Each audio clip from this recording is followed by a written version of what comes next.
face the consequences. Oh, really? And who's that? BEEP, I cannot disclose that information. Well, we kinda need this erbium for our experiment, so… BEEP, I cannot allow that. As BEEP raises his gun, Rick quickly grabs a nearby black object and throws it at him. The object hits BEEP and he falls to the ground, his gun going off and blasting a hole in the wall.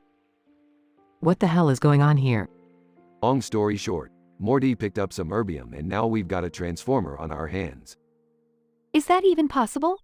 In this universe, anything's possible.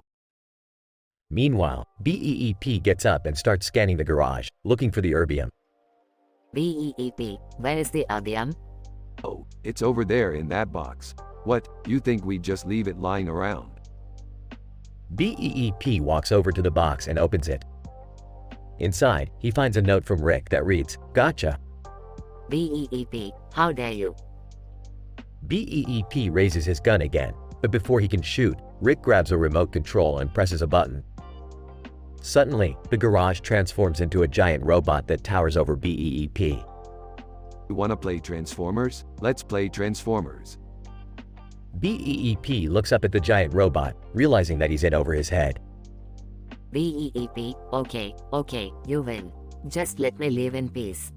Fine by me. Just remember, don't mess with the Smith family.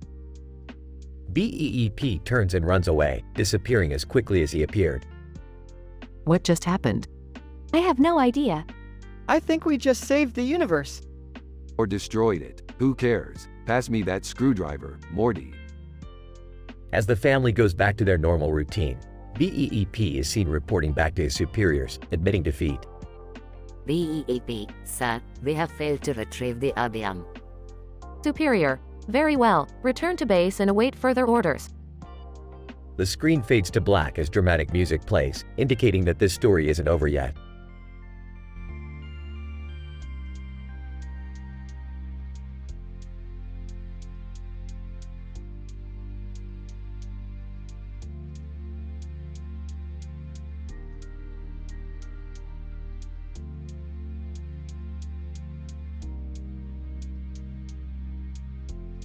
Fade in. INT. Smith residence, living room, day. Rick, Morty, Beth, and Jerry are gathered around the TV. A robot, a man in a suit, and a woman in a green dress are on the screen with different expressions. Alright, Morty, buckle up. We got a Mendelevium reaction to run. Oh, what? And who are these guys? That's the Comet's Casanova Clanger crew. They discovered an alien artifact that needs our help. And plutonium is the key. Plutonium? That doesn't sound very safe. Who cares about safety when we're talking intergalactic science, Morty? Rick, we need to hurry. The artifact signal is weak, and time is running out. And what about this robot? He's coming with us. He knows the way to the artifact. Robot. Affirmative. Alright, let's go. The group makes their way to Rick's spaceship and blasts off into space. INT. Rick's spaceship, day. As they travel through space, they come across an underwater city crisis. Oh no, look. I see it. Hold on. We're going in. They land the spaceship in the city and work to fix the problem. Hey, Rick, do you have any tips for answering funny exam questions? Yeah, don't do it. Stick to the science, Jerry. Robot. The artifact is located in the nearby galaxy. We should proceed. Wait, hold up. Did you just say galaxy? Buckle up, Morty. We're going on a cosmic adventure. Fade out.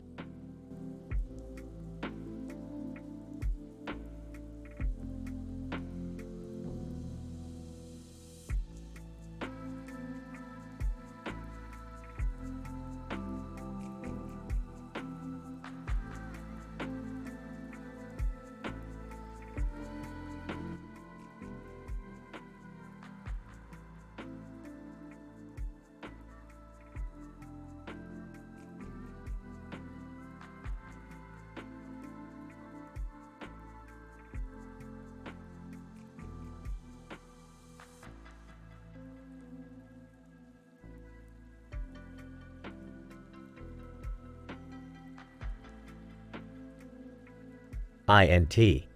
Smith house, living room. Rick, Morty, and Summer are wearing costumes and masks with their mouths wide open. Rick is in a purple suit, Morty is dressed as a surgeon, and Summer is wearing a Hatchimals costume. They are all staring at each other in confusion. What is going on here? I don't remember putting on these ridiculous outfits. Yeah, me neither. Maybe we got drunk and did it? Or maybe we were abducted by aliens and experimented on? Hey, I doubt it. Our memories are probably just scrambled from all the interdimensional travel. Speaking of which, what's our next adventure? Well, I was thinking we could try out these new body wraps I got from a fellow scientist at the university. Body wraps? What do they do? They're supposed to detoxify your body and help you lose weight. Plus, they come in fun flavors like cucumber melon and lavender lemon. Sounds boring. Can't we do something more exciting? Exciting? You want excitement? How about we test the limits of our universe's laws of physics and see if we can create a black hole in our own backyard?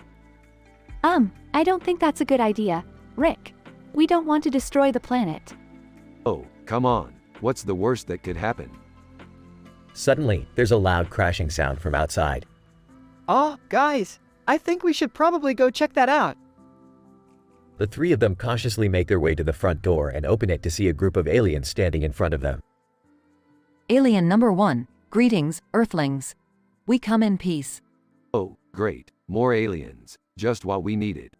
Alien number 2, we have heard of your planet's admiration for the art of humor, and we have traveled here to learn from your best comedians. We're not really comedians. We're just a family trying to live our lives. Alien number 3. Nonsense. Your planet has produced some of the greatest comedic minds in the galaxy. We demand that you show us your humor. Oh, I don't think you want to do that. Our humor is pretty messed up. Yeah, we make jokes about things like genocide and incest.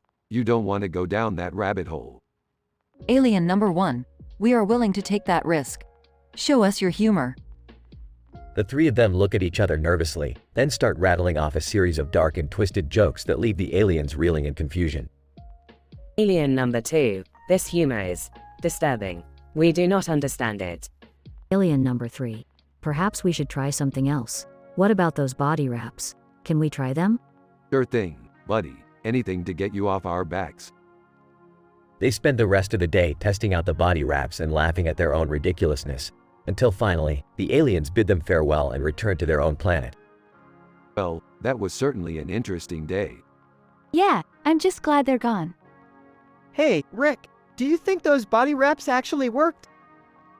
Who knows? They're probably just a load of hooey dreamed up by some quack scientist at the university. The three of them share a laugh, then settle in to watch TV for the rest of the night. Another day in the life of the Smith family.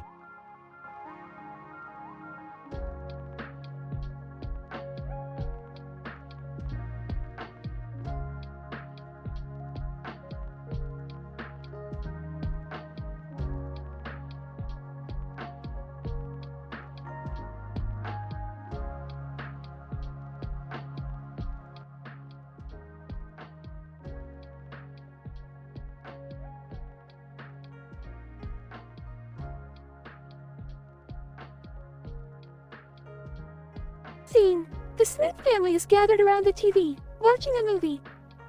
Grumbling. This movie is garbage. I don't know, it seems pretty interesting. I think it's great. Martin Crane is a genius. Skeptically, really, Jerry? You're a fan? Absolutely.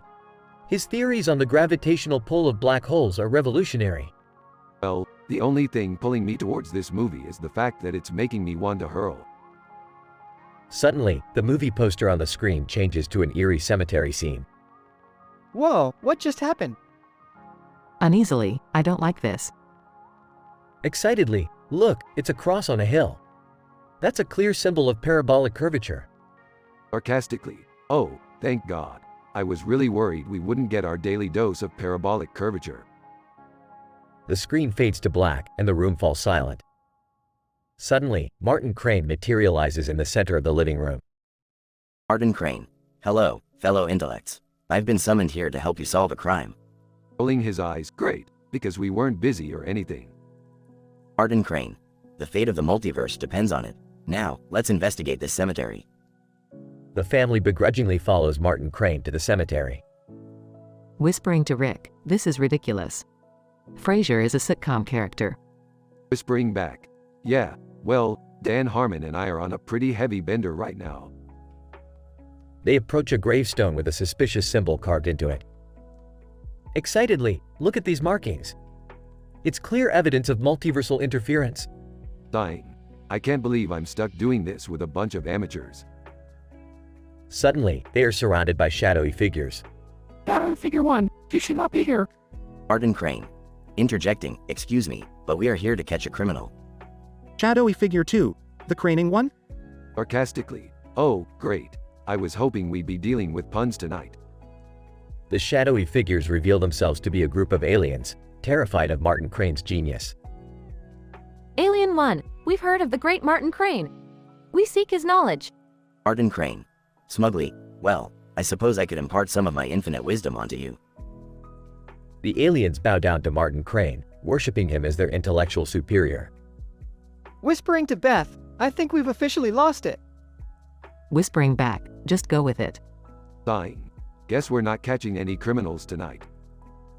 The Smith family and Martin Crane beam back up to their spaceship, shaking their heads at the absurdity of their adventures.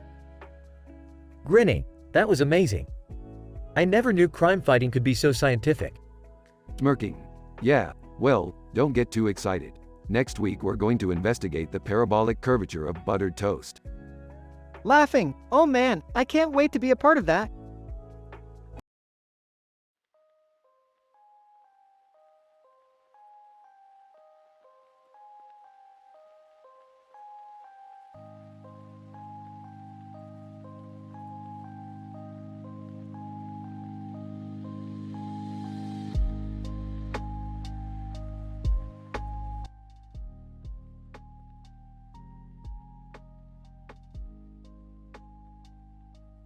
Title: The Scandium Unicorn Beauty Pageant. Fade in. INT. Smith's living room, day. Rick, Morty, Jerry, and Beth are watching TV. A woman in a red uniform and a man in a red uniform are standing next to each other in a room. Who are they? They're FBI agents, Morty. They're not important. Pay attention to the TV. I don't understand this show. It's a slapstick comedy, Jerry. You're not supposed to understand it. Just laugh. Suddenly, the TV screen flickers and transforms into a PhD thesis defense presentation. Oh great, an academic presentation. Just what we needed. But Rick, look at the topic. It's about scandium. This could be interesting. Scandium? What the hell is that? It's a chemical element, Jerry. And it's not just any chemical element. It's the key to intergalactic travel. Intergalactic travel? Yes, Morty, that's what I said. Now shut up and pay attention. The presentation continues, but suddenly a loud crash is heard from outside. Summer, off screen. Rick. Morty. Help. Rick and Morty rush outside to find Summer's alien admirer crashed on the lawn. Alien admirer, I need your help. Fox McCloud and Captain Picard have kidnapped me and taken me to the Unicorn Beauty Pageant. The what now? Alien admirer, the Unicorn Beauty Pageant. It's a notorious intergalactic beauty pageant that takes place on a distant planet. Only the most beautiful unicorns are allowed to participate. Why did they take you there? Alien admirer, because I'm a unicorn, Morty. A very beautiful one. Alright, let's go save this unicorn and steal some scandium while we're at it. Can we come too? No, Jerry. You stay here and watch the academic presentation. Maybe you'll learn something. Rick, Morty, and the alien admirer board the spaceship and fly off into space. Fade out. The end.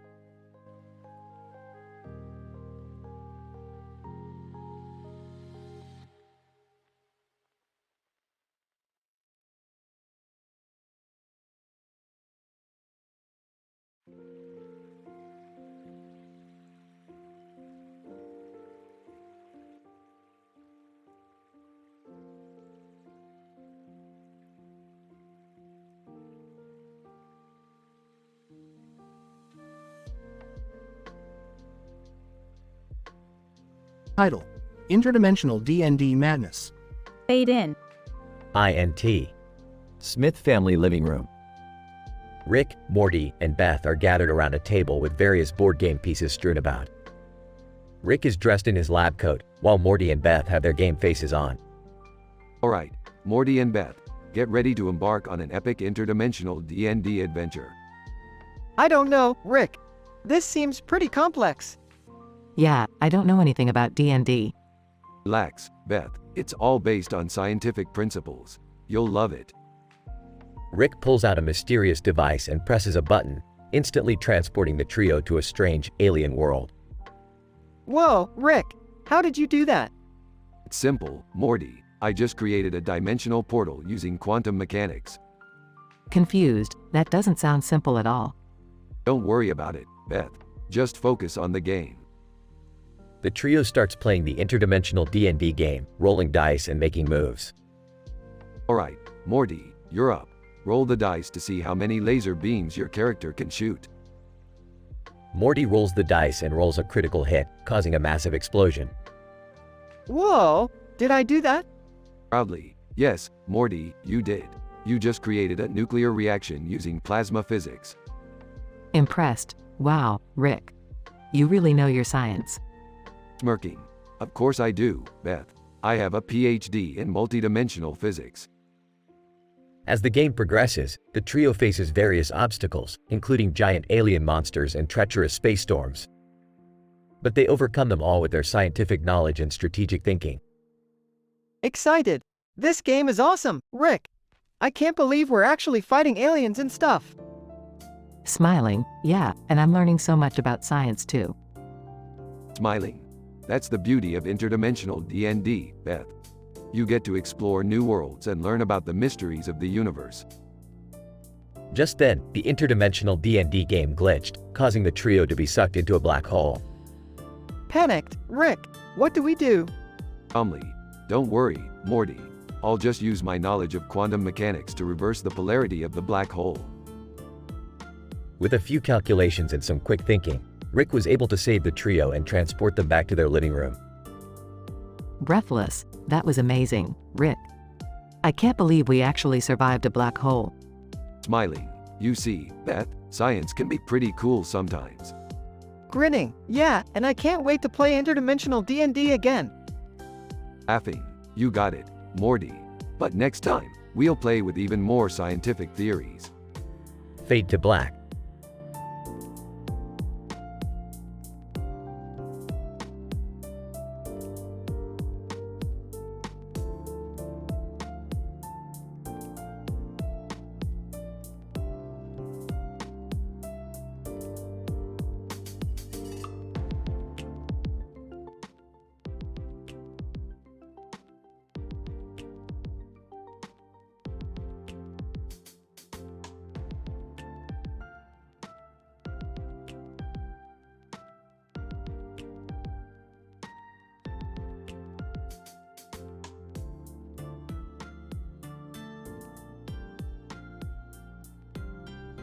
Title: The Quantum Dynamics of Bel Air. Characters: Rick Sanchez, Morty Smith, Jerry Smith, Beth Smith, Will Smith, the Fresh Prince of Bel Air. Accountant. Location: Two men, Rick and Morty, are sitting on a chair in front of a wall with a colorful background and a blue floor with a white door. They are in a laboratory that is filled with complex scientific equipment. Jerry, Beth, Will Smith, and the accountant are standing nearby. Scene 1. Hey Morty, wanna see something weird? Oh, sure, Rick. Puts on goggles, watch this. Rick drinks a brightly glowing potion and starts to shrink rapidly. Whoa, where did you go? Voice comes out of Morty's pocket down here. Morty laughs maniacally.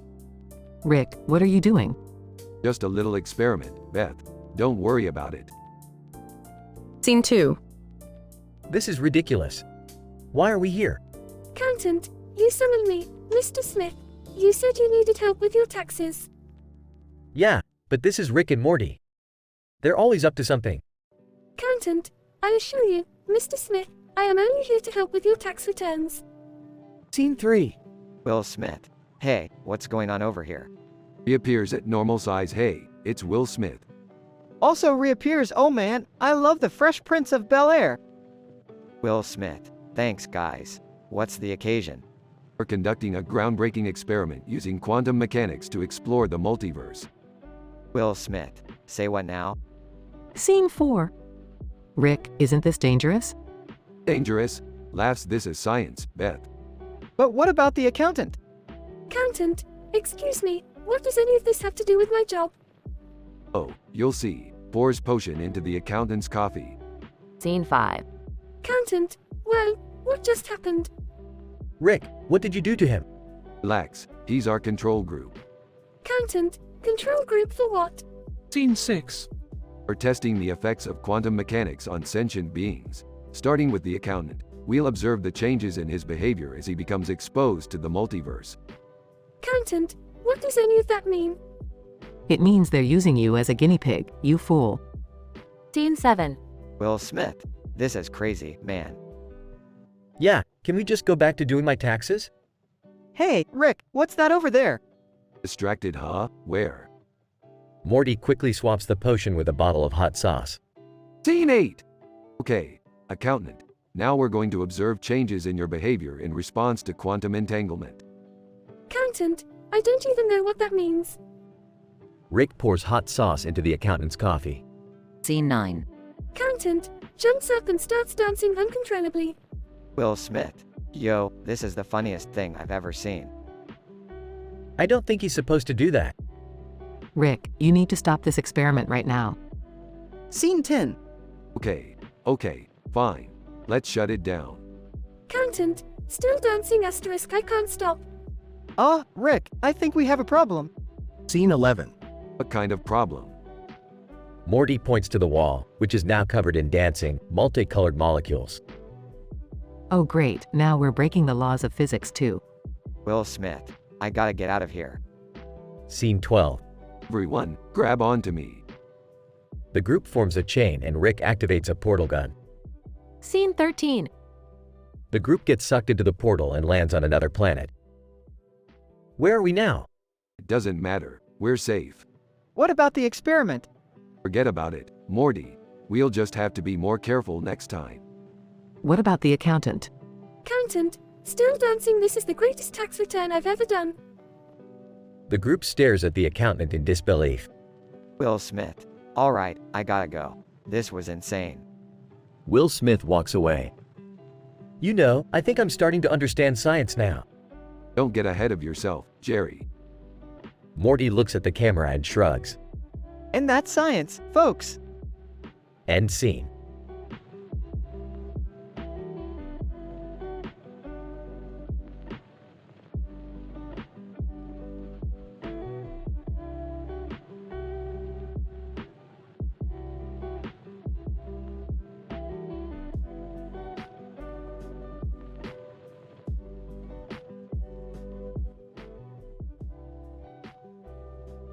Title: The Medicinal Benefits of Pad Thai on Heart Health. Characters: Dr. Jane Smith, a cardiologist. Dr. John Lee, a food scientist. Anne, a patient.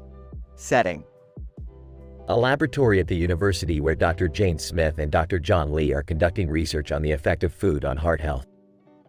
Anne is invited to participate in a study. Scene 1. Dr. Smith. Welcome, Anne. Please have a seat. We're excited to have you as a participant in our study. And thank you, Dr. Smith. I'm excited to be here. Dr. Lee, before we begin, would you like to try some pad thai? And sure, it looks delicious. Scene 2. Dr. Smith. We've measured your heart rate and blood pressure, Anne. Now, we'll ask you to consume the pad thai and record any changes you feel in your body. And okay, sounds easy enough. Scene 3. Dr. Lee. Anne, can you describe the flavors and textures of the pad thai? And it's a bit spicy but also sweet. The noodles are soft and there's a nice crunch from the vegetables. Dr. Smith. Interesting. And how do you feel now? And I actually feel more alert and energetic. My heart rate also seems to have increased slightly. Scene 4. Dr. Lee, we've analyzed the ingredients in the pad thai and found compounds such as capsaicin, a compound found in chili peppers which has been shown to have cardiovascular benefits. Dr. Smith. Yes, and the vegetables in the dish contain antioxidants which can reduce inflammation in the body and improve heart health. And, wow, that's amazing. I had no idea pad thai could have such medicinal benefits. Dr. Lee, yes, our research shows that certain foods can have a positive impact on heart health. We need to do more studies to confirm our findings, but this is a promising start. Scene 5. Dr. Smith, thank you for participating, and we'll be in touch with you regarding any further studies we conduct. And, thank you, Dr. Smith and Dr. Lee. This has been an eye-opening experience. Dr. Lee, our pleasure, Anne. It's always exciting to discover new ways to improve overall health and wellness. End of episode.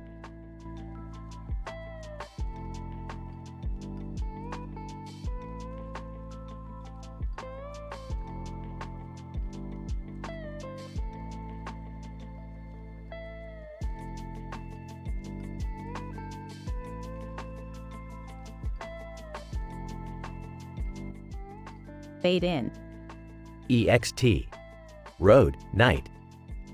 Two vehicles are racing down the highway. One a blue 1992 Nissan Skyline GTR and the other a red 2019 Lamborghini Urus.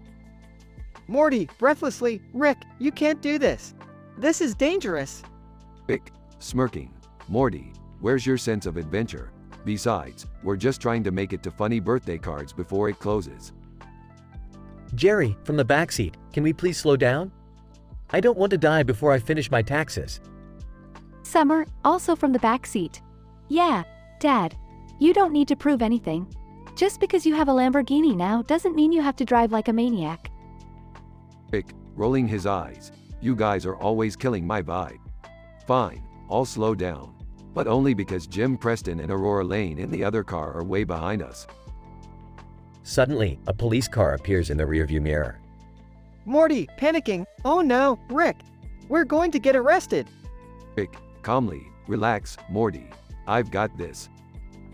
The Lamborghini pulls over to the side of the road, and the police officer approaches the driver's side window. Officer, suspiciously, do you know why I pulled you over? Rick, smiling, because you've never seen a Lamborghini go 200 miles per hour before? Officer, sign, just slow down, okay? And happy birthday, Jerry. Jerry, confused. Wait, how did he? Rick, cutting him off. Don't worry about it, Jerry. Let's just get to funny birthday cards before it closes. The two cars speed off, leaving the police officer shaking his head in disbelief. Fade out.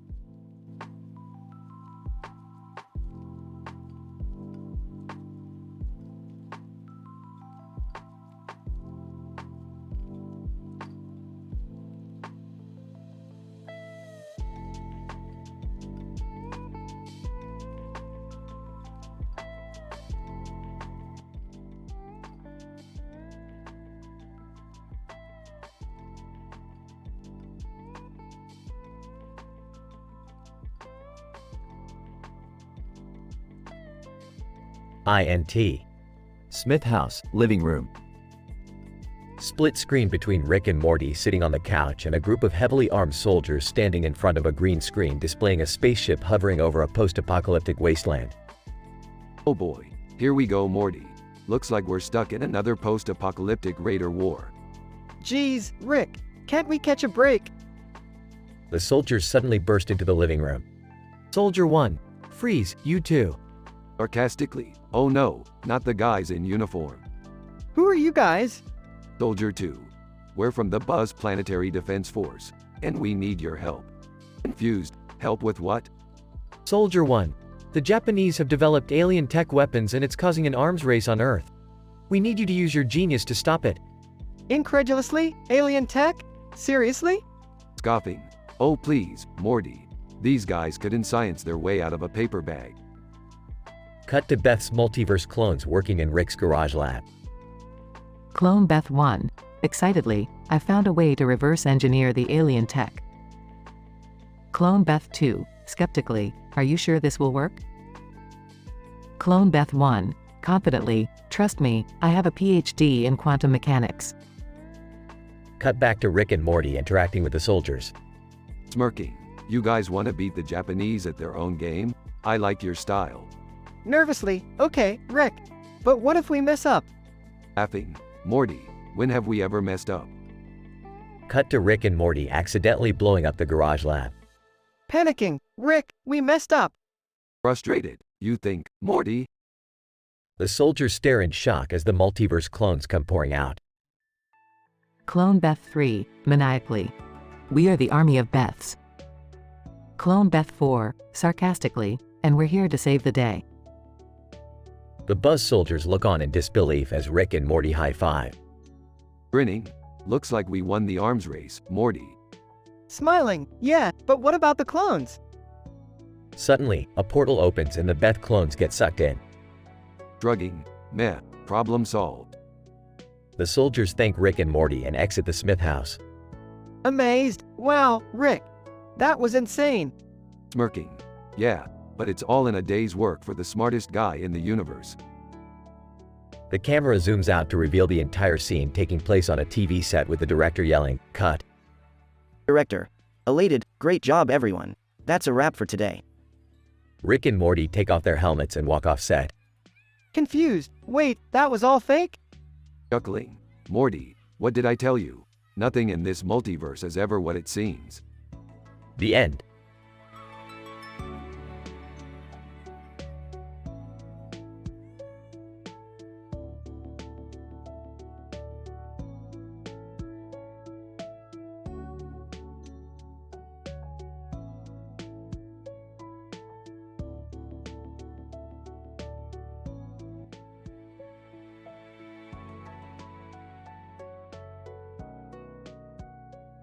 Fade in. INT. A room with a computer desk. Day. Rick is typing away at a laptop while Morty sits across from him.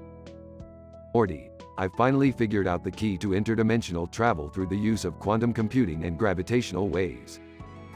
That's great, Rick. What are you gonna do with all that power?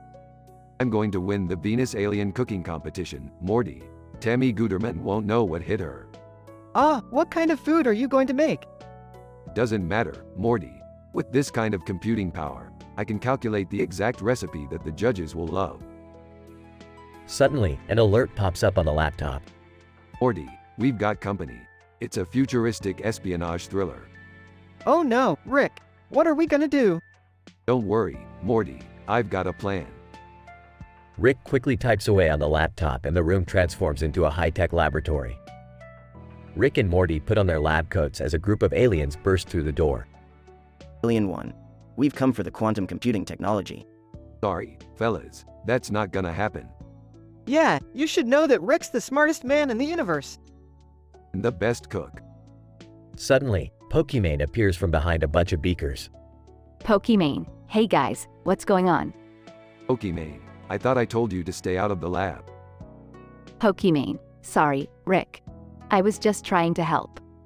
Well, you're in luck, Pokimane. We could use an extra set of hands for the Venus Alien Cooking Competition. Pokimane, count me in. As the aliens and Rick's team prepare to battle it out in the competition, Morty can only stare in amazement at the craziness of it all. I have no idea what's going on. That's because you don't have a PhD in theoretical physics and quantum computing like me, Morty. Yeah, I guess you're right. As the competition heats up, the room explodes in a frenzy of cooking and chaos. In the end, Rick's team emerges victorious with a dish that combines the tastes of all the judges' home planets. Tammy Guterman looks on in disbelief as Rick takes the crown. Tammy Guterman, how did he do it? Simple, Tammy, science. Fade out.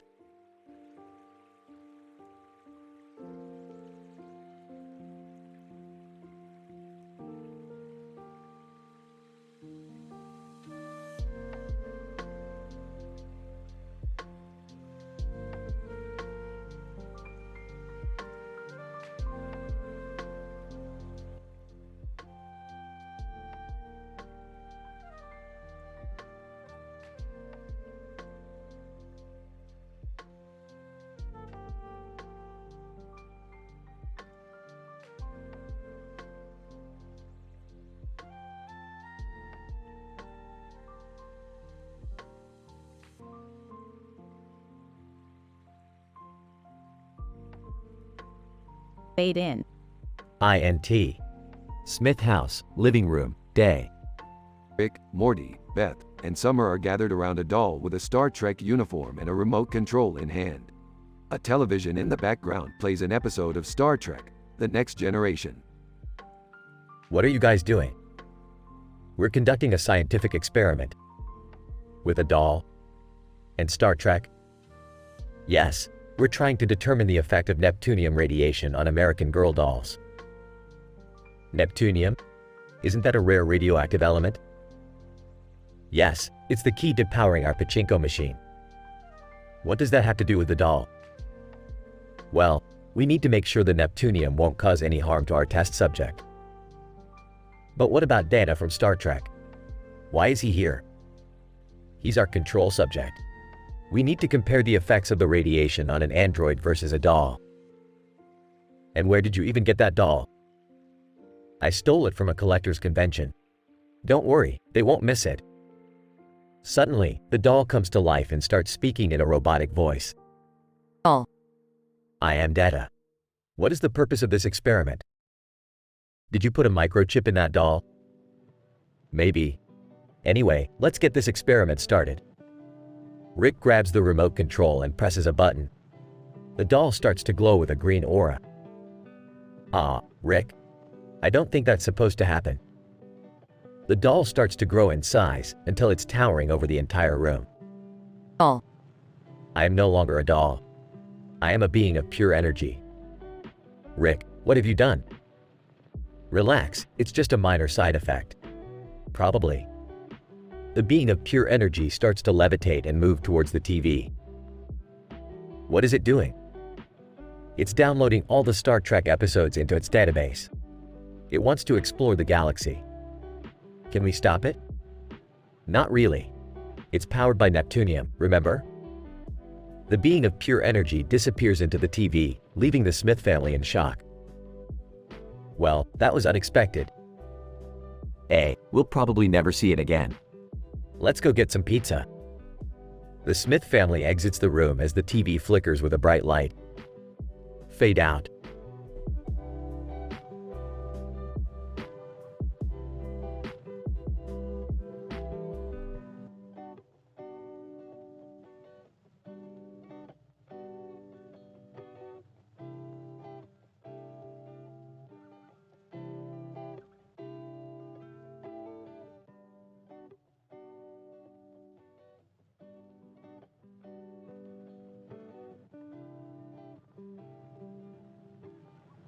INT. Space station on a rocky surface, day.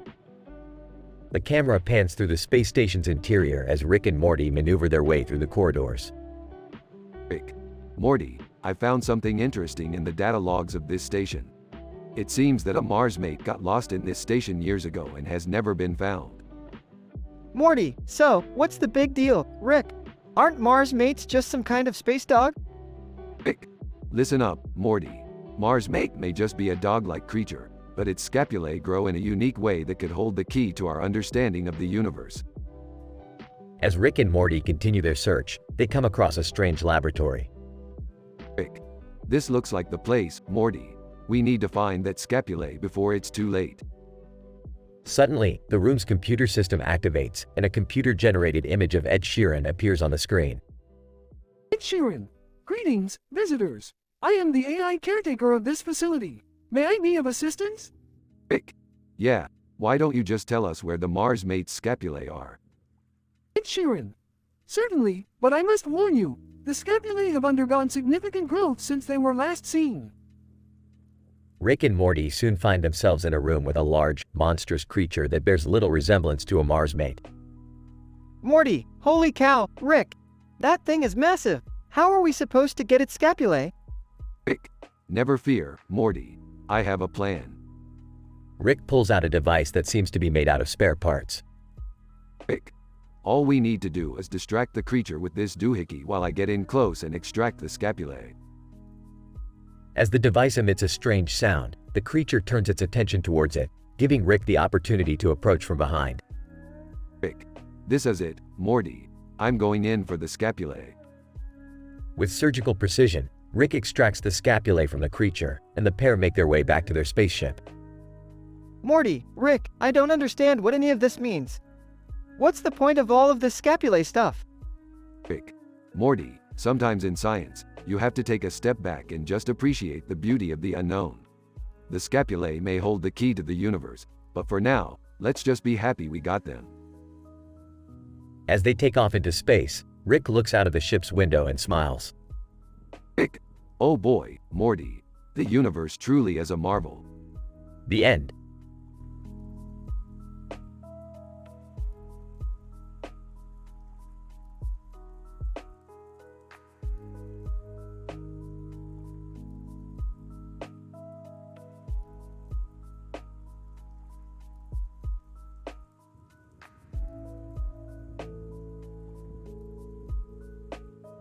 Morty, get your ass over here. We've got a whole collection of new alien objects to examine. Okay, Rick, what do we have? These objects appear to have a high concentration of an unknown element. We need to run a series of tests to see if they are worth something. What's that in the background? That's a sun. Don't look at it. Your retinas will burn. Bugs Bunny. Hey, what's up, Doc? Holy crap, it's Bugs Bunny. How did you get here? Bugs Bunny. I was munching on a carrot and accidentally got sucked into a wormhole. That sounds like some Looney Tunes *T. Morty, don't be disrespectful to Bugs. He's a legend. Hey, what's that over there?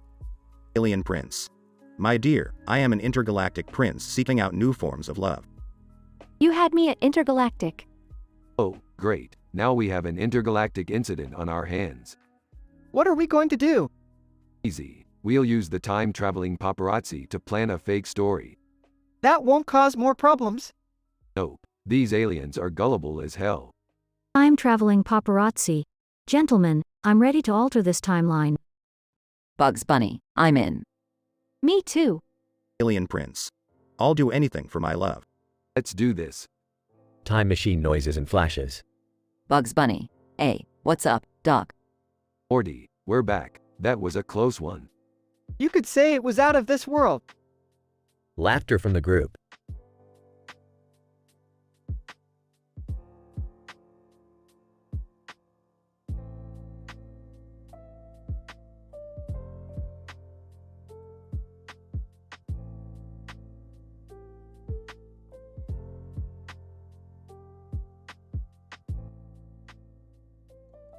What are we doing here, Rick?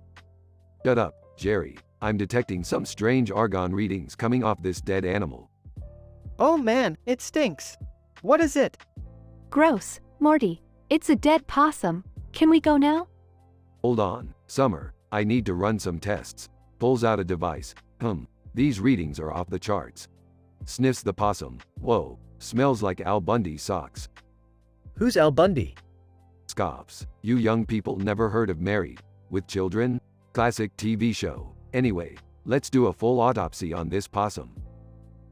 They start to dissect the possum, revealing a bunch of Andromeda's amorous androids inside. What the hell? Are those robots? Dude, they're all over the place. Look, there's even one trying to mate with Prattle. Prattle, in a robotic voice. I am a language translation device, not a sex toy. Humorous life hacks. Hey, speaking of language, did you guys know that you can teach ants to communicate? Ants in my eyes, Johnson. Interrupting, or you could just buy my ant farm with 1 million worker ants. I've got ants in my eyes. Guys, I don't have time for this. We need to figure out why these androids are in this possum. Notices a panel with a button on the possum. Let's see what happens when I press this. Suddenly, the androids all activate and start flying around, shooting lasers and making strange noises. Argon. Oh no, the argon is reacting with the android's power source. We need to shut them down or there could be a catastrophic explosion. How do we do that?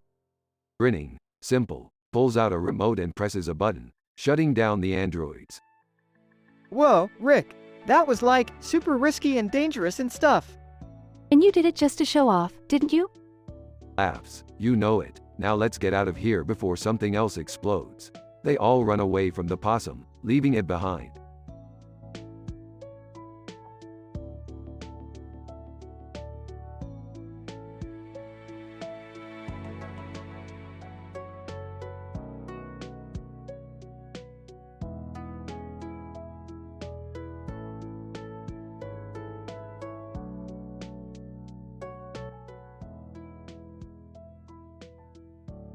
Title: The Vampire Records Farm.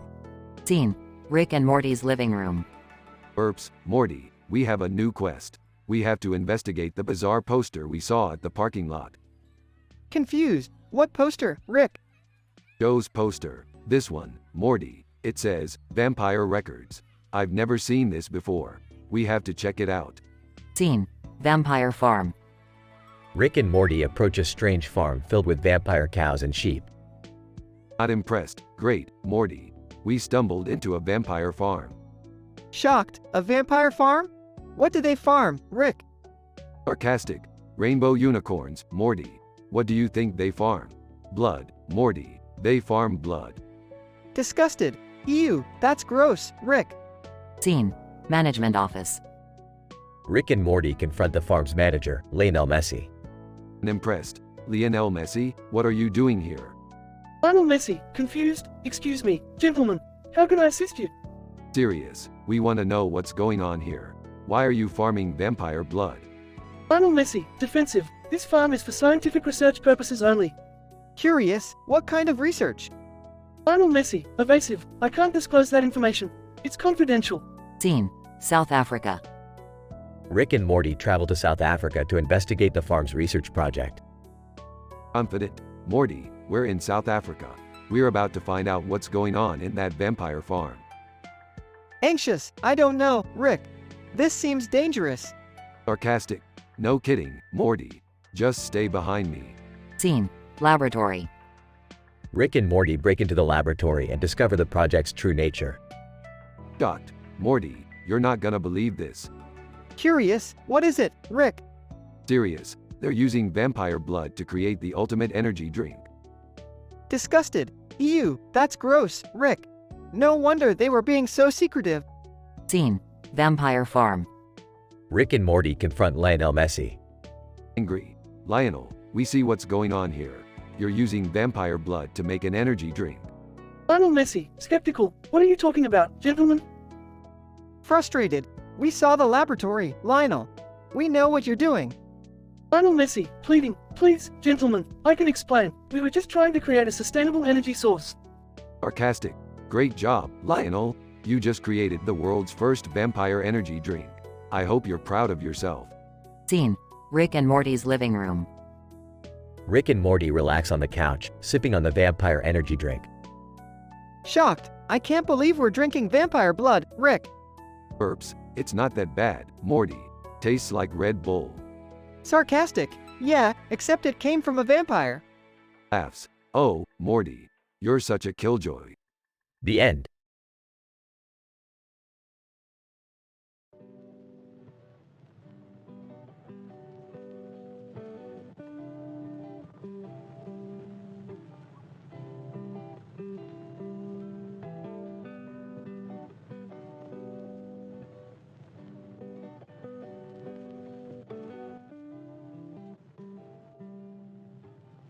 INT. Laboratory. As a PhD candidate in astrophysics, I have always been fascinated by the mysteries of the cosmos. But nothing could have prepared me for the strange events that transpired during my latest mission. Flashback. Mission Control. Greetings, Dr. Johnson. We have detected unusual activity on planet Zorgon. We need you to investigate. Dr. Johnson, understood. Mission Control. I will commence the investigation immediately. When I arrived on Zorgon, I could sense something wasn't right. My first stop was the Taco Bell, a popular eatery among the locals. But as I took a bite of my chalupa, I couldn't shake the feeling that I was being watched.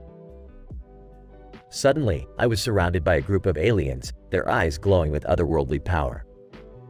They had assimilated several humans and were preparing for a magic show to demonstrate their newfound abilities. Alien leader, welcome, Dr. Johnson. We have been expecting you. Dr. Johnson, who are you? What do you want? Alien leader, we are the Zorgonians, masters of assimilation. We have come to claim your planet as our own. Dr. Johnson, I won't let you. I tried to fight back, but the Zorgonians were too powerful. They captured me and took me to their homeworld, where I was to be converted into one of them. Zorgonian princess, you will be my planetary paramour, Dr. Johnson. Together, we will rule the universe. Dr. Johnson, I would rather die than be assimilated. But just as all hope seemed lost, a wormhole appeared, leading back to Earth. I managed to escape with the help of a friendly droid, but not before the Zorgonians had launched an invasion of our planet. Now, as I sit in my laboratory, I can't help but wonder what fate awaits us. Will the Zorgonians conquer our world? Or will we find a way to defeat them and save the human race? End flashback. As a scientist, I know the odds are against us. But I also know that we must never give up hope, for the fate of the universe depends on it.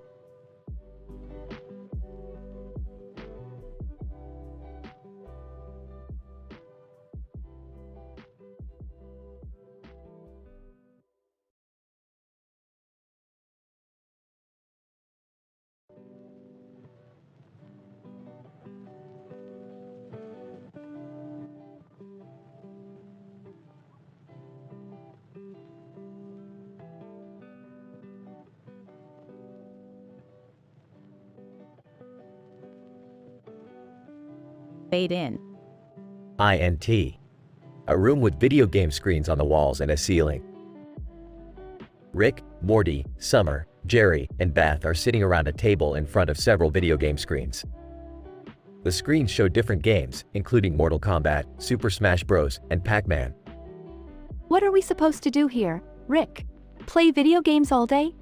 No, Summer, we're here for a reason. What reason, Rick? I don't see anything important here. You see those screens, Morty? They're connected to a neutron star nymphomaniac. We have to win this underground fight tournament to get access to it. What the hell is a neutron star nymphomaniac? Sounds like a fancy word for a hooker. That's because you're an idiot, Jerry. A neutron star nymphomaniac is a being that can generate massive amounts of energy. Okay, but why do we need it? Because we need that energy to power up the White Castle we're building on Mars. Why a White Castle? Because their burgers are out of this world, Summer. Literally. Can't we just buy some energy from a store? Are you kidding me, Jerry? This is science. You can't just buy it from a store. Rick, I don't think I'm comfortable with this. It sounds dangerous. Relax, Beth. We've got this. Morty, grab those controllers. It's time to kick some virtual ass. Morty picks up a controller and starts playing Mortal Kombat. Jerry picks up another controller and starts playing Super Smash Bros. Hey, Morty. Do you know why they call it Super Smash Bros? I don't know, Jerry. Why? Because it's like a bro fist where you smash someone's hand in a bro-like manner. Everyone at the table looks at Jerry with a blank stare. That's the dumbest thing I've ever heard, Jerry. Now shut up and play. The group continues playing video games, with Morty winning every match he plays. I don't understand how I'm doing this. It's like I'm in some kind of trance. That's because I slipped some mind-controlling drugs into your drink earlier. What? Why would you do that? Give us an advantage in the tournament, Morty. Now keep playing. The tournament starts and the group faces several opponents, including a group of aliens, a giant robot, and a sentient tree. This is insane. How are we supposed to fight a tree? I don't know, but I've got some weed. Maybe we can smoke it out. Geez, Jerry, you're useless. The group manages to win the tournament and gains access to the neutron star nymphomaniac. They power up the White Castle on Mars and enjoy some burgers. Wow, these burgers are amazing. It was worth it. I don't know, guys. I feel like we did something wrong. Relax, Morty. It's just science. The group continues eating their burgers, unaware of the consequences of their actions. Fade out.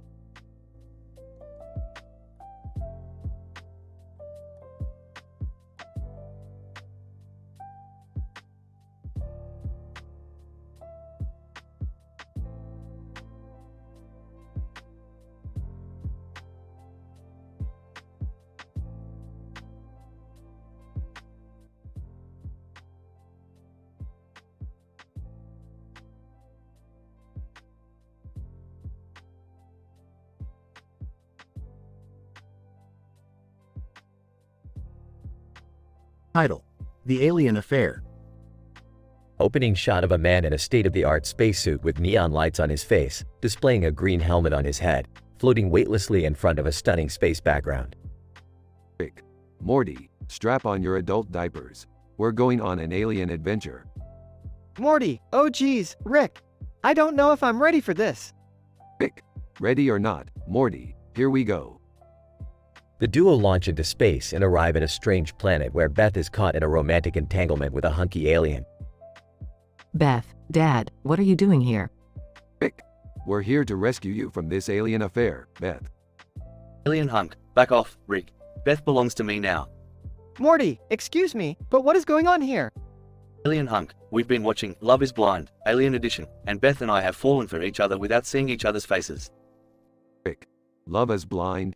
That show is more outdated than retro-communicative flux capacitors. As the group continues to argue, Rick reveals his unusual hobby of collecting rare alien artifacts that he keeps tucked away in his spacesuit. Beth, Rick, how could you keep such a massive secret from us? Rick, what can I say? I like my toys. Speaking of toys, let's watch the latest episode of Alien Ninja Warrior. The group settles in to watch the entertaining alien reality show, with the catchy tune of I Wanna Be Your Slave by Manskin blaring in the background. Morty, Rick, I don't think this is a good idea. We have to save Beth. Rick, fine, Morty. We'll save her and distract the alien guards with my rare alien perfume. The trio successfully takes down the guards, but not before Rick's spacesuit malfunctions, causing him to break out into a musical number about his love for alien artifacts. Beth, Dad, I don't know what's going on with you, but I still love you. Alien hunk, Beth, you belong with me, even though I am scientifically inferior. The group makes it back to their spaceship and takes off into space, with Rick still singing about his rare alien artifacts. Morty, Rick, can't you fix your suit or something?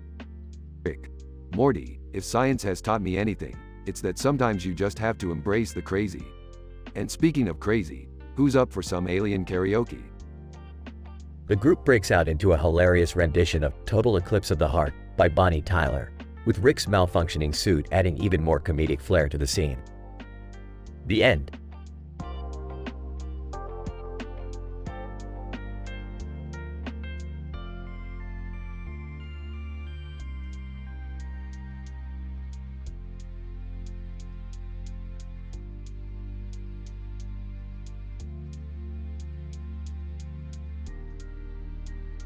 Title: Rick's Multiversal Bachelor Party. Fade in. Int. Rick's spaceship, night.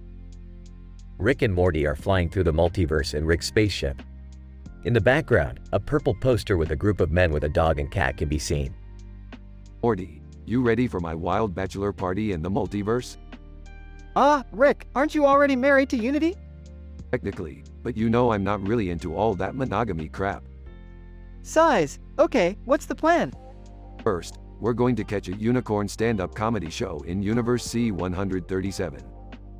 A unicorn doing comedy? That sounds interesting. Cut to Unicorn Stand-Up Comedy Club, Universe C-137.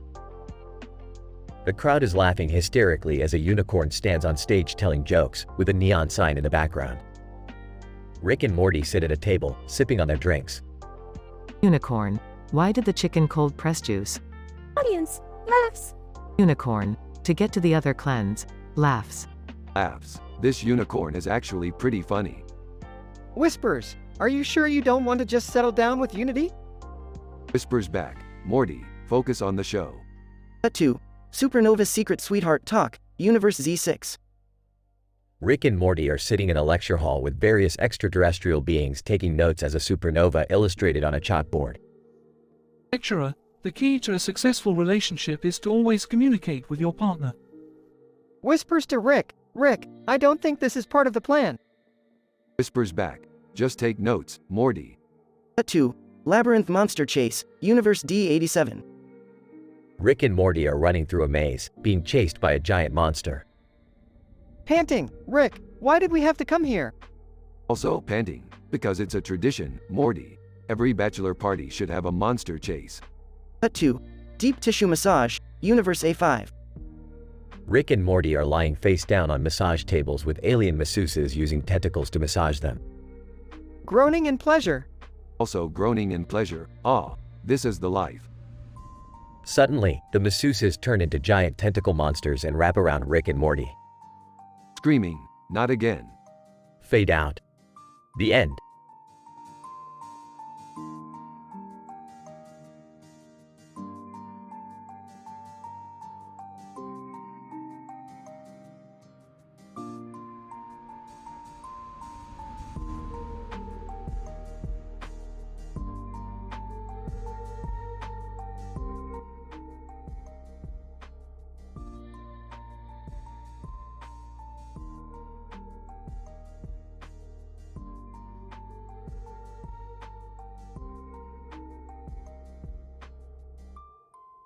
Title: Alien Holding Sign Meme.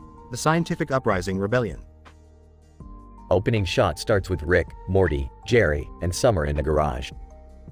They huddle closely around Rick's laptop, discussing a viral meme of an alien holding a sign with the text, "We come in peace," and a green light beaming from its head.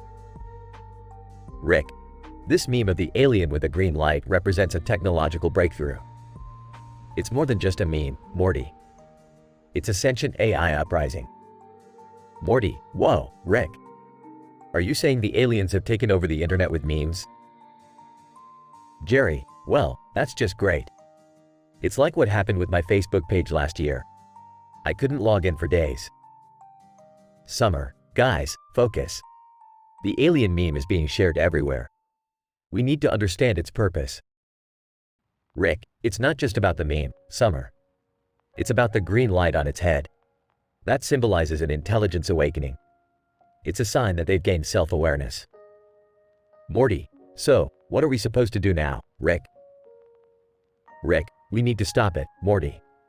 Before the entire planet is overrun by the new overlords. Summer: but how, Rick? It's just a silly meme. Rick: that's where you're wrong, Summer.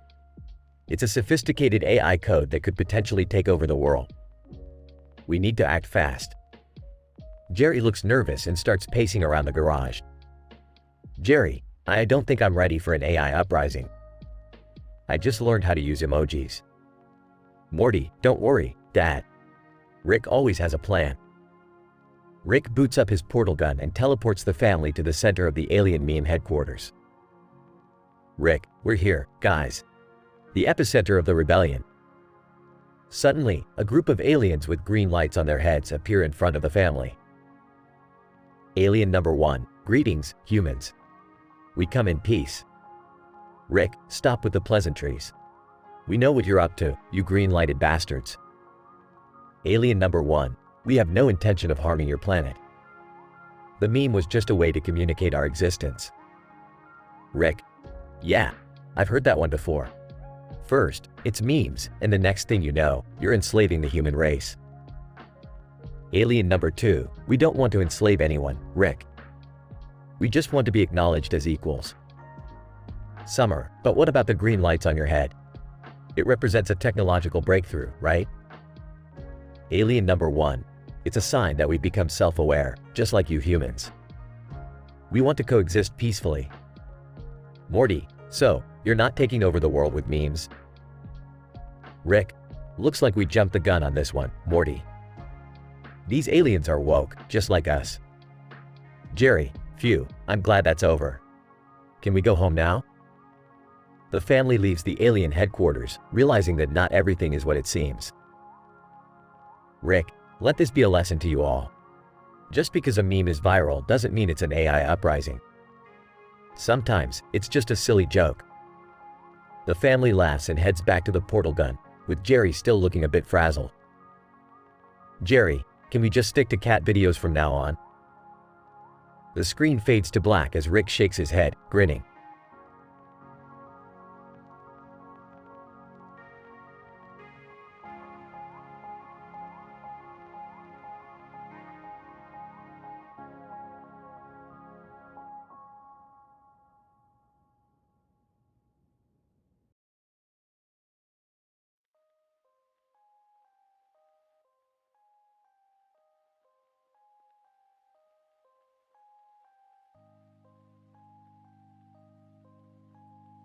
Fade in. INT. Smith House, morning. Rick, Morty, and Beth are sitting at the kitchen table, flipping through a comic book. This John Jones guy just doesn't do it for me. I mean, green skin? Come on. That's amateur hour. I don't know, Rick. I think he's pretty cool. Guys, we have bigger things to worry about than whether or not some alien superhero is cool. Like the fact that Adolf Linkler is having an identity crisis. Oh, that old chestnut. Let's go pay the half-man, half-Abraham a visit. Cut 2. INT. Linkler's lab, later. Adolf Linkler is pacing back and forth, looking stressed. Linkler, I just don't know who I am anymore. Am I Abraham Lincoln? Am I Adolf Hitler? I'm so confused. Oh, boo-hoo. Welcome to the world of being a clone, buddy. Wait, he's a clone? Yeah, Morty, didn't you read the file? I was too busy looking at the sweet comic book cover. Enough about John Jones already, Morty. Let's focus on this identity crisis. We need to help Linkler figure out who he really is. Cut 2. INT. Spacecraft, later. Rick has strapped Linkler into a chair and is performing some sort of strange experiment on him. Linkler, what is this? What are you doing to me? Relax, Linkler. This is all for science. We're going to find out once and for all who you really are. Rick, what are you even testing for? Binary star bickering, obviously. What does that even mean? It means that when two stars orbit around each other, they're constantly bickering. It's science, Morty, look it up. Linkler, I don't think any of this is helping me figure out my identity crisis. Relax, Linkler. We'll get to the bottom of this in no time. And if not, well, we'll just have to make a whole new clone with a new identity. Easy as pie. Cut 2. INT. Smith House, later. Linkler is dressed as a cowboy, his new identity. Linkler, I guess I'm a cowboy now. Yeehaw. Wow, Rick, I can't believe you actually did it. You helped him find a new identity. Don't act so surprised, Beth. It's all just science, after all. So can we go back to reading the comic book now? For the love of all that is holy, Morty, give it a rest with the comic book already. Fade out.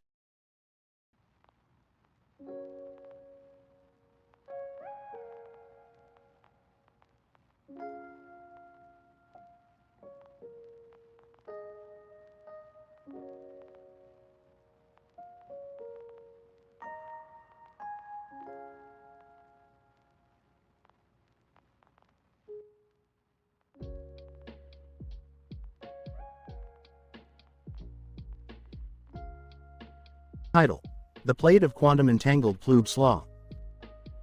We open with Rick, Morty, and Jerry sitting at the dining table. There's a plate of food on the table with a fork and knife in it and a glass of water. Rick stares at the plate. Morty, Jerry, do you know what this is? Food. You're not gonna pull some crazy science thing on us again, are you, Rick? Smirking. Oh, Jerry, you know me too well. Rick picks up the fork and examines it, then looks back at the plate. This is no ordinary plate of food. This is a plate of quantum entangled ploob slaw. Quantum entangled? Like, with other parallel universes or something. Glaring at Morty. That's exactly what it means, Morty. And you know what that means? Rolling his eyes. Oh boy, here we go. It means that with each bite we take, we're changing the fate of the entire multiverse. Excitedly, whoa, that's heavy, Rick. Skeptical, I don't buy it. It's just food, Rick. Leaning in closer to Jerry. Oh, Jerry. That's what the government wants you to think. But I know the truth. And the truth is that this plate of ploob slaw is the key to everything. Just then, the room is filled with a blinding light, and a figure appears before them. It's a vampire, dressed in a cape and holding a microphone. Vampire. Clearing throat. Welcome, mortals, to Vampire Home Makeover. I'm here to spruce up your boring human home. Nonchalantly. Oh, hey there. Yeah, go ahead and do whatever. We're just eating quantum entangled slaw. Cautiously. Rick, are you sure that's a good idea? Panicking. Guys, I don't want to mess up the multiverse. Let's just put the fork down. The vampire rolls his eyes and starts to redecorate the room as Rick, Morty, and Jerry continue to eat the ploob slaw. Suddenly, the room starts to shake and the vampire disappears. Grinning. Looks like we just saved the multiverse, boys. In awe? Wow, Rick. We really are the smartest people in the universe.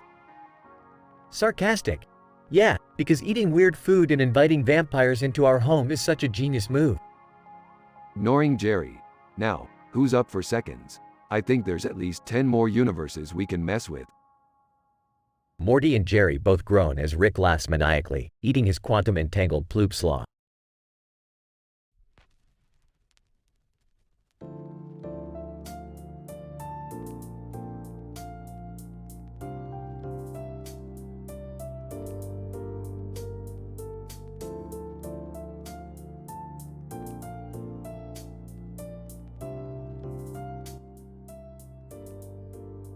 Title: The Boron Experiment. Act 1. Rick, Morty, Jerry, and Summer are sitting in the living room. A group of glass objects is sitting on top of a table next to each other on a carpeted floor. Rick is holding a piece of boron. Alright, listen up, you primitive screwheads. I'm about to perform a highly scientific experiment with boron. Ah, Rick, what are those glass things over there? Oh, those? That's the latest thing in massage cupping technology. I ordered them from Jeff Bezos. Jeff Bezos? Isn't he the richest man on Earth? Yeah, but he's also a genius when it comes to massage cupping. So, what's the experiment? We're going to see how boron reacts when it interacts with the massage cups. It could be highly explosive. Act 2. Rick places the piece of boron on one of the massage cups. Suddenly, the cup starts to vibrate rapidly. Whoa, Rick, is that supposed to happen? Relax, Morty. It's all part of the experiment. I don't feel comfortable with this, Rick. Can't we do something less dangerous? Don't be a party pooper, Jerry. Science is all about taking risks. Rick, something's happening. The boron explodes, causing a massive shockwave that sends everyone flying across the room. Act 3. Rick, Morty, Jerry, and Summer wake up in Tokyo. They look around, confused. Well, that didn't go as planned. Rick, how did we end up in Tokyo? And why do we have sushi all over us? This is so weird. Suddenly, a group of Japanese scientists approach them. Japanese scientist. Excuse me, are you the ones responsible for the boron experiment? Yeah, that would be us. Japanese scientist. Well, congratulations. You've just discovered a new element. We're going to name it after you. Wow, I guess science really is all about taking risks. I don't think we should try that experiment again. Agreed. Can we go home now? End of episode.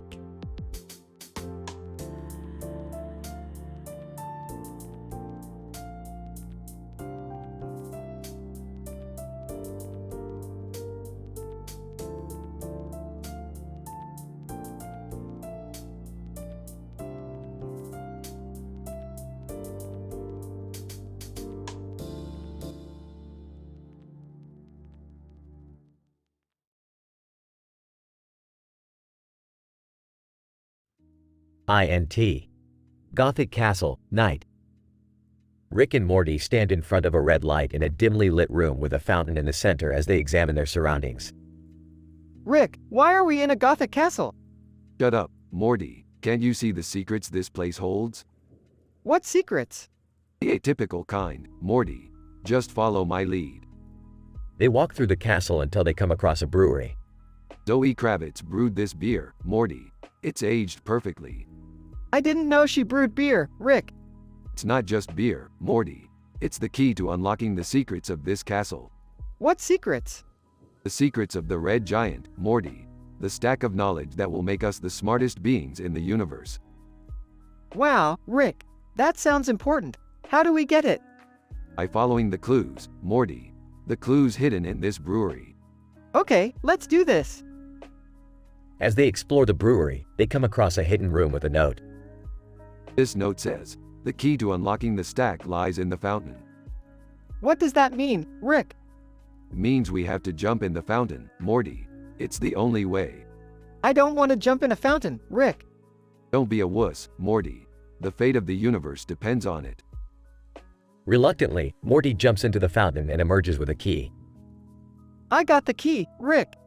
Good job, Morty. Now let's unlock the stack. As they approach the stack, they hear a loud noise and turn around to see Zoe Kravitz standing behind them. Zoe Kravitz. What are you doing in my castle, Rick and Morty? Zoe Kravitz, we were just unlocking the secrets of the Red Giant. Zoe Kravitz. That's ridiculous. The Red Giant doesn't exist. What? But the clues, the brewery, the fountain. Zoe Kravitz. Those are just props for my newest film. This is a movie set, Rick. Oh. Well, we'll just be going now. I can't believe we fell for that, Rick. Shut up, Morty. At least we got some free beer out of it. They leave the castle, shaking their heads in disbelief.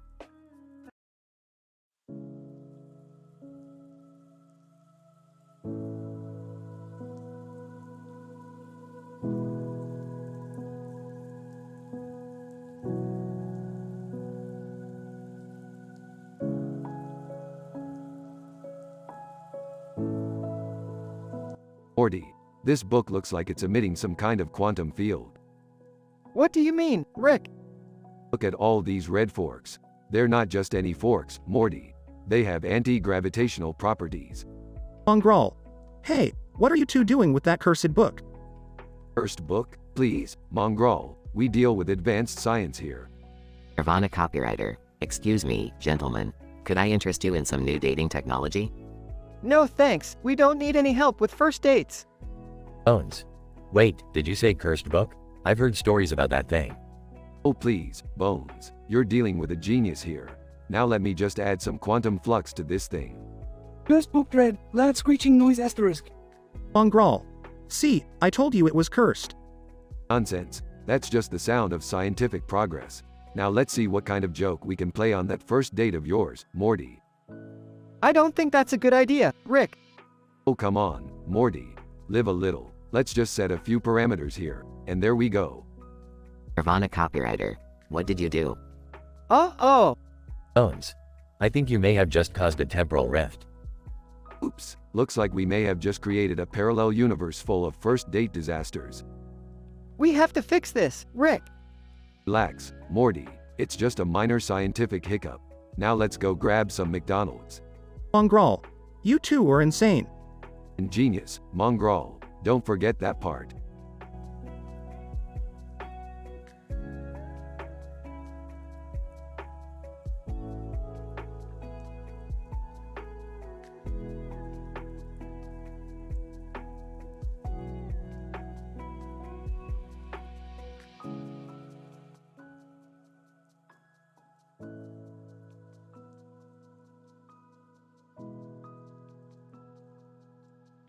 Size Morty. This is not just a regular game of Dungeons and Dragons, it's interdimensional D&D.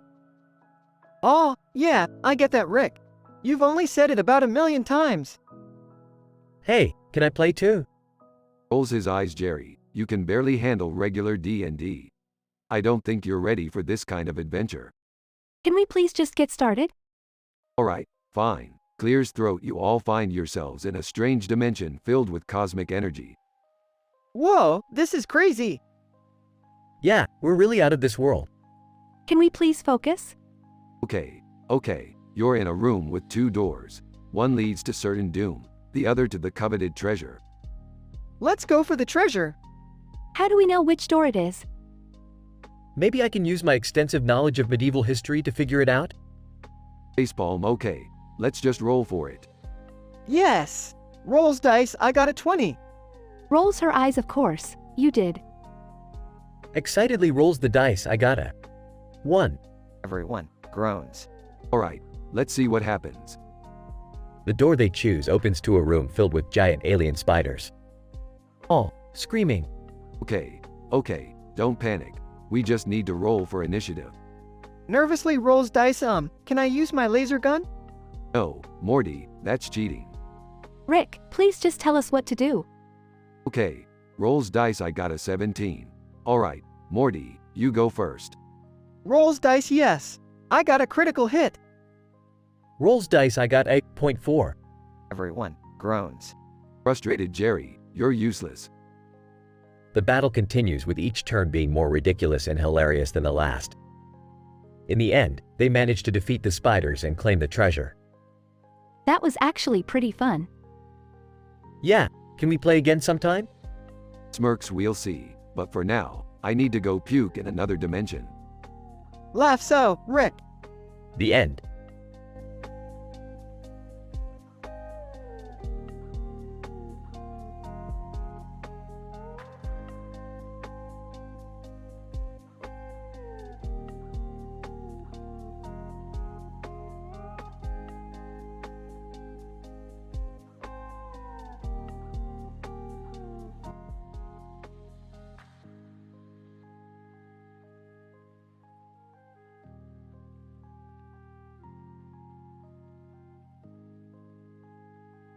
Title: The Awkward Alien Date. Act 1. Scene 1. Rick, Morty, Beth, and Summer are gathered at the dining table. Rick is seen tinkering with a build while the rest of the family is eating dinner. Muttering to himself, this particle accelerator is a work in progress. I still need to get it working. Swinging his legs back and forth, excitedly. Hey, Rick. I'm having the school dance next week, and I need your help. Putting down his build. What kind of help do you need, Morty? Do you want to miniaturize the entire dance or something? Blushing. No, I just need a love potion to make Jessica fall in love with me. Rolling her eyes, Morty, that's not the solution to your problem. Love potions never work out. Scene 2. Meanwhile, a strange-looking alien is seen standing in front of a table with a group of humans in chairs. Alien. Greetings, humans. My name is Zorwin, and I come from planet Zog. I have come to your planet for a date. Human 1. Whispering to the person next to him, is he serious? Human 2. Whispering back, I don't know, but he looks kinda creepy. Scene 3. Morty, frustrated that his love potion didn't work, secretly adds more ingredients to the potion and takes it to school the next day. Chaos ensues as students start falling in love with random objects. Holding the love potion. Come on, Jessica. Just one sip. Jessica, smiling and grabbing the entire bottle. I don't even need a sip, I'm in love with this spider. Spider, climbing onto Jessica's hand. Hello, my darling. Scene 4. Rick and the family finally arrive at the school to see the aftermath of the chaos. Shocked, Morty, what the hell did you do? Defeated, I just wanted Jessica to like me. Disappointed, Morty, this is why you can't just rely on quick fixes. Sarcastically. Yeah. Nice going, Morty. You've got the whole school falling in love with inanimate objects. Act 2. Scene 1. Zorwin finally arrives at the Smith's residence for his date with Beth. Rick, suspicious of the alien's intentions, decides to tag along. Zorwin. Greetings, Smith family. I am here for my date with Beth. Distrustful. Yeah, we'll see about that. Scene 2. The family and Zorwin go on their date, all except for Morty, who is too embarrassed to leave the house. Throughout the date, Zorwin displays odd behavior and keeps mentioning the destruction of the planet. Puzzled, why do you keep talking about the destruction of our planet, Zorwin? Zorwin. Grinning, oh, it's nothing, just a hypothetical scenario. Side to the camera, hypothetical? I don't buy that. Scene 3. Rick finally confronts Zorwin about his real intentions. Aggressively? Alright, Zorwin. What's the real reason why you've come to our planet? Zorwin. Laughing maniacally, you humans are all so gullible. I've come to destroy your planet and take over. Alarmed. Shit, we gotta stop him. Act 3. Scene 1. Zorwin reveals his true form and begins to attack the family, throwing them off their feet. Holding her ground. Rick, do something. Determined. I will. I just need a moment to. Gets hit by Zorwin. Scene 2. Morty, inspired by his family's bravery, finally emerges from the house to save the day. Swinging a baseball bat. Alright, alien. You've messed with the wrong family. Zorwin. Laughing, you're just a child. You can't stop me. Scene 3. Morty hits a home run and smashes Zorwin in the face, knocking him out cold. Panting, I did it. I saved the world. Adding Morty's back. Nice job, Morty. Smiling proudly. You really stepped up, Morty.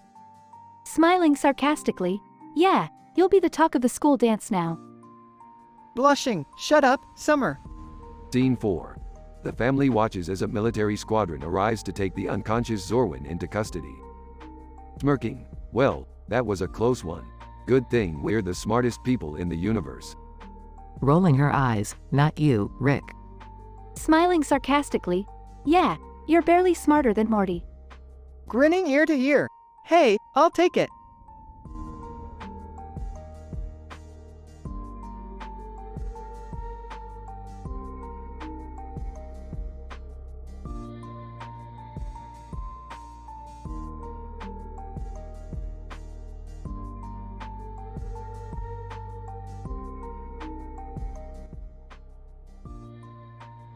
Fade in.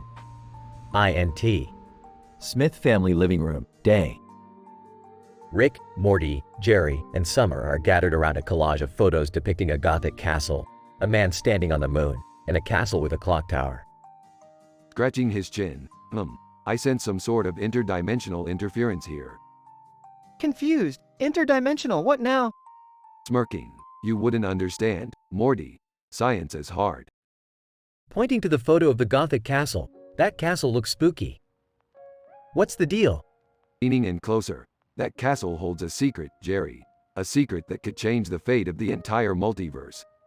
Rolling her eyes, can we just get to the part where we go on a wild adventure? Smiling. You heard the lady. Let's get to it. INT. Gothic castle, day. Rick, Morty, Jerry, and Summer are exploring the castle's massive halls. They come across a professor who appears to be analyzing the castle walls. Professor, excitedly, you're just in time. I've made a breakthrough in my research. The Gothic architecture of this castle holds the key to unlocking the secrets of the universe. Sarcastically. Oh, great. Another professor with delusions of grandeur. Looking around nervously, is it just me or is this place giving off major monster vibes? Rolling his eyes. Morty, there's no such thing as monsters. Suddenly, the group is attacked by an interstellar supervirus, which sends them running for cover. INT. Castle with a clock tower, day. The group has narrowly escaped the supervirus and takes refuge in a nearby castle with a clock tower. But their problems are far from over. They're immediately accused of asteroid affair allegations. Frustrated, what's happening? Why are we always getting accused of stuff? Sarcastically, maybe it's because we're always getting into crazy adventures, Morty. Smiling. She's got a point. With no other options, the group decides to team up with the professor and use his research to stop the supervirus and clear their names. INT. Golem's Lair, day. Rick, Morty, Jerry, Summer, and the professor arrive at the Golem's Lair, where they must battle the interstellar supervirus in a final showdown. Terrified. I can't do this. I'm not cut out for interdimensional heroics. Rolling his eyes. No one is, Jerry. But sometimes we have to rise to the occasion. The group finally defeats the supervirus and saves the multiverse from certain doom. Professor, awestruck, my research was true. The Gothic castle secrets really did hold the key to stopping the virus. Smiling. You're welcome, Professor. Now let's go home and catch up on some interdimensional cable. Fade out.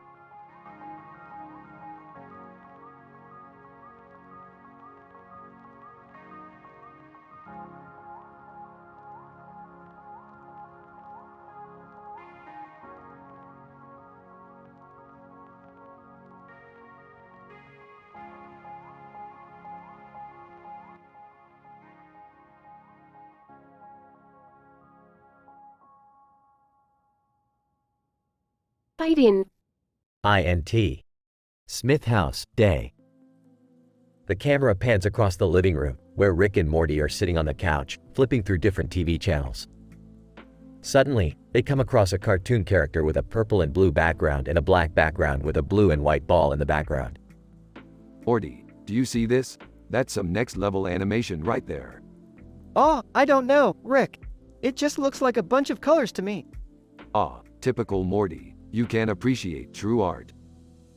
Suddenly, Beth's alien doppelganger walks into the room, wearing a cheerful smile. Beth's alien doppelganger. Hi guys. I'm so happy to be here. I've been learning so much about human culture. Yeah, that's great. Listen, we've got bigger problems to worry about. Justin Bieber just showed up on my doorstep, asking for some help. What? Justin Bieber is here? Yeah, that's right. The guy's got some serious problems. Apparently, he's been trying to bake a cake for his girlfriend, but he keeps getting the recipe wrong. Beth's alien doppelganger. Well, that sounds like a science problem. Let me help. Rick rolls his eyes and sighs. Alright, fine. You can come with us. But we're going to need some curium if we're going to have any chance of fixing this mess.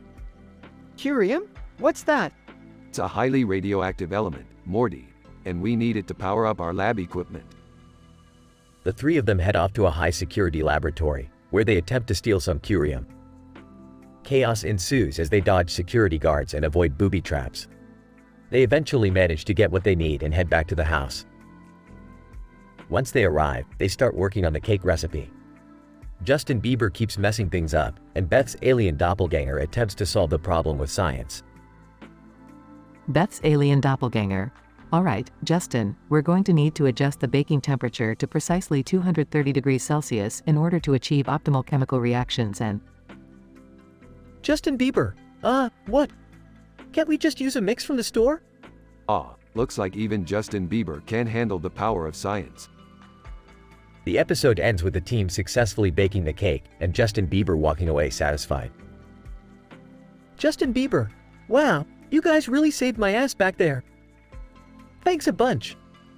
Yeah, just remember who to call next time you're in trouble. Fade out.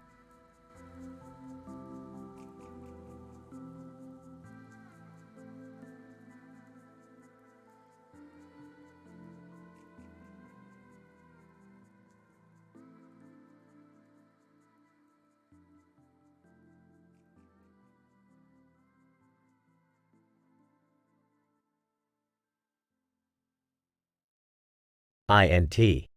Futuristic city at night. Rick and Morty are walking down a neon-lit street with a robot in a flying car. Morty, these lights are giving me a headache. They emit photons in a wavelength that stimulates the sensory receptors of our retinas above the neutral threshold.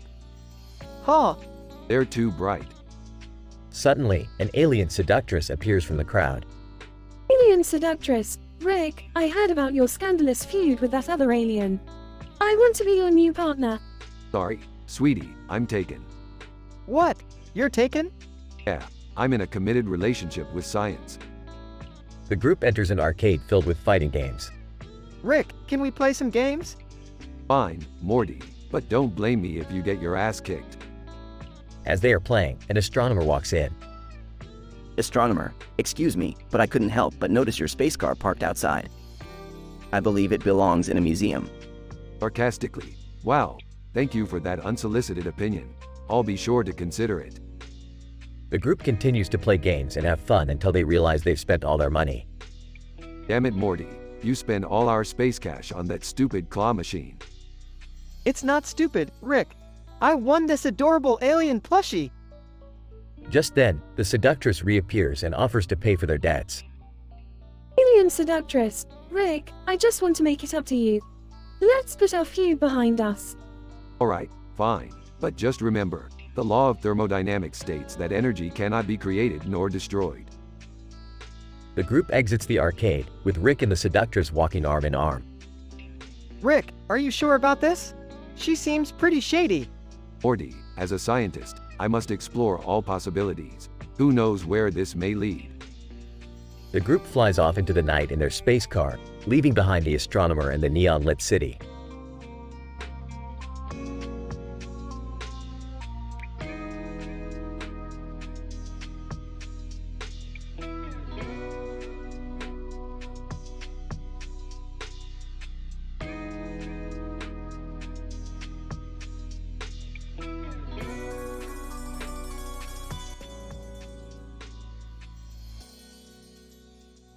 Biden.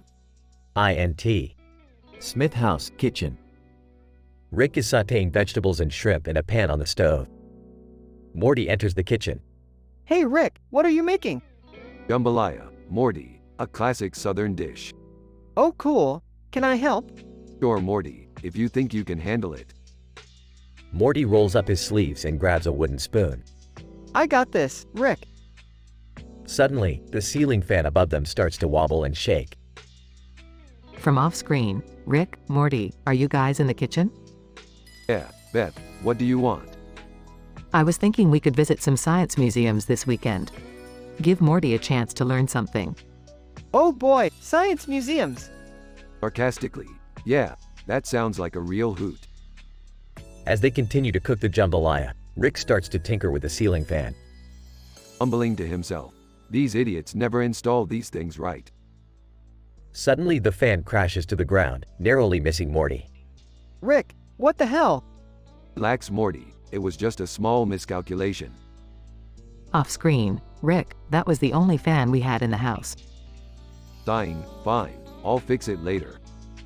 And don't forget, we have to visit the engineering exhibit tomorrow too. Rolling his eyes, yeah, because that sounds like a real thrill ride. As they sit down to eat their jambalaya, the clock on the wall strikes midnight. Wow, Rick, this is really good. I know, Morty, I'm a bit of a master chef myself. Off screen, guys, it's midnight. We should all get some rest for tomorrow. Yeah, I'll be up all night fixing that damn fan anyway. Night, Rick. Night, Morty. The screen fades to black as the camera zooms out on the clock and the empty plates of jambalaya. Fade out.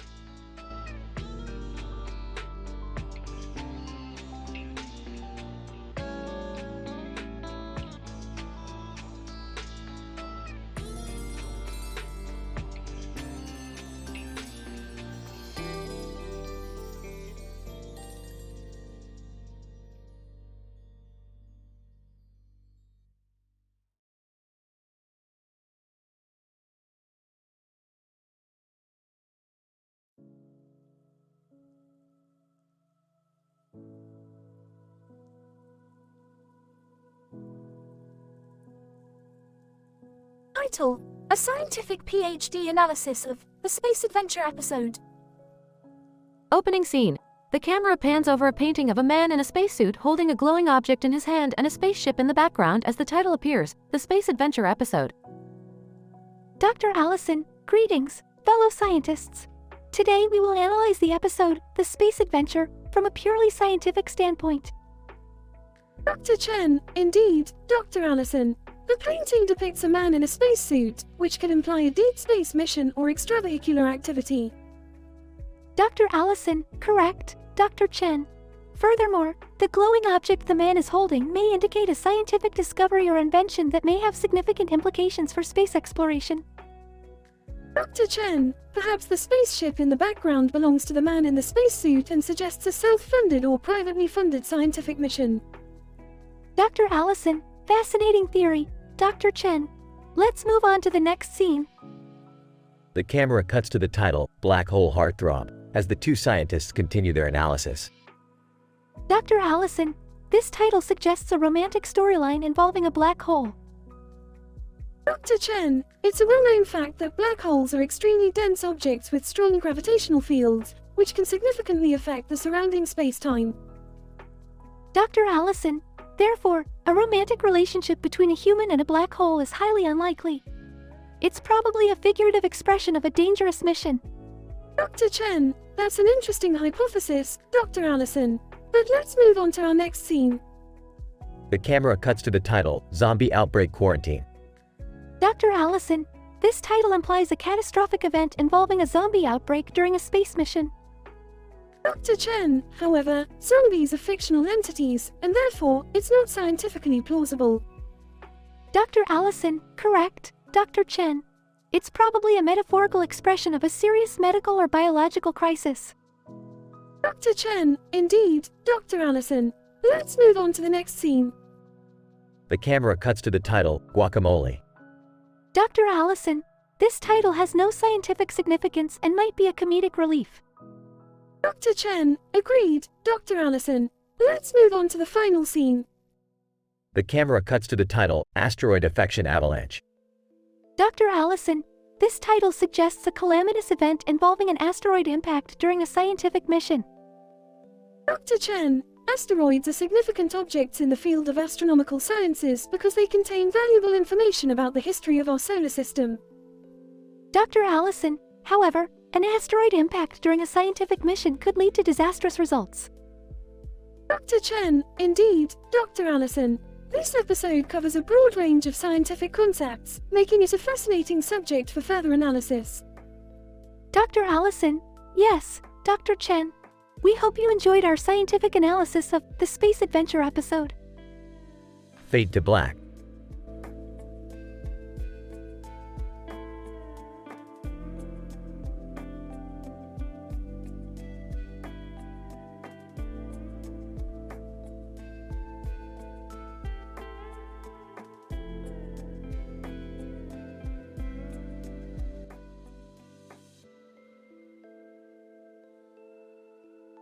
Title: The Quantum Possession of Morty. Opening scene. Rick and Morty walk down the street towards a storefront that catches Rick's eye. Morty, I've detected a quantum anomaly coming from that store. WH, what does that mean, Rick? It means something's not right in there, Morty. Let's go check it out. As they approach the storefront, they see a cartoon character standing in front of the window, looking in. Cartoon character, oh hello there. I'm just trying to get this pesky ghost out of my head. GG ghosts? Like, real ghosts? No, Morty, not real ghosts. Quantum ghosts, theoretical entities that exist in the realm of the unobserved. Cartoon character, well I don't care what you call it, it's driving me crazy. Interesting. Morty, get the ectoplasmic scanner from the trunk. Morty runs back to the car to retrieve the device while Rick and the cartoon character continue talking. Tell me, what's your story? How did you come to be possessed by this ghost? Cartoon character, oh it's a long story. It all started when I was a guest on the Who Talk Show. Those damn comedy talk show hosts played a prank on me and I ended up with this ghost in my head. Morty returns with the scanner and begins examining the cartoon character. Rick, I'm getting some strange readings here. This ghost is really messing with the quantum field. We need to get it out of there. Ash Ketchum, you're up. Use your Pokeball to capture that ghost. Ash Ketchum appears out of nowhere and throws a Pokeball at the cartoon character's head, capturing the ghost inside. Philosopher. Fascinating. This raises some interesting philosophical questions about the nature of possession and the self. Brasserie. Indeed, and while we ponder these questions, let's grab a beer and celebrate. Everyone runs to the brasserie down the street as the cartoon character happily announces that the ghost is finally gone from his head. Cartoon character, I feel like a new man, thanks guys. No problem. That's just another day in the life of a quantum scientist. The group sits down at the brasserie, laughing and joking, as Rick takes a sip of his beer and declares, "I love science." The end.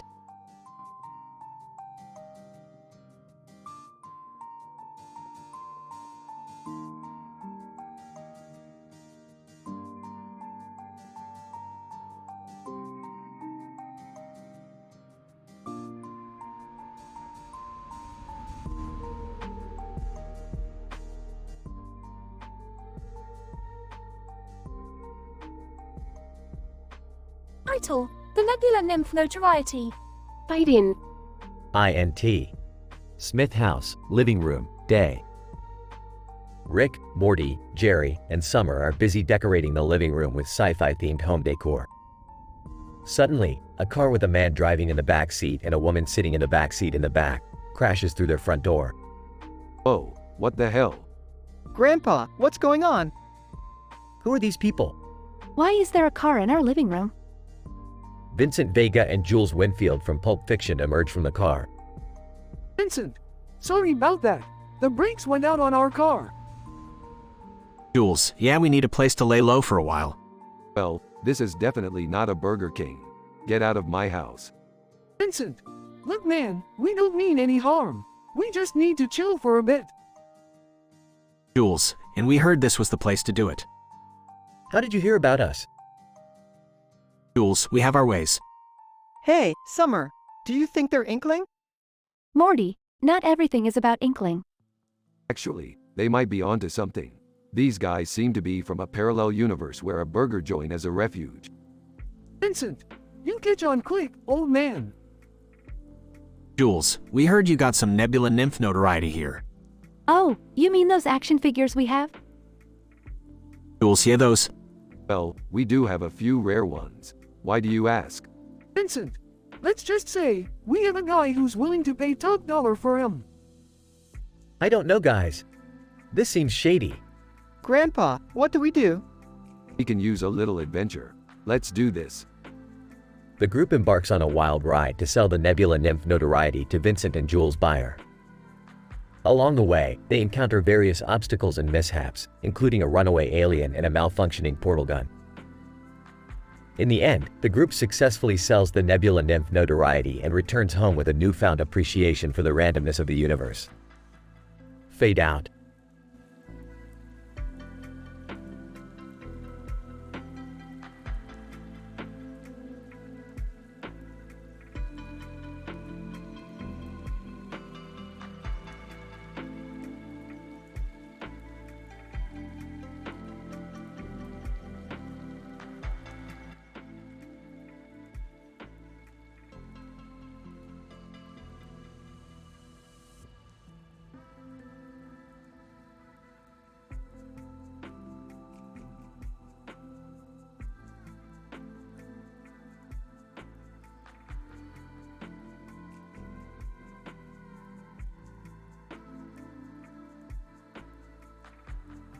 Title: Best Secret Life as an Interdimensional Pin-Up Girl. Act 1. Scene 1. EXT. Smith's house, day. Beth is standing in the yard wearing a blue dress and fixing a satellite dish while Rick and Morty watch. Beth, what's all this?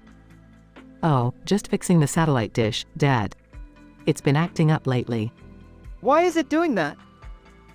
According to Neo, the interdimensional satellite feeds are being blocked by some kind of interference.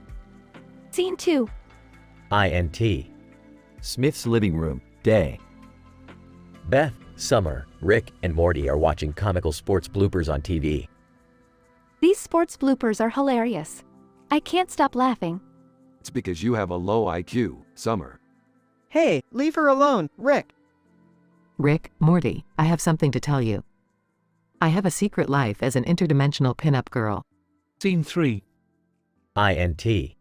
Smith's kitchen, day. The Smith family is gathered in the kitchen. What do you mean, a pin-up girl? I pose for pictures that are sold in different dimensions. It's not a big deal. Mom, why didn't you tell us before? I didn't want you guys to think poorly of me. It's just a side job, and it pays well. Scene 4. INT. Smith's living room, day. Beth's pinup pictures are on display, and the family is looking at them. Wow, Mom, you look hot in these. I can't believe my own mom is a pin-up girl. I've seen weirder things in my travels. At least it pays well. You could use the money to upgrade this satellite dish. Act 2. Scene 1.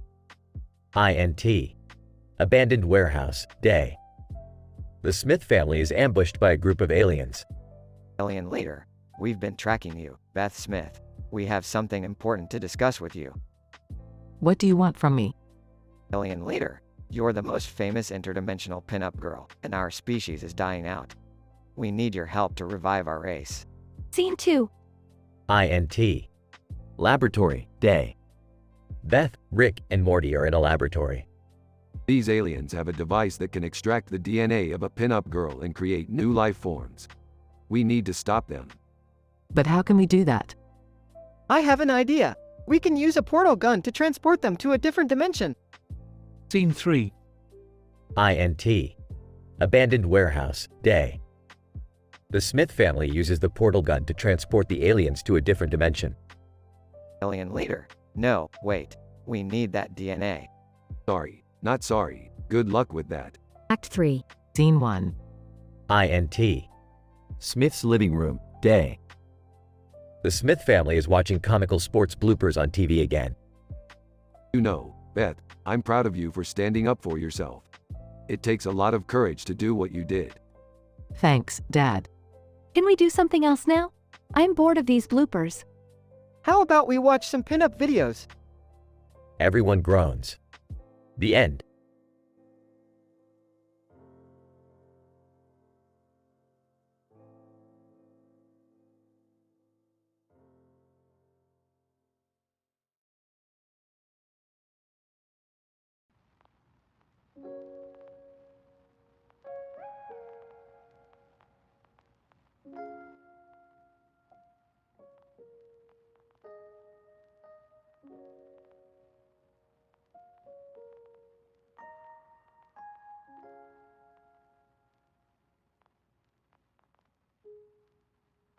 Title: The Quantum Humoronic Theory of Theoretical Jokes. Biden. INT. Smith House, day. Rick, Morty, Jerry, and Summer are gathered around a living room, discussing the latest developments in the quantum mechanics of humor. Listen up, Morty. What we're about to do here is strictly classified, under penalty of the Grand Council of Ricks. Rick, I don't know. I'm not really sure I'm comfortable with this. Relax, Morty. We're just cracking some jokes here, some theoretical jokes. We're taking humor to the next level, Morty. I just don't understand why I'm here. I'm not a scientist. I'm just a simple man who likes funny things. Yeah, Dad, why did you bring him along? Oh, are those my galactic fans? Suddenly, a woman in a futuristic suit with green hair and a black helmet enters the room. She is holding a device that emits a purple light. Excellent timing, Dr. Jocular. Just in time for the joke-a-thon. Dr. Jocular, I have brought the latest in quantum humoronic technology, designed to extract the maximum level of laughter from the quantum void. The quantum what now? I think he means jokes. Duh, Dad. Let's get started. Jerry, tell us the one about the alien who walked into a bar. Okay. So this alien walks into a bar and says, "Take me to your leader." And the bartender says, "You mean like a drink?" The room is silent for a beat. Dr. Jocular, I'm getting a reading of -2 on the quantum laugh-o-meter. I'm afraid that one is insufficiently funny. What? But it's a classic. Doctor, recalibrate the device. We need a more accurate reading. Wait, I've got one. Why did the chicken cross the road? Oh, come on, Morty. That one's ancient. Just bear with me. Why did the chicken cross the road? To get to the other side of the multiverse. There is a pause as the group looks at Morty expectantly. Dr. Jocular, quantum laugh-o-meter is off the charts. That's the funniest joke in the entire infinite universe. What? No fair, Morty's not even trying. Whatever, I'm gonna go find that alien crush of mine. As Summer exits, Jerry sulks in his chair. This is ridiculous. I'm going back to bed. Suit yourself, Jerry. Rick, do you really think this is all necessary? I mean, why do we need to quantify humor? Because, Morty, comedy is the universal language. And if we can crack the code, we could rule the entire universe with laughter. The group is silent for a moment. Wait, are you serious? Of course not, Jerry. You don't need quantum physics to be funny. You just need to be a little more Jerry. Jerry groans as the camera pans out to the purple background. Fade to black.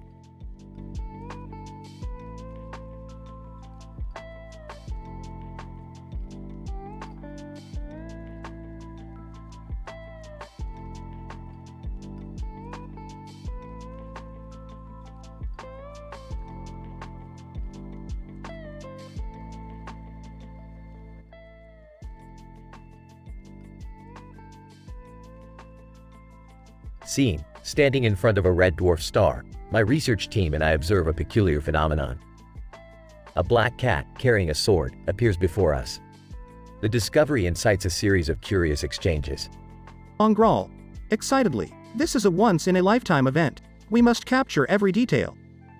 Guys, skeptically, we're scientists, not some fictional novel character.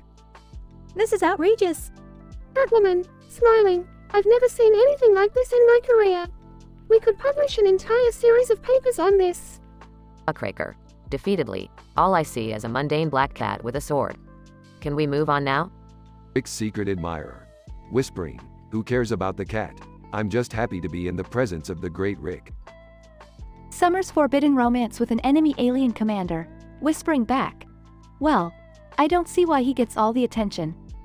I have my eyes on someone else. Ongral. Commanding. All right, let's focus. This is a scientific breakthrough, not a soap opera. Guys, more interested, but seriously, what does this mean for our understanding of the universe?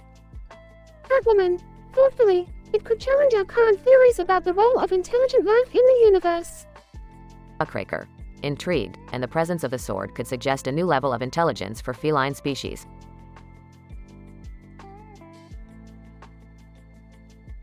Rick's secret admirer. Giggling, oh Rick, your team is so smart. Summer's forbidden romance with an enemy alien commander. Rolling her eyes. Can we just stick to the topic at hand? Ongral. Excitedly, I think we should start hypothesizing about the origins of the cat and its apparent intelligence. Thighs, nodding in agreement. Yes, let's begin collecting data and analyzing it. Catwoman, smiling. I can't wait to see what new discoveries come from this unexpected encounter. Muckraker. Curiously, speaking of unexpected encounters, anyone know how to get rid of a forbidden alien romance? Asking for a friend. The atmosphere becomes lighthearted as we end the observation. Despite our differing personalities and motivations, the singular focus of advancing scientific knowledge unites us.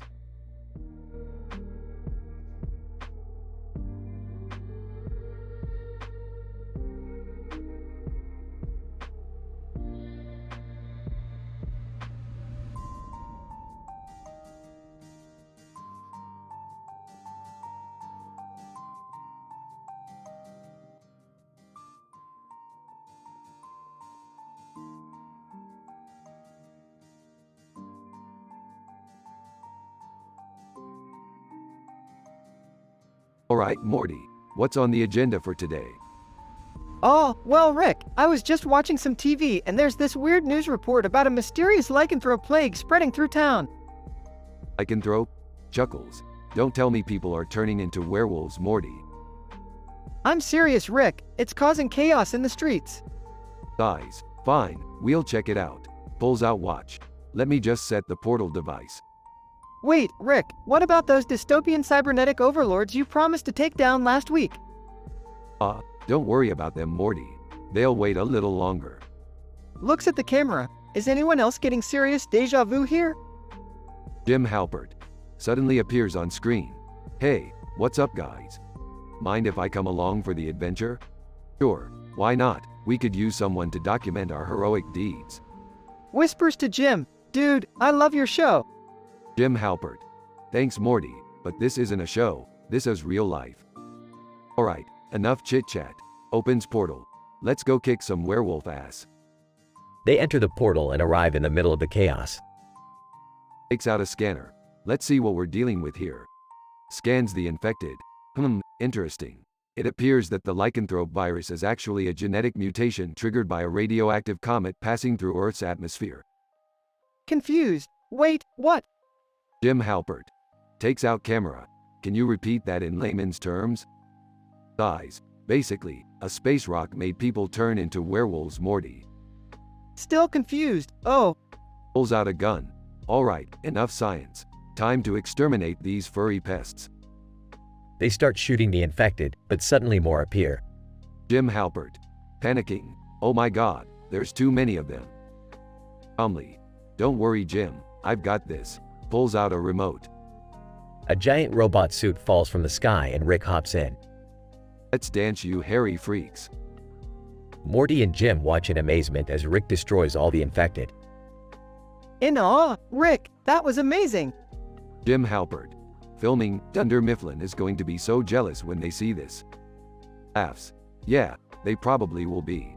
Alright, let's get out of here. Opens portal. They step back through the portal and arrive back in Rick's lab. Well, gentlemen, that was a successful mission. Smiling. Yeah, I don't think anyone will forget that one anytime soon. Jim Halpert. Turns to the camera, and that, my friends, is the power of science.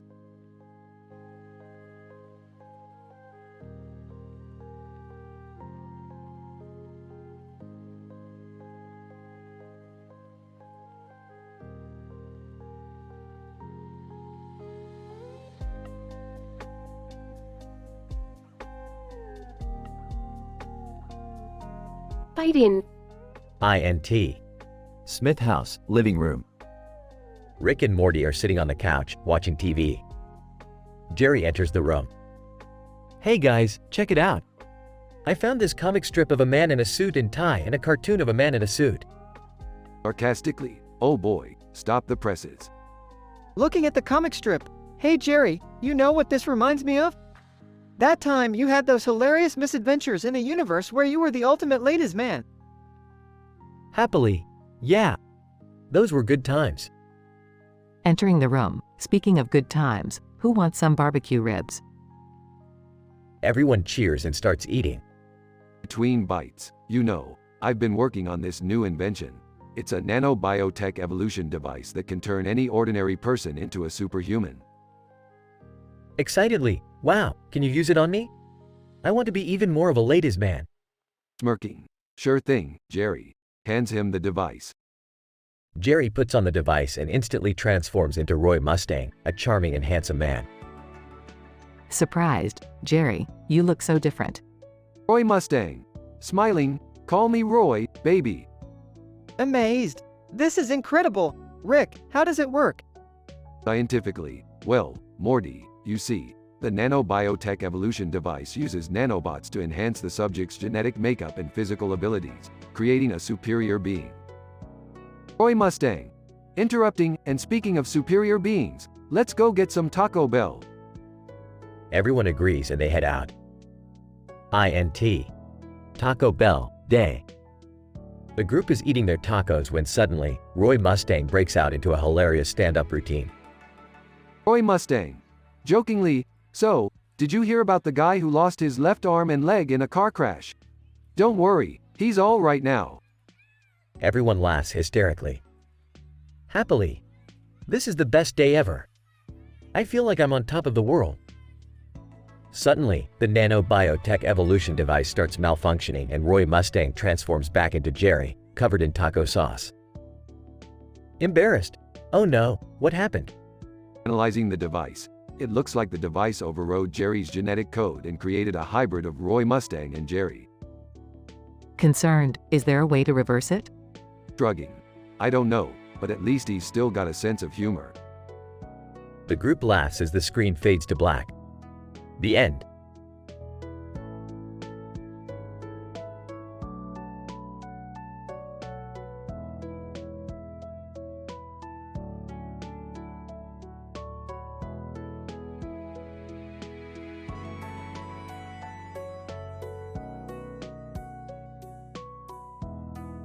Title: The Green Screen Experiment. Rick and Morty are working on a new experiment, utilizing the green screen they have set up in their lab. Morty sits at the table, and Rick is standing behind him, tinkering with some machinery. Alright, Morty, here we go. The green screen experiment. Oh, okay, Rick. What do I do? Just sit there and hold this remote control. And, action. Suddenly, the green background behind Morty changes to a scene from the anime Black Clover. Morty looks around bewildered. Whoa, what's going on? Rick, what did you do? Relax, Morty. It's all a part of the experiment. Just keep holding the remote. The background changes again, this time to a spinning fidget spinner. Morty can't help but stare at it. Ooh, shiny. Come on, Morty, focus. We need to document these results. A satirical news article flashes behind Morty. Hey Rick, look. Reading, scientist plans to crossbreed cats and dogs to create new super pet. Haha, that's hilarious. Morty, stop distracting yourself. We need to stay focused. The background shifts and suddenly they are witnessing a submarine mutiny standoff. Whoa, this is intense. What's happening? No idea, Morty, but that's why we're doing the experiment. To see what kind of weird and crazy situations we can come up with. The background shifts again to a psychedelic pattern, making Morty feel disoriented. Whoa, Rick, I don't feel so good. It's just the experiment, Morty. Hang in there. After a moment, the background returns to the green screen. Morty looks relieved. Thank goodness. That was wild. So Morty, what did we learn? I'm not sure. That a green screen can create some pretty crazy situations? Sighing. Morty, I'm disappointed in you. We learned the importance of staying focused and remaining diligent in our scientific experiments. Oh, right. Pause. Hey, can we do it again? Smirking. Always eager for more, Morty. Alright, let's go for take 2. The green screen changes once more, and Rick and Morty are thrown into another crazy scenario. The end.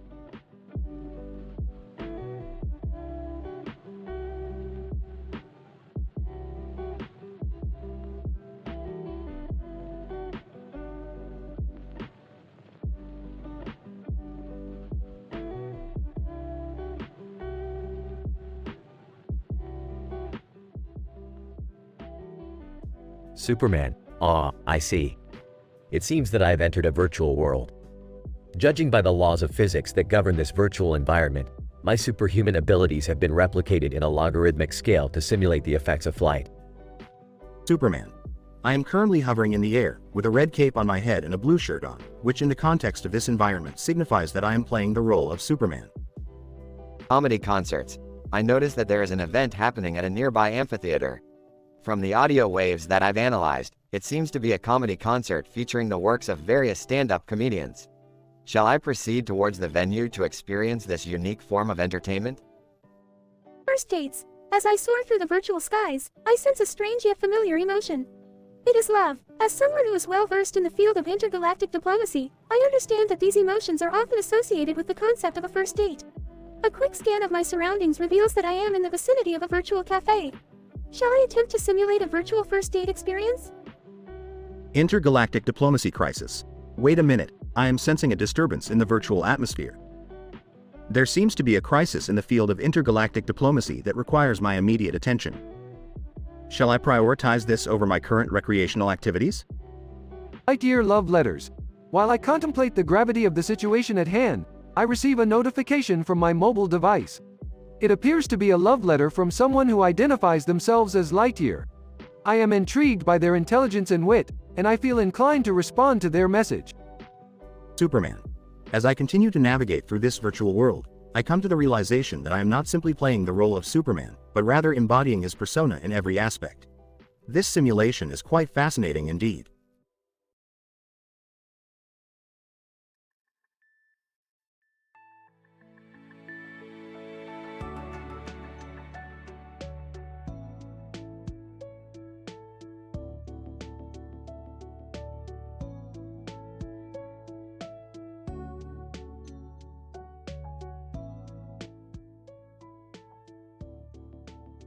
Biden. EXT. Haunted house, night. The camera pans over a group of people standing in front of a creepy old house with bats flying around it and a full moon in the sky.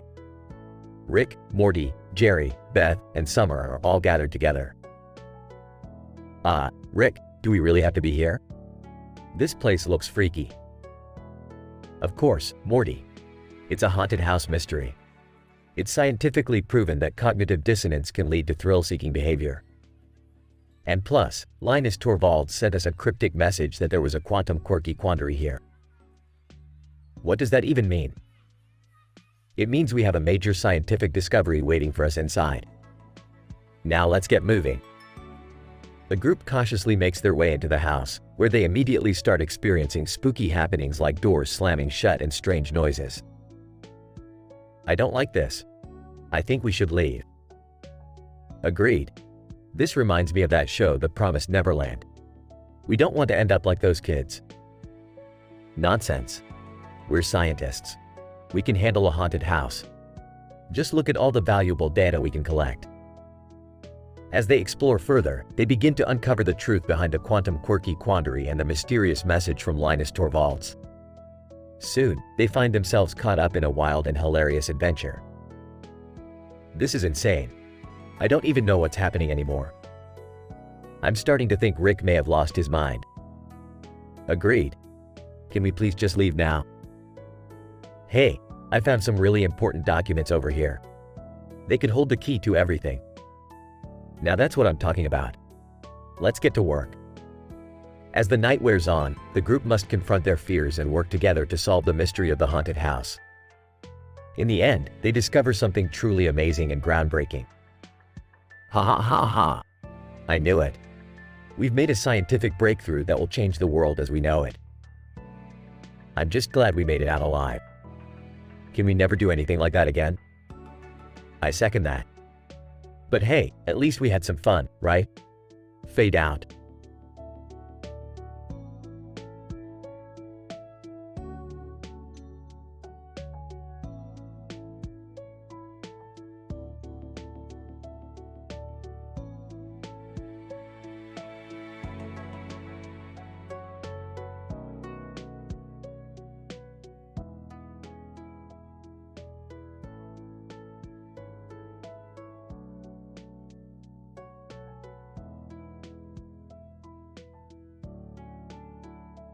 Fade in.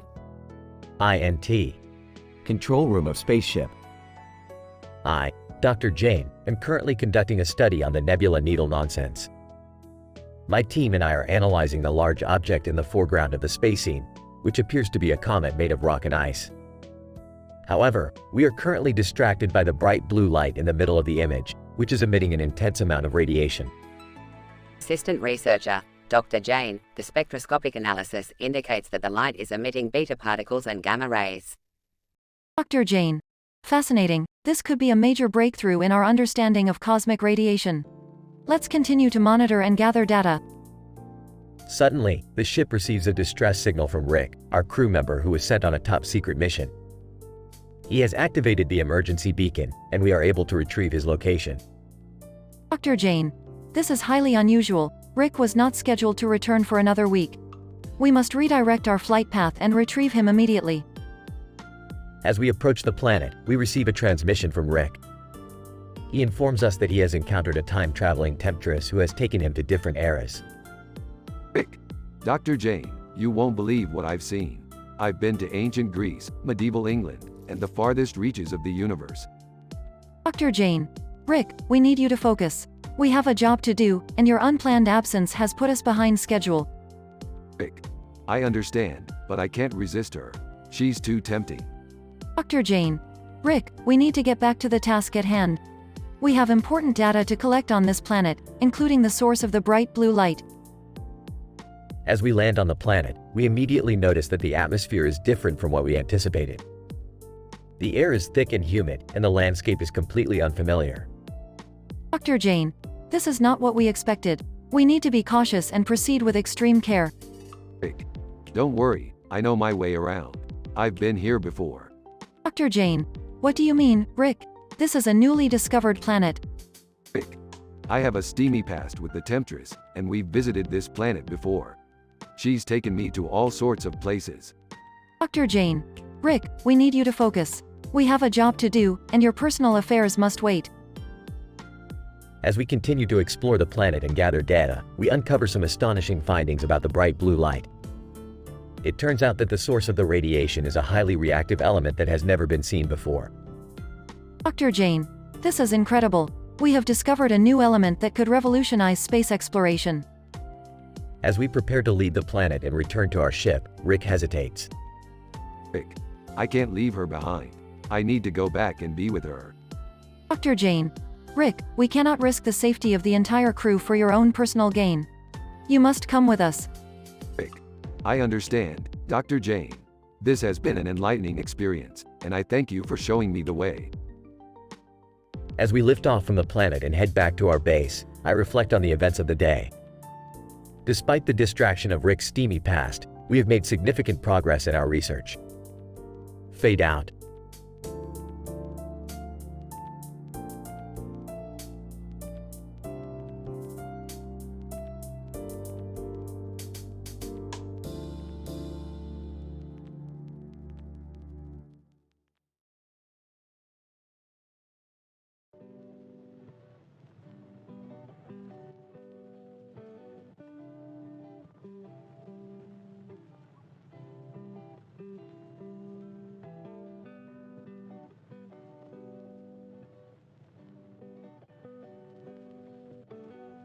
INT.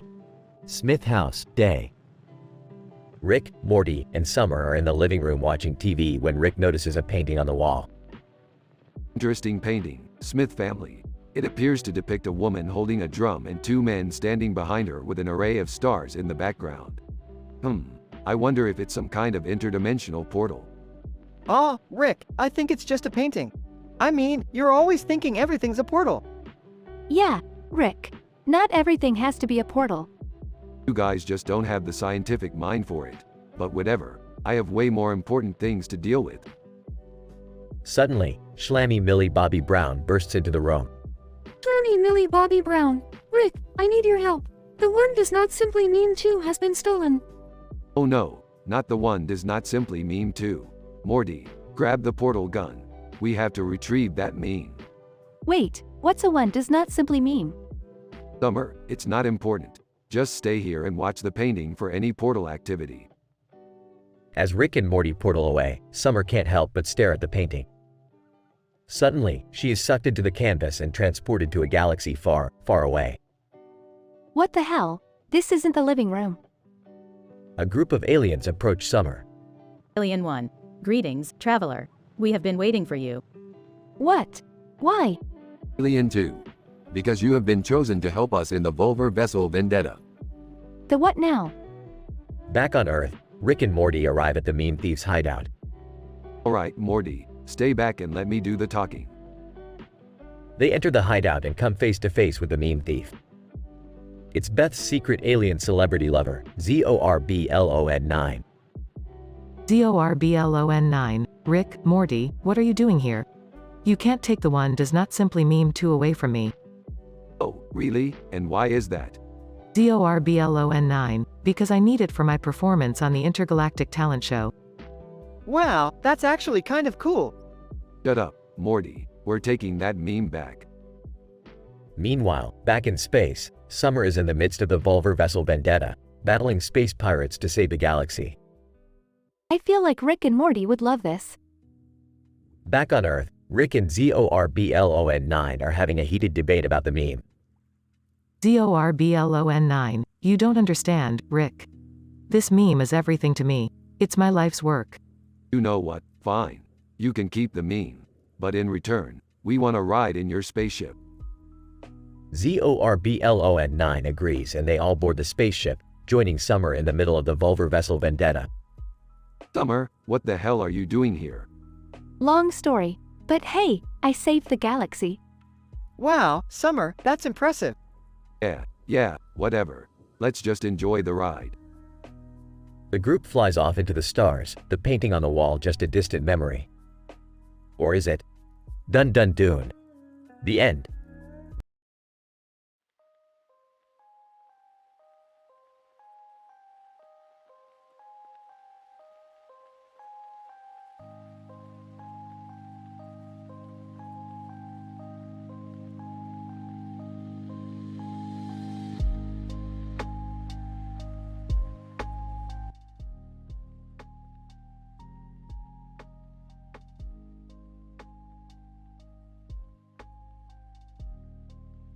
INT. Smith house, living room, day. Rick, Morty, and Beth are sitting around a table admiring a toy horse with a Christmas tree on its back, placed in front of a blurry background. Beth, Dad, why did you bring a toy horse with a Christmas tree on its back? Rick. Well, Beth, this isn't just any toy. This is a quantum entangled toy horse. It can take us to the most amazing places. Morty, really, Rick? Like where? Rick. Like the planet Astatine, Morty. It's full of crazy atoms that can actually talk. Beth, that sounds fascinating. INT. Spacecraft, traveling through space. The trio is in Rick's spacecraft, traveling through space. Morty, Rick, why didn't you tell us about the talking atoms? Rick. Oh, I just made that up to impress your mother. We are actually going to a haunted orphanage on the outskirts of the galaxy. Beth, why would we go to a haunted orphanage, Rick? Rick. To uncover its secrets, Beth, and sell them to the highest bidder. INT. Haunted orphanage. Rick, Morty, and Beth enter the orphanage and are greeted by a veterinarian who tells them about his amusing travel experiences. Veterinarian. Let me tell you about a time I went to the planet Zorgon. The aliens there have the best sense of humor. They once played a prank on me by turning me into a chicken for a day. Rick. Interesting story, but we are here for the secrets. The trio begins their investigation and uncovers a hidden room with a mysterious machine. Morty, wow, what is this machine, Rick? Rick. It's a portal gun, Morty. With this, we can go anywhere we want, anytime we want. Suddenly, the machine starts shaking and the room starts to spin. Beth, Rick, what's happening? Rick. I don't know. Morty must have pressed the wrong button. The room comes to a stop, and the trio find themselves back in the living room with the toy horse. Morty, whoa, that was crazy, Rick. Where did we go? Rick. Anywhere we wanted, Morty. Anywhere we wanted. The trio stares at the toy horse, wondering where they will end up next. Beth, Rick, can we go back to Astatine? Rick. Sure thing, Beth. But first, let me tell you about the time I met the Queen of England on the planet Zog. The trio laughs as they prepare to embark on their next adventure.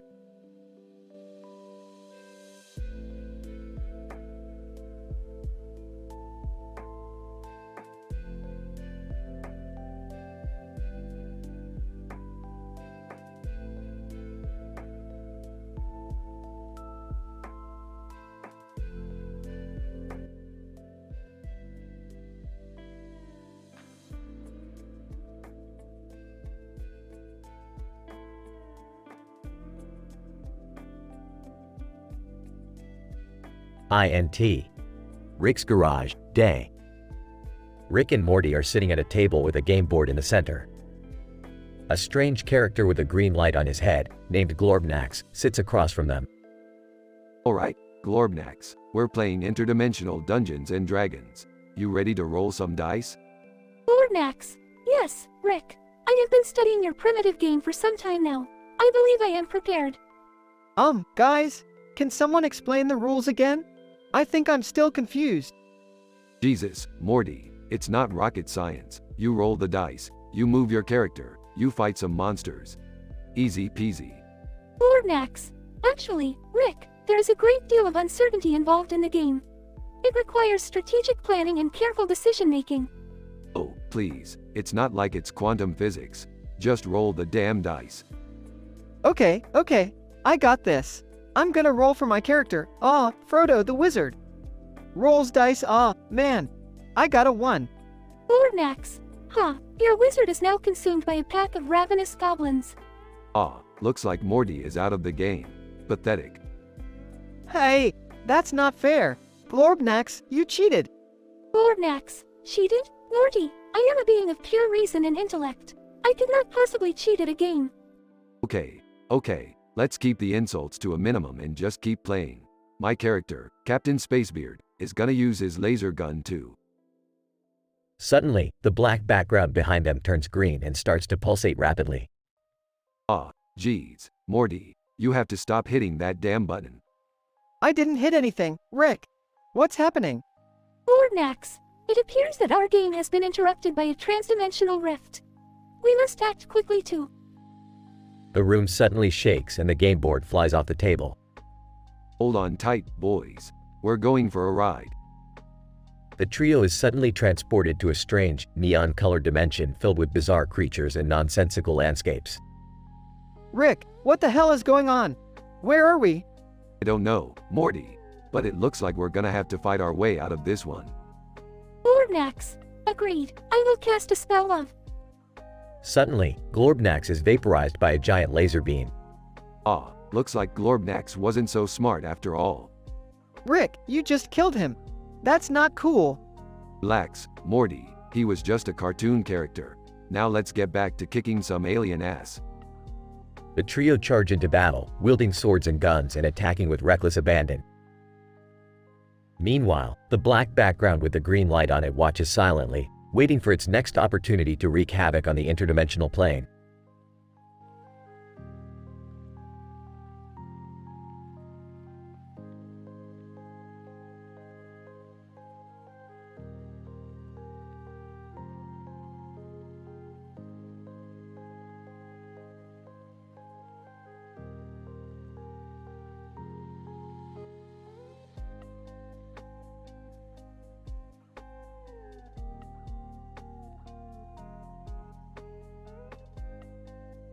Alright, Morty, strap on your science pants. We're going on a field trip. Where are we going? We're heading to Morpheus Haunted Lighthouse Terror. I've heard they have incredible penny slots. Oh boy, a family road trip. Do we have to bring Jerry? Don't worry, Jerry. We'll just ditch you at Wonder Woman slot machines and pick you up later. Aw man, I never get to have any fun. Rick, what's so special about the penny slots here? These aren't your everyday penny slots, Morty. These are Marathi technology. They're more advanced than anything on Earth. They can predict your moves before you even make them. That sounds like cheating. It's only cheating if you get caught, Summer. Meanwhile, at Morpheus Haunted Lighthouse Terror. This haunted tourist slot machine is taking all my money. An eerie voice echoes through the casino. Haunted machine, you can't beat me, mortal. What the? Ah, the haunted machine. It's a sentient slot machine, Morty. We're lucky to have found it. Lucky? I lost all my money. Nonsense, Morty. This is a scientific discovery.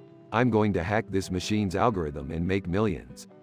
This is ridiculous. I'm going to go find some normal slot machines. Suit yourself, Summer. You'll be missing out on the discovery of the century. Morty and Rick spend several hours hacking the machine's algorithms. Rick, I think we're getting somewhere. Keep going, Morty. We're almost there. Jerry watches in confusion as the machine begins to glitch. Haunted machine, warning, warning, system overload. Yes, the code is breaking down. The casino begins to shake and neon lights flicker. Guys, what's going on? We did it, Morty. We hacked the Morty technology. We're rich. The ground shakes violently and the casino begins to collapse. Great, we're all gonna die. Quick, everyone grab onto the Wonder Woman slot machine. The family holds onto the slot machine as the ground gives way beneath them. I can't believe we're gonna die in a casino. This is so stupid. Shut up and hold on. The family is launched into the air as the casino explodes behind them. I think we lost a wheel. Rick, what did we learn from all this? Science is unpredictable, Morty. Sometimes you win big, sometimes you blow up a casino.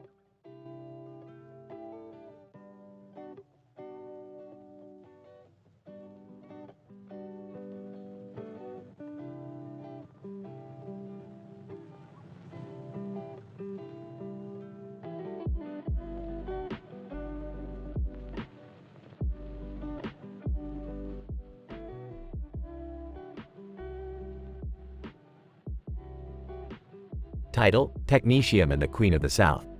Scene: Rick's lab. Morty, we've got a job to do.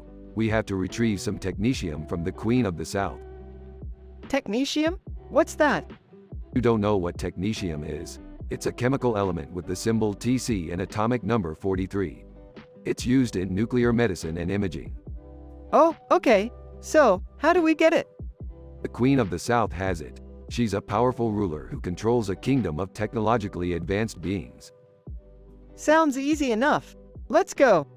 Scene: the Queen of the South's castle. Rick and Morty approach the castle gates and are stopped by two guards. Guard 1, state your business. We're here to see the Queen. We need to retrieve some technetium. Guard 2 laughs. You retrieve technetium from the Queen? That's rich. Smirks. You underestimate us. The guards let them through. Scene: the throne room. Queen of the South. Rick Sanchez. I've been expecting you. O's, Your Highness. Queen of the South. And who is this? Oh, Morty Smith, Your Highness. Queen of the South. Smirks. I see. What brings you to my kingdom? We need the technetium you possess. It's of great importance to us. Queen of the South. And what do I get in return? Pulls out a small box. How about this? It's a device that can manipulate the space-time continuum. It's priceless. Queen of the South. Eyes widen. Very well. You may have the technetium. Scene: Rick's lab. Rick and Morty are in the lab, examining the technetium. So, what are we gonna do with this? Laughs. Morty, with this much technetium, we could create a giant laser beam that could destroy an entire planet. Or, we could use it to power our toaster. Laughs. You're crazy, Rick. And that's why you love me. End scene.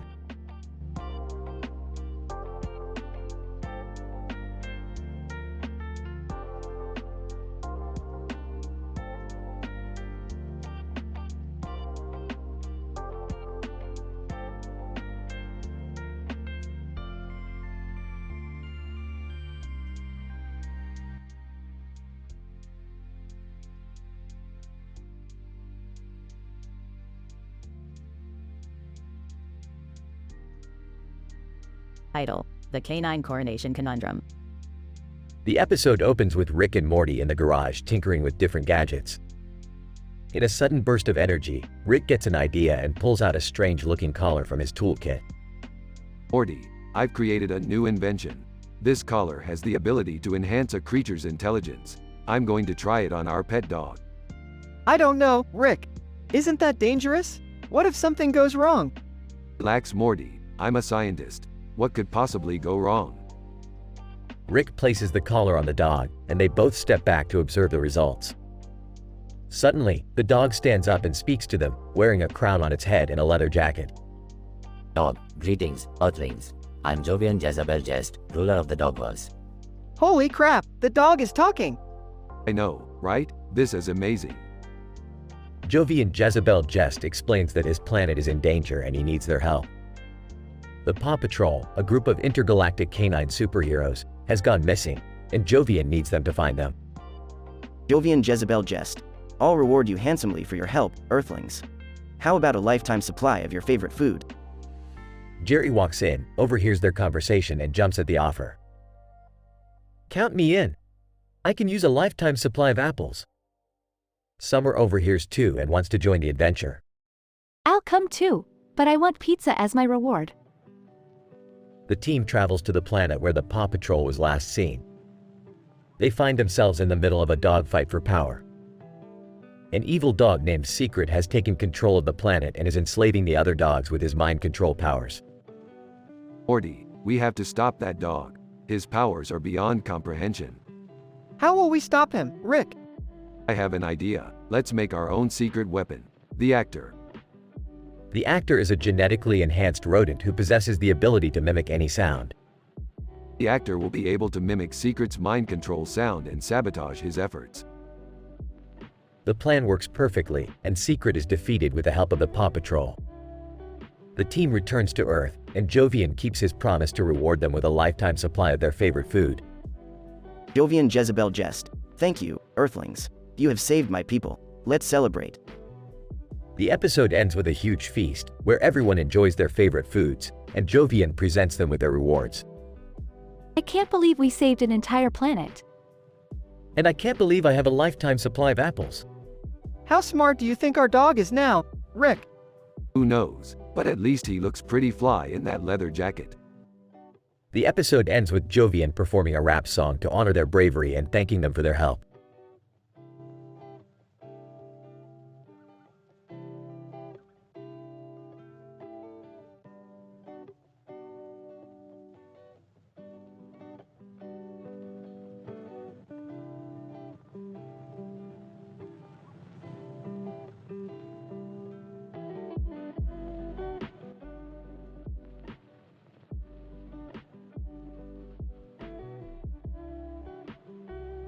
Fade in.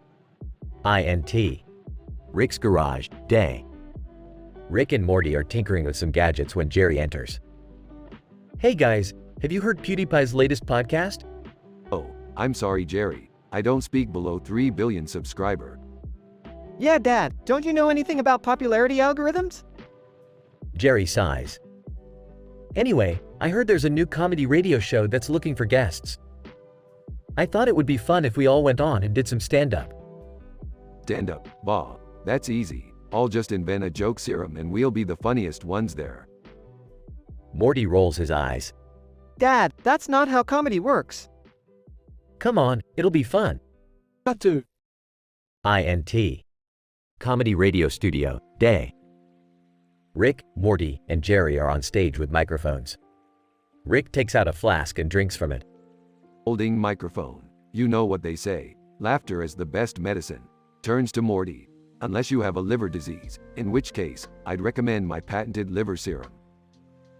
The audience stares at him blankly. Holding microphone. So, anyone else think Mark Zuckerberg is secretly a robot? Some polite laughter ensues. Holding microphone. I don't always wear a face mask, but when I do, it's because the world is ending. The audience chuckles. Suddenly, a man with a microphone enters. Radio host. All right, folks, it's time to welcome our next guest. The man starts singing into the microphone. Holding microphone. What the hell is going on? Holding microphone. I don't think this is comedy anymore. Holding microphone. Did we accidentally stumble into a musical? The man finishes singing and the radio host starts speaking again. Radio host. That was beautiful, but unfortunately, we're out of time. Thank you to all our guests today. The trio looks at each other in confusion as they exit the stage. Cut to INT. Rick's garage, day. Rick is working on his gadgets again while Morty watches. So, what did we learn today, Rick? That we should stick to science and leave the comedy to the professionals. Morty nods, but suddenly starts laughing. Holding microphone. Hey, Rick, what do you call a man with a face mask on singing into a microphone and another man with a microphone? Confused. I don't know, Morty. What? A pandemic band. Rick rolls his eyes as Morty bursts into laughter. Fade to black.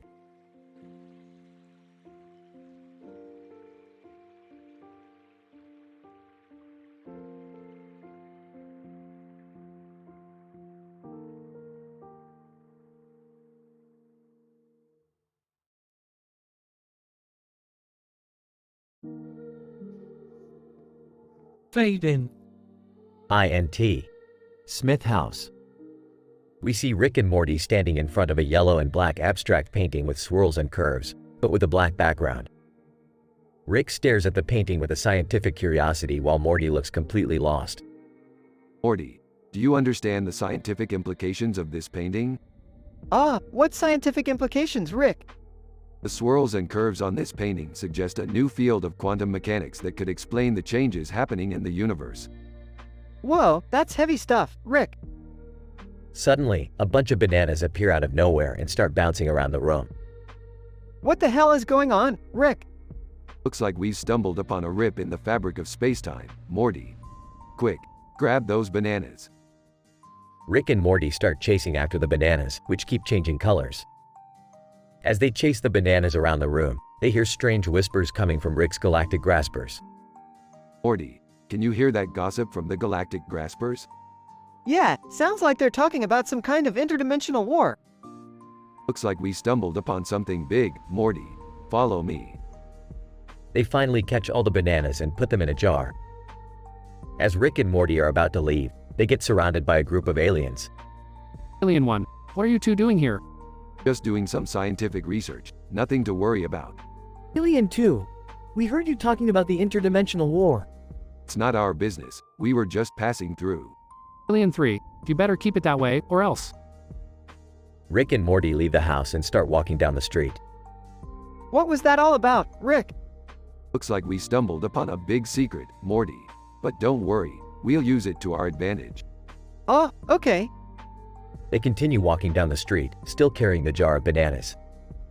Hey Morty, wanna hear a joke? Sure, Rick. Why did the alien cross the galaxy? I don't know, Rick. Why? To get to the other side.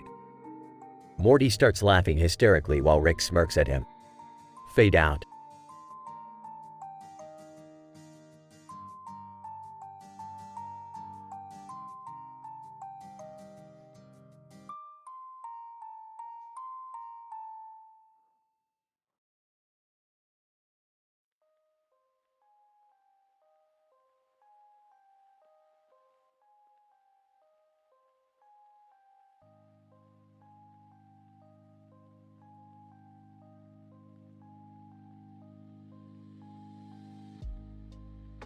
Scene 1. The Dalek Dilemma. Morty and Beth are in the garage, trying to comprehend a bizarre picture of multiple Daleks, while Rick is tinkering with his gadgets. I don't understand, Rick. Why are there so many Daleks in this picture? Morty, you still haven't grasped the concept of parallel universes. There are infinite versions of every being in every dimension. And in one of them, those pepper shakers on legs became the rulers of the universe. Okay, but what does that have to do with us? Nothing, except that one of them lost a bet and has to give us their finest chicken wings. How are we supposed to find that one Dalek in a sea of Daleks? Easy, Morty. We'll just use my new invention, the Dalek detector. Rick hands over what appears to be an oversized metal detector to Morty, who looks confused. I thought Daleks were made of metal. Well, this one has a chicken wing implanted in its outer casing. The detector will pick up the scent. Okay, this sounds ridiculous. Why do we even care about chicken wings? Because, Beth, that's the currency of the multiverse. Plus, I owe Ghost Cat Lady a debt and she only accepts payment in poultry. Who's Ghost Cat Lady? That's a story for another time, Morty. Right now, we have to find that Dalek. Scene 2. The Talibearing Trader. The trio arrive at a Dalek-heavy universe and begin scanning for the winged Dalek. Wait, Rick. I think I found something. The detector's going crazy over this one Dalek. How do we know it's the right one? There's only one way to find out. Suddenly, the Dalek in question begins to speak. Dalek, exterminate! Exterminate! Great, we found the right one. Now let's get those wings in. Dalek interrupts. Dalek, alert! Talibearing detected. You have been infiltrated by a traitor. What? What traitor? Dalek, the Ghost Cat Lady has asked for an extra ingredient in her wings. The tale of your recent adventures. You have been set up. But how did she know about us? The Dalek begins to fold in on itself, revealing a disguised Ghost Cat Lady inside. Ghost Cat Lady, let's just say I have my ways. Now hand over those wings. Fine, fine. But can I interest you in a dimensional portal gun instead? Ghost Cat Lady, deal. Beth rolls her eyes as Rick hands over the wings and the portal gun. Ghost Cat Lady disappears through a portal, cackling. Well, that was crazy. Hey, just another day in the multiverse. Want some pizza? Sure. Morty and Beth grab pizza from Rick's fridge as the screen fades to black.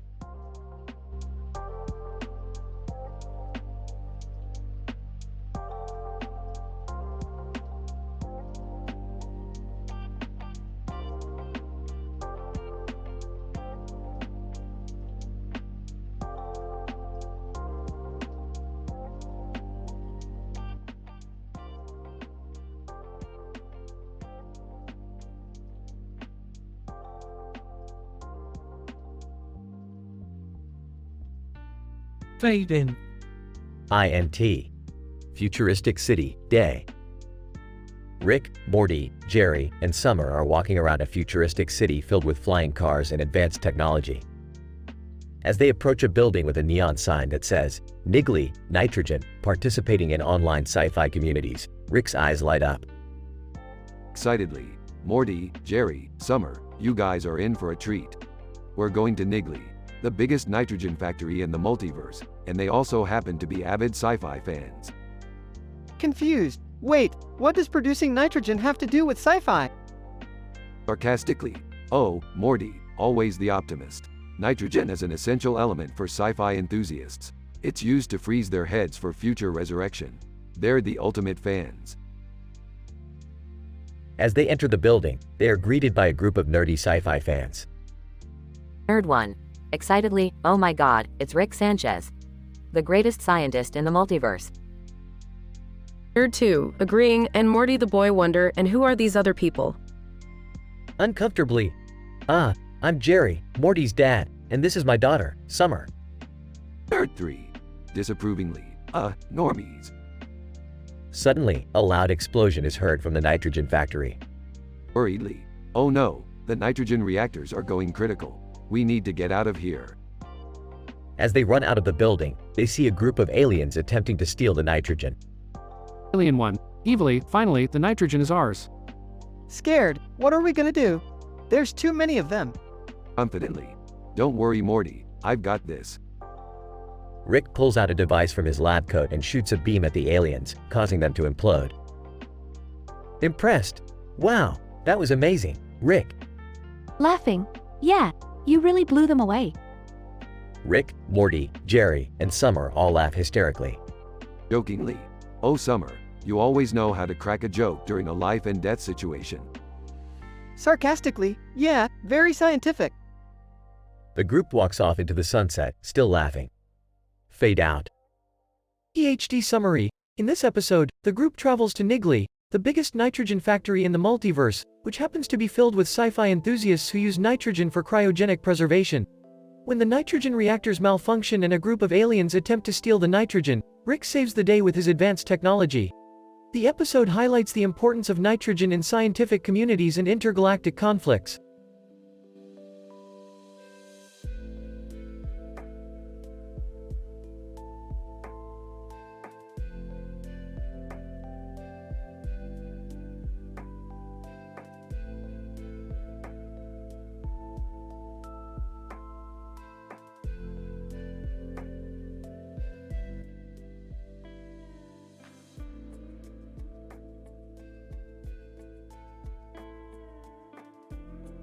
Rubbing his chin thoughtfully, Morty, I've been conducting some experiments with the latest interdimensional portal technology and have discovered a new universe teeming with advanced robots.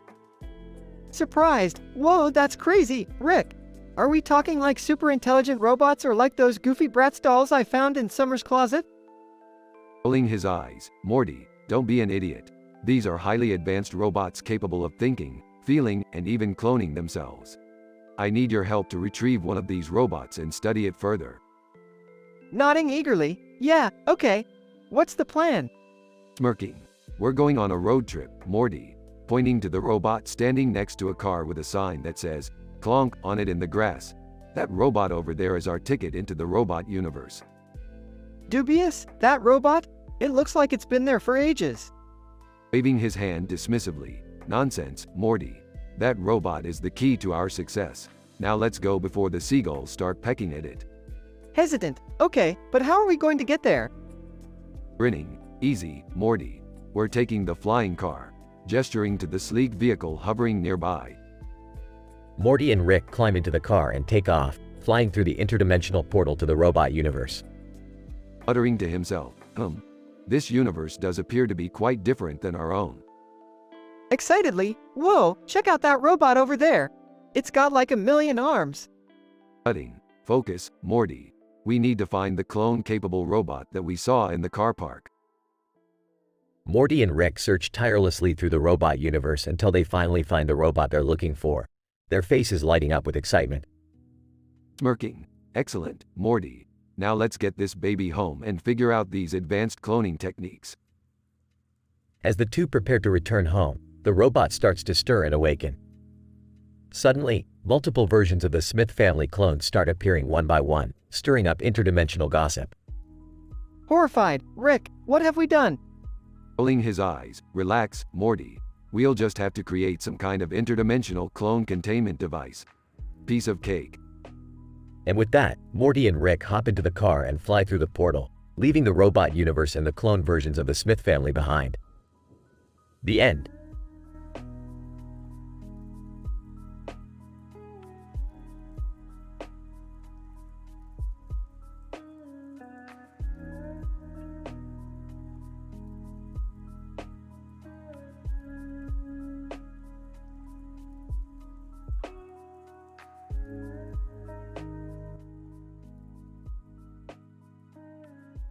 Scene 1.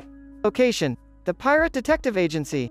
Characters: Venus Vixen Vice, female protagonist, pirate detective. Dr. Ava Ackerman, full-time astrophysicist, part-time sidekick. Time, 11 a.m. Venus Vixen Vice is wearing a pirate costume with a hat adorned with a feather and a pink glove. Dr. Ava Ackerman is sitting on a chair analyzing the cosmic microwave background radiation data from the Planck Space Telescope on her computer. Venus. Dr. Ackerman, according to the Golden Spiral hypothesis, the perpetrator behind the disappearance of the Golden Kraken might be the same one who orchestrated the black hole mishap at the Crab Nebula that took place last week. Dr. Ava. Interesting hypothesis, Venus, but I'm afraid we cannot jump to conclusions without substantial proof. Venus. Fear not, Dr. Ackerman, we have a lead. Our sources have tipped us about a possible connection to the Van Allen radiation belt. The bubble-like structure surrounding the Earth's magnetic field could be a potential stronghold for the culprit. Dr. Ava. Fascinating, Venus. Shall we start our investigation by analyzing data from the GOES satellites? The measurements could lead us to our suspect. Venus. Excellent idea, Dr. Ackerman. Let's gather the data and extract information on the charged particle levels in the belt. The pattern could give us a clue on the whereabouts of our suspect. Dr. Ava. Understood, Venus. I'll pull out the data from the satellite's magnetometer. We can analyze the magnetic field fluctuations to identify the particle types present in the belt. Venus and Dr. Ackerman analyze the data from the satellites and find the distinctive patterns in the charged particles distribution that match their suspect's MO. They trace the location of the signal to a secret base located on a remote island. Venus. Dr. Ackerman, prepare your astrophysics tools. We are heading to the island to investigate the base. Dr. Ava. Acknowledged, Venus. Let's hope our journey towards the culprit ends today, and the Golden Kraken is recovered soon. The duo moves out towards the island in their spacecraft, ready to bring the suspect to justice. They land on the island and begin their investigation. The confrontation between the pirate detective and the suspect unfolds in the next episode.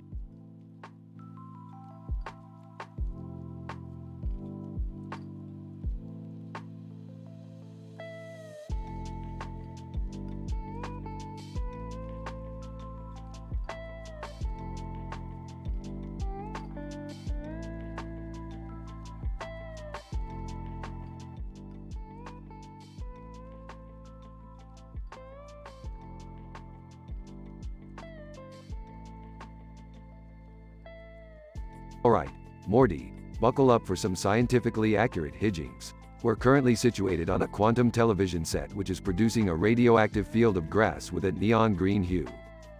How is this even possible? Well, Morty, when interdimensional beings mess with the fabric of spacetime, they tend to leave a few wormholes behind. Our TV set is one of those wormholes. Rick, what are you doing? We're trying to fix the TV set, Beth. Stop interrupting our science. Guys, check this out. I've been getting a high level of interdimensional fame on my social media accounts. Summer, that's not a good thing. Morty's right. The more famous you are in the multiverse, the higher the chance of getting kidnapped by a mantis. Mantis. Did someone say mantis? ACR Nez. Lucy, I think we're not in the 50s anymore. DR disrespect. Hey, what's up y'all? Let's get some champion gameplay in. Oh great, you brought DR disrespect into this. I hope you know he's banned from at least 5 different galaxies. I think I know a place where we can hide from the mantis. The Haunted Fitness Center. A haunted fitness center? Are you serious? Sounds like a good plan to me. I could use a workout.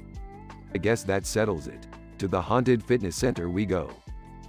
They arrive at the Haunted Fitness Center. Just as I suspected, this place is ripe with paranormal activity. I don't feel comfortable here. ACR Nez. Aye, we've got some splaining to do.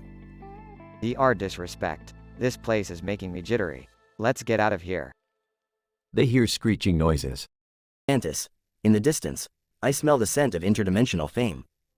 Quick, everyone, to the sauna. They run into the sauna and hear a loud thud. Oh no, the mantis is here. Mantis. Tell me, which one of you has the highest interdimensional fame? It's me. Mantis. Excellent, you'll do well in my collection.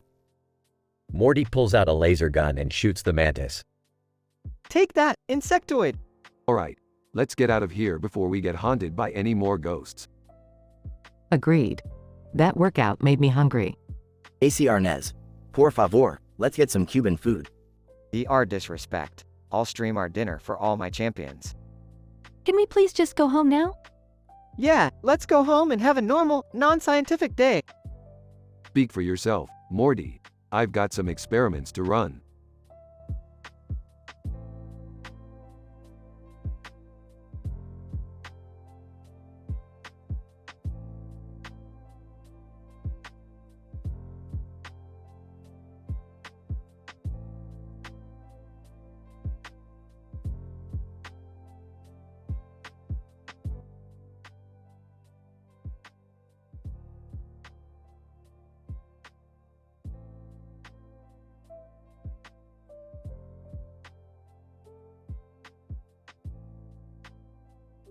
Title: The Stellar Squeeze Scandal.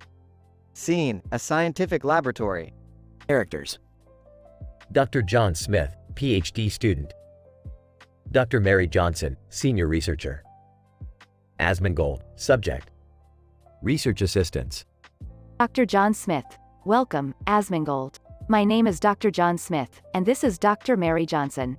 We are conducting an experiment on human physical response to pressure. Asmongold. Sure, sounds interesting. What do I have to do? Dr. Mary Johnson, we will be measuring your grip strength with a device called a dynamometer. You will hold this black and yellow object in your hand, which has a yellow arrow on its side, and squeeze it as hard as you can for 5 seconds. Asmongold. Okay, let's get started. Research Assistant 1. Set the dynamometer to baseline pressure. Research Assistant 2. Baseline pressure set. Dr. John Smith.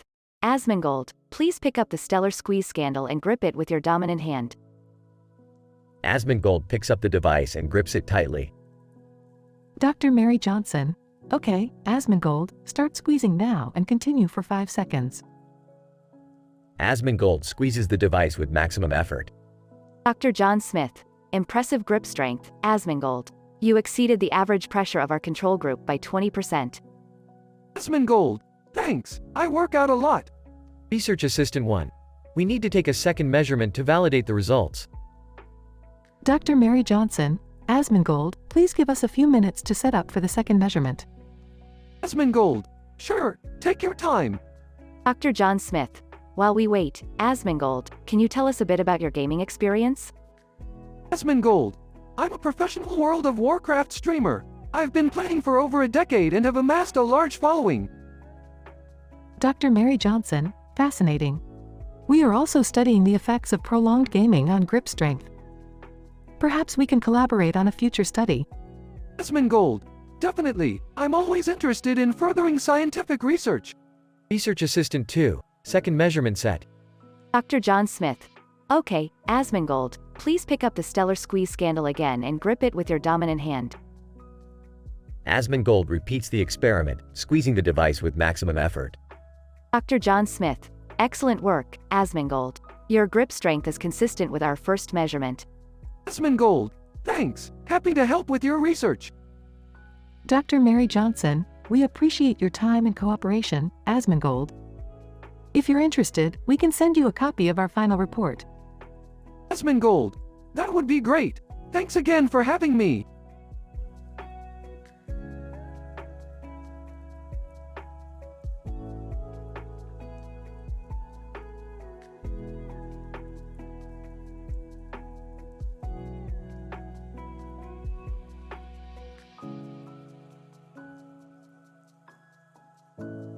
Fade in. INT. Smith House, day. Rick, Morty, Jerry, Beth, and Summer are all sitting at the kitchen table.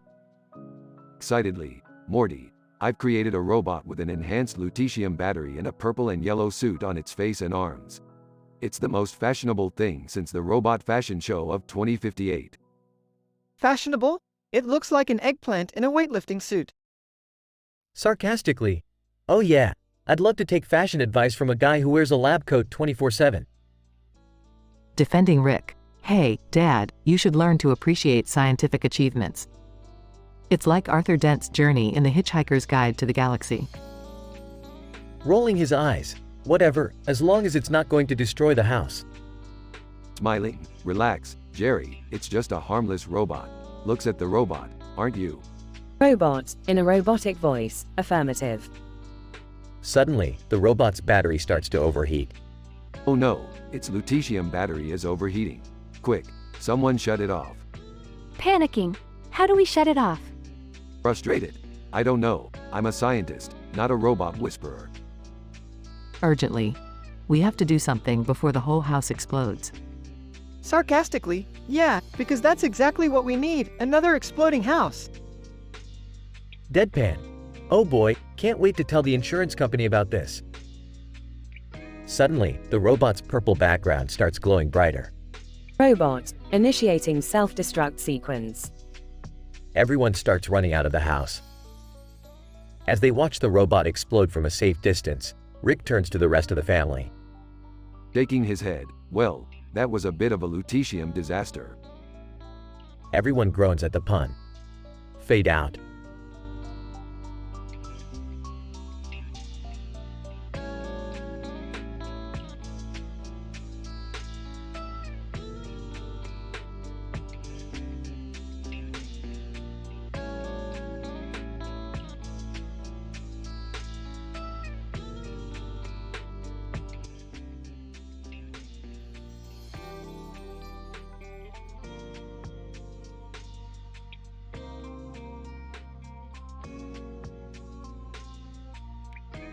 Fade in. Rick and Morty are in the kitchen, standing in front of a table made up of various containers filled with different food items. In the center of the table, there is a container with a face on top of its head. Rick is examining it closely while Morty looks on. Ah, the elusive face food container. This particular species is known for their delicious taste and abnormally high IQ. What do you mean, Rick? How can a food container have a high IQ? Well, Morty, it's all a matter of molecular structure. The highly complex interlocking polymeric chains within the food container's composition cause their cognitive abilities to exceed that of any other inanimate object. Wow, that's, really scientific. Rick. Hey, I didn't get my doctorate in applied physics by being a slouch, Morty. Now, let's get back to creating some sci-fi themed recipes. As Rick and Morty continue experimenting with the containers, there is a sudden knock on the door. Rick goes to answer it, revealing his ex-wife standing there mysteriously. What the hell are you doing here, Diane? Diane, I need your help, Rick. It's urgent. Fine. Just don't touch any of the containers. Morty and I are in the middle of a very important experiment. Diane follows Rick into the kitchen, where she spots the face container on the table. Diane, what is that? It's hideous. It's a face food container, and it happens to be one of the most intelligent beings on the planet. Diane scoffs at Rick's statement, but before anyone can say anything else, there's a sudden burst of energy from the container. Face container. Greetings, Earthlings. What is the nature of your inquiry? Everyone is stunned into silence until Morty finally speaks up. We just wanted to make some food out of you. Sorry. Face container. Oh, that's quite all right. I've always been curious to see what it would be like to be a part of someone's meal. Meanwhile, Kanye West suddenly appears in the living room and begins rapping about the terrifying morgue nightmare he had the previous night. Kanye, I was trapped in a morgue, surrounded by disembodied heads. And then they all started singing Gold Digger. It was traumatizing, man. Rick and Morty quickly finish up their sci-fi themed recipes and serve the food to their guests. Diane takes a bite and is immediately transported to another dimension. Diane, what is this? I can see the fabric of the universe unfolding before me. Just a little something I cooked up using some space-time crystals. Glad you like it. As the night wears on, everyone becomes increasingly intoxicated and outrageous jokes are made. The face container shares stories about its intergalactic travels, while Kanye tries to explain the deeper meaning behind his music. Eventually, the party comes to an end, and everyone stumbles out of the house. Well, that was a fun night. We should do it again sometime. Yeah, except maybe without my mom here next time. Hey, we'll see. Now come on. Let's clean up these containers before they start to develop sentience. Fade to black.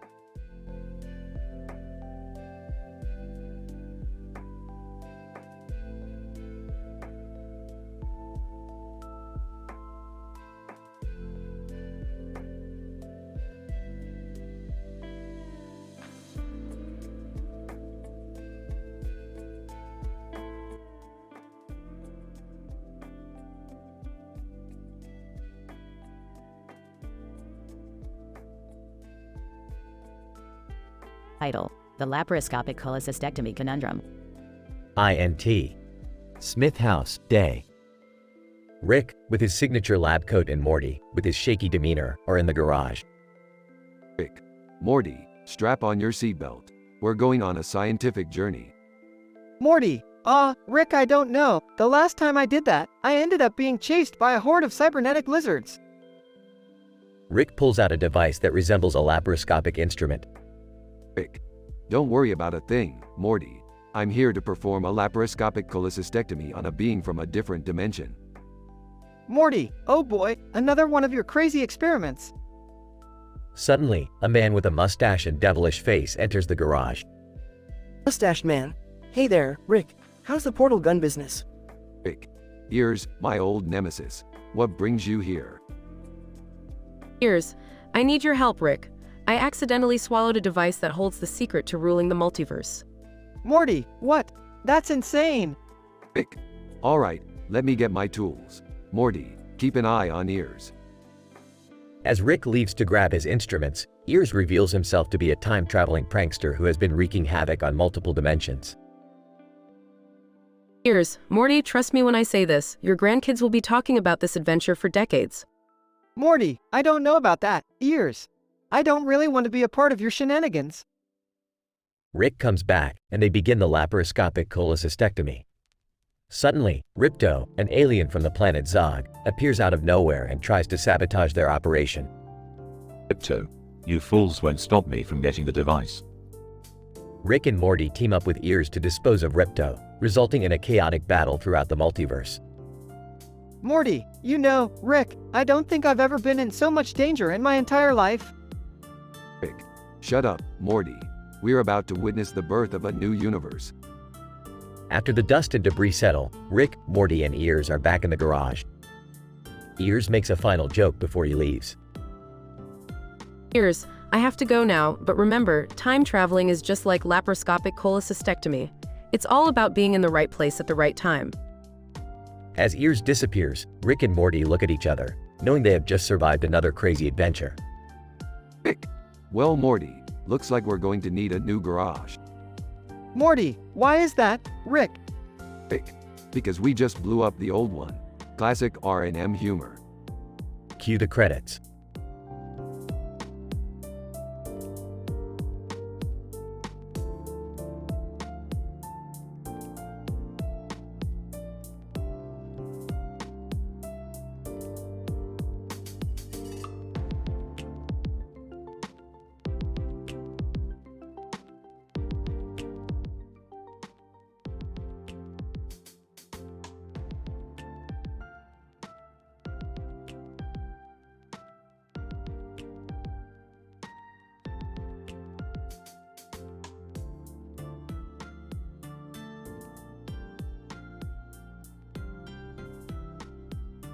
Fade in. EXT. Futuristic City, night. Rick and Morty are walking down the street at night, surrounded by neon lights and futuristic buildings. In the distance, a large clock tower can be seen. Whoa, Rick. This city is crazy. Morty, this is nothing compared to the Venus Vixen vacancy on Mars. The what? Never mind, Morty. We're here for a mission. We need to find the cybernetic Cusco Cuddles. What's that? It's a powerful technology that could be dangerous in the wrong hands. But don't worry, we're the right hands. They enter a building with a sign that says Cybernetic Cusco Cuddles. INT. Cybernetic Cusco Cuddles Store, night. Rick and Morty walk around, examining the various gadgets and gizmos on display. This stuff is crazy, Rick. Yeah, Morty. And it's only going to get crazier. Suddenly, a group of aliens burst into the store. Alien leader. Stop right there, Rick and Morty. Oh great, it's the Zaxxons. Alien leader. We know what you're here for. The cybernetic Cusco Cuddles will be ours. What do we do, Rick? Don't worry, Morty. I have a plan. Rick pulls out a device from his pocket and aims it at the aliens. Say hello to my little friend. The device emits a high-pitched noise, causing the aliens to cover their ears in pain. Alien leader. What is this sorcery? Whispering to Rick. Rick, that's just a dog whistle. Shrugging. Hey, it worked. Rick and Morty make their way out of the store and onto the street. So, what now? Time for some comedy music videos. What does that have to do with anything? Morty, don't question the science. Just enjoy the ride. They enter a nearby club with a sign that says Comedy Music Videos. INT. Comedy Music Videos Club, night. The duo takes a seat at the bar and orders a drink. To the bartender, give us your strongest stuff and keep it coming. Bartender. You got it.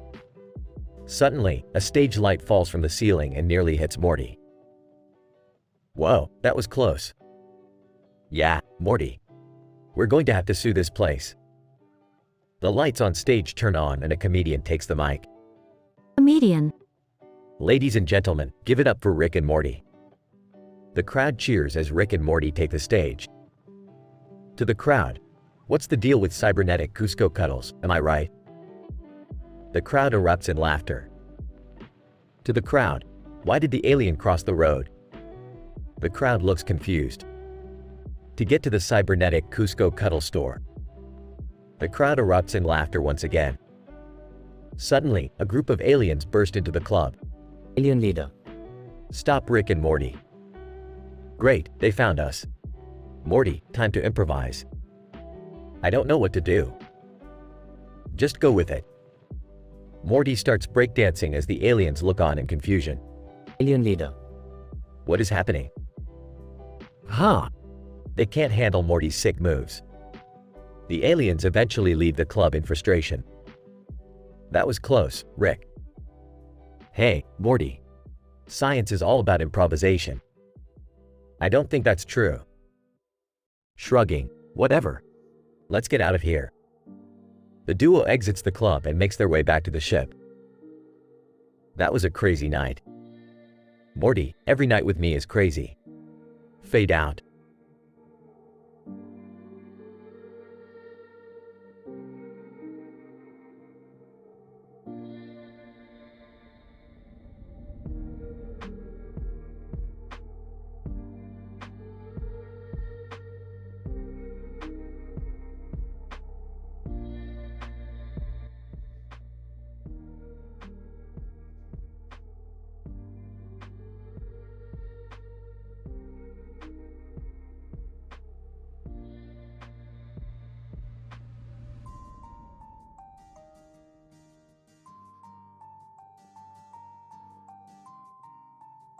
Title: The Lycanthrope Plague at Sandia National Laboratories.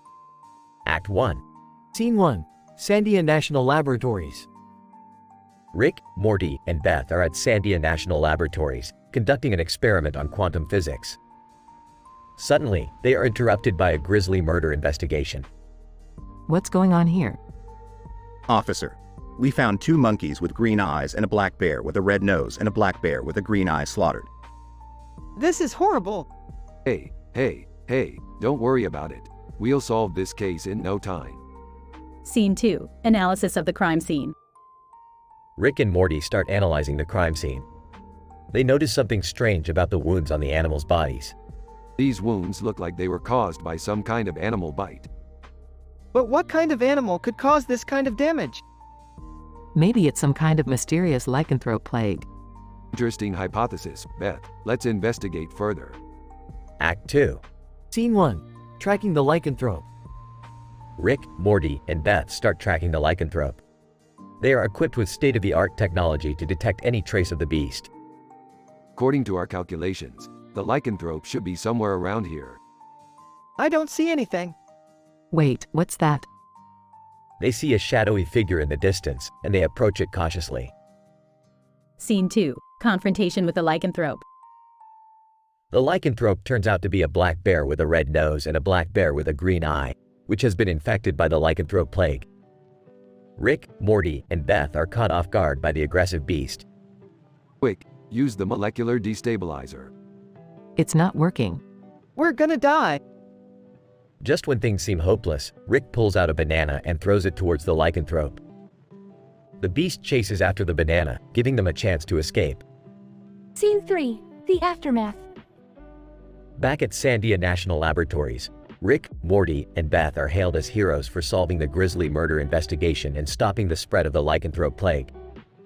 Well, that was a close one. I guess it's time to get back to our quantum physics experiment. Yeah, but let's never speak of this again. Agreed. The 3 of them share a laugh, relieved to have survived the ordeal. As they resume their experiment, they can't help but wonder what other mysteries the universe has in store for them.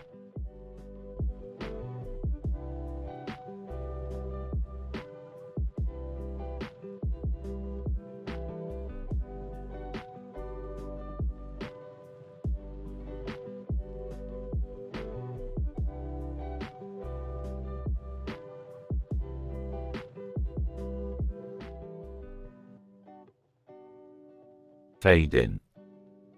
EXT. Dark sky with clouds, night. Rick, Morty, and Summer are in the vicinity of a giant Godzilla that has a sword in its mouth and is surrounded by flames. In the distance, the bloodthirsty beast hunt commences. Well, looks like we have ourselves a good old-fashioned bloodthirsty beast hunt, folks. Oh, Rick, I don't know if this is such a good idea. Yeah, I'm not sure how we're going to take down a Godzilla with a sword in its mouth. Beefed, kids these days. All we need is some thorium and a few cuts, and we'll have this thing taken care of in no time. Thorium? Cuts? What are you talking about? Just trust me, Morty. Now let's go get that beast. The trio approaches the Godzilla, which immediately charges at them. They manage to dodge the attack and Rick pulls out a small container filled with thorium. Now, Morty, give this to the IT manager and tell him to use it as a power source for his servers. What does that have to do with defeating the Godzilla? Just do it, Morty. As Morty runs off with the thorium, Rick and Summer distract the Godzilla by throwing rocks at it. Morty returns with the IT manager, who inserts the thorium into his servers and causes a power surge that engulfs the Godzilla in a blaze of energy. Whoa, Rick, that was amazing.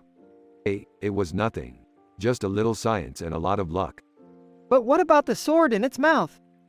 Oh, we'll leave that for the next bloodthirsty beast hunter. Let's go home, kids. The trio walks away as the Godzilla starts to disintegrate. As they leave, a voice in the distance can be heard saying, "Whoa, did you see that?" Fade out.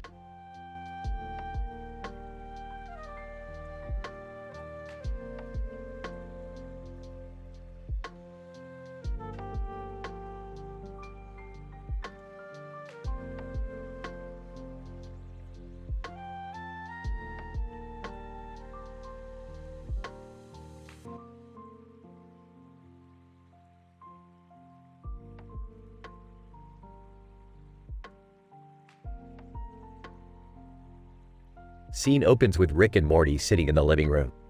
Morty, we've got a new assignment from the university. Oh no, not another science project.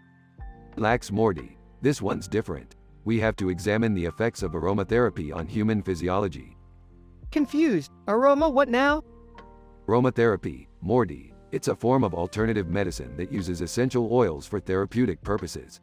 We have to observe a subject receiving an aromatherapy massage. Still confused. Okay, but where do we find a subject? Smirks. That's where the spa comes in, Morty. I made us an appointment. Next scene shows Rick and Morty at the spa. Management, welcome to the spa. Please follow me to your massage rooms. Rick and Morty are escorted to their separate massage rooms. Morty seems nervous. Rick, I don't know if I can go through with this massage thing. Dismissively, just relax, Morty. It's just a massage. What could go wrong? Meanwhile, the massage therapist begins working on the subject in the next room. The woman has a towel on her head and a green plant in the middle of the image. Subject. This massage is so relaxing. Morty's massage begins. Massage therapist. How's the pressure, sir? Strained voice. It's fine, just a little firm. As his massage begins, hey Morty, don't be such a wuss. This feels great. Morty suddenly feels a strange sensation. Oh Rick, something feels weird. I don't like this. Sarcastically, wow Morty, thanks for sharing. I'll be sure to take it into consideration when I'm enjoying my massage. Suddenly, Morty's body begins to contort and he screams in pain. Rick, I'm melting. Aw, got him. Morty realizes it was a joke and sighs in relief. Oh, you got me again, Rick. Chuckles. Come on Morty, loosen up. It's just a little prank. Massage ends and Rick and Morty leave the spa. Well, that was interesting. I'd say aromatherapy had no effect on human physiology. Annoyed. You know, that would have been nice to know before I freaked out. Laughs. That's science, Morty. You never know what you're going to get. Montage of Rick and Morty completing their scientific report on aromatherapy. See Morty, I told you it would be easy. Rolling his eyes. Yeah right, easy for you to say when you're not the one being melted. Rick and Morty laugh as they finish their report.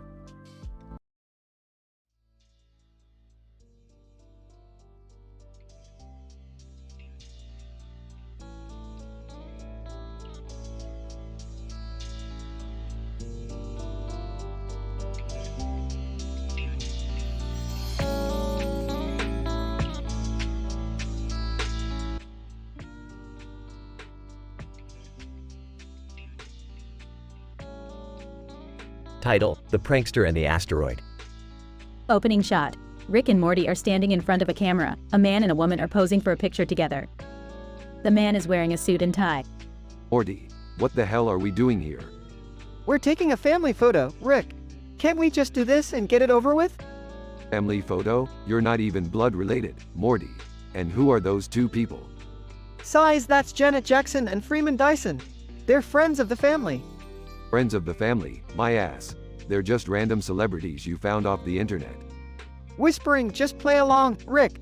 It's for a good cause. Fine, whatever. But if this turns out to be one of your stupid pranks, Morty, I'll make sure you regret it. Smiling now, Rick. Let's just smile for the camera and enjoy the moment. As they take the photo, Rick notices an asteroid passing by in the background. Hey, Morty, look at that asteroid. Do you know what that is? Shrugs, no, I don't. What is it? That, Morty, is the asteroid Adonis. It's a rare asteroid that only passes by our planet once every century. And why is it so special? Because, Morty, it contains a rare substance that can make you immortal. Immortal? Like, forever?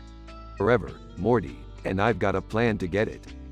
Oh, I've got a bad feeling about this.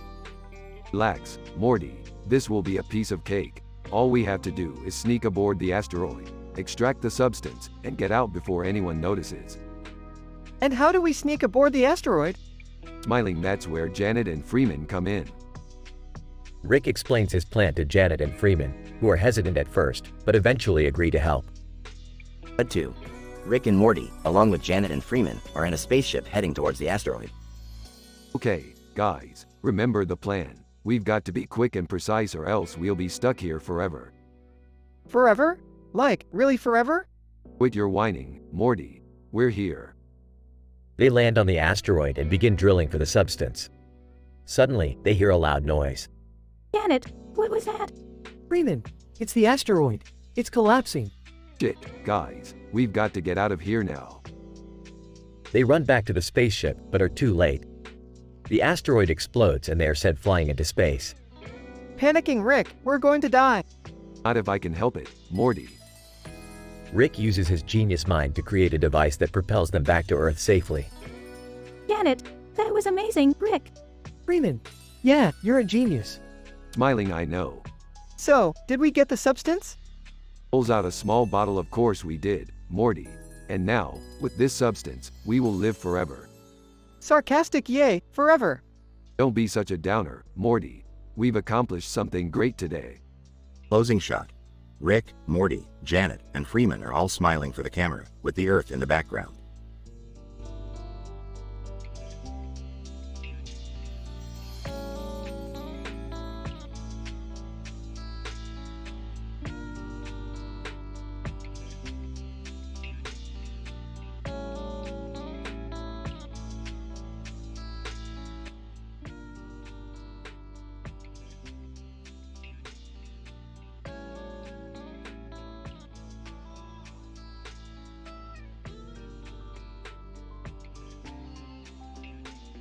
Alright, Morty.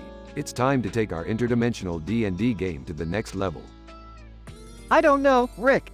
Last time we did this, I ended up getting sucked into an alternate dimension where everyone was made of ants. Hey guys, what are you doing? We're playing Dungeons and Dragons, Beth. Except ours is interdimensional, and a lot more complicated. Yeah, I don't really understand any of it. But I like the cool dice. Actually, I did my PhD thesis on the mathematics of probability and chance. Perhaps I could be of assistance? Oh great. Now we're playing with a math nerd. Just what we needed. Hey, I resent that. My knowledge could be useful in optimizing gameplay strategies. Yeah, give her a chance, Rick. Maybe she'll help us avoid getting turned into ants again. Fine. But if she starts talking about probability trees or whatever, I'm out. Actually, I was thinking we should incorporate the Heisenberg uncertainty principle into our gameplay. Whoa, that sounds intense. Not as intense as the time I accidentally destroyed an entire galaxy playing interdimensional D&D. But sure, let's give it a shot. As the game progresses, the group becomes increasingly immersed in their interdimensional adventure, making jokes and challenging each other's strategy along the way. Okay, I cast a spell to summon a horde of mutant space aliens to aid us in battle. And I use my portal gun to transport us to their home planet. Well, I guess that means I'll just have to use my secret weapon. Suddenly, a loud explosion rocks the room as Rick reveals a hidden jar of explosive alien gases. Rick, why do you even have that? You never know when you might need to blow stuff up in an alternate dimension, Beth. Oh guys, I think the game's over. We just got sucked into a weird portal. Ah, crap, not again. As the trio is transported to an unknown realm, they brace themselves for whatever interdimensional creatures and chaos they may encounter next. But one thing is for sure, their game of interdimensional D&D has taken them on a crazy, hilarious journey they won't soon forget.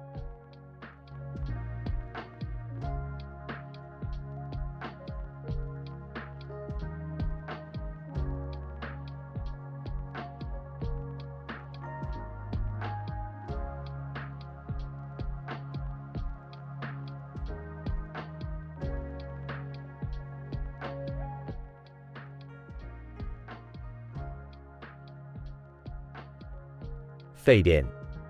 INT. Smith family living room, day. Rick, Morty, Jerry, and Summer are sitting on the couch, surrounded by empty pizza boxes and bags of chips. The TV is on, and we see a cartoon character with a beard and a red mask on a stage with lights in the background and a blue light. So, what are we watching exactly? Binge watching sci-fi anime, Jerry. Can't you keep up? This show is so cool. It's like Gloomhaven meets Wolverine. I can't believe we're missing out on Hide the Pain Harold meme 2 for this. Oh please, that meme will still be around after the heat death of the universe. I'm not sure I'm following the plot. What's going on? What's going on? The plasma cataphract just merged with the trans-dimensional Hydra. That's what's going on.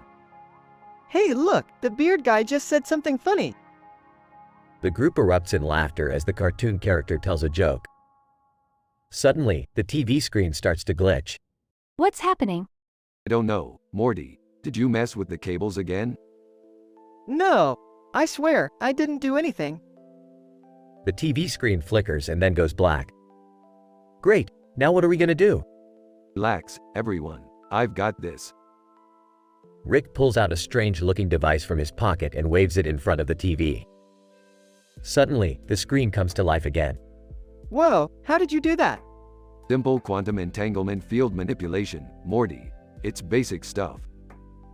Thunderous applause is heard coming from the TV, and the group looks back at the cartoon character on the screen, who is now taking off his red mask. Who is that guy?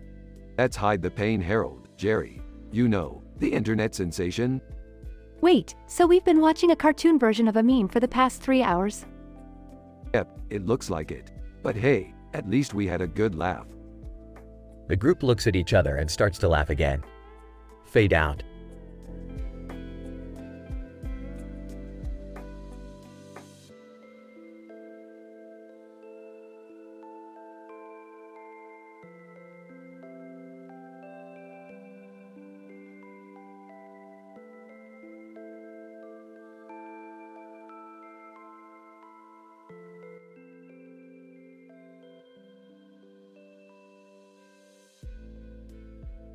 INT. Rick's laboratory, day. Rick, a mad scientist, stands in front of a large computer screen with multiple screens on its sides. He is typing furiously on his keyboard. Morty enters the room, looking confused. Ah, Rick, what's going on? Rick turns to face Morty, grinning widely. Morty, my boy, I'm conducting research on erbium. It's a rare element with peculiar properties that can only be found in the furthest corners of the universe. Erbium? That sounds complicated. Not for me. I'm a genius, Morty. Suddenly, the computer beeps and a hologram flickers to life. Alien TV host, greetings, viewers across the multiverse. It's time for another episode of Alien Reality TV. Rick, Morty, and the hologram of the alien TV host appear on the screen. TV host.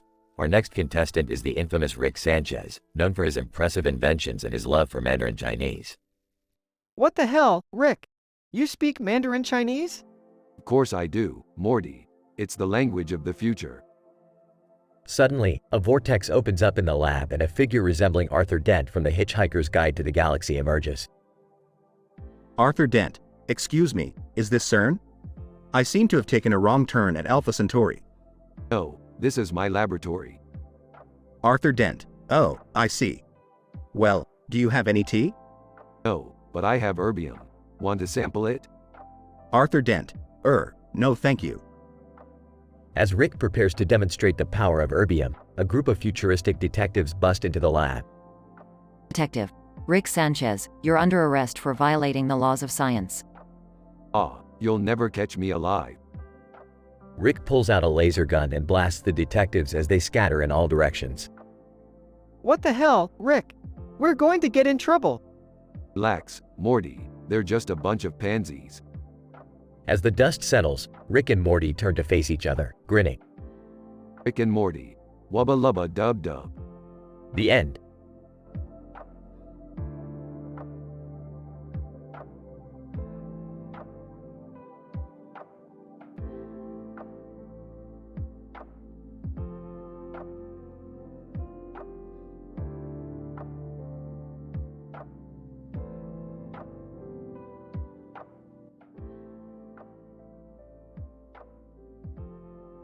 Fade in.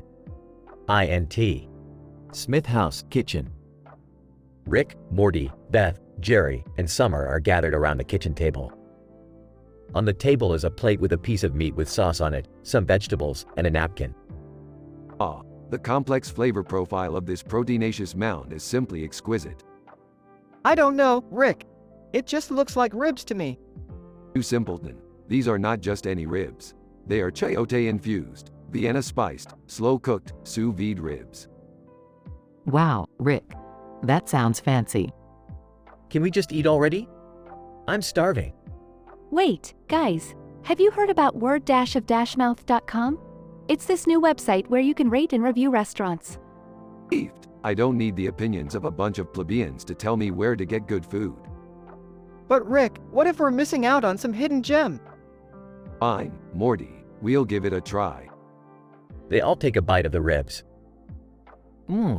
These are delicious. I know, right? And they have the perfect amount of smokiness. I have to agree. These are some of the best ribs I've ever had. Well, I'll be damned. Word-of-mouth.com has actually led us to a culinary masterpiece. I guess science can't explain everything. Oh boy, Rick. Maybe we should trust the opinions of others more often. Let's not get ahead of ourselves, Morty. Fade out.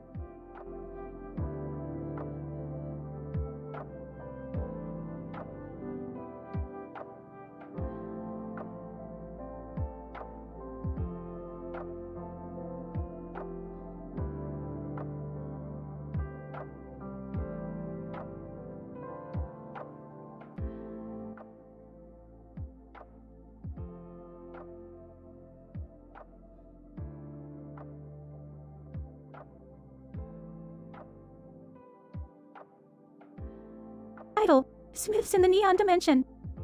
Scene: the living room of the Smith household. Rick, Morty, Jerry, and Summer are sitting on the couch with controllers in their hands. The TV screen displays the neon-colored background of the video game they're playing. They're all wearing masks and holding Nerf guns. Jerry, you suck at this. Did you even read the instruction manual? This is basic stuff. I did read it, Rick. It's just that I'm not good at video games. Yeah, Dad, you're embarrassing us. Ha ha, you got shot again, Dad. Okay, that's it. I'm done. I need a break. Fine, we can take a break. But first, I need to give you guys an important update. What is it, Rick? Did you destroy another planet? No, Summer, it's about your mom. What about Mom? I found out that she's been living a secret life as an interdimensional supermodel. What? That's crazy, Rick. Beth is not a supermodel. Oh, really? Then how do you explain this? Rick pulls out a magazine with Beth on the cover. Whoa, that's Mom. I don't understand. How could she keep this from us? I don't know, Jerry. But the point is, she's been lying to us. And that's causing some family drama. What are we gonna do, Rick? I have a plan. We're gonna get inside that magazine and confront her about it. What? How are we gonna do that? With this. Rick pulls out a device that looks like a mini portal gun. Is that safe, Rick? We don't know what's in that magazine. Of course it's safe, Jerry. Now, let's go. Rick shoots the device at the magazine and a portal appears. The Smiths jump into the portal and find themselves in the world of the magazine. Wow, everything's so colorful and beautiful. And look, Mom's right there. They see Beth posing in front of a camera. Beth, what is going on? Why didn't you tell us about this? I'm sorry, guys. I just wanted to keep this part of my life private. Well, it didn't work out so well, did it? Now we're in a magazine. I can't believe you guys would invade my privacy like this. This is so embarrassing. Mom, we're sorry. We just wanted to know why you kept this from us. I understand, but you guys have to respect my boundaries. Okay, Beth. We won't bother you about it again. Now that we've solved that little family drama, let's go do something fun. The Smiths exit the magazine and end up back in their living room with the neon video game in front of them. Hey, Rick, can we play this game again? Sure, Morty, but don't expect to beat me. The screen goes black and the episode ends.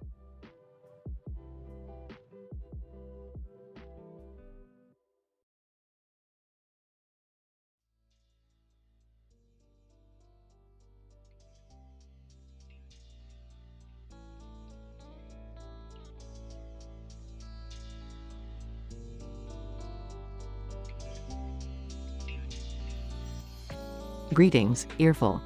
I have been conducting extensive research on our latest case involving a Batman character with a pink background and a Batman symbol on his chest. Batman. Excellent work, Beth. What have you discovered? Through the use of advanced physics and parallel universes theory, I have uncovered that this character originates from a dimension that shares similarities with our own reality. Fearful. Fascinating. What other similarities have you found? The most surprising discovery was that this Batman character has a secret admirer from the other dimension who has been attempting to make contact through interdimensional communication. Batman. That is highly unexpected. What measures have been taken to verify the authenticity of these communications? Using neuroimaging technology and advanced signal analysis, we have been able to confirm that the communication signals are indeed coming from an alternate dimension. Craniotomy. However, further testing will be required to determine the true intentions of the secret admirer and any potential risks associated with their communication. Fearful. Agreed. We must proceed with caution and formulate a plan to ensure the safety of our dimension and prevent any potential interdimensional interference. Batman. Excellent work, team. Let us continue our investigation and delve deeper into this mysterious case.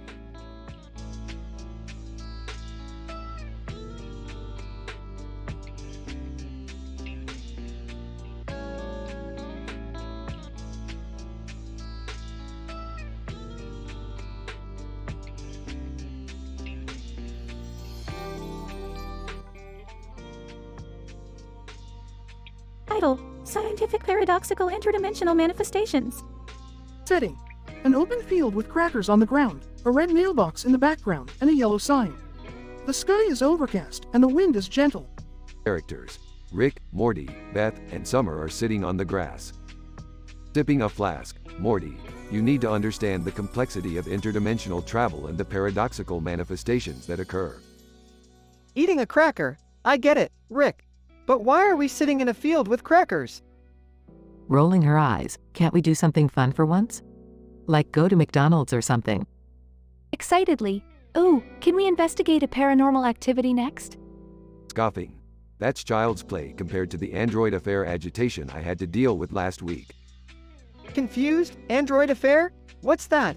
Smirking. The less you know, the better. Suddenly, a loud roar sounds, and a giant pink monster appears, scaring the group. Screaming, oh my god, what is that? Calmly. Ah, yes. This is what I call a paella paradoxical manifestation. It occurs when you mix Spanish cuisine with a chaotic interdimensional energy source. Terrified, can't we just run away? Nonchalantly. Nah, it's harmless. Just gotta give it some food. Anyone up for some paella? As Rick feeds the pink monster paella, Beth checks the mailbox, and Summer attempts to communicate with an unknown entity. Excitedly, guys, I just won a free trip to a scientific PhD university. Surprised. Wait, what? How is that even possible? Smiling. You see, there are certain paradoxical manifestations that intersect with probabilities and coincidences, creating an infinite web of possibilities. Baffled. What does that even mean? Chuckling. Who cares? Let's go celebrate at McDonald's. As the group heads towards the fast food chain, they're unaware of the android affair agitation that awaits them. But that's a story for another time.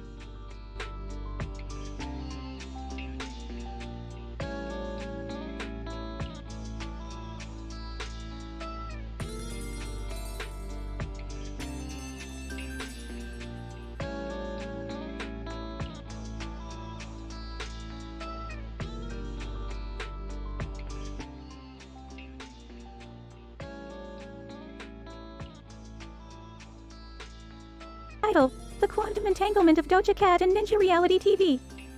Fade in. Int. Smith household, living room, day.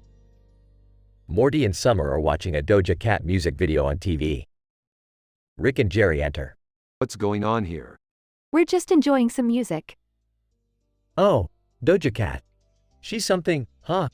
Actually, Doja Cat's quantum entanglement with Ninja Reality TV has caused a rift in the space-time continuum. What does that even mean, Rick? I don't know, Morty. I'm a scientist, not a miracle worker. So what do we do? We need to get in there and fix it. Morty, grab the portal gun. Morty reaches for the portal gun, but accidentally knocks over a vase. Great job, Morty. Now we have to pick up the pieces and glue them back together. No, Jerry, we have bigger problems. Add to. Int. Doja Cat's music video, day. Rick, Morty, Summer, and Jerry fall through a portal onto the set of Doja Cat's music video. Doja Cat is wearing a black dress with a high neck and a high slit skirt. She dances around them as they try to figure out what to do. We need to locate the quantum entanglement and reverse its polarity. I don't even know what that means. Just follow Rick's lead. They follow Rick through the set, dodging backup dancers and ninja warriors. Eventually, they reach the source of the quantum entanglement.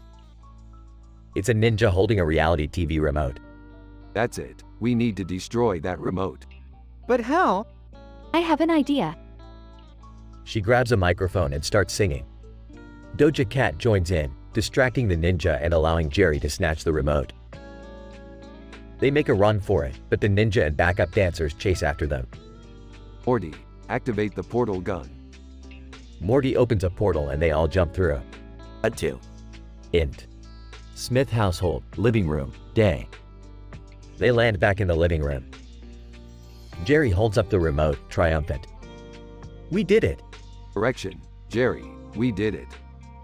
Doja Cat's music video plays on the TV as they all high-five each other. Fade out.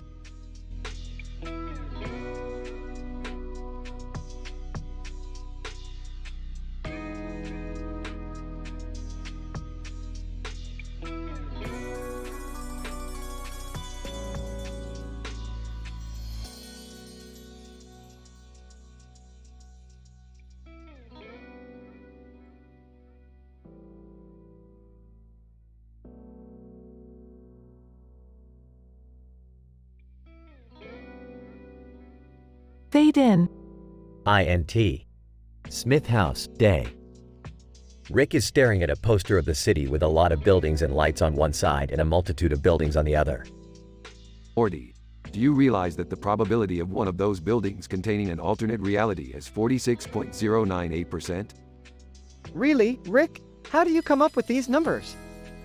Well, Morty, based on my extensive research and analysis, including quantum mechanics and the many worlds theory, I have been able to calculate the probability with a 99.9% accuracy index. Whoa, that's amazing, Rick. So what do we do now? We're going to crash an interdimensional wedding, of course. Add to. INT. Interdimensional steam room, later. Rick and Morty are sitting in a steam room with Bengali alien groom and human bride. You know, I remember a similar event on reality C-137. That didn't end well. Ah, Rick, what happened? It wasn't pretty, Morty. Let's just say that the wedding cake ended up being the catalyst for the destruction of that entire reality. Bride. What? That's ridiculous. Room, he's not lying. That was my home reality. We had to flee before the entire planet was destroyed. Rick, do you think we should do something? No, let's just watch it burn like a Bengali flambe. Cut to INT. Interdimensional ballroom, later. Rick and Morty are sitting in the audience, watching the ceremony. Ah, Morty, check out the father of the bride. He looks like he's about to pass out. Rick, that's not very nice. Listen, Morty, in this universe, weddings are just as much about the entertainment as they are about the ceremony. I don't think that's true, Rick. Well, then how do you explain the presence of the interdimensional jazz band? Ah, fair point. Cut to INT. Interdimensional ballroom, later. Rick and Morty are on the dance floor, surrounded by other alien guests. Morty, hit me with that funky beat. Morty starts to awkwardly dance. No, Morty, no. You gotta feel the rhythm in your soul. Rick proceeds to dance like a madman, while Morty tries to keep up. Cut to INT. Interdimensional ballroom, later. Rick and Morty are leaving the ballroom, covered in sweat and puffing heavily. Well, Morty, that was fun. Remind me to tell you about the time I crashed an interdimensional bar mitzvah. I don't know if I can handle any more of this, Rick. Oh, don't be such a pussy, Morty. We still have the after party to attend. Fade to black. The end.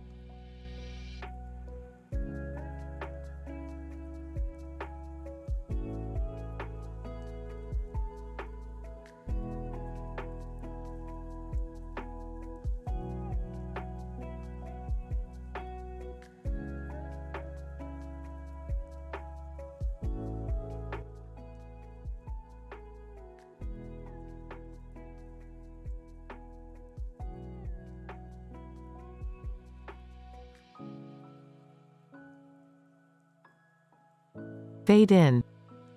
EXT. Red rocky landscape, day.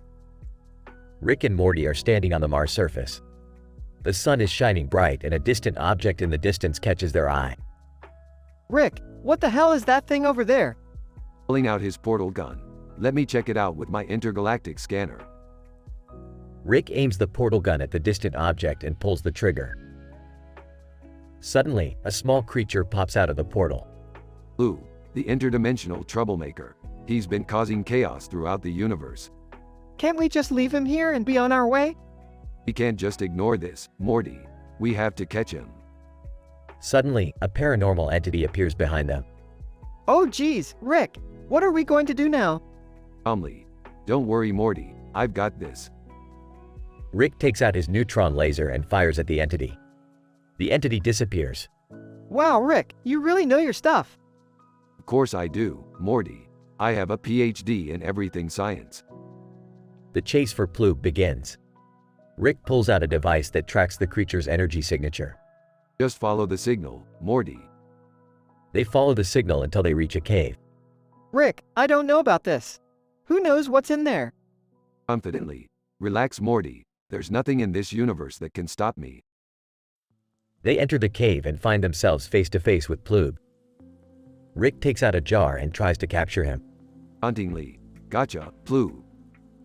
Suddenly, the ground shakes and a massive creature emerges from the cave. Rick, what is that? Calculating. That's the Mars mate misstep. A creature that hasn't been seen in centuries. What are we going to do? Excitedly. We're going to ride it, Morty. Rick jumps on the creature's back and Morty follows suit. They ride the creature out of the cave and back onto the surface. That was insane, Rick. Laughing. That's just another day in the life of a scientist, Morty. Fade out.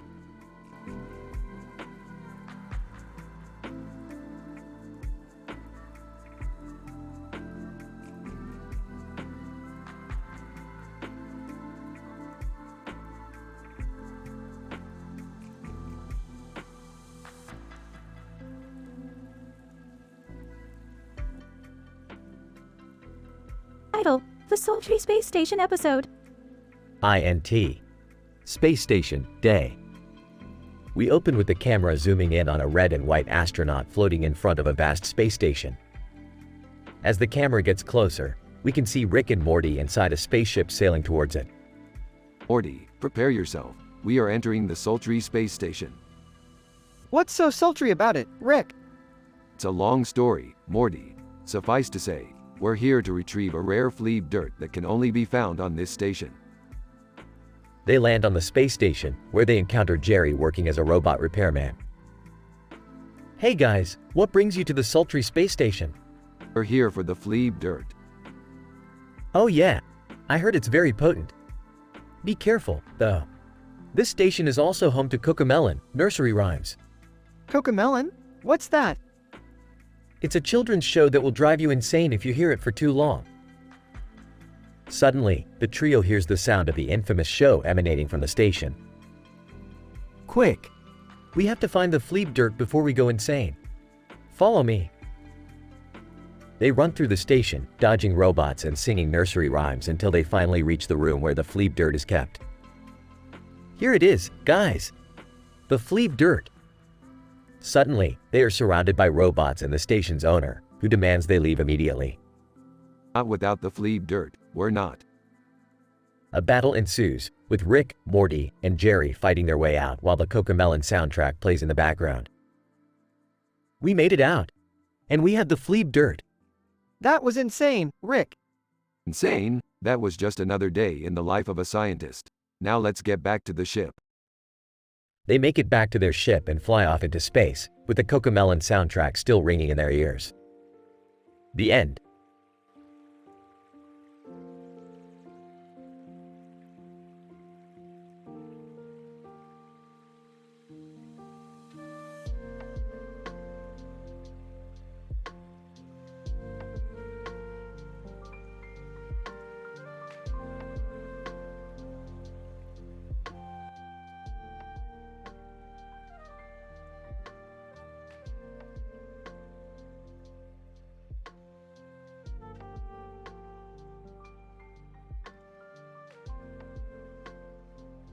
INT. Green Spaceship, Day. Rick and Morty are piloting the spaceship towards a planet in the distance. There's a peculiar green light emanating from the front and side of the ship. What's that green light, Rick? Is it some kind of new technology? Ah, Morty, it's just the solar panels reflecting the light. You know, basic science. Suddenly, Frodo Baggins appears on the ship's monitor. Frodo, greetings, Rick and Morty. I come in peace. Oh, great. Another Lord of the Rings reference. What do you want, Frodo? Frodo, I was hoping you could help me with a problem I'm having with a certain ring. Not interested. Next. The monitor changes to show Klaatu from The Day the Earth Stood Still. Klaatu, greetings, Rick and Morty. I come in peace. Oh, come on. This is too much. I thought we left sci-fi film cliches back in the 20th century. Klaatu, I require your assistance in saving the Earth from destruction. Wow, that's some heavy stuff, Rick. What do we do? We're not doing anything, Morty. We've got more important things to worry about. Suddenly, the ship's alarms go off. What the hell is that? It looks like we're approaching the large intestine of this planet. Oh, great. We just had to park here. I bet this place smells like a fart. As they enter the large intestine, they encounter Venus Vixen Vanity, a beautiful alien. Venus, greetings, Rick and Morty. I come in peace. Oh, give me a break. What kind of sci-fi porno are we in now? Venus, I need your help to defeat the evil Sphinx and save my people. This is getting out of hand, Rick. We can't just ignore all these cries for help. Fine. Let's go kick some Sphinx ass then. As Rick, Morty, and Venus leave the spaceship, Jerry suddenly appears on the monitor. Hey, guys. What's going on? Oh, great. The idiot finally figured out how to turn on the monitor. Hey! I'll have you know that in this universe, I'm a sex symbol. No way, Jerry. You're not even a sex symbol in our universe. As Rick, Morty, and Venus fight off the Sphinx, Jerry's comedic misadventures continue on the monitor. Hey, can someone help me with these pants? They're too tight. I don't know what's worse, fighting off a bunch of cat people or listening to Jerry's lame jokes. After saving Venus's people and returning to the spaceship, Rick and Morty look back at the now peaceful planet. I can't believe we just saved a whole planet, Rick. We're like heroes. Hey, don't get too cocky, Morty. In the grand scheme of the universe, We're just a bunch of insignificant specks. Wow, Rick, that's kind of depressing. Yep, science is great, isn't it?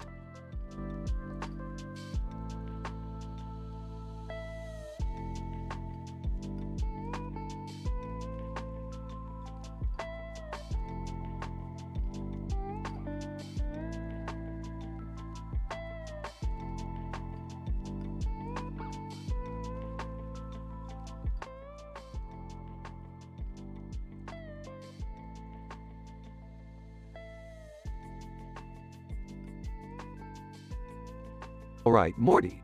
Now that we're in this Darmstadium prison, all we gotta do is wait for the right moment to make our move. I don't know, Rick. This place seems pretty secure. Whimpering, I can't believe my stupid decisions got us all locked up here. Jerry, shut up and let Rick and Morty figure this out. Yeah, Dad, for once in your life, just be quiet. Alright, according to my calculations, we need to wait until the prison shift changes and then we can make a break for it. But how are we gonna get past all the guards? Sarcastically, yeah, Rick, how are we gonna do that? You've only escaped from like a million prisons before. Shut up, Jerry.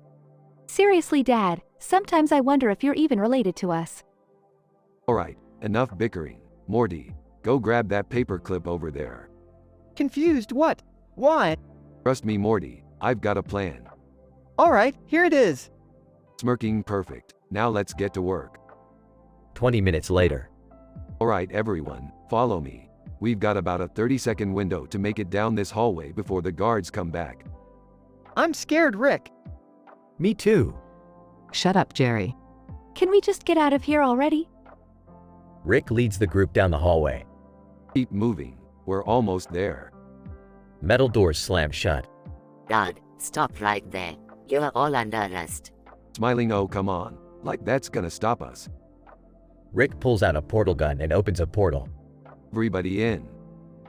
The group jumps into the portal just as the guards reach them. God, damn it, they got away again. Out of breath, wow, Rick, that was crazy. Gasping, we made it. Good job, Rick. That was awesome. Yeah. Just another day in the life of the smartest man in the universe.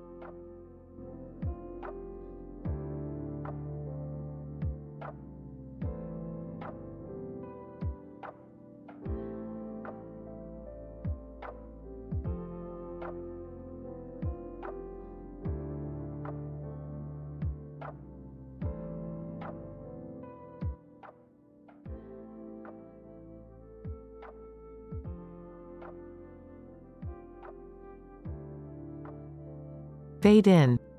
INT. Smith house, living room, day. Rick and Morty are sitting on the couch. Rick is holding a computer-generated image of a game of playing cards and dice on a green surface with red and white lines. Whoa, Rick, what's that? It's a virtual reality game called House of Cards. You play as a player in a virtual casino and earn praseodymium as you go. Preseo, what now? Praseodymium, Morty. It's a rare earth metal that has scientific applications. Like what? Oh, you know, things like magnets, lasers, and nuclear reactors. Oh, cool. Rick and Morty put on their virtual reality headsets and enter the game. INT. Virtual Casino, day. Rick and Morty are playing House of Cards at a virtual casino. Morty is rolling the dice and Rick is calculating the odds. Alright, Morty, let's see what you got. Roll the dice. Okay. Morty rolls the dice and they land on a 7. Not bad. I think we've got a shot at winning some praseodymium. Suddenly, Jax Films, a famous YouTuber, appears in the virtual casino. Jax. Hey guys, what's up? Rick and Morty exchange a confused look. Who the hell are you? Jax. I'm Jax Films. I'm here to challenge you to a game of House of Cards. Aw, why? Jax. Because I heard you guys are the best players in the game and I want to see if I can beat you. Huh. Good luck with that, Jax Films. The game begins and Rick and Morty play against Jax Films. The game is intense, with lots of jokes and crazy moments. Alright, Morty, we've got this. Roll the dice. Okay. Morty rolls the dice and they land on a 12. Rick and Morty celebrate their victory. Looks like we won, Jax Films. Better luck next time. Jax. Wow, you guys are really good. I guess I can't beat the best players in the game. Rick and Morty exit the game and remove their virtual reality headsets. That was awesome, Rick. We won a bunch of praseodymium. Huh. Yeah, Morty. Praseodymium is the ultimate prize. Who needs money when you have rare earth metals? The screen fades to black. The end.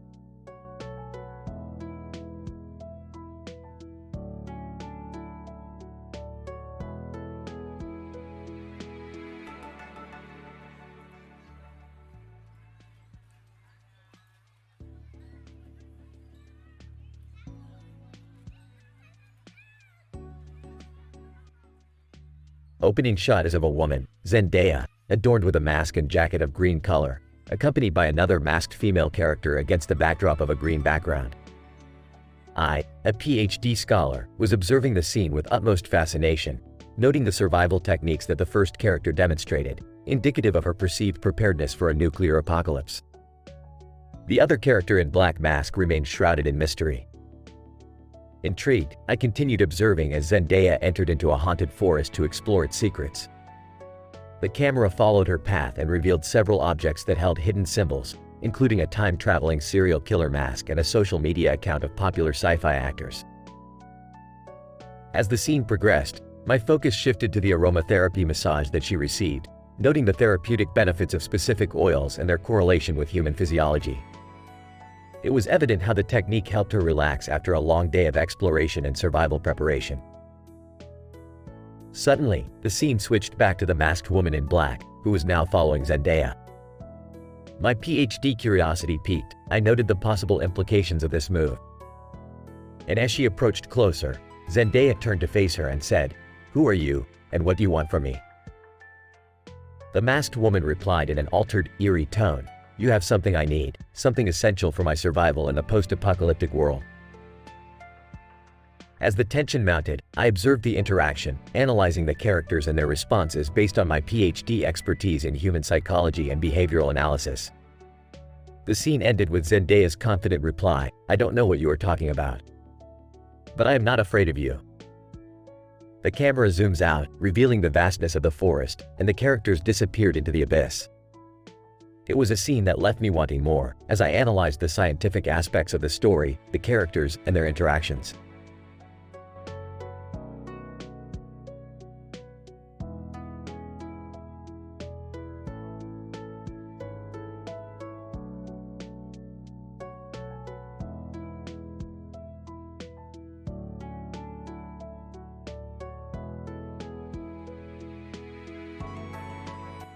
INT.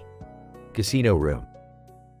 A woman, Beth, is engaged in a game of Caribbean stud poker with several other individuals around a green table. Each player has their own distinct strategy, gauging their opponent's behavior through hidden tells and bluffing techniques. Smiling, I see your bet and raise you my enchiladas. Opponent 1, confused, what does that even mean? Meanwhile, Rick and Morty are standing outside the room, observing the situation. Stroking chin. Interesting. They seem to be engaging in a game of chance while simultaneously examining each other's psychological tendencies. Bewildered, yeah, or they're just playing poker. Suddenly, chaos ensues as cult members storm the room, brandishing tacos as weapons. Cultist, chanting, "For the glory of Kaguya-sama, tacos shall reign supreme." Beth and her opponents scramble for safety, dodging flying tacos and knocking over the poker table in the process. Opponent 2, frantically, I fold. Rick and Morty join the chaos, utilizing their weapons to defend themselves against the taco-wielding cultists and making a few jokes along the way. Grinning. Looks like things are getting spicy in here. Rolling eyes, dad jokes again, really?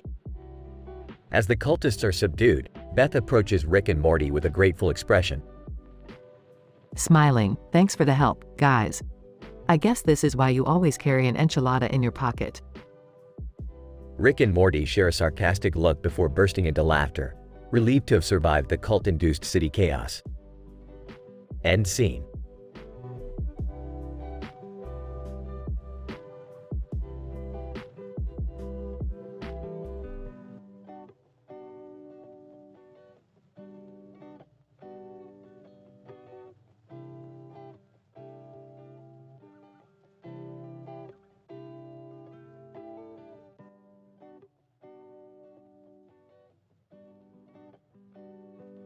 Fade in. INT. Casino room, night. Rick, Morty, and Beth sit at a poker table with a mountain of chips in front of them. A well-dressed man in a suit, Blaine, sits across from them. Blaine, smiling, you guys ready to lose your shirts? Rick smirks as he shuffles the deck of cards. You know, Blaine, I've been to so many timelines where I've won so much at poker that I'm just playing for fun now. Whispers to Beth, is that true?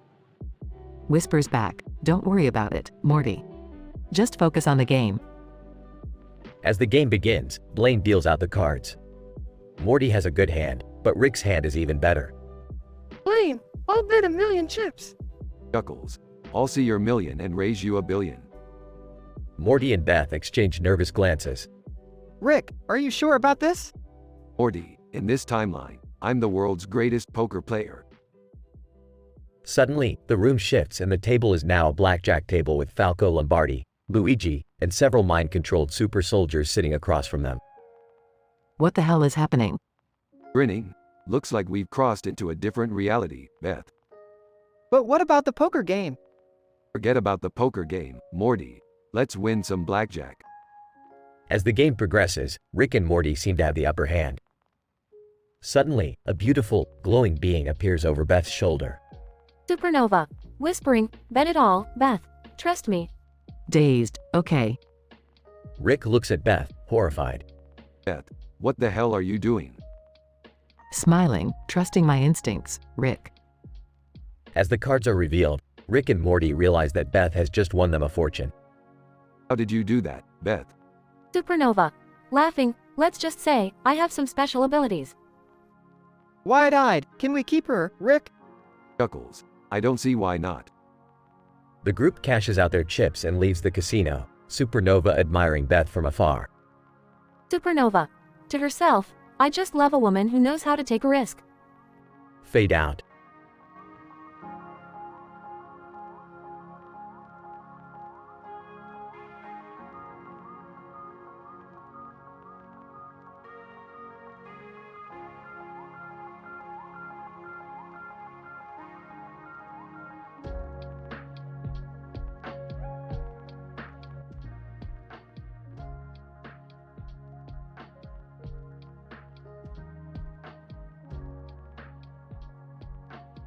Title: The Scientific Hilarity of One Punch Man and Supernova's Meeting with Rick and Morty. Fade in. INT. Rick's lab, day. Rick is seen tinkering with his latest invention as Morty enters the lab. Rick, what's with the red helmet and black suit? Morty, this is my new cerebral enhancement device. It's going to make me super smart. But what about your already high intellect, Rick? Morty, there's no such thing as being too smart. Now, hold on tight. Rick hits a button on the device and a bright yellow and red background appears. Whoa, Rick, what the hell is happening? We're entering a different dimension, Morty. Keep your eyes peeled. Suddenly, One Punch Man appears in front of them. One Punch Man? Hey, what's going on here? Ah, One Punch Man. Just the person we were hoping to see. One Punch Man? Really? Why's that? Well, we wanted to see how your strength stacks up against the supernova. Supernova appears, floating in the air. Supernova. Hello, everyone. What seems to be the problem here? We're here to determine who's stronger, you or One Punch Man. One Punch Man. Are you ready to take this outside, Supernova? Supernova. Let's do it. The two start fighting, while Rick and Morty watch with excitement. This is incredible, Morty. The physics at work here are blowing my mind. I don't think physics has anything to do with this, Rick. Nonsense, Morty. Everything is based on scientific principles. As the fight goes on, Rick starts to get overly excited and accidentally causes the cerebral enhancement device to malfunction. Oops, Morty. Looks like I may have become too smart for my own good. What do we do, Rick? You'll have to enter my mind and reverse the effects. Enter your mind? How do we do that? Just hang on, Morty. Rick hits a button on the device and they enter his mind. Inside, they're greeted with a chaotic and eccentric world. Whoa, Rick, your mind is insane. I know, Morty. It's a beautiful mess. They navigate through Rick's mind and eventually find the malfunctioning part of the device. Rick fixes it and they exit his mind. Phew, that was intense. Tell me about it, Morty. But hey, at least we learned something about the laws of physics and the human mind. I'm not sure we did, Rick. Don't worry, Morty. It's all just a matter of perspective. Fade out.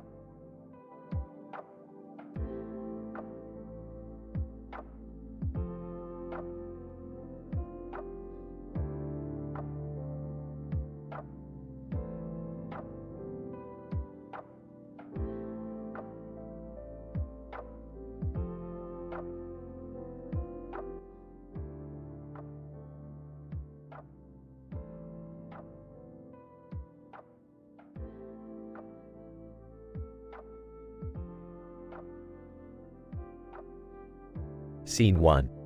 Morty, strap in. We have a delivery to make to a space station in the Andromeda Galaxy. Aw, geez, Rick, can I bring my skateboard? I don't care, Morty. But if it distracts you from the mission, I'll leave you there. Scene 2. Delivery driver. Hey, you're the guys from Earth, right? I have something for you. What is it? Delivery driver. It's a package from the Interstellar Pirate War. Interstellar Pirate War? I'm not getting involved in that. Delivery driver. But it's for you, Rick Sanchez. Alright, fine. But if this is a trap, I'll vaporize you. Scene 3. Morty's school. To himself, I'm just gonna be myself and not worry what others think. Radiohead, playing on stage. Musical note creep, musical note. To himself, maybe I should just be a creep. But then, something strange happened. Scene 4. Morty transformed into a heartthrob, leaving everyone in shock. Scene 5. Fly, hey there, Morty. Looking good. Thanks, Fly. Want to hang out sometime? Fly, yeah, I'd like that. Scene 6. Back at the space station. Rick, what's in the package? It's a. Pauses dramatically, fly. A fly? Yeah, but not just any fly. It's a genetically modified superfly that can save the galaxy. How? I don't know. I just delivered these things. Scene 7. Fly, Morty, let's ditch class and go on an adventure. In his heartthrob voice, sure thing, Fly. Scene 8. Rick and Beth are seen fighting off space pirates while Morty is off on his adventure with Fly. Scene 9. Morty and Fly are seen flying through space on the Superfly. Fly, this is so cool. You know, Radiohead is one of my favorite bands. Fly, really? Let's go see them live. Scene 10. Radiohead concert. In awe, this is amazing. Fly, wait, Morty, look at the stage. Scene 11. The stage transforms into a giant monster, attacking the audience. Scene 12. Rick and Beth arrive just in time to save Morty and Fly from the monster. Sarcastically, great. I just love concerts with monsters. Scene 13. Back at home. Rick, what did you do with the Superfly? Oh, I forgot it on the space station. Fly, you're not going to leave me, right? Fly, of course not, Morty. We're best friends. To himself. I need a drink. Scene 14. End credits. Off screen, there we go. Sound of bottle opening. The end.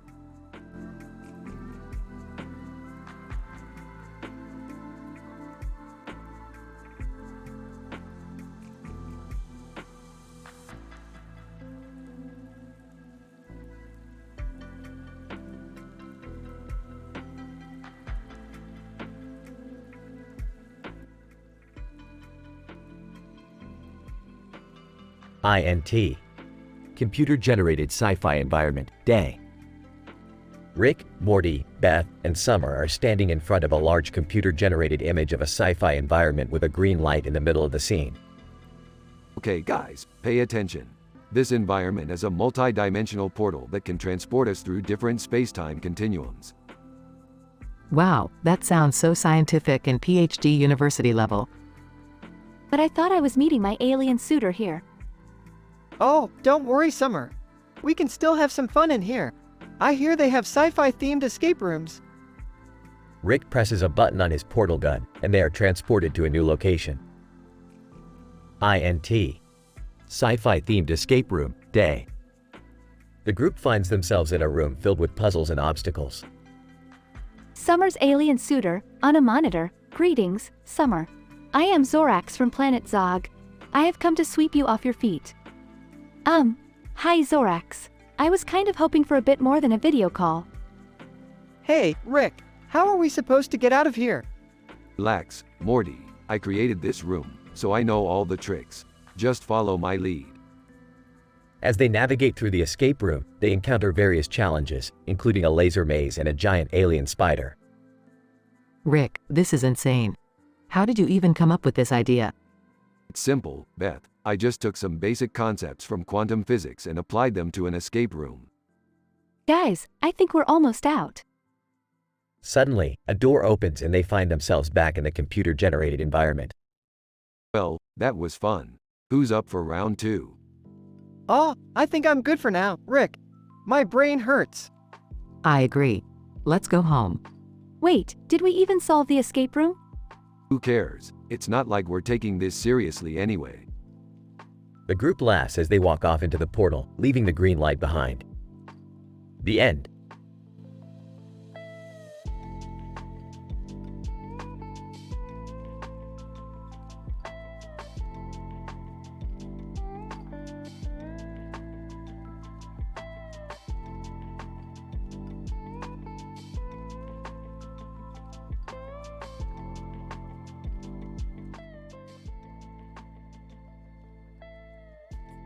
INT. Smith family living room. Rick is furiously typing away at his computer while Morty watches on. What's going on, Rick? I've hacked into the Chinese government's mainframe, Morty. I'm trying to crack their mahjong code. Beth walks in, carrying a plate of cookies. Who wants cookies? Not now, Beth. We're in the middle of something important. Beth looks over Rick's shoulder at the computer screen. What the hell is this? It's a computer screen with a number of different tiles on it and Chinese characters. Can't you see I'm trying to solve the world's most complex puzzle here? Rick, I don't think that's the Chinese government's mainframe. I think you accidentally hacked into Fleetwood Mac's website. Rick looks shocked. What? That can't be right. Let me see. He leans in closer to the computer screen. Oh, crap. You're right. But wait. These tile patterns look like they could be the answer to the mahjong code. I have no idea what you guys are talking about. Long story short, we accidentally hacked Fleetwood Mac, but it might lead us to the mahjong code. Oh, okay. Well, I'm gonna go finish baking some more cookies. Rick continues to furiously type away at the computer. I've got it. I've solved the mahjong code. What does it say? It's a recipe for the perfect cookie. Beth walks back in and overhears Rick's revelation. Really? Can I see? Rick hands her the recipe. Oh my god, these look amazing. I'm gonna go make them right now. As Beth leaves the room, Rick turns to Morty. That was a close one. Can you imagine if we accidentally hacked into something important? Yeah, that would be pretty bad. But it's all good now. We solved the mahjong code and got a killer cookie recipe out of it. Exactly. Another successful adventure for the Smith family. The three of them high-five as the camera pans out to reveal the computer screen with the Fleetwood Mac website still up. Oops.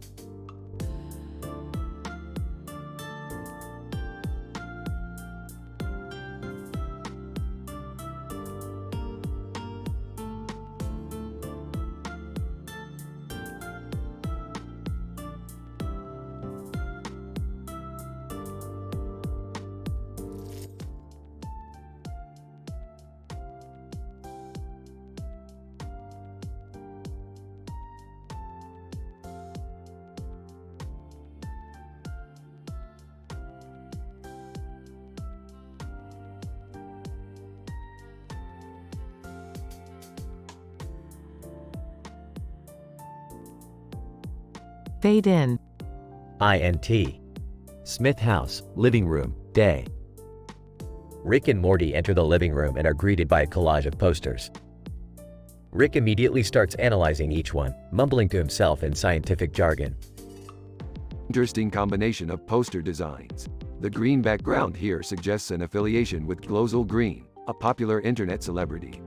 The black one, on the other hand, hints at the Cyborg Uprising Rebellion, a cause that we might be interested in someday. Rick, can't we just enjoy the posters without analyzing them? Morty, you know I can't just turn off my scientific brain. It's who I am. Yeah, but sometimes you take it too far. Like that time you tried to use a toaster as a particle accelerator. Hey, I learned something from that experiment. Never underestimate the power of a toaster. Suddenly, the phone rings. Rick picks it up and listens intently before hanging up. Who was that, Rick? It was my ex-wife.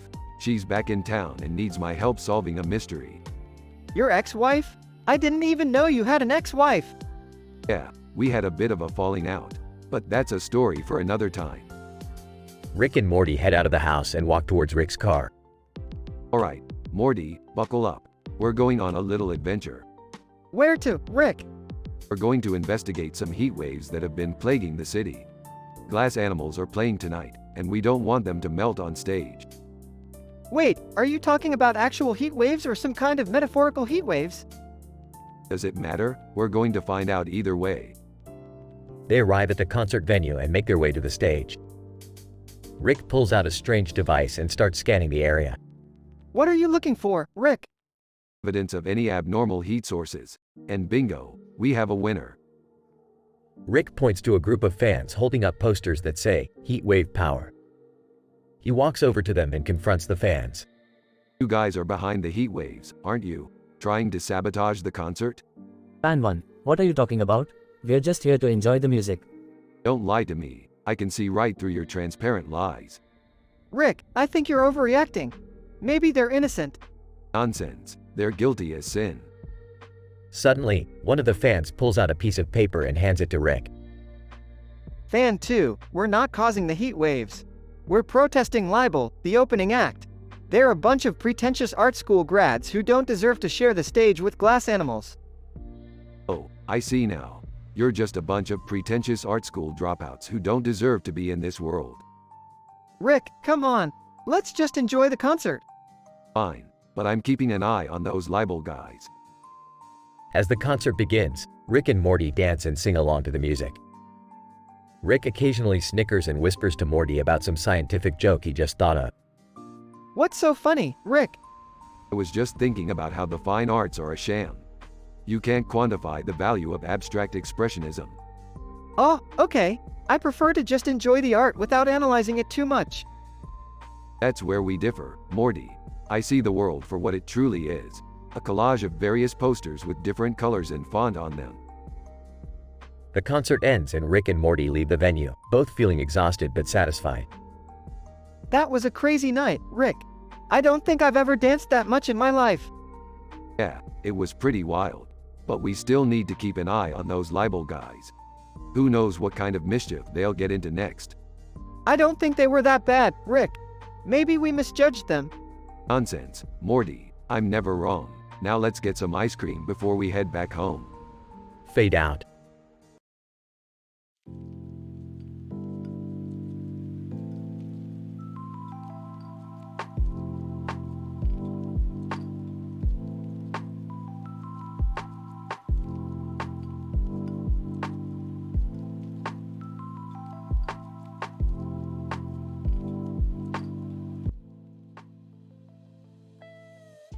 Fade in.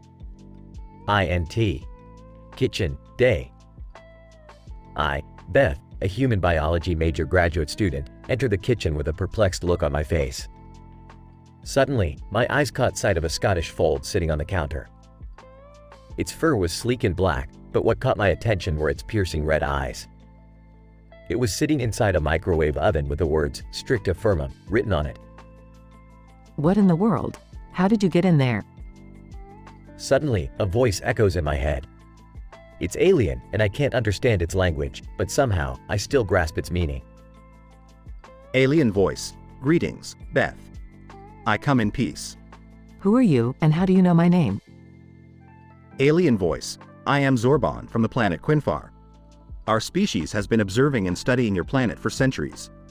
I have been assigned to learn about human emotions and have chosen you as my subject. Wait, what? You're studying me? Alien voice. Yes, Beth. Your emotions are fascinating to our kind. We believe they could unlock the key to interstellar travel. I have chosen you specifically because you possess a unique mixture of both analytical and empathetic traits. I don't know what to say. You've caught me off guard. Alien voice. I understand. But please, Beth, will you consent to my study of your emotions? It could greatly benefit both of our species. Well, as long as it's ethical and non-invasive, I suppose that's okay. Alien voice. Excellent. You will be compensated, and your privacy will not be breached. I look forward to learning from you. And just like that, Zorban vanished from the microwave oven, leaving Beth in a state of utter shock. Fade out.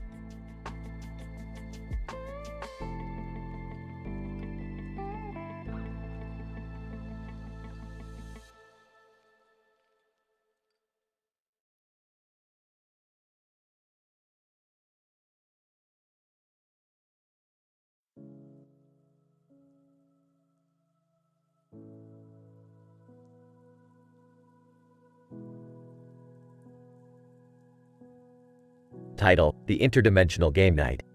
Fade in.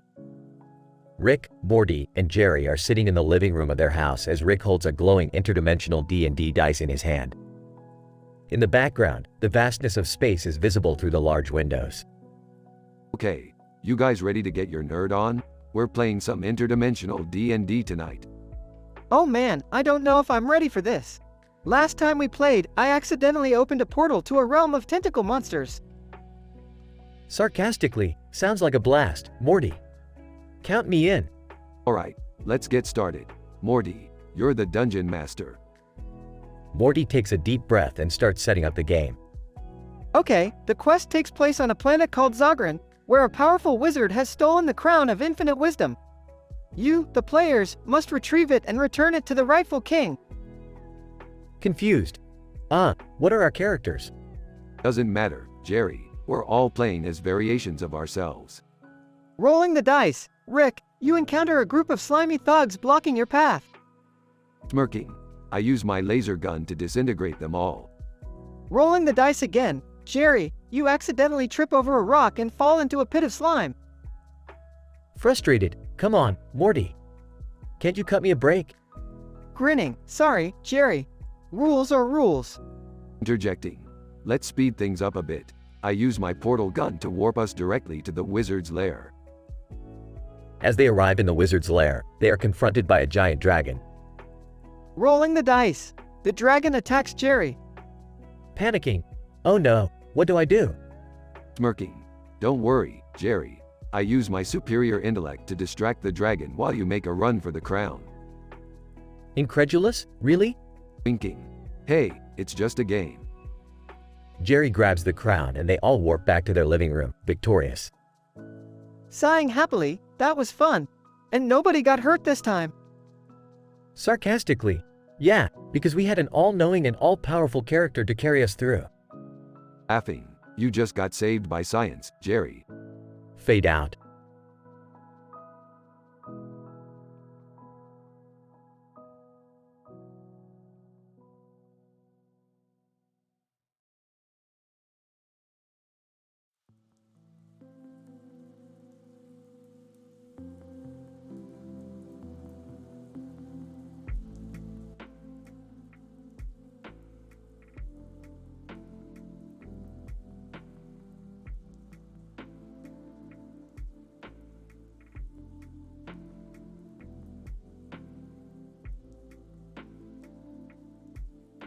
Title: The Rhodium Conundrum.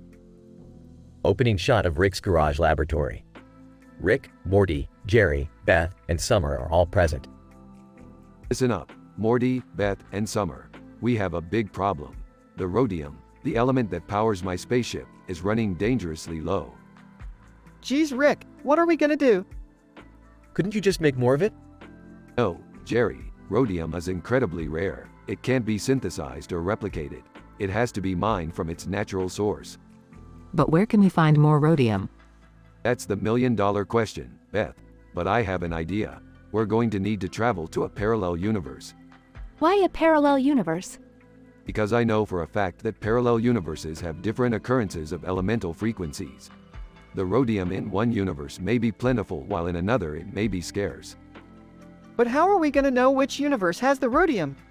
That's where this shows the picture of a man with red eyes and green hair comes in. Who's that? This is Rhodium, my lost love. He was a fellow scientist who discovered the key to rhodium mining in parallel universes.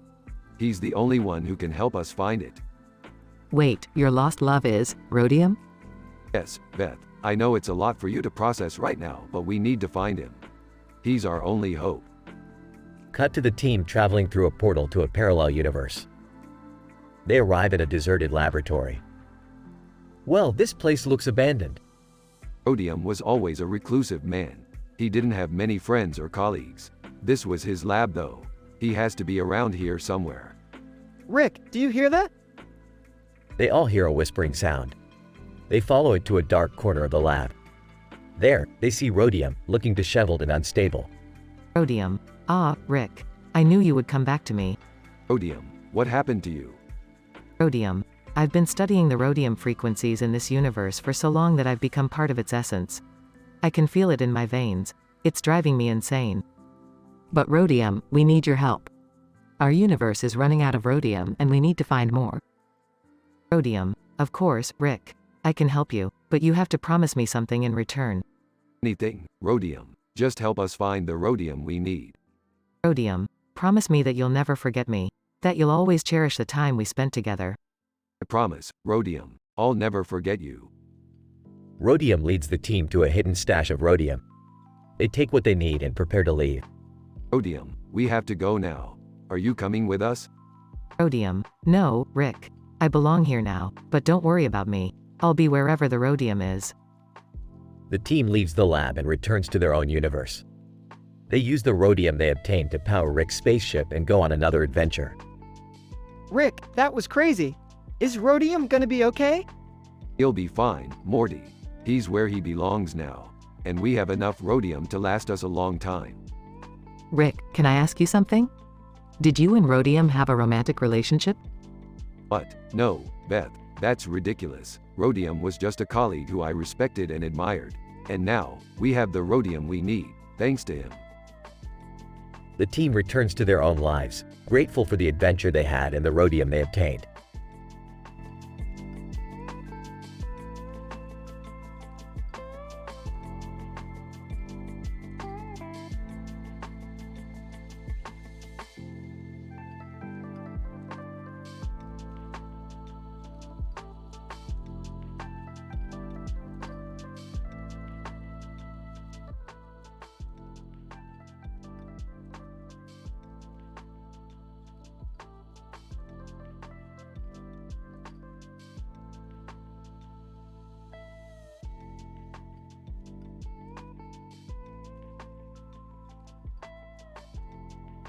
Morty, we have a very scientific mission today. We have to investigate a man in a white suit doing a trick in a room with blue walls and a blue light. Oh boy, Rick, what does that even mean? In layman's terms, Morty, we have to infiltrate an interdimensional swingers party. Enters the garage. Did somebody say swingers party? Pops his head in. Count me in. Sorry, Jerry. Last time you went to a swingers party, you got mixed up with the judo enthusiasts. Defeated. Oh yeah. I'll go with you, Rick. I need a break from Jerry anyways. In disbelief. Mom, you can't be serious. Hands Morty a gadget. Here, Morty, use this to stay connected with us. Okay, but where are we going to find a white-suited guy in a blue room? Smirks, leave that to me. At the swingers party. Disguised as an avatar, Jake Sully. Hey guys, have you seen the guy in the white suit? Swinger number 1, flirty, maybe we can show you a good time instead. Swinger number 2, suggestively, or maybe we can mix things up a bit. Embarrassed. No. I'm just here to find that guy. Over the gadget, any luck, Mom? Frustrated. No, Morty, these people are crazy. Over the gadget. Beth, use the gadget to scan for blue lights. Whispering, good idea, Rick. Scans the room and finds the blue light. Got it, he's in the back. They sneak to the back room. White-suited guy, performing the trick. Ta-da! Excitedly. Holy sh*T, Morty. That's some seriously advanced technology.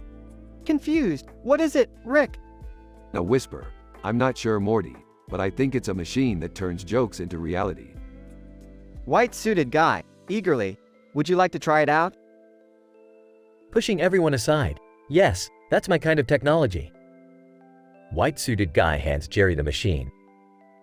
Jokes. Wouldn't it be funny if I turned into a pickle? The machine zaps Jerry and he transforms into Pickle Jerry. Angrily, Jerry, you idiot. Pickle, defensively, hey, it was just a joke. Amazed. Holy sh*T. This is the funniest thing I've ever seen. Sarcastically, yeah, super funny, Dad. What are we going to do now? Confidently. Don't worry, Morty. I think I know how to fix this. Back in the garage. Scribbling on a piece of paper. Okay, I just need to reverse the polarity and... Impatiently, can you hurry up, please? I'm starting to feel like a pickle. Rick finishes and hands the machine to Jerry. Jokes. Wouldn't it be funny if I turned into a human again? The machine zaps Jerry and he transforms back. Relieved. Oh, thank God. Worried, Rick, what are you going to do with that machine? Smirking. Oh, I have some big plans for this, Morty. Burps. Some big and hilarious plans.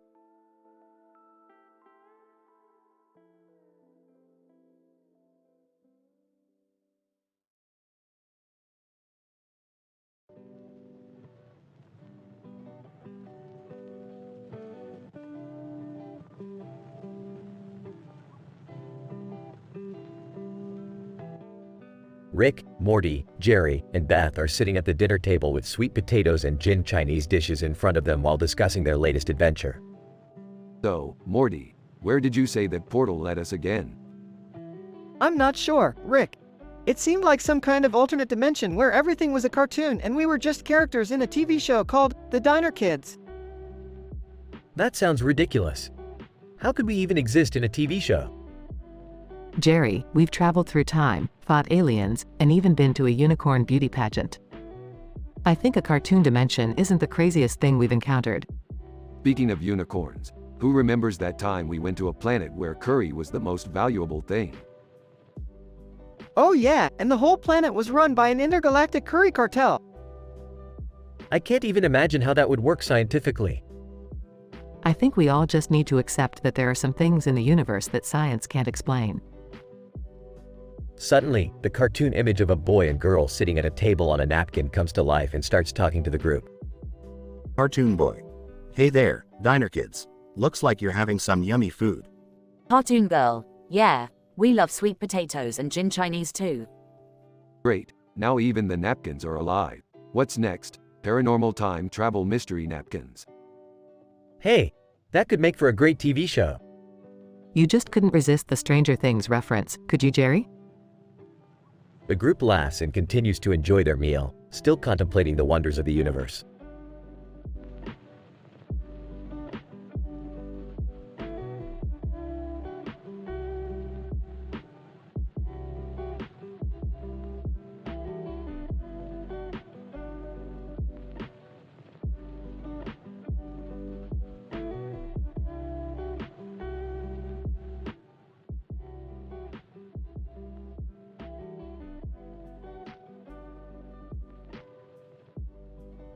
ACT1.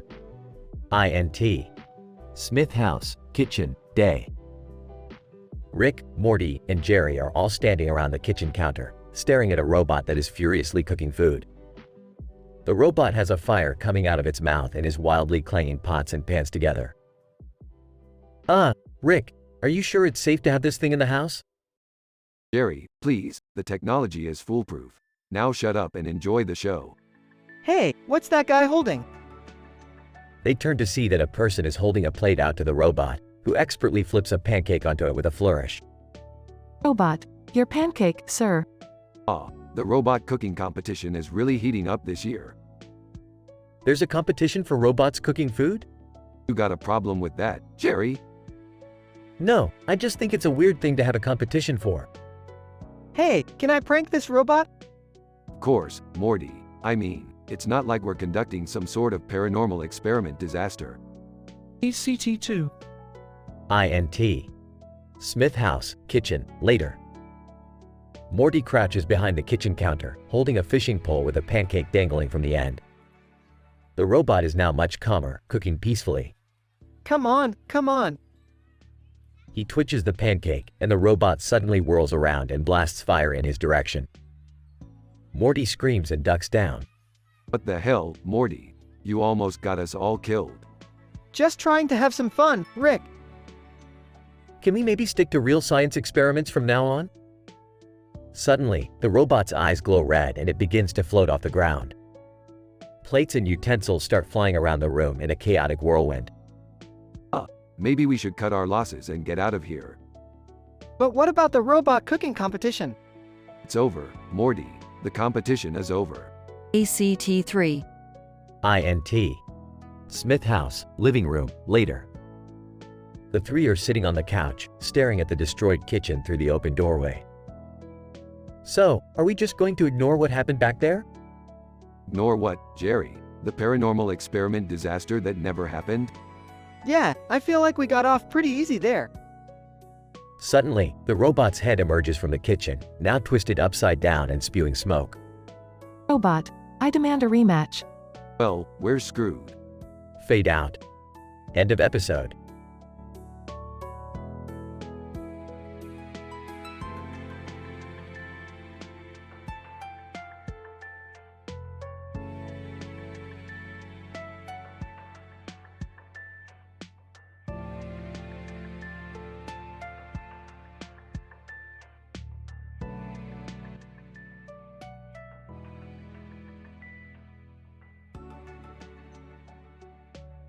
We see Rick and Morty standing in front of a stage with lights and a DJ set up for a concert. Rick is holding a small container of beryllium. Morty, I need you to hold this beryllium container. It's extremely volatile. Okay, Rick, but why do we need beryllium? We're going to use it for the alien talent show tonight. I've got a plan that will blow their minds. Sarcastic. Oh great, another one of your genius ideas. Hey, you keep using air quotes around the word genius, Morty. I'll have you know I have a PhD from a top university. Rolling his eyes. Yeah, and you also turned yourself into a pickle once. That was a groundbreaking experiment, Morty. Anyway, let's get ready for the show. They head backstage, where several aliens are getting ready for the talent show. Alien number 1. Hey, Rick. What's with the beryllium? Oh, just a little something I picked up on my travels. I thought I'd use it for my performance tonight. Alien number 2. Well, be careful. That stuff can be dangerous. Rick smirks and heads back to the stage. As he begins his performance, Morty watches nervously from backstage. Talking into the mic, ladies and gentlemen, prepare to have your minds blown. Rick pulls out the beryllium container and pours it onto the ground. A blue light begins to emit from it, filling the room with energy. Panicking. Rick, what have you done? Laughing maniacally. Relax, Morty. I've created the ultimate rave. Dance with me. The aliens begin to dance wildly as the energy takes over them. Morty reluctantly joins in, but can't help but enjoy himself. Out of breath. That was insane, Rick. I can't believe you pulled that off. Smiling. That's what I do, Morty. I push the limits of science and technology. As they leave the alien talent show, Rick pulls out a flask and takes a swig. Cheers to another successful experiment, Morty. Smiling. Cheers, Rick. But can we maybe not involve beryllium next time? Laughing. We'll see, Morty. We'll see.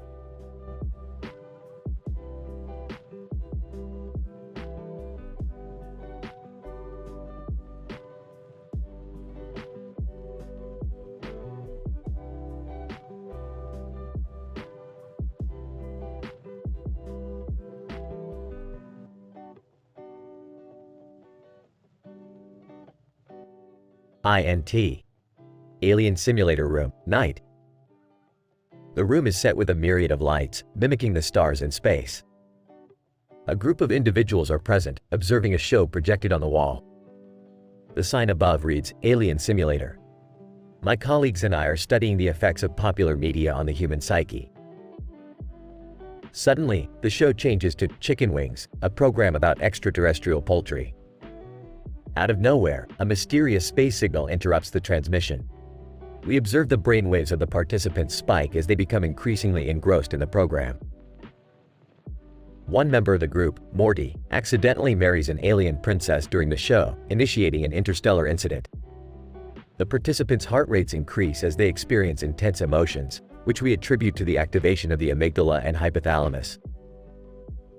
As the transmission continues, we observe the presence of a familiar character, Donald Duck, causing a rise in dopamine levels in the subjects. Suddenly, dark matter diva drama plays, and we observe rapid eye movement in the participants, indicating heightened levels of REM sleep. Overall, the experiment proved to be a success, with the participants exhibiting heightened levels of emotional response and brain activity. Our research concludes that popular media has the potential to affect the human psyche in profound ways. Oops, I didn't mean to marry an alien princess. Donald Duck. Quack, quack. Researcher 1. Fascinating. Their brainwaves are off the charts. Researcher 2. Indeed, this validates our hypothesis on the effect of popular media on emotional and cognitive response. Participant 1. Wow, that was intense. I feel like I went on a journey through space and time. Participant 2. I want to watch more shows like this. It's like a roller coaster ride for the mind.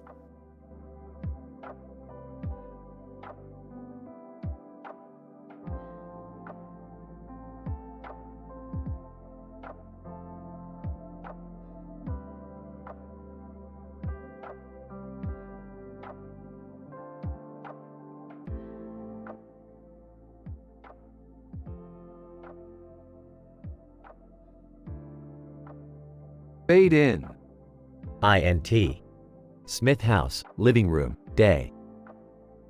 Rick, Morty, Jerry, and Beth are sitting together on the couch, watching TV. Suddenly, an advertisement for an alien dating show called Carrie comes on. The cartoon character in the ad is holding a knife, which catches Rick's attention. HMPH. I always knew aliens were into some weird stuff, but carrying knives on a dating show? That's a new low. Rick, I don't think that's what the show, Carrie, is about. I don't know, Morty. Rick might be onto something here. Maybe aliens are just into really intense dating rituals. Oh, come on, guys. It's just a silly TV show. Let's change the channel. As Beth reaches for the remote, a notification pops up on her phone. She reads it aloud. Check this out. My phone just autocorrected Asteroid Adonis to Asteroid Adonis. Classic autocorrect fail. I love those things. They're almost as funny as Jerry's attempts at being a manly man. Hey, I resent that. Suddenly, the TV screen flickers and goes black. A holographic image of an alien appears in the middle of the room. Alien. Greetings, Earthlings. I am Alphonse Elric, the host of Carrie. Our show is dedicated to finding true love for aliens and humans alike. Well. Looks like we've got ourselves a live one. What do you want, Alphonse? Alphonse, I would like to invite you all to participate in our show. We are currently casting for our next season and believe you would make for some excellent contestants. I don't know, Rick. I don't think I'm ready for intergalactic dating. Yeah, me neither. I'm not sure I'm even ready for regular dating. I'll do it. I'll show those aliens what a real man looks like. Oh, Jerry, you're so confident it's almost adorable. Fine, we'll do it. But I'm bringing my own knife. Alphonse, excellent. We look forward to seeing you on the show. Until then, stay tuned for more updates. The hologram disappears, leaving the Smith family staring at each other in disbelief. This is going to be a disaster. It's going to be great. I can feel it. Hey, either way, it's going to make for some good TV. Pass the popcorn, Morty. Morty hands Rick the bowl of popcorn as the family settles in to watch more TV. Fade out.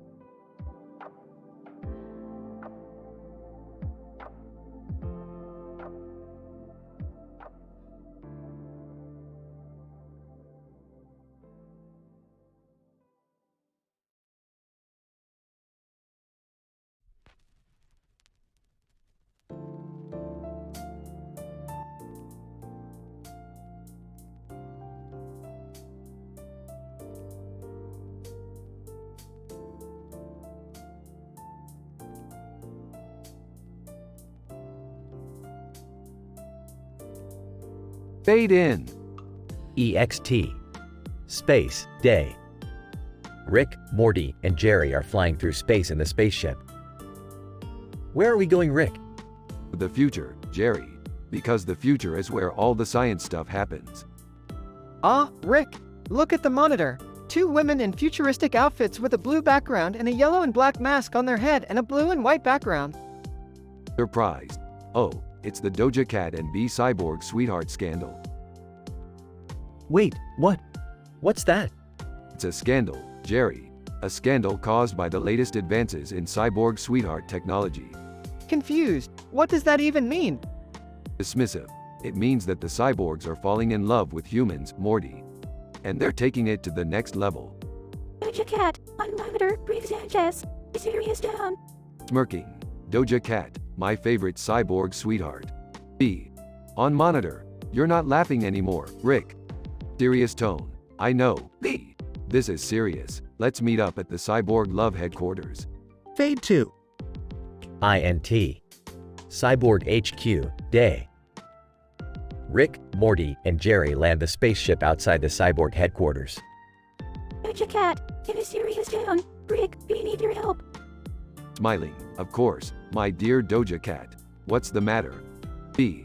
Also serious. It's the humans. They don't understand our love. Smirking. What do you expect, B? You're half machine. Doja Cat, hey really, that's not what's important here, Rick. Sighing. Okay. What can I do? B. We need you to help us expose the truth, Rick. That we cyborgs are just as capable of love as humans. Smiling. Alright, let's do this. Fade 2. INT. TV studio, day. Rick, Morty, B, and Doja Cat are on a talk show. Host, welcome to The Truth About Cyborg Love. Our guests today are Rick Sanchez, Morty Smith, and the Cyborg Sweethearts, Doja Cat and B. Smirking. Thank you for having us on the show, Barbara. Host, so, Rick, what do you think about this scandal? Confidently. I think it's all a bunch of nonsense, Barbara. These cyborgs are just as capable of love as humans. And if we can't accept that, then maybe we're the ones who need an upgrade. Doja Cat, really? Yes. Thank you, Rick. B. Tearfully. Please, everyone. Just understand that we're not trying to replace humans. We just want to be loved. Awkwardly, yeah, what she said. Host, smiling. Well said, everyone. And there you have it, folks. The truth about cyborg love. It's just like regular love, but with a little extra metal. Smiling. And a little extra passion, Barbara. Everyone laughs as the credits roll. Fade to black.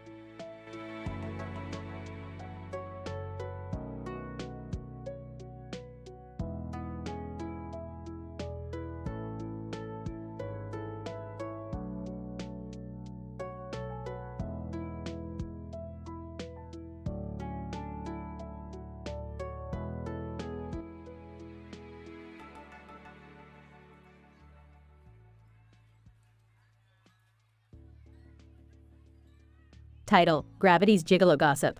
Fade in. Rick, Morty, and Beth are in the garage. Morty, hand me those petrissage tools, will ya? We need to finish this project. Sure, Rick, but what are we making? We're building a new gravity gun. But not just any gravity gun. This one's a gigolo.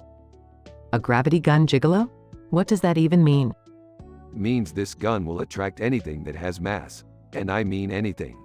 Oh, I don't think I want to know what you're going to do with that.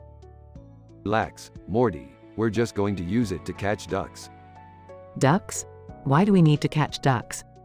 We don't, but an event planner hired us to do it. Apparently, there's a big demand for duck meat in the Vampire Baking Championship.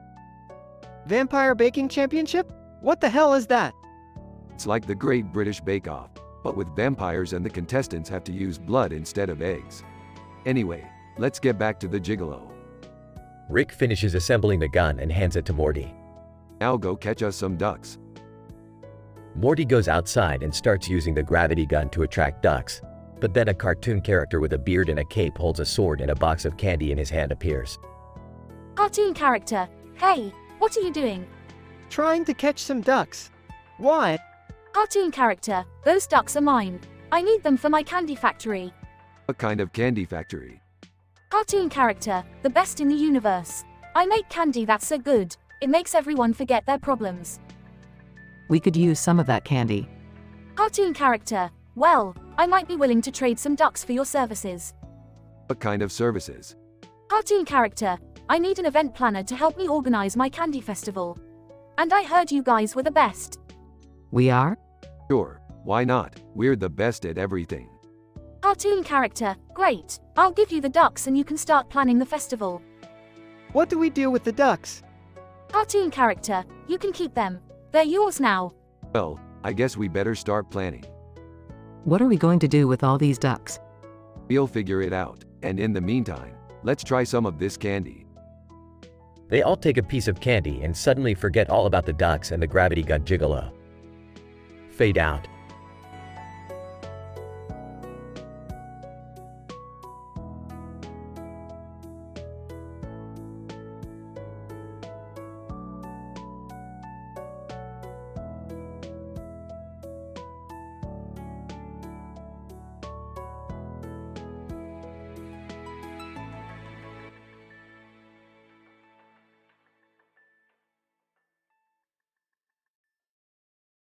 Title: The Interdimensional Romance of Morty and the Alien Queen.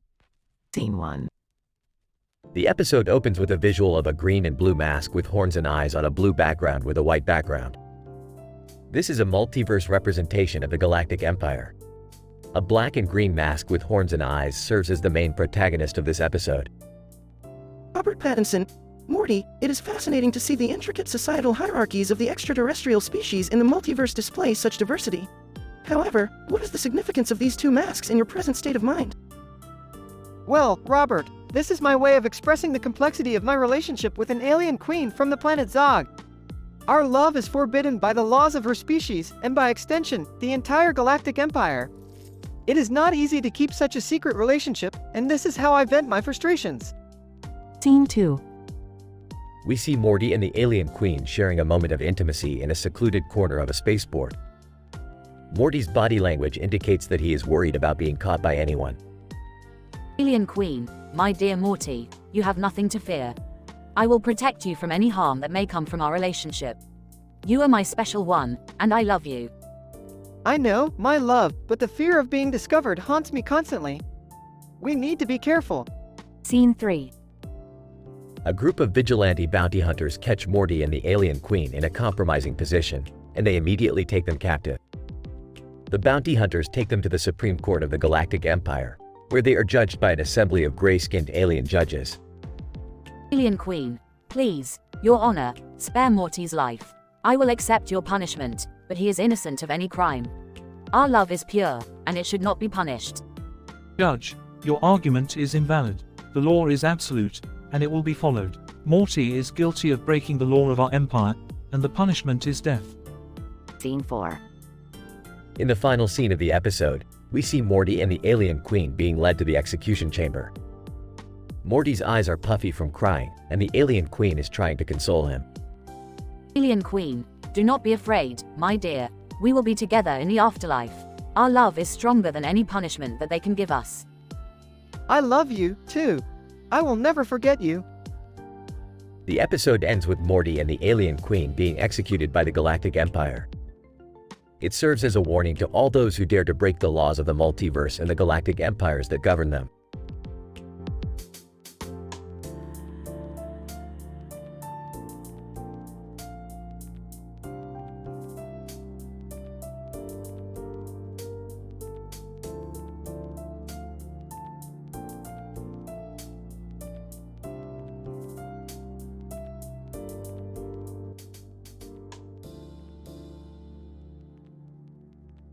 INT. Rick's Laboratory, Day. Rick and Morty are tinkering with some futuristic gadgets when they receive a distress call from the Institute of Genomic Research. The Institute has identified a new pathogen in the epididymis region that threatens to wipe out all life on Earth. Great, another end-of-the-world scenario. I guess we better suit up and save the day, Morty. Aw, Rick, can we take a break and... Rick interrupts Morty with a loud belch before continuing. Sorry, Morty. We don't have time for your teen angst. This is a job for the best geneticists in the multiverse. Okay. Geez, Rick. The duo journey to the Institute of Genomic Research and are greeted by the lead researcher, Diane Chambers. Diane. Welcome, Rick and Morty. We've discovered a new pathogen in the epididymis that threatens to. Rick rudely interrupts Diane mid-sentence. Yeah, we know. We'll fix it. Where's the pathogen? Diane. Follow me. The group enters a lab where Coco Bandicoot, a genetically engineered bandicoot, is singing into a microphone in a room with other people in the background and a man in a suit and tie. What the hell is going on here? Diane. This is how we discovered the pathogen. Coco has been singing a mutated sequence that activates the pathogen's replication process. We think it may be a possible vaccine. That's crazy. Of course it's crazy, Morty. We're dealing with science here. Using their scientific know-how, Rick and Morty are able to neutralize the pathogen and extract Coco's mutated sequence for further testing. As they leave the institute, Morty speaks up. Hey, Rick. Can we bake some cookies on the way home? Sure, Morty. Let's hope they're not infected with some new pathogen. The duo laugh as they walk away, ready for their next scientific adventure. Note: this script is for entertainment purposes only. The scientific references made in this script are intended to be humorous and should not be taken seriously.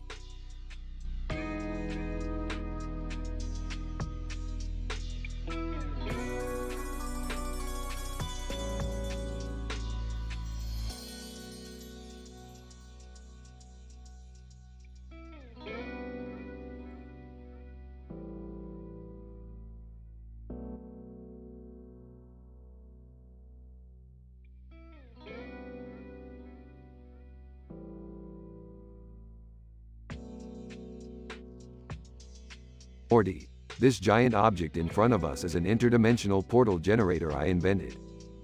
Whoa, Rick, can we go through it and have some insane adventures? Of course we can, Morty, but be careful not to get trapped in any of these alternate realities. Wait, what do you mean by that, Rick? Well, Morty, each time we go through the portal, we have to be cautious about which reality we end up in. Some realities can be dangerous, and some can be downright bizarre. Hey, Rick, what's that sound coming from the portal? That's the sound of the portal opening, Morty. Get ready for some insane adventures. They go through the portal. Whoa, Rick, this reality looks like a cartoon world. That's because it is, Morty. We got stuck in a reality of Morty's alien girlfriend. What does that even mean?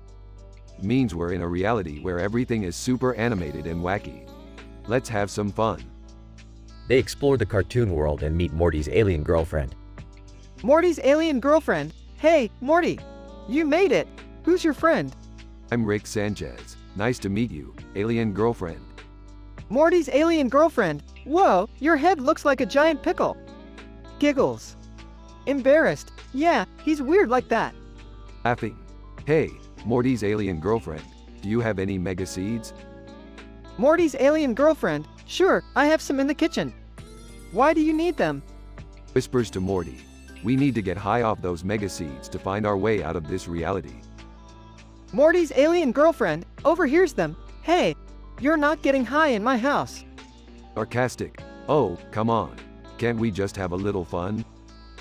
They end up getting high off the mega seeds, causing chaos in the cartoon world. Whoa, Rick, this is insane. Laughing hysterically. I know, Morty. We're in a cartoon world, high off mega seeds. Morty's alien girlfriend, angrily, you're both crazy. Get out of my house. They escape the reality just in time, ending up back in their own reality. Whoa, Rick, that was wild. Laughs. That's right, Morty. We had a crazy time in that cartoon reality. Hey, I learned something today, Rick. We should be careful which realities we end up in. Serious. That's right, Morty. Alternate realities can be dangerous and unpredictable, but sometimes it's worth taking the risk for some insane adventures. They laugh and high-five each other.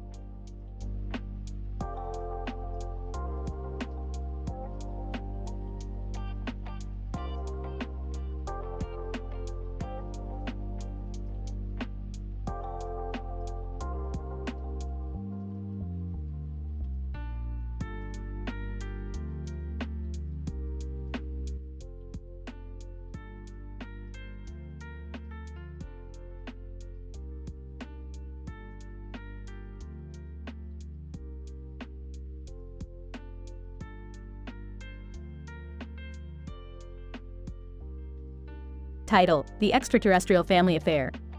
Opening scene. A group of people in costumes standing in front of a building with a sign that reads, Earth's a Tree Family, can be observed. Doctor, this extraterrestrial family appears to have evolved in parallel to the human species, indicating a possible T2 convergence event. I would like to get tissue samples for further analysis. I don't know about that, Beth. I'm feeling a bit distracted. Doctor, I don't have time for your personal affairs, Jerry. We're here to gather data. But, you don't understand. I had this unexpected tryst with an alien empress. She showed me things I never thought were possible. Doctor, what? Jerry, you know any interaction with extraterrestrial life is strictly prohibited by the university's code of conduct. I know. But she was just so alluring. Doctor, we need to focus. Our objective is to study their culture and customs. We cannot compromise our research for the sake of a fleeting fling. I hear you, Beth. It's just hard to resist. You know what I mean? Doctor, no, Jerry, I don't. I'm a scientist. I've devoted my life to empirical data and evidence-based research. Right. Of course, sorry. As they enter the building, they are greeted by a tall, slender creature with greenish skin and large, almond-shaped eyes. Tree family member. Greetings, Earthlings. Welcome to our humble abode. How may we assist you? Doctor, we are researchers from the university. We are interested in learning about your culture and customs. Tree family member. Ah, yes. The humans have always been curious about us. Very well, we will facilitate your inquiries. Can I talk to the Empress? Dr. Beth rolls her eyes. Doctor, we will follow protocol and conduct our interviews with designated representatives. As they make their way through the temple-like structure, they are amazed by the advanced technology and ornate decorations. Wow, look at all this. They must be eons ahead of us in terms of evolutionary progression. Doctor, indeed, Jerry. This is why it is imperative that we study their society. We may be able to gain insights that could benefit our own civilization. As they sit down with the Tree family leaders, they engage in a lively discussion about their religious beliefs, social structure, and scientific achievements. Doctor, fascinating. It appears that your species has greatly expanded its intellectual capacity through selective breeding and cybernetic enhancements. Tree leader, yes, we seek to transcend our physical limitations and achieve a higher state of consciousness. Hey, can I ask you something? What do you know about reproduction? Dr. Beth facepalms. Doctor, Jerry, please, we are in a professional setting. Tree leader, reproduction. We have developed several techniques for genetic engineering and cloning. Why do you ask? No reason, just curious. Doctor, well, that about wraps up our visit. Thank you for your hospitality and for sharing your knowledge with us. As they leave the Tree family compound, Dr. Beth turns to Jerry with a stern expression. Doctor, I hope you learned something today, Jerry. This is not a playground for your carnal desires. We are here to conduct research with the utmost diligence and respect. Yeah, I got it. Hey, do you think that Empress will call me back? Dr. Beth shakes her head in disbelief. The end.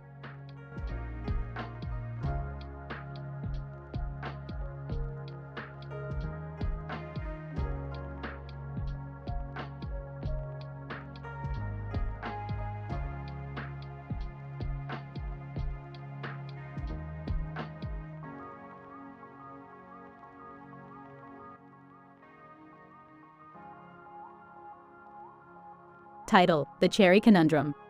Setting: the backyard of the Smith residence, daytime. Characters: Rick, Morty, Beth, Summer, Alan Rails, Cherries. Scientific description: the episode begins with Rick and Morty observing a group of cherries hanging from a tree branch, glistening in the sunlight against a green and white background. They approach the cherries with curiosity, examining the leaves and stems as well. Beth and Summer join them, and the group marvels at the beauty of the fruit. Summer. Wow, these cherries are so red and luscious. I feel like I could just pluck one and eat it right now. Morty, don't be hasty, Summer. We need to analyze these cherries further. They could hold the key to the next level of multidimensional travel. Rick. Morty's right. These cherries could be the key to unlocking the power of the metaverse. We need to study them closer. Unexpectedly, Alan Rails appears out of nowhere, causing the group to jump in surprise. Beth, Alan, what are you doing here? Alan Rails. I sensed a disturbance in the cherry continuum. I had to investigate. Rick, you and your ghost train theories. These cherries are just cherries. Nothing supernatural about them. Alan Rails. Oh, but they are, Rick. These cherries possess the power of the spectral plane. They can transport you to new dimensions beyond human comprehension. Summer, that sounds crazy. How do the cherries transport you anywhere? They're just fruit. Alan Rails. To the untrained eye, perhaps. But to those well-versed in theoretical physics and quantum mechanics, the cherries are a gateway to unknown realms of possibility.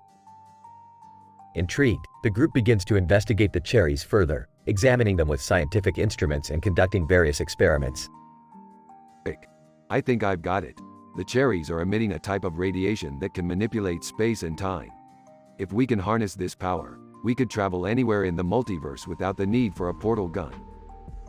Beth, but how do we extract that power from the cherries? Morty, I have an idea. What if we eat them? Everyone else. What? Morty, yeah, hear me out. If we eat the cherries, we'll absorb their energy and can use it as fuel for our interdimensional travels. Rick, that's the most ridiculous thing I've ever heard. Alan Rails. Actually, Morty may be onto something. Eating the cherries could be the key to unlocking their true potential.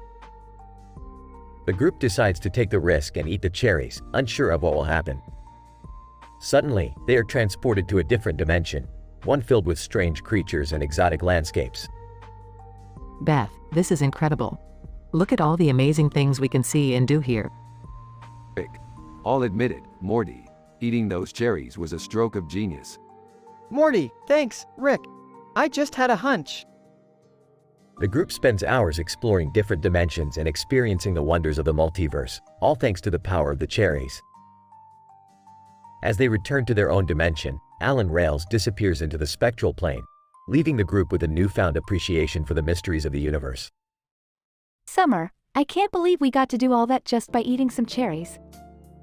Morty, yeah, who knew fruit could be so awesome? Rick, don't push it, Morty. The episode ends with the group looking up at the cherry tree, wondering what other secrets it may hold.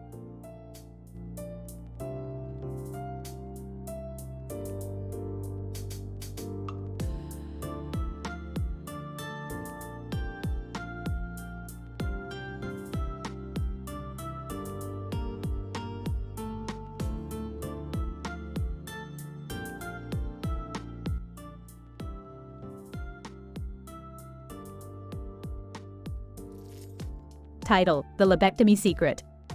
Opening shot. A circular design with a lot of small objects in it on a gray background with a white background behind it. The camera zooms out to reveal that it is actually a complex scientific device in Rick's laboratory. Morty, Jerry, Beth, gather round and check out my newest invention, the lobectomy secret. Lob, what now? Is that even a real word? Chuckles, yeah. Sounds like something out of Inspector Gadget. Rolls her eyes, just explain what it is, Rick. Basically, it's a device that extracts any unwanted or suppressed memories from your brain, allowing you to live a happier and more fulfilling life. Raises an eyebrow, are you sure that's safe? I don't want to end up like that time you turned me into a praying mantis. Smirks, of course it's safe, Jerry. Now let's give it a test run. Hesitant, I don't know if I want to go first. Eagerly, I'll do it. I want to get rid of my memories of that time we almost died on that planet full of giant bugs. Activates the device, all right, Morty. Just relax and let it do its thing. As Morty's memories are extracted, the device begins to malfunction, causing a chain reaction that sets off a series of explosions throughout the laboratory. Panicked Rick, we need to do something. Frustrated, you and your stupid inventions. You're going to get us all killed. Calmly relax, it's just a minor setback. I'll fix it in no time. As the group tries to escape the laboratory, they are intercepted by a group of aliens who claim that the device is actually a secret weapon capable of destroying entire planets. Alien leader, accusingly you will surrender the lobectomy secret or suffer the consequences. Smugly sorry, boys, but the lobectomy secret is mine. Pulls out a portal gun and opens a portal. As the group escapes through the portal, they find themselves in a parallel universe where they are greeted by their doppelgangers. Jerry Doppelganger, surprised, what the who are you guys? Sarcastically, oh, just your interdimensional counterparts. No big deal. Morty Doppelganger, confused, what happened to your faces? Beth Doppelganger, laughing, oh, don't mind them. They're just our crazy relatives from another dimension. As the group looks around at the bizarre and wacky world around them, they can't help but wonder what other strange and dangerous adventures await them in the future. End scene.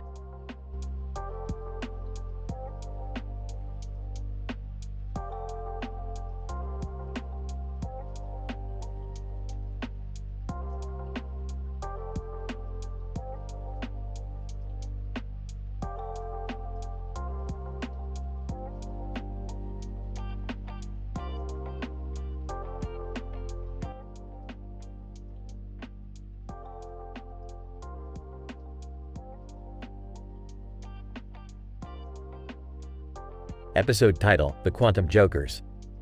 Scene: the Smith family is exploring an interdimensional exposition, where they come across a couple of stuffed animals standing on top of a stage together in front of a crowd of people with their hands up. Hey Morty, check out these quantum jokers. They're probably entertaining these mindless plebs with their quantum quips. I don't get it, Rick. What's so entertaining about a bunch of stuffed animals on a stage? Morty, you couldn't even grasp the concept of Schrodinger's cat, let alone quantum humor. Just enjoy the show. Scene: the Smith family stumbles upon a remote control car's booth. Oh my god, I used to have one of those when I was a kid. I want to try it out. Skeptical, I don't know, Beth. Those things are pretty pricey. Rolling her eyes, come on, Jerry. Live a little. Scene: the Quantum Jokers are continuing their act. Quantum Joker 1. In a nasally voice, what do you get when you cross Ariana Grande with fashion design?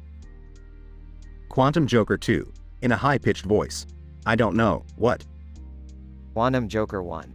In a triumphant voice, the latest trend in earwear. Crowd roars. Scoffing. These quantum jokers are amateurs. They couldn't even come up with a decent multiverse joke. Sarcastically, yeah, because your fart jokes are so highbrow, Rick. Scene: Beth is propositioned by a suave extraterrestrial surgeon. Extraterrestrial surgeon, flirtingly, excuse me, ma'am. I couldn't help but notice your immaculate DNA structure. Would you consider donating a sample for scientific research purposes? Flattered. Well, I am a horse surgeon, so I guess I could make an exception. Scene: the Smith family comes across a booth that has a Tiger King exhibit. Excitedly, oh snap, Morty, check out the Tiger King. This is going to be wild. Unenthusiastically, I don't really care, Rick. It's just a bunch of humans mistreating animals.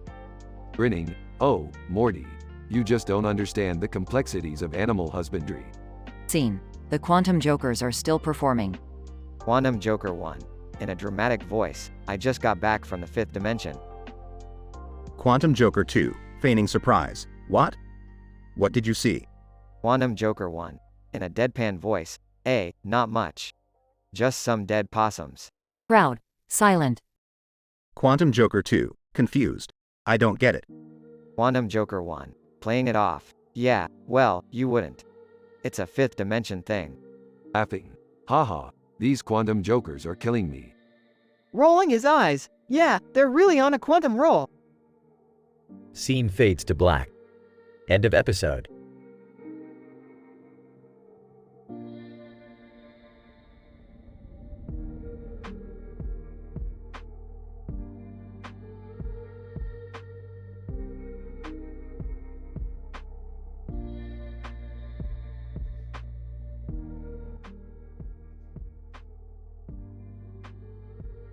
Fade in. INT. Smith family house, day. Rick, Morty, and Summer are sitting in the living room watching TV. Suddenly, a small doll appears on the screen, standing on a white surface with a green shirt on its head and a black heart on its head. Morty, Summer, you're not gonna believe this. That doll on the TV is actually an alien artifact. It's called a quinozoid, and it has the power to warp space-time. Whoa, that's heavy. I don't know, Rick. It just looks like a toy to me. Summer, you underestimate the power of this thing. We need to get our hands on it before it falls into the wrong hands. Suddenly, Summer's alien boyfriend, Gadong It, bursts into the room. Dong it. Hey guys, what's up? Whoa, Gadong It. You scared me. Gadong It, we need your help. We're on a mission to find a Quinozoid.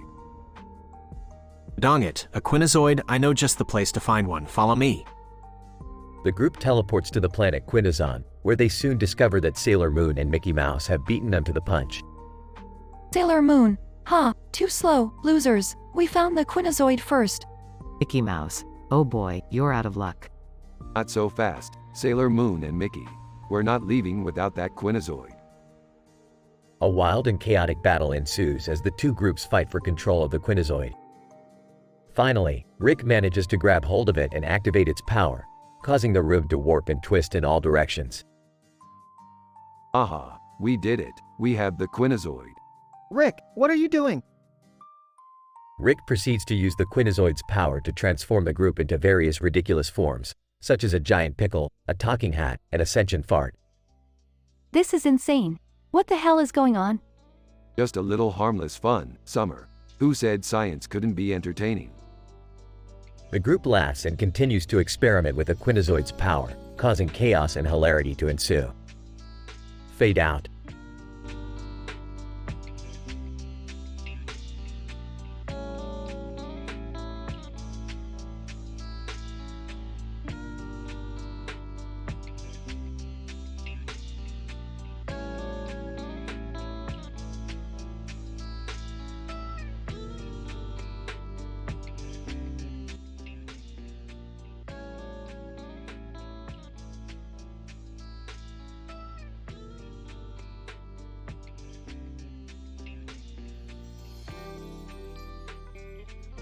Rick and Morty screenplay script. The discovery of Hishlung. Fade in. INT. Rick's laboratory, day. Rick stands in his laboratory staring at a cartoon building with a clock on top of it on the computer screen. Morty enters the room. What are you doing, Rick? I'm analyzing the patterns of the time-space continuum, Morty. Now get out of my way. Can I watch? Rick reluctantly moves over and Morty stares at the screen. Hey Rick, what's that building? A building, Morty. A sky background with clouds and sun. But what about the white substance coming out of the clock? Rick looks at the screen, realizing Morty might have discovered something. Morty, get your backpack. We're going on an adventure. Cut 2. EXT. Town Hall, day. Morty is standing on stage in front of a town hall filled with people. Ladies and gentlemen, I have made a groundbreaking discovery. The clock on top of that building we all know and love is not just any ordinary clock. It's a Hishlung clock. Morty points to a diagram on a projector behind him. And this white substance that comes out of it? It's a highly concentrated form of Hishlung. The townspeople gasp in amazement. Reporter. I'm with the Bloomberg Corporation. Can you explain the practical applications for this Hishlung substance?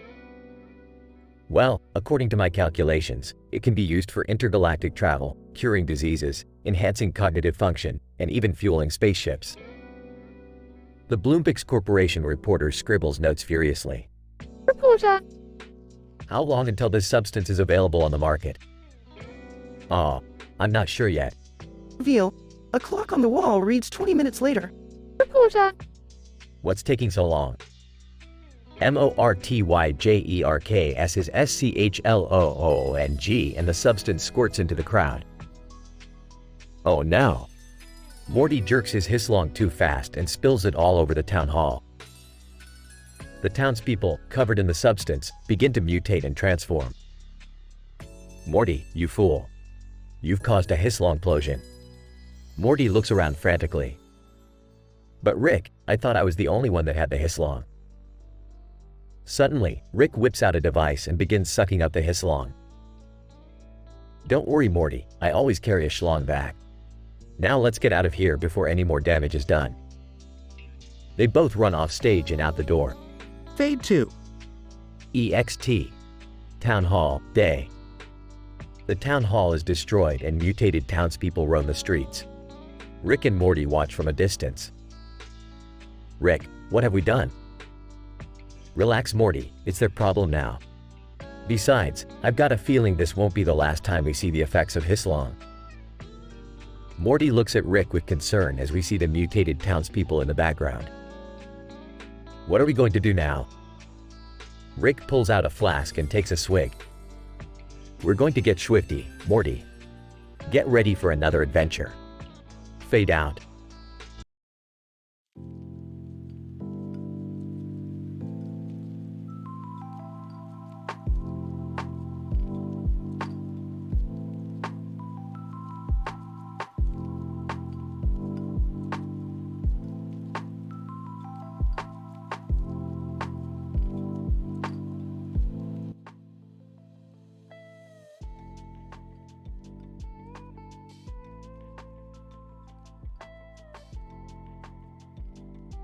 Fade in. INT. CAR, day. Rick, Morty, Summer, and Jerry are driving down a deserted road. They have a TV on the car that is showing an episode of the anime, One Piece, where Monkey D. Luffy is fighting a dragon. Hey Rick, have you ever heard of the element tantalum? Sarcastic. Oh yeah, Morty. I'm just a super genius scientist who travels through different dimensions and I've never heard of tantalum. Laughing. Nice one, Rick. Uninterested. Yeah, whatever. Why do you ask, Morty? Scientifically. Well, tantalum has a high melting point and is often used in high-temperature applications such as jet engines and nuclear reactors. I was just thinking about its properties. Dismissive. Yeah, sure, Morty. Whatever helps you sleep at night. Suddenly, the car turns into a Pizza Hut drive-thru. Bugs Bunny is working the drive-thru window. Bugs Bunny. Eager.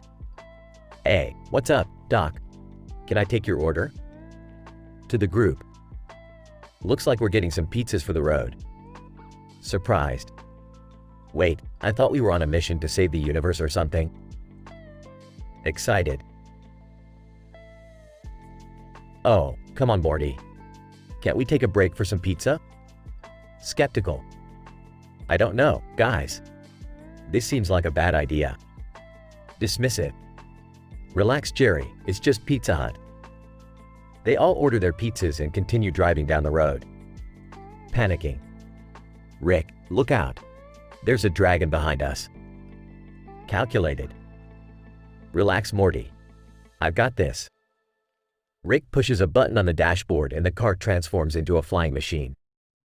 They take off into the sky with the dragon in pursuit. Screaming. Oh my god, oh my god. We're gonna die. Yelling. Rick, do something. Over the intercom. Everybody hold on tight. The car suddenly starts shooting lasers out of the headlights and blasts the dragon away. Amazed. Rick, how did you do that? Smug. Oh Morty, I've got more tricks up my sleeve than you can ever imagine. The group cheers as they fly off into the sunset, pizza in hand. Fade out.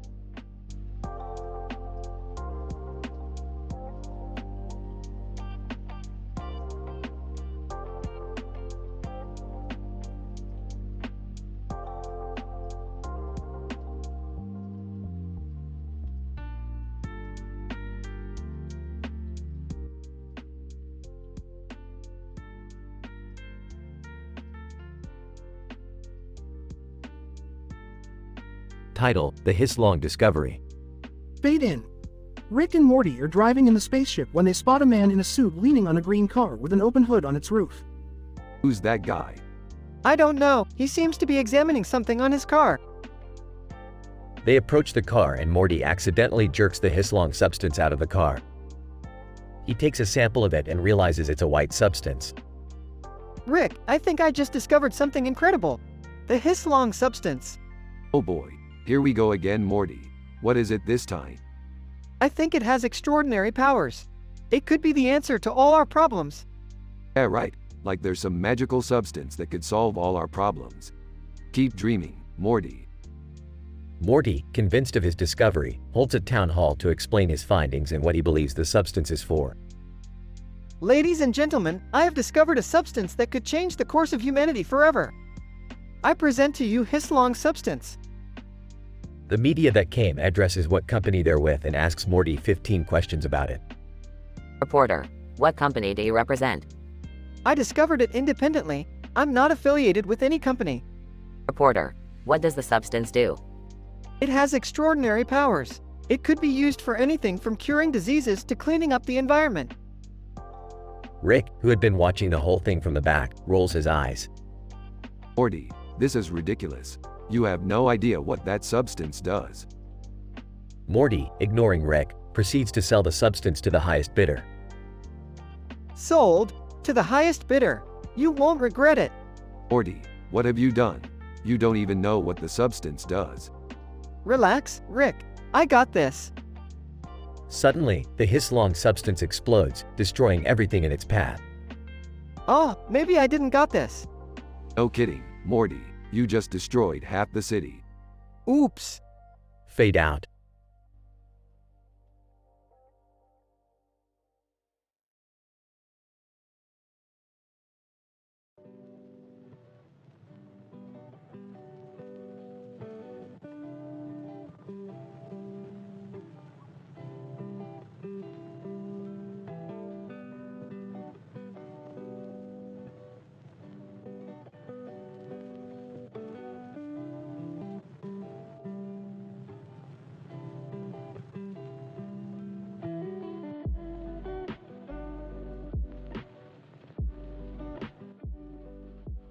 Greetings, fellow citizens of this town. I come before you today with a groundbreaking discovery in the field of human anatomy. Media Person 1. Excuse me, what are your credentials for making such claims? I am a curious and observant individual with a deep interest in science and experimentation. Media Person 2. Can you elaborate on this so-called discovery? Certainly. Through a process of self-exploration, I have discovered that a white substance is released from the male genitalia during a certain activity. Media Person 3. And how exactly did you come about this knowledge? I just figured it out. Media Person 1. What are the implications of this discovery? I believe this substance has numerous health benefits, including stress relief and improving overall mood. Media Person 2. Have you tested this theory on anyone else? No, I have not had the opportunity. But I am willing to sell the substance to the highest bidder for further research and development. Media Person 3. What kind of company do you plan on partnering with? I am open to all offers, as long as they are willing to invest in the potential of this discovery. Media Person 1. Are you aware of any potential risks or side effects? At this time, I cannot say for sure. But I am confident that further scientific study will reveal all necessary information. Media Person 2. What do you plan on doing with the profits from this venture? I plan on reinvesting it into further research and development, in the hopes of unlocking even more secrets of the human body. Media Person 3. Do you have any final thoughts on this discovery? Just that I hope it will lead to a more enlightened and understanding society, with a greater appreciation for the wonders of the human body.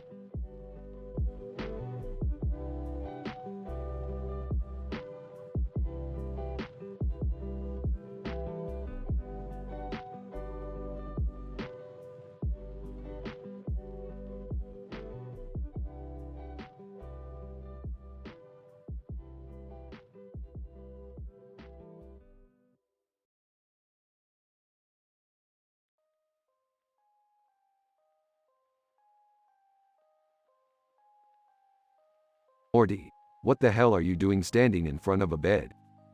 Just checking it out, Rick. Morty, why don't you buy the bed if you like it so much? Yeah, Morty, why don't you just jerk off in it like you do in every other bed? Ha ha, very funny guys. Hey, what is this weird green blanket? It looks like it's from another dimension or something. Oh, that? Yeah, it's just a standard issue portal blanket. Nothing special. Whoa, check this out. I, jerked off onto the blanket and this weird white substance came out of me. Morty, that's called semen. Every human male produces it. Yeah, Morty, you're not the only one who just discovered this. What? That can't be right. I thought I made a scientific breakthrough. Morty, you're about as scientific as a fart in a windstorm. Now let's go before the store kicks us out for public indecency.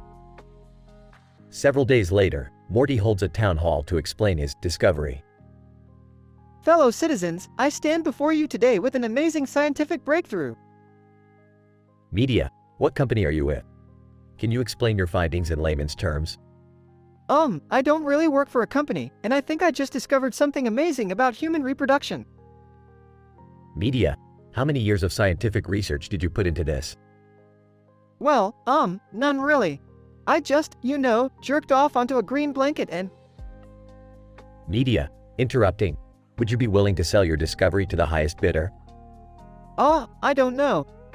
Whispering to Morty, Morty, just say yes. You could make bank. Whispering to Summer, Summer, shut up. This is ridiculous. Okay, fine. I'll sell my discovery to the highest bidder. Several rich moguls begin bidding on Morty's discovery. Wow, this is amazing. I can't believe how much money I'm making. Morty, you do realize you just sold your own bodily fluid, right? Yeah, but I mean, money. Suddenly, the moguls begin to violently fight over the discovery. Morty, this was a terrible idea. You need to stop this madness. Yeah, Morty, you're causing chaos and destruction. But, sobbing, I just wanted to be a scientific hero. Sighs, Morty, you're hopeless. Let's just get out of here before we get caught in the crossfire. The family flees the chaotic scene, as Morty's discovery causes turmoil and destruction in the world of corporate greed.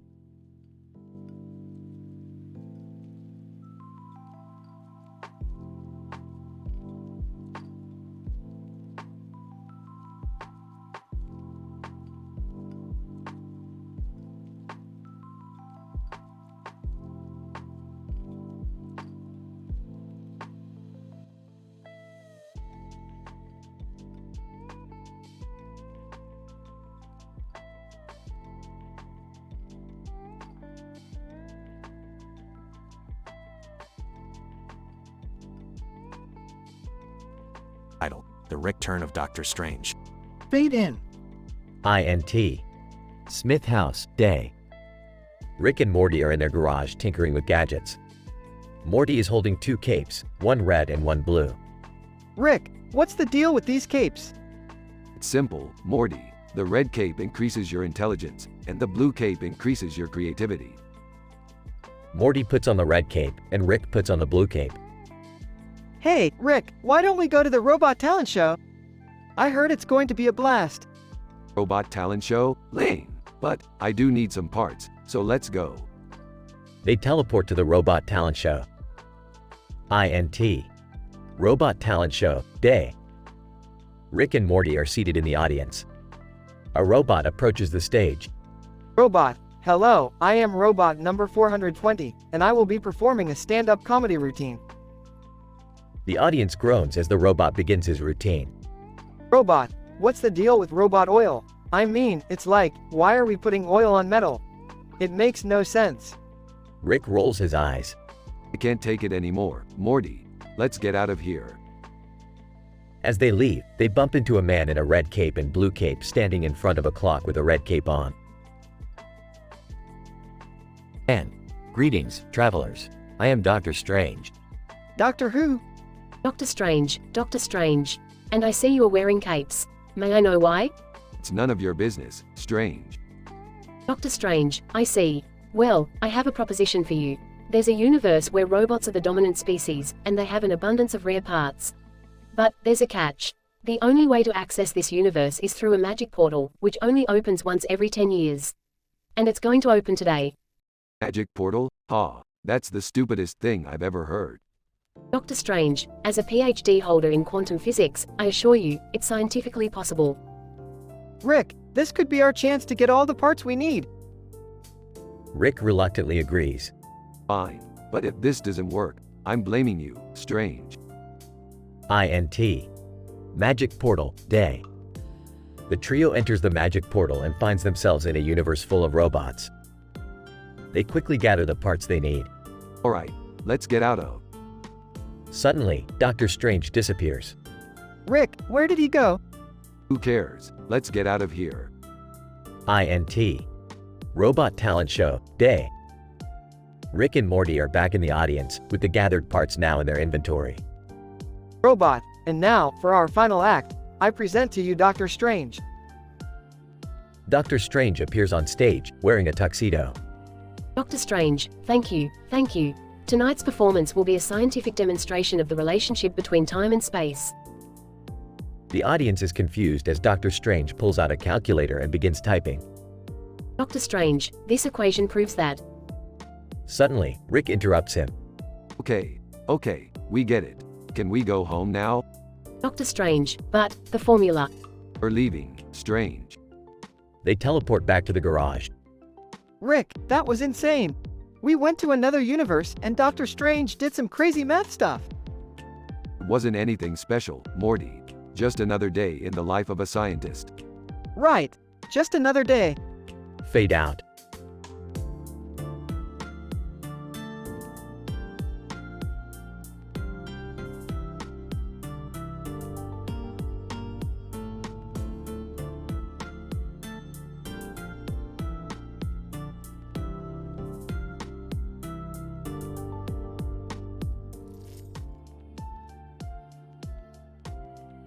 Morty, get in the spaceship.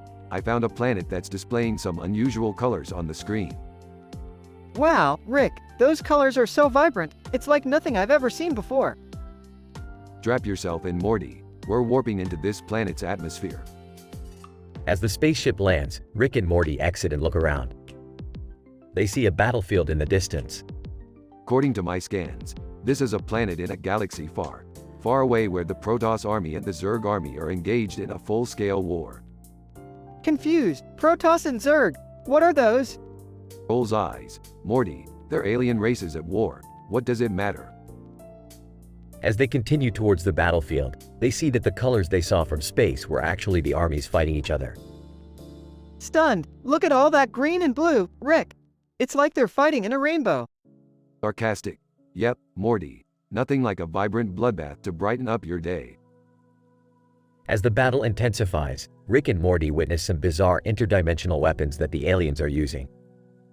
Rick, what's that weapon they're using? It looks like a combination of a laser gun and a toaster. Smirks. Morty, that's a quantum phase destabilizer. Amazed? Whoa, that's so awesome. Can we take it back with us? Irritated? No, Morty, just enjoy the show. As they continue to watch, Rick and Morty suddenly get caught in the crossfire and almost get vaporized. Rick, I'm too young to die. Rolls eyes. You're never too young to die, Morty. As they make their escape in the spaceship, Rick turns to Morty. Serious, Morty. Sometimes you have to witness the horrors of war to appreciate the beauty of peace. Confused. I thought it was all just colorful stuff shooting around, Rick. Drugs, tomato, tomato. As they fly back into space, they see a planet with a purple sky and decide to land. The episode ends with them walking towards the horizon, curious to see what kind of weird stuff they'll encounter next.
Dr. Jane. As we arrived at the location, I observed a cluster of red and black vehicles parked in front of a building with a red and gold rooftop. The structure seemed to reflect an ancient Myanmar architectural style, while the material of the roof hinted towards the presence of noble metals. Optimus Prime, greetings, fellow colleagues. I trust we have all arrived safely. Dr. Carl, indeed, Optimus. I cannot help but wonder what brings us here to this particular location in the Andromeda Galaxy. Photon Paramore Prattle, I believe we are here to investigate a peculiar phenomenon that has caught the attention of our scientific community. It seems to involve the emission of highly charged particles from this area. Dr. Jane, yes, indeed. And I have heard rumors that it may be related to some comedy merchandise. But we must remain skeptical until we have gathered sufficient empirical evidence. Optimus Prime, agreed. Let us proceed with caution and always prioritize the safety of our team. Photon Paramore Prattle, Dr. Jane, I believe you have the necessary equipment for this investigation? Dr. Jane, affirmative. I have brought my advanced spectroscopic analysis tools and my handheld quantum scanner to capture any relevant data. Dr. Carl, perfect. Let us gather the necessary data and return safely to our laboratory for further analysis. As the team proceeded with their investigation, they observed a strange energy fluctuation emanating from the building's rooftop. Suddenly, they heard a robotic voice emanating from the building. Unknown voice. I am Photon, the mastermind behind the phenomenon you seek to understand. And I challenge you to a scientific duel. To be continued.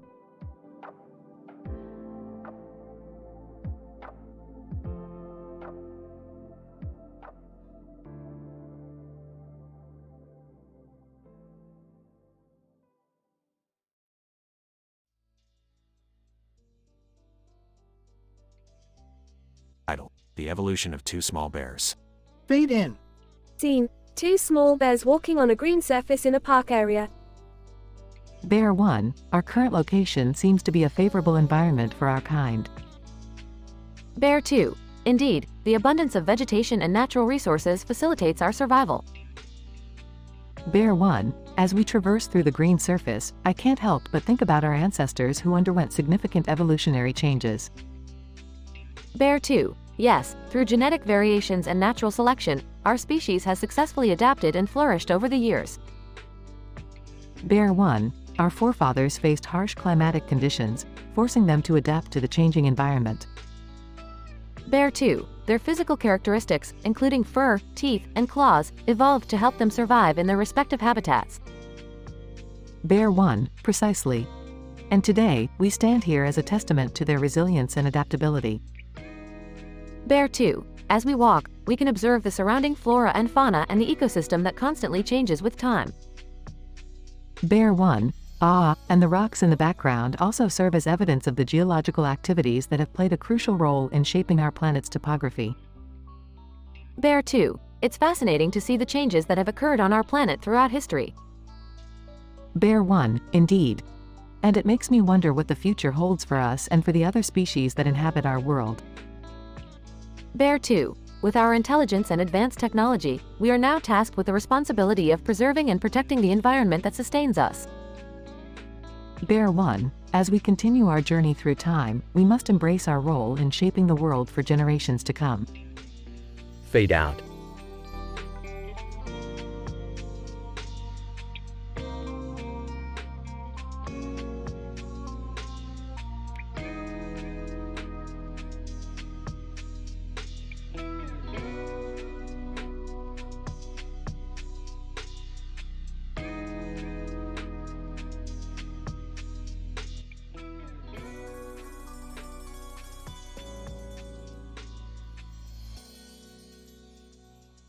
Fade in.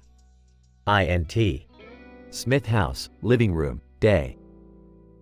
Rick is tinkering with a large, complex machine that has various buttons and levers. Morty walks in. Morty. Hey, Rick, what's this big contraption? Rick. It's a device to help people with their fine motor skills, Morty. You see, it stimulates the muscles in their hands and fingers with a series of precise instructions. Morty. Wow, that sounds complicated. Rick nods, adjusting some dials and pressing a button. The machine whirs to life. Morty. leans in to examine the instructions. What do all these symbols mean? Rick, irritated. It's not for you to understand, Morty. Just let the machine do its work. Morty awkwardly positions his body to use the machine. We hear a squishing noise. Morty, surprised. Whoa, I accidentally grabbed the superglue instead of a lube. Rick laughs. Rick, well, I guess you'll have to wait until that dries out. Morty looks down in horror and realizes he has glued a fleshlight to his crotch and a butt plug to his rear end. Morty, panicked. Oh no, Rick, how do I get these off? Rick grins slyly. Rick, let's just enjoy the show for a bit, Morty. Your pain is my pleasure. Suddenly, Morty accidentally glues his hands together. Morty, angrily. Rick, this is serious. I need help. Without missing a beat, the rest of the family members come in one at a time and ask 10 questions each about the situation. Beth, disapprovingly. What the hell is going on in here? Summer, excitedly. Is that a sex toy glued to Morty? Jerry, concerned. Is he going to be okay? Beth, disgusted. Why can't you ever use things properly, Morty? Summer, amused. Can we at least take a picture for our Instagram? Jerry, frustrated. Can't we just call a professional to fix this? Beth, annoyed. Why do you do these things, Rick? Summer, jokingly. Can we make a new family rule about not gluing sex toys to ourselves? Jerry, desperately. Can we just get the super glue off already? Beth, sarcastically. Well, this is just a typical Saturday at the Smith household. Rick chuckles and Morty winces in pain. Morty, pleadingly. Rick, please help me. Rick finally takes pity on Morty and helps him remove the super glue and sex toys. Rick chuckles. Well, Morty, I guess you learned a valuable lesson today. Always double-check the bottles before using them. Morty, groaning. Yeah, I definitely did. Fade out.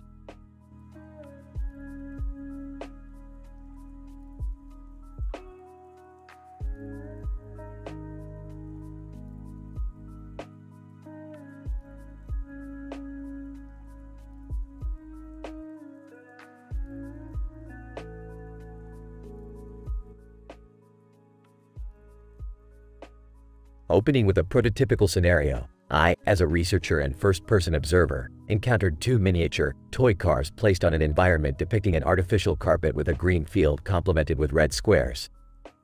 The first toy car, designed with striking red and white hues, rested on the floor, while the second car, relatively small, was positioned on the carpet. With keen observation and an adept comprehension of the various gaming universes, I immediately recognized the toy car's similarity to Command & Conquer Allies in GDI and StarCraft's Protoss and Terran armies, respectively. In an attempt to analyze the intricacies of the collaborative gameplay, a group of enthusiastic and experienced gamers arrived smoothly at the scene, assuming the roles of the characters in the games. Taking charge of the Allies and GDI's army, Jane excitedly remarked, I will make sure that the Protoss and Terran realize that we possess the supreme forces to govern the galaxy as we see fit. With equal enthusiasm and vigor, Tyler, leading the opposition force, declared, I have every confidence that the Protoss and Terran will come out victorious as we fight with intelligence and strategy. As the gamers took their positions on opposing sides of the board, the Allies and GDI launched a full-scale attack, closing in on the Protoss and Terran with their powerful weaponry. With equal finesse, the Protoss and Terran utilized their forces, employing their unique combat strategies and flanking techniques to counter the Allies and GDI's attacks. Amidst the intense gameplay and as the clock ran out, the Protoss and Terran sustained a final, crushing blow dealt by the Allies and GDI, culminating in a decisive victory. Tyler accepted his defeat, commending his opponents on their excellent gameplay and strategy. Jane reciprocated, respecting Tyler's efforts and the opposition team's determination, acknowledging that their well-thought-out tactics were almost enough to outmaneuver the superior forces of the Allies and GDI. In conclusion, the carefully planned and meticulously executed gameplay demonstrated a remarkable display of strategy and teamwork, with the distinction between victorious and defeated sides hinging on minute, agile decisions.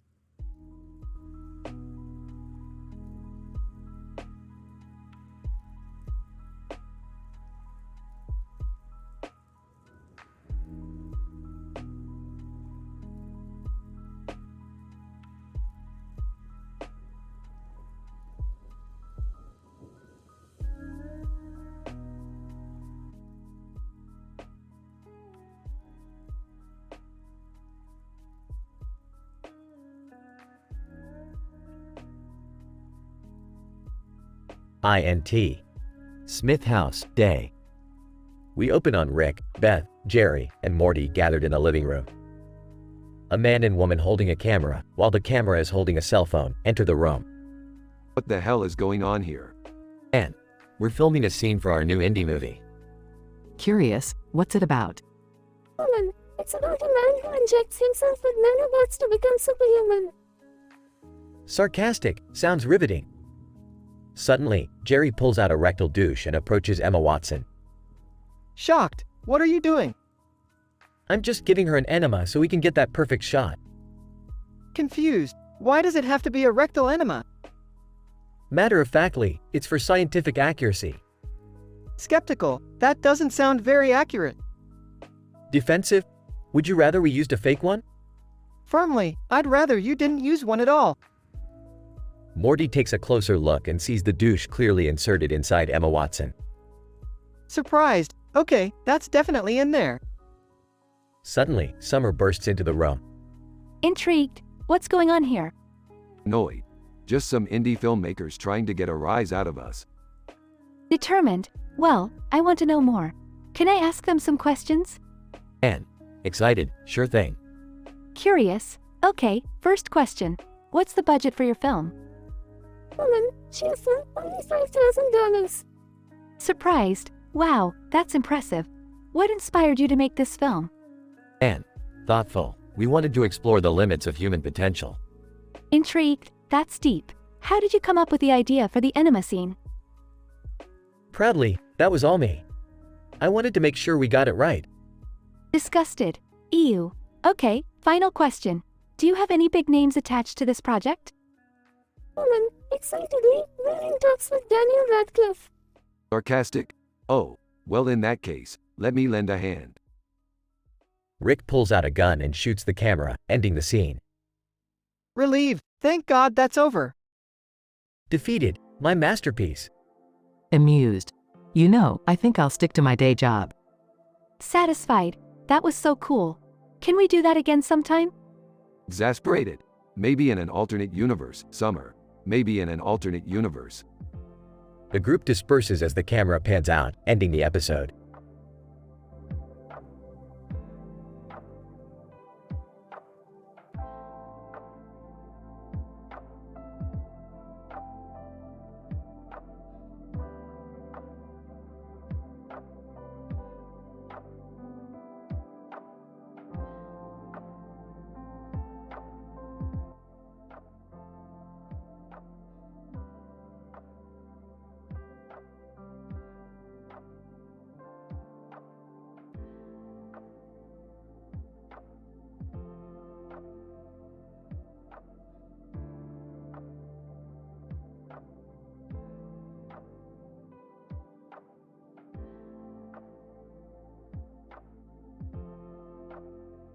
Fade in. INT. Smith House, living room, day. Rick and Morty are sitting on the couch playing with a bunch of toys. Morty, these toys are completely devoid of any scientific interest. Theoretical physics have come a long way since toy cars and dolls. But Rick, I like playing with toys. It's fun. You like playing with toys because your brain hasn't fully developed yet. You're like a monkey with a stick, Morty. Suddenly, Jerry enters the room holding a rectal douche. Hey guys, have you seen Emma Watson around here? I need to perform an enema on her. Rick and Morty exchange confused looks. What the hell, Jerry? That's messed up. Yeah, why would you need to do that? Listen, it's for her own good. She's been having some stomach problems lately and I thought this would help. I don't know about this, Jerry. It seems really weird. It's not weird, Morty. It's just a medical procedure. Okay, 10 questions. First one, why do you have a rectal douche? For the enema, obviously. Second question, why do you need to perform an enema on Emma Watson? I already told you, it's for her stomach problems. Third question, how do you even know how to do an enema? I read about it online. Fourth question, why can't Emma Watson go to a doctor for this? She's too busy filming movies and stuff. Plus, I'm a trained professional. Fifth question, what does this have to do with the toys we were playing with? Nothing, Morty. Why are you even bringing that up? Just curious. Sixth question, why is the rectal douche so big? It needs to be big enough to do the job properly. Seventh question, can't you use a smaller one? No, Morty. That would defeat the purpose. Eighth question, why do you need to use a douche specifically? It's more effective than other methods. Ninth question, have you ever done this before? No, but I watched a YouTube tutorial. 10th question, why do you even care about Emma Watson's stomach problems? I just want to help her feel better, okay? Suddenly, Summer bursts into the room. Hey guys, what's going on? Why is Jerry holding a big weird-looking thing? It's a rectal douche, Summer. I need to perform an enema on Emma Watson. Ew, gross. Why can't she just go see a doctor? I already explained this to Morty. She's too busy for that. Okay, 10 questions for me. First one, why are you even involved in this? I'm her friend, Summer. I care about her. Second question, why are Rick and Morty playing with toys? Don't even get started, Summer. It's a long story. Third question, who even has a rectal douche lying around? I ordered it online specifically for this. Fourth question, why does it need to be so big? I already answered that, Summer. It's for maximum effectiveness. Fifth question, can't someone else do this for her? There's no one else she trusts enough with this, Summer. Sixth question, are any of you licensed medical professionals? No, but I did my research. Seventh question, has anyone even asked Emma Watson if she's okay with this? She said she was open to trying it. Eighth question, what happens if something goes wrong? Nothing will go wrong, Summer. I have everything under control. Ninth question, can I leave now because this is really weird? Sure, whatever. Summer exits the room in disgust. I don't know about this, Jerry. It seems really dangerous. Yeah, Morty, I think it's time we shut this down. You guys just don't understand. I'm doing this to help Emma Watson. I'm a hero, damn it. Suddenly, Morty catches a glimpse of the rectal douche inserted inside Emma Watson. Oh my god, I can see it. It's inside her. Jesus, Jerry, what have you done? It's not my fault. The instructions were unclear. Fade out.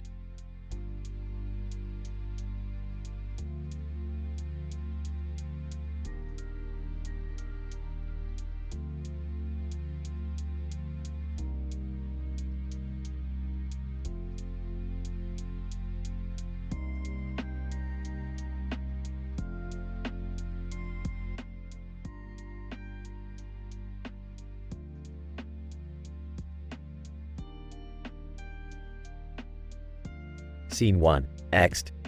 A cave with a green field on the side. Rick and Morty are sitting in the cave, staring at the giant hole in the middle. Rick, Morty, are you really gonna do this?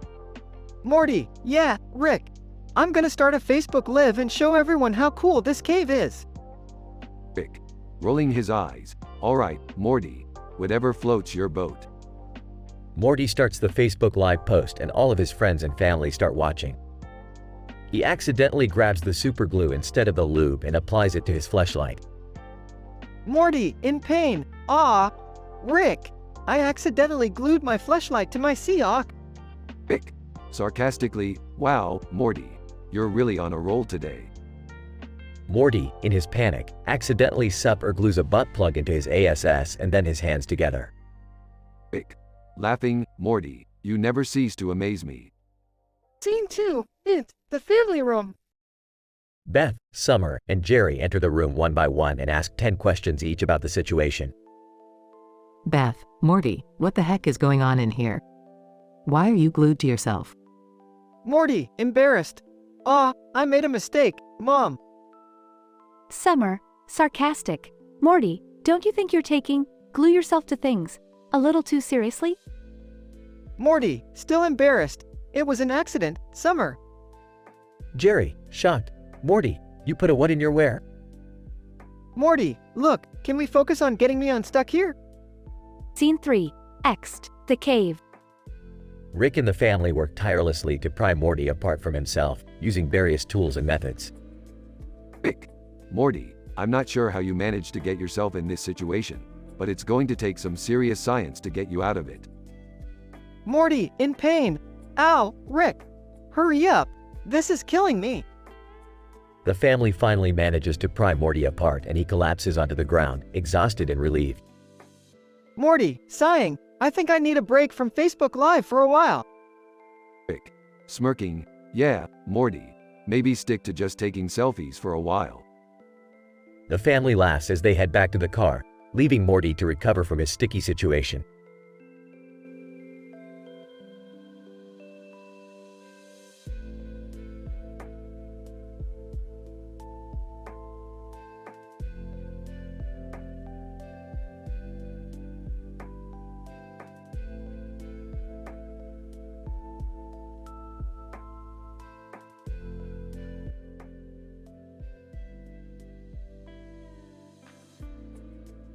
Title: The Grace Hopper Incident. Act 1. INT. Smith House, day. Rick and Morty are in the garage, tinkering with some strange, unnamed gadget. Suddenly, the portal gun starts beeping. Morty, get the portal gun and follow me. Where to, Rick? Just shut up and come on. Rick and Morty jump into the portal just as it closes behind them. Act 2. INT. Unknown building, day. Rick and Morty emerge from the portal and find themselves in a strange, spaceship-like room. Two people with funny faces stand before them. Yippee, hey man, who are you guys? Andy, yeah, this is a private party. Private party? Looks more like a crappy bar mitzvah or something. Rick! Yippee, hey man, chill out. We're just trying to celebrate the life of Grace Hopper. Oh, Grace Hopper. She was one of the first software engineers, right? I've got a few stories about her. Andy, really? That's awesome. Yippee, yeah, we'd love to hear them. Rick takes a swig from his flask and begins to tell stories. Morty rolls his eyes. Act 3. INT. Unknown building, later. Rick and Morty are now completely drunk and surrounded by a group of weird-looking people. A green banner with the words, Grace Grace Clip, hangs on the wall. Bluto, hey, you guys seem pretty cool. You want to come smoke some weed with us? Slurring. Hell yeah, I do. Rick, we need to get back home. Suddenly, a group of giant crabs burst into the room and start attacking the partygoers. Yippee, oh no, the crabs are here. Andy, we need to get out of here. The group starts running towards the door, but the property manager stops them. Property manager, sorry guys, you're going to have to pay for the damages. Screaming. Morty, get us the hell out of here. Act 4. INT. Smith House, day.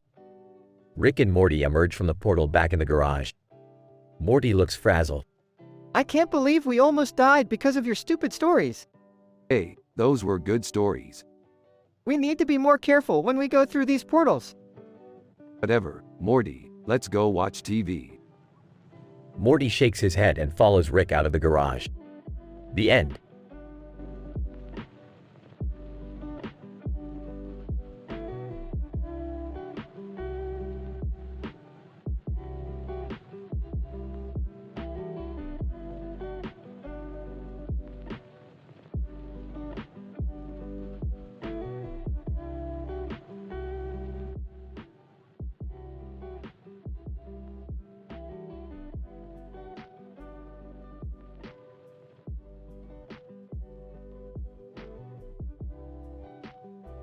the fleshlight and butt plug debacle. Opening shot of a woman in a white dress standing in a train station at night with a bright light shining on her. Cut to Rick and Morty in the garage. Morty, I need you to go to the store and get me some isopropyl alcohol. Sure thing, Rick. Hey, before I go, can I show off my new shirt to everyone on a live feed? Live feed? What is this, amateur hour? Size? Fine, Morty. Just make it quick. Morty sets up the live feed and shows off his shirt to his friends and family. Excitedly, check it out, guys! My new shirt! Off screen, Morty, we can't see it. Move the camera down. Morty moves the camera down, accidentally revealing his exposed genitals. Horrified, off screen, Morty. What the hell? Embarrassed. Oh god, sorry guys. Hold on, let me fix this. Morty grabs a bottle of lube, but accidentally grabs a bottle of superglue instead. Frustrated, damn it, why do these bottles look so similar? Morty applies the superglue to the fleshlight and the butt plug before realizing his mistake. Panicking, oh god, my hands are stuck together. The family members enter one at a time and ask 10 questions each. Sarcastic. Morty, did you finally find the perfect sex toy? Size, no, summer. I accidentally used superglue instead of lube. Concerned, Morty, are you going to be okay? Frustrated, no, I'm not okay. My hands are stuck together and I have a fleshlight glued to my cock and a butt plug up my ass. Shocked, Morty, did you glue all of this stuff to yourself on purpose? Exasperated, no, Jerry. It was an accident. Sarcastic? Well, Morty, this is certainly a new low for you. Annoyed, shut up, Rick. Can't you help me out or something? Drinking. Sorry, Morty. I'm busy with more important things, like drinking. The family members continue to ask Morty questions, but he can't seem to escape his sticky predicament. Frustrated, can't you guys just help me get unstuck? Determined, I'll see what I can do, Morty. But you owe me one for this. The family members work together to free Morty from his superglue prison. In the end, Morty is liberated, but not without enduring a great deal of embarrassment. Relieved. Oh, thank God. I can finally move my hands again. Apologetic. Sorry, we had to see you in such a compromising position, Morty. Resigned. It's fine, Jerry. Just don't bring it up again. The camera feed cuts out as Morty signs off, feeling a mixture of shame and relief. Grateful. Thanks, guys. I appreciate the help. End of episode.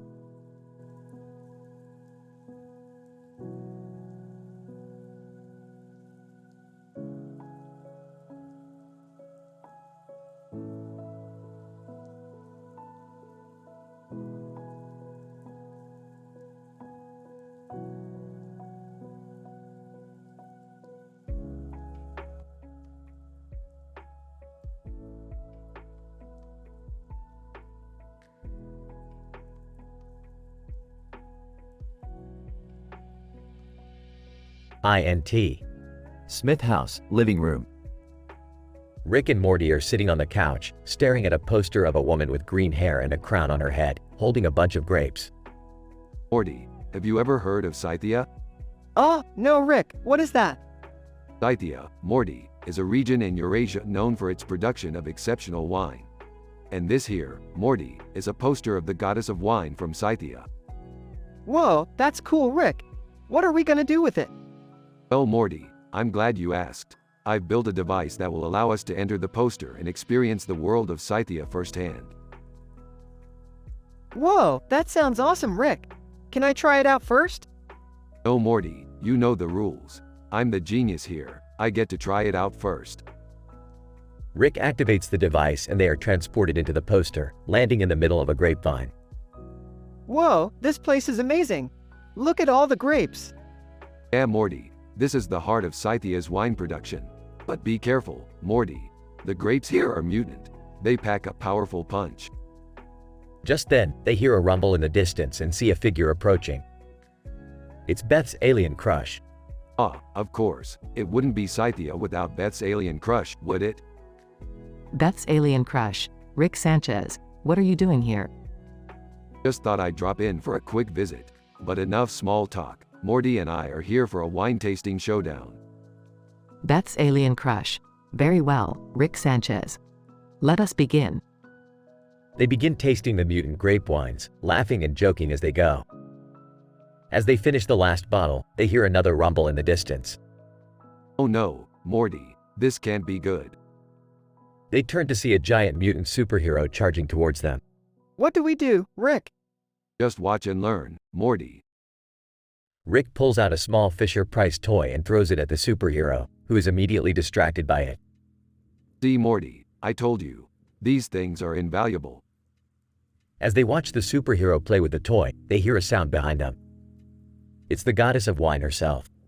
Goddess of wine. Well done, Rick Sanchez. You've passed the ultimate wine tasting test. You are worthy to carry on the legacy of Scythia. Thank you, Your Grace. It's been an honor. Can we go home now, Rick? I'm getting kind of tired. Sure thing, Morty. Just let me grab a few bottles for the road. They grab their wine and activate the device, transporting them back to the Smiths' living room. Whoa, that was crazy. I can't believe we were in a poster. Yeah, Morty, you ain't seen nothing yet. Laughs, you're crazy, Rick. Crazy like a fox, Morty. Crazy like a fox.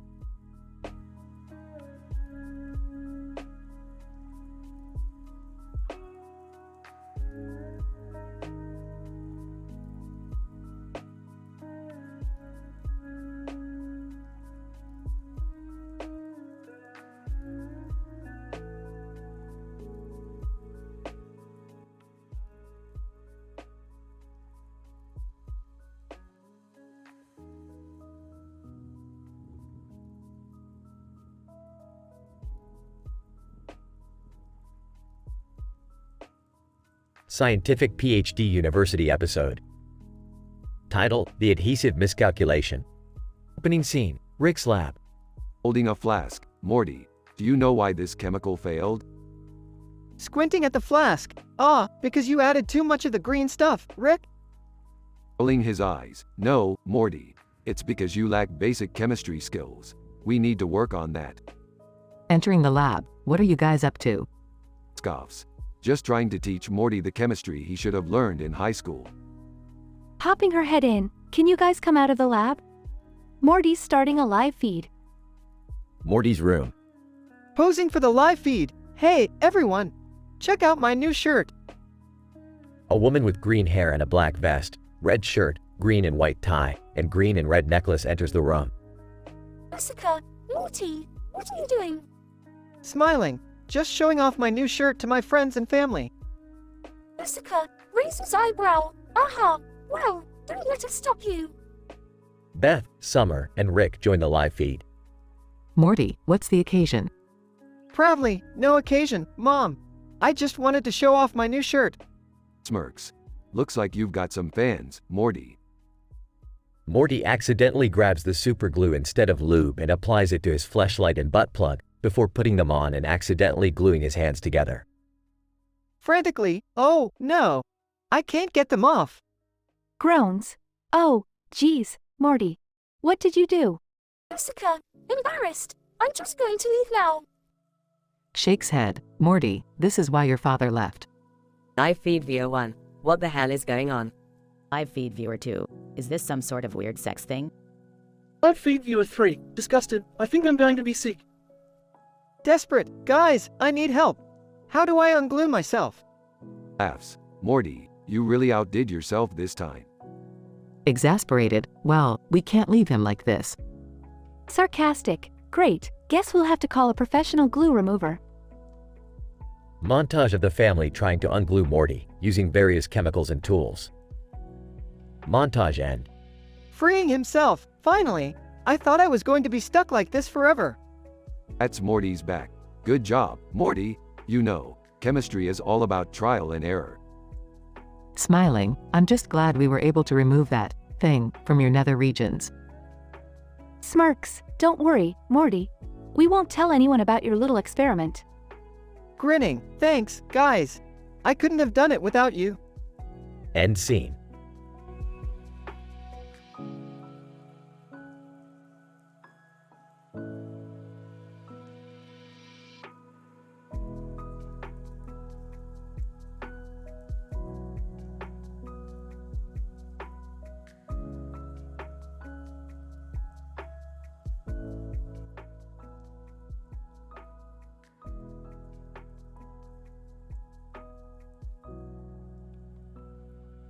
Idle. Spider-Man cosplay party on a pontoon boat. A Venusian vaginoscope vendetta.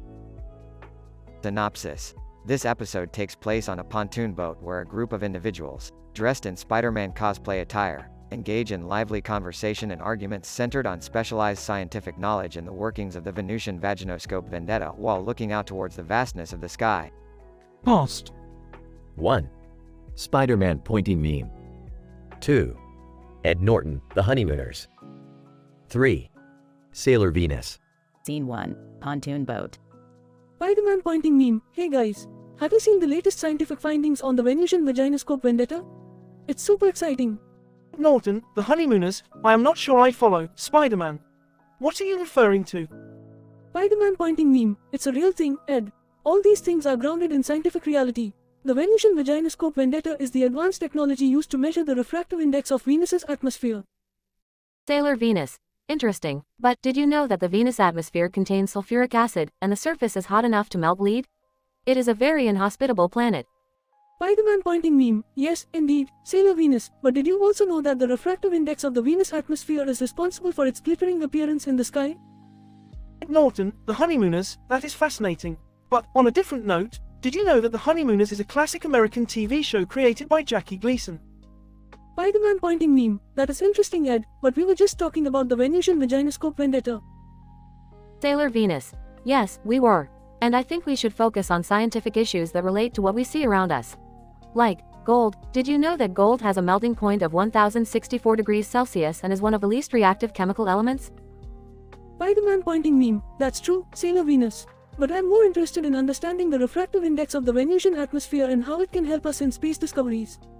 Scene 2, The Dark Sky. As the group continues to argue and talk about scientific issues, they all look out onto the dark sky and see something incredible. Norton, The Honeymooners, wow, look at that. That is a rare astronomical occurrence. Sailor Venus. That is a meteor shower. How beautiful. Spider-Man pointing meme. No, it is a comet. I can see its trail. It's a once-in-a-lifetime experience. This is what science is all about, observing the world around us and discovering new things. As the pontoon boat slowly moves through the water, the group of individuals, dressed in Spider-Man cosplay attire, continue their lively conversation and observation of the world above them.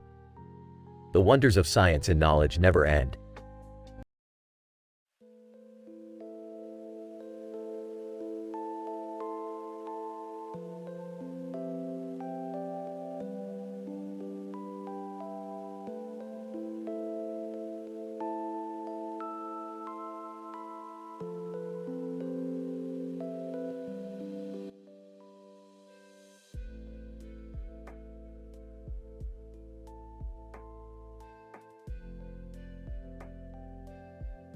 Fade in. INT. Smith house, living room, day. The family is sitting on the couch watching a funny TED Talk on TV. Laughing. I can't believe this guy got a standing ovation for his joke about staples. Scoffing. That's nothing compared to the boron theory I came up with last night. Boron theory? Yeah, it explains the behavior of subatomic particles in a way that nobody has figured out before. Sarcastically, wow, sounds riveting. Suddenly, a robot dog show commercial comes on. Announcer, welcome to the Robot Dog Show. Get ready to see the latest innovations in robotic canine technology. Excitedly, hell yeah, we gotta go to this. Confused. Why do you even like robot dogs? Smirking, because they're better than real dogs. They don't bark, they don't pee everywhere, and you can program them to do cool tricks. Part 2. INT. Robot Dog Show, Arena, Day. The Smith family is watching the robot dogs compete in a Beyblade battle. Impressed, these dogs are really advanced. Look at the way they're using their Uranus drives to control the blades. Confused, did you really just say that? Meanwhile, on a stage nearby, a man in a suit is holding a teddy bear and a drum. And, ladies and gentlemen, I present to you, the bear drummer. The bear drummer begins to play a wacky tune on the drum while waving the teddy bear around on the string. Laughing. This is hilarious. I love it. Still confused. I don't get it. Why is he holding a drum and a teddy bear? Smirking. Morty, when you reach my level of scientific knowledge, you don't need to understand everything. Just sit back and enjoy the show. The bear drummer finishes his act and takes a bow while the audience claps and cheers. Smiling, I have to admit, that was pretty entertaining. Smirking. Yeah, especially if you're into bizarre, nonsensical performances. Excitedly. Alright, let's go get some lunch. I heard there's a restaurant nearby that serves boron-infused burgers. The family gets up and starts walking towards the exit. Muttering, I'm scared to ask what that means. Fade out.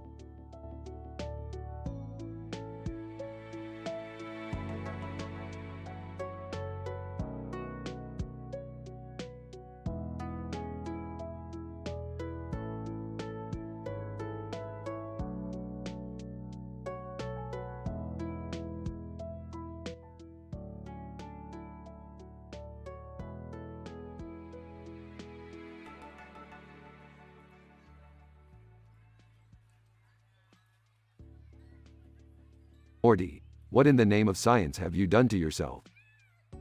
I didn't mean to do it, Rick. I was trying to show off my new shirt on the live feed, and I accidentally grabbed the wrong tube. Morty, I'm not sure even I could mess up that badly. Jerry, stop being condescending and help us figure out how to undo this. Oh my god, this is so embarrassing. How are we going to explain this to everyone? Can we please focus on getting me out of this mess first? Alright, Morty, let me think. Based on the chemical composition of superglue, we could potentially break the bond by providing a stronger solvent. Is that safe for Morty? Yeah, Rick, I don't want to make things worse. Of course it's safe, Jerry. I'm a scientist, remember? We just need a few common household chemicals and Morty will be as good as new. Can we hurry up and get this over with, please? Okay, I have the live stream up. People are starting to ask some questions. Oh boy, this is not going to be good. Morty, maybe you shouldn't have made your live stream public. I didn't know this was going to happen. Alright, let's focus. Morty, I need you to stay still while I mix these chemicals. Oh, that smells terrible. Oh god, I can barely breathe. How is this even safe, Rick? Trust me, it's completely safe. Now hold still, Morty. The live stream is going crazy. People are loving this. Please tell me this is over soon. Alright, I think we're ready. Jerry, you're going to have to pull the fleshlight off. Oh god, why me? Just do it, Jerry. Oh, that hurts.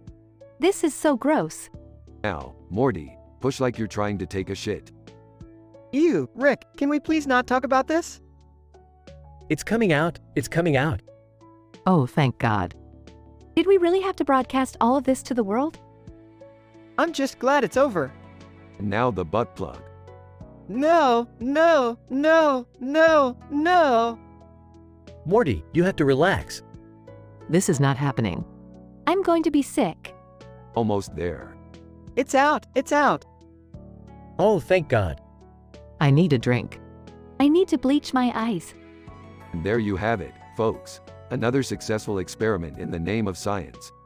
I don't think I can ever show my face in public again.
Scene 1. Rick and Morty are seen with fake donuts in their mouths and a fake man with fake hair and beard surrounding them. Morty, do you think this is some kind of game? Huh, what? No, Rick, why would it be a game? Because this kinda seems like one of those crazy carnival games that's rigged or set up to fail. Well, what do you want to do then, Rick? I'm going to use my scientific expertise to figure out how to beat this game. Scene 2. Uncle Phil, the Fresh Prince of Bel-Air, enters the scene with a stern look on his face. Uncle Phil, what are you boys doing with these fake donuts? We're conducting an experiment on the psychological dependence of human beings towards sugary treats. Yeah, it's for a double-blind study. Uncle Phil, well, you better clean this mess up before Venus finds out. Scene 3. Suddenly, a group of aliens appear from the sky: Faro, Shrimp Scampi, and Rutherfordium. Faro, greetings, Earthlings. We have traveled far across the galaxy to seek the one known as Rick Sanchez. Who wants to know? Shrimp Scampi, we have heard of your scientific prowess. We seek your assistance in solving a matter of great importance. Well, what do you need my help with? Rutherfordium, our planet is being overrun by a ninja army, and we need your expertise to help us defeat them. Scene 4. Rick and Morty arrive on the alien planet, equipped with high-tech equipment to defeat the ninja army. Rick, do you really think this is going to work? Of course it will, Morty. I'm a scientist. Scene 5. The ninja army attacks with their deadly weapons, but Rick and Morty dodge their every move with their high-tech equipment.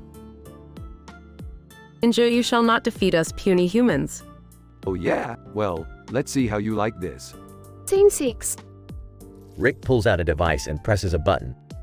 Suddenly, the ninja army is hit with a massive blast, disintegrating them into thin air. Whoa, Rick, that was insane. It's all in a day's work, Morty. All in a day's work.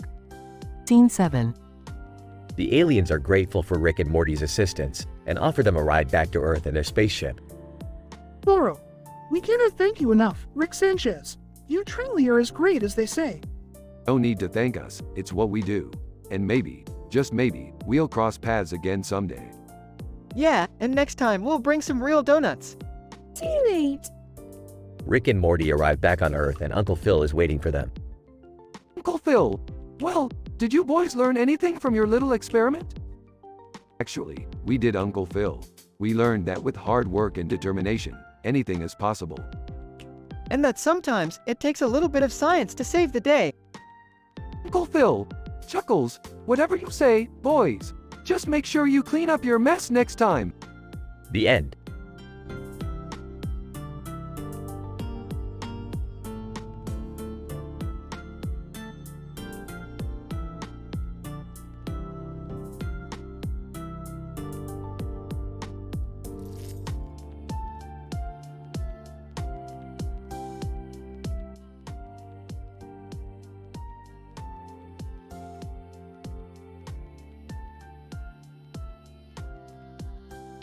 Fading.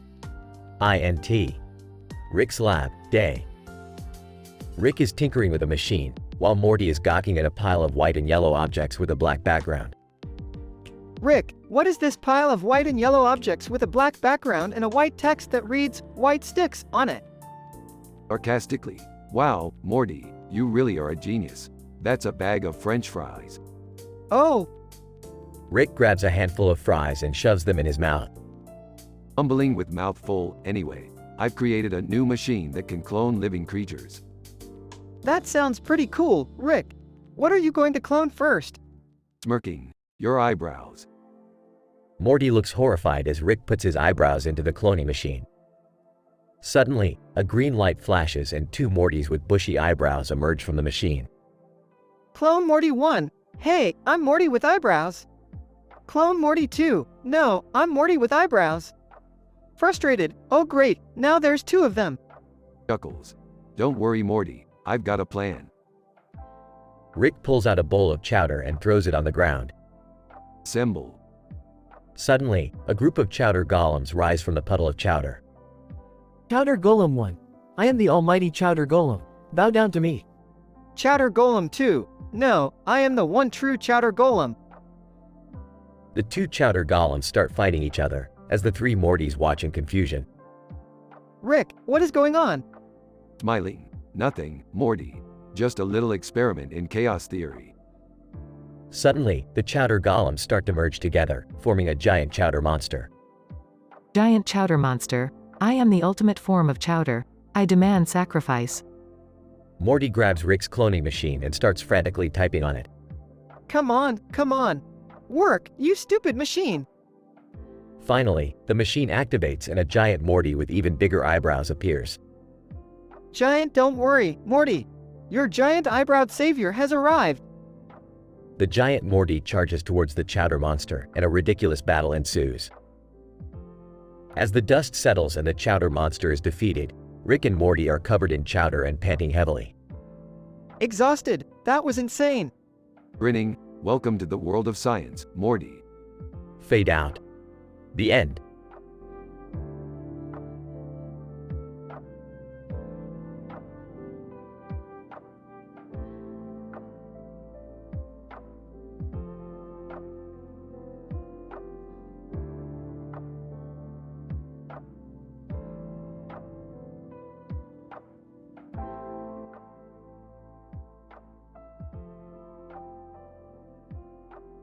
Title: The Phenomenon of the Bat Night and Birds in Purple Sky. Scene: a man dressed as Batman standing in front of a purple sky with birds flying around him and a bird in the background. The man is identified as Batman, the iconic superhero from the DC Comics universe. He is wearing a black costume with a yellow bat symbol on his chest. The skyline is made up of shades of purple, which may be due to atmospheric conditions or external factors such as pollution. A large eagle is perched on a tree branch in the background. Batman. I have never seen anything like this before. The coloration in the sky indicates a probable ionized atmosphere in which the purple hue is due to the collisions produced by ionized particles and molecules. The birds flying around are identified as brown pelicans. They appear to be engaging in a migratory flight pattern. One pelican passes closely to Batman and squawks loudly. Batman. This pelican is exhibiting unusual behavior, which may be indicative of environmental disruptions. I will need to collect a specimen and test it for pollutants. Suddenly, the American Eagle Outfitters logo appears in the sky, followed by the words, "We stand with the Bat Night." Batman. This is a peculiar occurrence. The American Eagle Outfitters brand is known for its clothing line, not for affiliating with superheroes. Batman uses his grappling hook to ascend to the eagle's perch. Batman. Hello there, majestic bird. Do you know why the American Eagle Outfitters logo is in the sky? The eagle responds with a series of screeches and flaps its wings. Batman. Interesting. The eagle appears to be communicating in a dialect only known to other eagles and possibly other avian species. I will need to record this for further analysis. As Batman begins to record the eagle's vocalizations, the American Eagle Outfitters logo disappears, and the sky returns to its normal coloration. Batman. Fascinating. This phenomenon seems to have been temporary. I will need to investigate further to determine the cause and potential effects on the environment. As the birds fly off into the distance, Batman activates his communicator. Batman. This is Batman. I have witnessed a strange occurrence in the sky, potentially indicative of environmental disruptions. I will need assistance with further analysis and collecting samples. The communication device emits a beep, indicating a response from Batman's team. Batman. Understood. Batman out. End scene.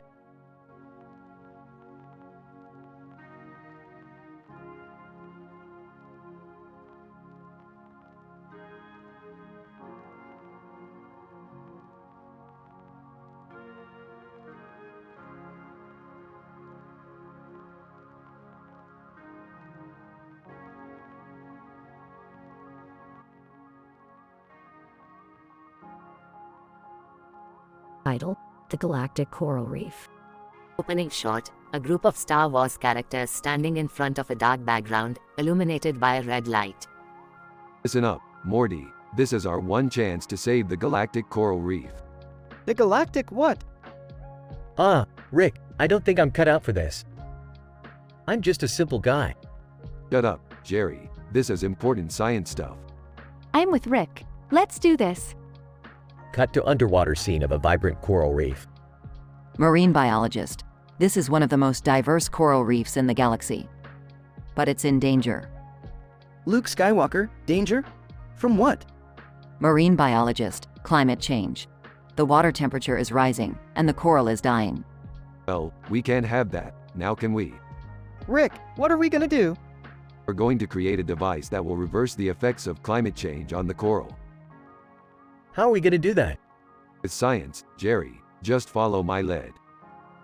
Cut to the group in a lab, surrounded by various scientific equipment. Morty, hand me the carbon dioxide extractor. Handing the device to Rick. Ah, this thing.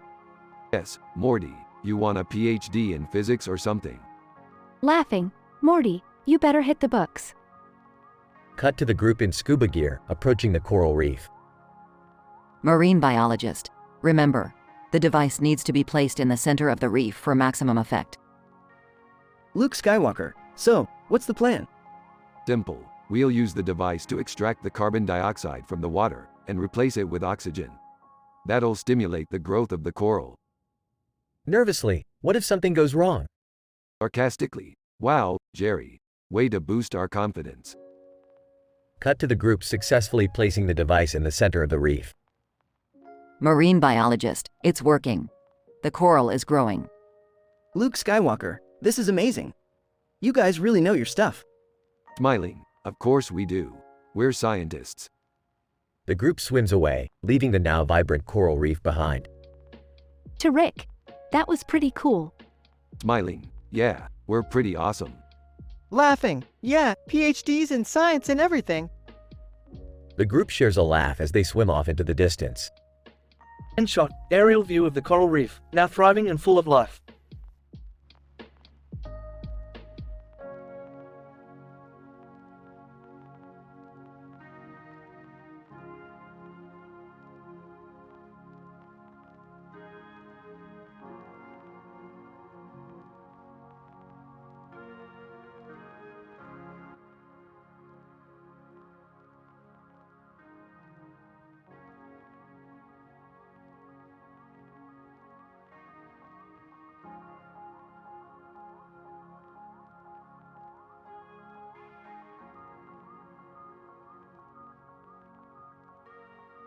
Scene. Rick's garage laboratory.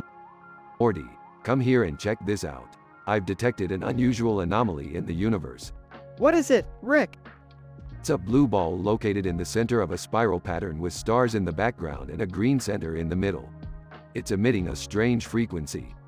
Wow, that's odd. What do you think it is? Based on my calculations, it's a neutron star nymph singing the infamous "So Long and Thanks for All the Fish" from The Hitchhiker's Guide to the Galaxy. You're kidding me, right? No, Morty, I'm not kidding. We need to investigate this and get to the bottom of it. Alright, let's do it. Scene. Spacecraft. Morty, we're approaching the neutron star nymph. Remember, we need to be cautious, she's a sensitive creature. Got it, Rick. Wait, why is there a giant robot next to her? Probably just her bodyguard. Let's just try to communicate with her. Scene. Neutron star nymph's lair. Excuse me, Ms. Nymph, can you please stop singing for a moment? We need to ask you a few questions. Neutron star nymph, hello there. What can I do for you? We noticed you're singing and the unusual frequency you're emitting. Can you tell us more about it? Neutron star nymph. Ah, yes. I'm just singing a song of farewell to the dolphins of planet Earth. They've left the planet and are heading to a new dimension. Interesting. Can you show us how you do it? Neutron star nymph. Sure, but be careful. It's quite powerful. Scene. The nymph sings and creates a portal. Neutron star nymph. So long and thanks for all the fish. Sings the song and creates a portal. Whoa, Morty, did you see that? She just created a portal to another dimension. Amazing! Can we go through it? Of course we can, Morty. Strap in, because this is going to be a wild ride. Scene. Alien planet. Rick and Morty exit the portal and land on an alien planet. Where are we, Rick? This place looks strange. According to my calculations, we're on a planet called Zorgon 5. But look over there, Morty. It's a group of aliens playing poker. Oh man, this is crazy. Let's join them. Rick and Morty join in the game and start playing poker with the aliens. Alien 1. I raise you 10 blorps. I see your 10 blorps and raise you 20 schmeckles. Alien 2. I fold. You guys are crazy. Ah, we won, Rick. This is awesome. Yeah, Morty, it's pretty cool. But we need to get back home now. Scene, home. Rick and Morty enter the garage and find themselves face to face with another Rick and Morty. What the hell is going on here? Who are you guys? Alternate, we're from a different dimension and we're here to take your place. We're better than you, smarter than you, and much cooler than you. Oh yeah? Well, let's see about that. Rick and Morty engage in a fierce battle with their alternate selves, using all sorts of high-tech gadgets and weapons. Alternate, you can't beat us. We're too smart for you. Oh yeah? Well, I bet you can't do the Macarena. Alternate, what? Of course we can. Rick and Morty start doing the Macarena dance and their alternate selves fail miserably. Alternate, okay, you win. We'll leave you alone now. That's what I thought. Wow, Rick, that was crazy. I can't believe we just fought our own doppelgangers. Yeah, Morty, that's just another day in the life of a brilliant scientist like me. I guess you're right, Rick. Now let's go get some pizza. I'm starving.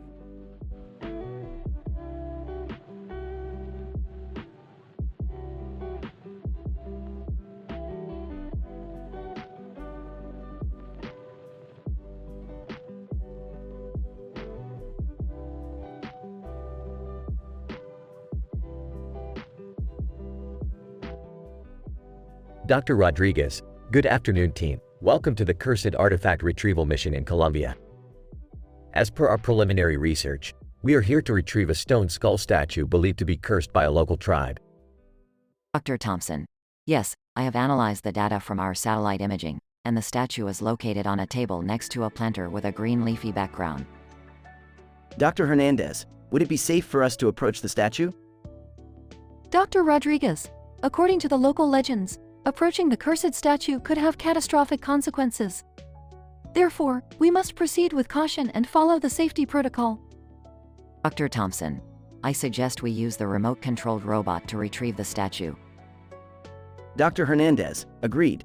I have configured the robot to pick up the statue and bring it back to our base. Dr. Rodriguez, excellent work. Let's power up the robot and retrieve the artifact. The robot approaches the statue and picks it up. Suddenly, the ground starts shaking and the walls around them start cracking. Dr. Rodriguez, everyone, evacuate the area immediately. The curse has been activated. Dr. Thompson, but how is that possible? We followed all safety protocols. Dr. Hernandez, this curse must be more powerful than we anticipated. As they run for their lives, they hear a sinister laughter in the background. Finally, they reach a safe distance from the cursed artifact. Dr. Rodriguez, what just happened remains a mystery. We will take the artifact back to our lab for further analysis. But make no mistake, this artifact is still cursed, and we must exercise caution in handling it. Dr. Thompson, yes, let's document this incident in our PhD theses and further study the implications of this episode in regards to the local legends and scientific research. Dr. Hernandez, agreed. This could be a significant breakthrough in our field of study.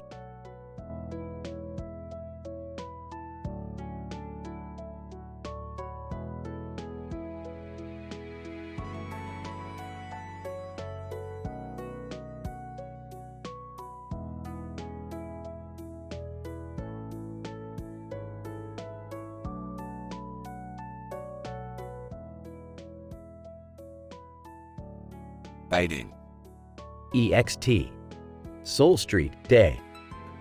A woman is walking down the street with police in the background. A man in a suit and tie walks behind her.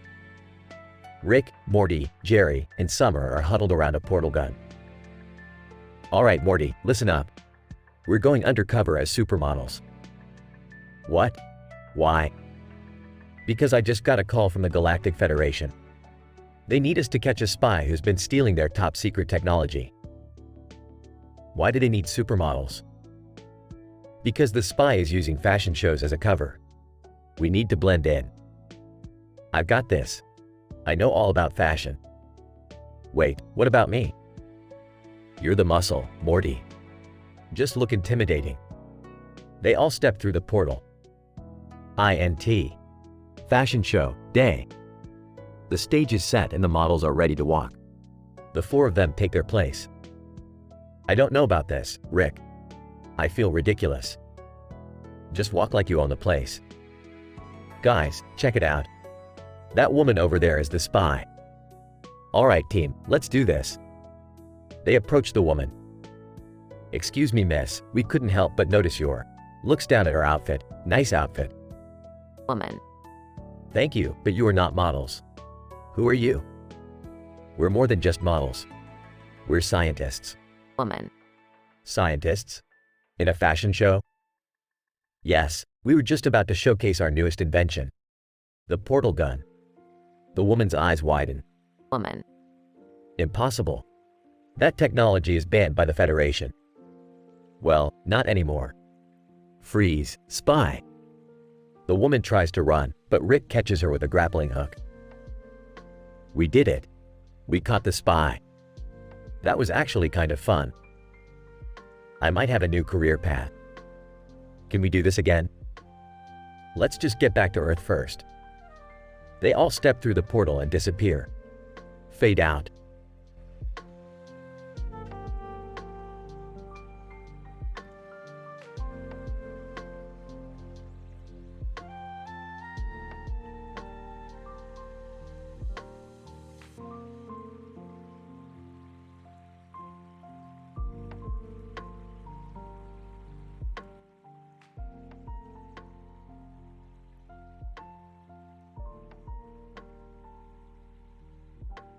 INT.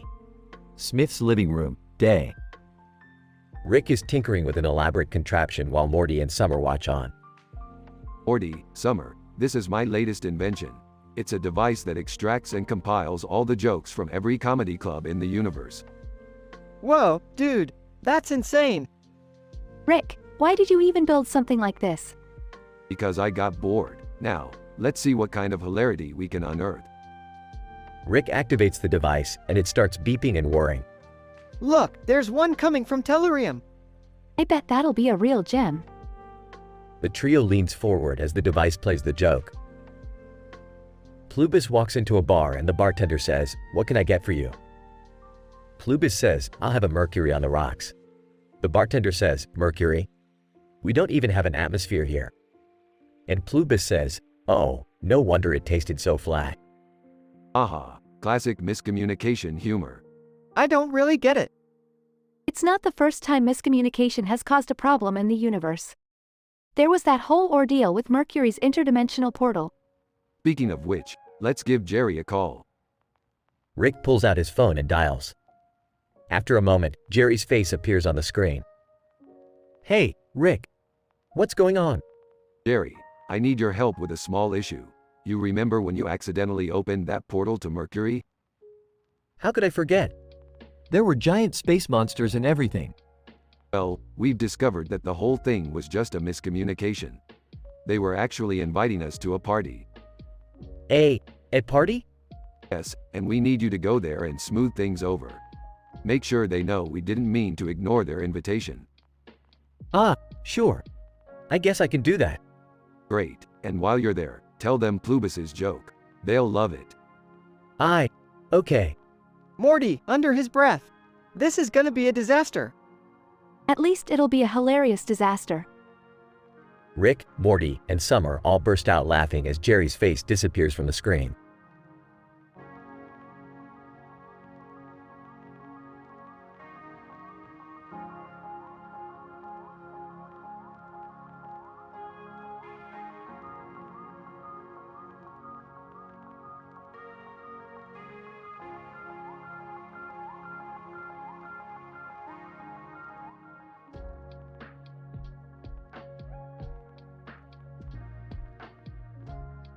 INT. Smith house, living room.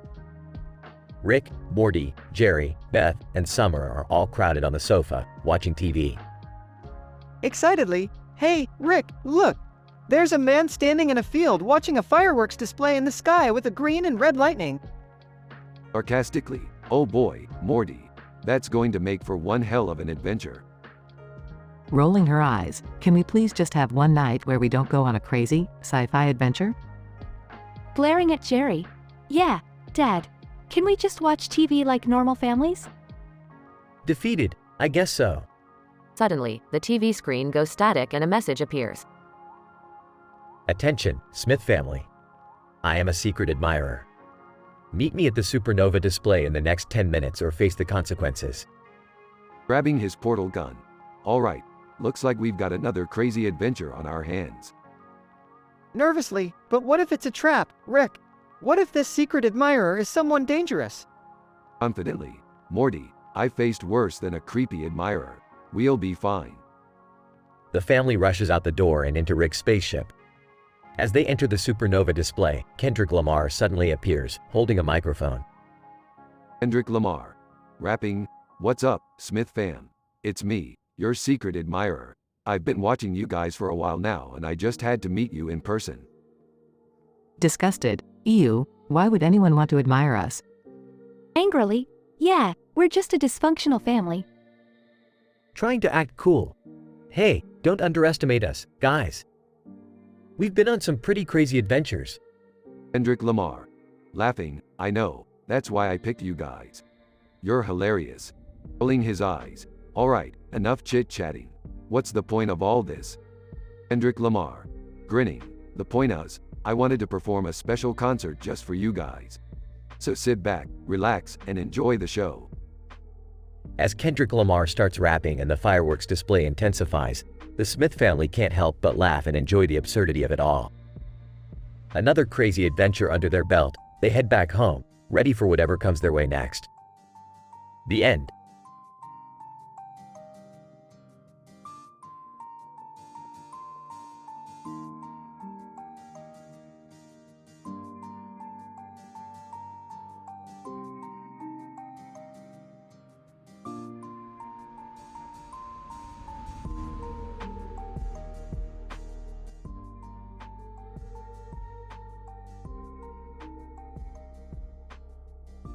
Fading.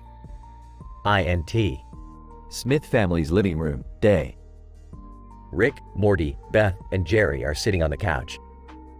Rick is holding a green and blue ball with a green towel on top of it. This ball, Morty, is a quantum entangled object which exists in multiple dimensions simultaneously. Oh, okay, Rick, but what does that have to do with anything? It has everything to do with everything, Morty. This ball is the key to solving the first world problems meme. What's the first world problems meme? It's a ridiculous problem that only people in the first world would ever have to deal with. Like having too many choices at the grocery store. But it's causing a disturbance in the multiverse. Oh, so it's like Uranus' unfaithful uproar? No, Jerry, it's nothing like that. That was just a made-up headline for a tabloid. Why do you even read that junk? I thought it was real. Rick, why is there Play-Doh all over the floor? Oh, that's from my latest experiment. I was trying to create a new life form, but it didn't go as planned. Just then, the room starts to warp and twist, and the family finds themselves in Beth's alternate reality. What's happening? Where are we? It looks like we're in a different dimension. And it's all because of that damn first world problems meme. We need to find that ball and get out of here before we're stuck forever.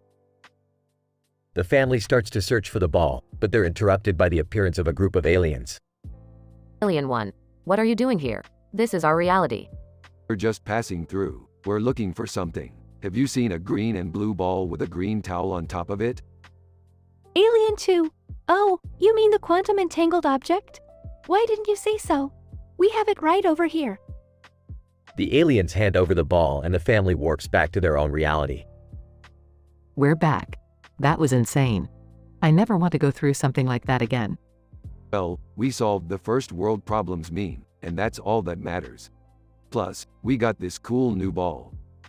Can I have it? No, Jerry. Fade out.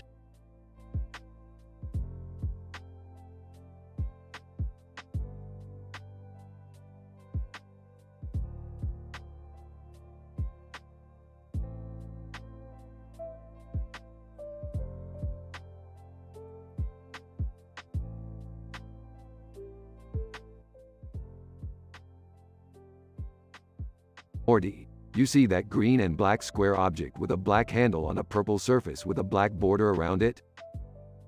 Yeah, Rick. What about it? That's a Play-Doh mold for a supernatural plague outbreak. What? Rick, that's insane. Insane, Morty. This is science. And speaking of science, did I ever tell you about my forgotten marriage? Confused? Huh? What does that have to do with anything? Just trust me, Morty, it's relevant. You see, I was working on a top-secret project for an interdimensional government agency and I ended up forgetting about my wife. Sarcastically, wowie, real romantic there, Rick. Ignoring Morty's comment. Anyway, I think I can use the Play-Doh mold to create a cure for this plague outbreak. How is Play-Doh supposed to cure a supernatural plague? Morty, do you know anything about the biochemistry of Play-Doh? It's a highly malleable substance with unique properties that could potentially counteract the effects of the plague. I mean, I guess that kind of makes sense. But where are we supposed to get enough Play-Doh for a cure? Pulling out a Play-Doh container from his lab coat pocket. Don't worry, Morty, I always come prepared. They begin experimenting with the Play-Doh and the plague samples, making jokes and crazy comments along the way. Meanwhile, the plague outbreak worsens and more people become infected.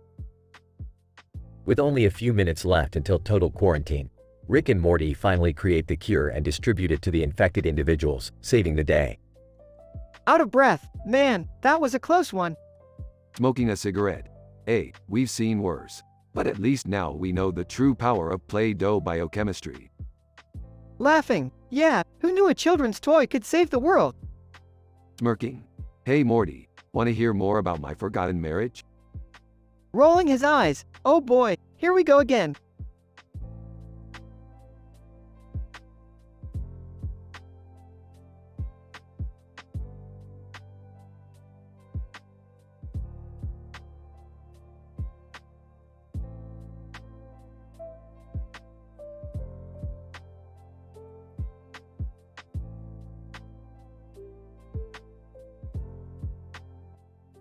Fading. INT. Rick's lab, day. Rick fiddles with a bizarre machine as Morty enters the room, holding a curious green teddy bear. Hey Rick, what's this teddy bear doing here? That teddy bear is the missing piece to my latest invention, the Grumbo Snouts. Grumbo Snouts? What is that? It's a device that extracts knowledge from pure nonsense, like the nebulous nightstand nonsense happening in your head right now. Morty scratches his head. I don't understand. That's why we need the teddy bear. It has the ability to decode the nonsense and turn it into tangible information. Now hand it over and let's get to work. Morty hands the teddy bear to Rick, who places it on the machine. The machine starts to hum and glow with red and yellow light.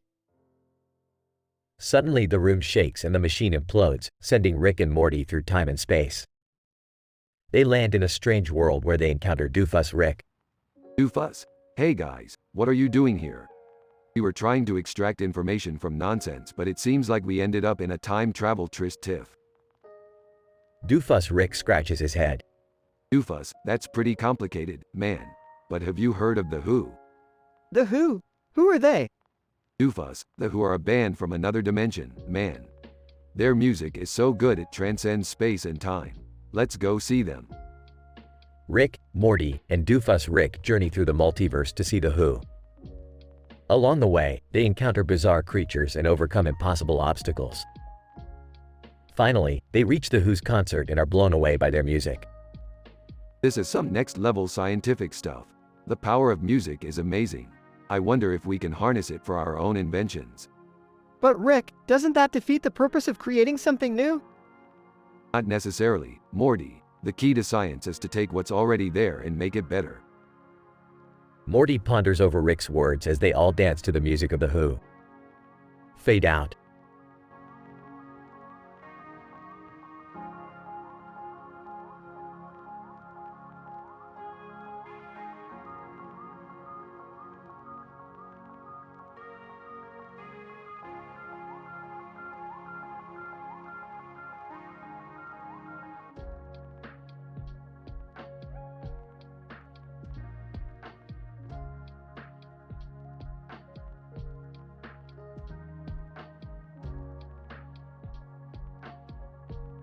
Fading.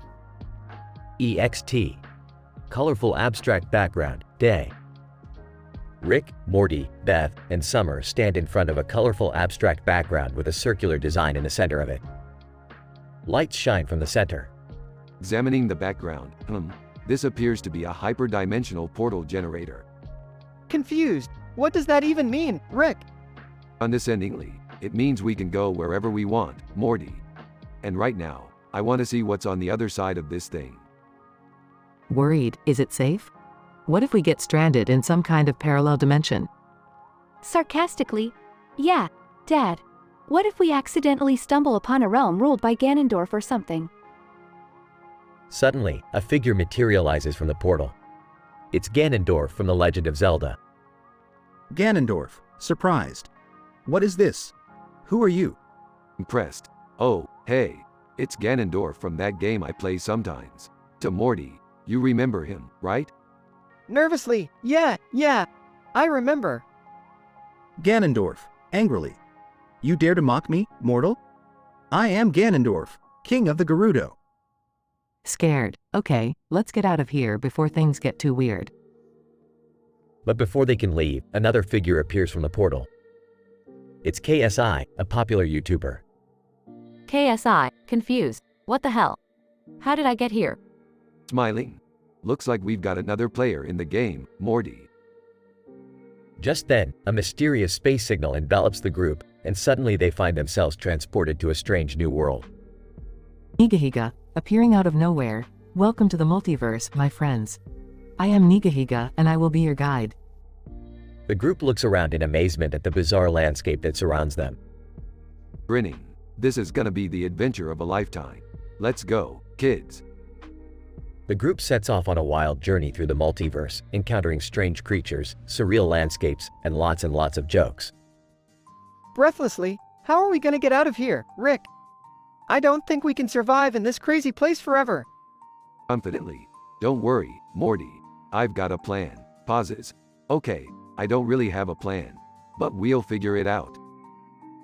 As the group continues their journey, they encounter even more bizarre characters and situations, leaving them dizzy with laughter and wonder. Laughing. This is unbelievable. I can't believe we're actually doing this. Smiling. I know, right? It's like nothing I've ever experienced before. As the adventure draws to a close, the group finds themselves back at the portal, ready to return home. Smiling. Well, that was quite a ride. I don't think we'll be forgetting this one anytime soon. Smiling. Yeah, I can't believe we went to all those places and met all those crazy characters. Proudly, I can't believe we made it back in one piece. Pauses. Next time, though, can we stick to just one universe? Grinning. Speak for yourself, Mom. I'm ready for even more multiversal madness. Fade to black.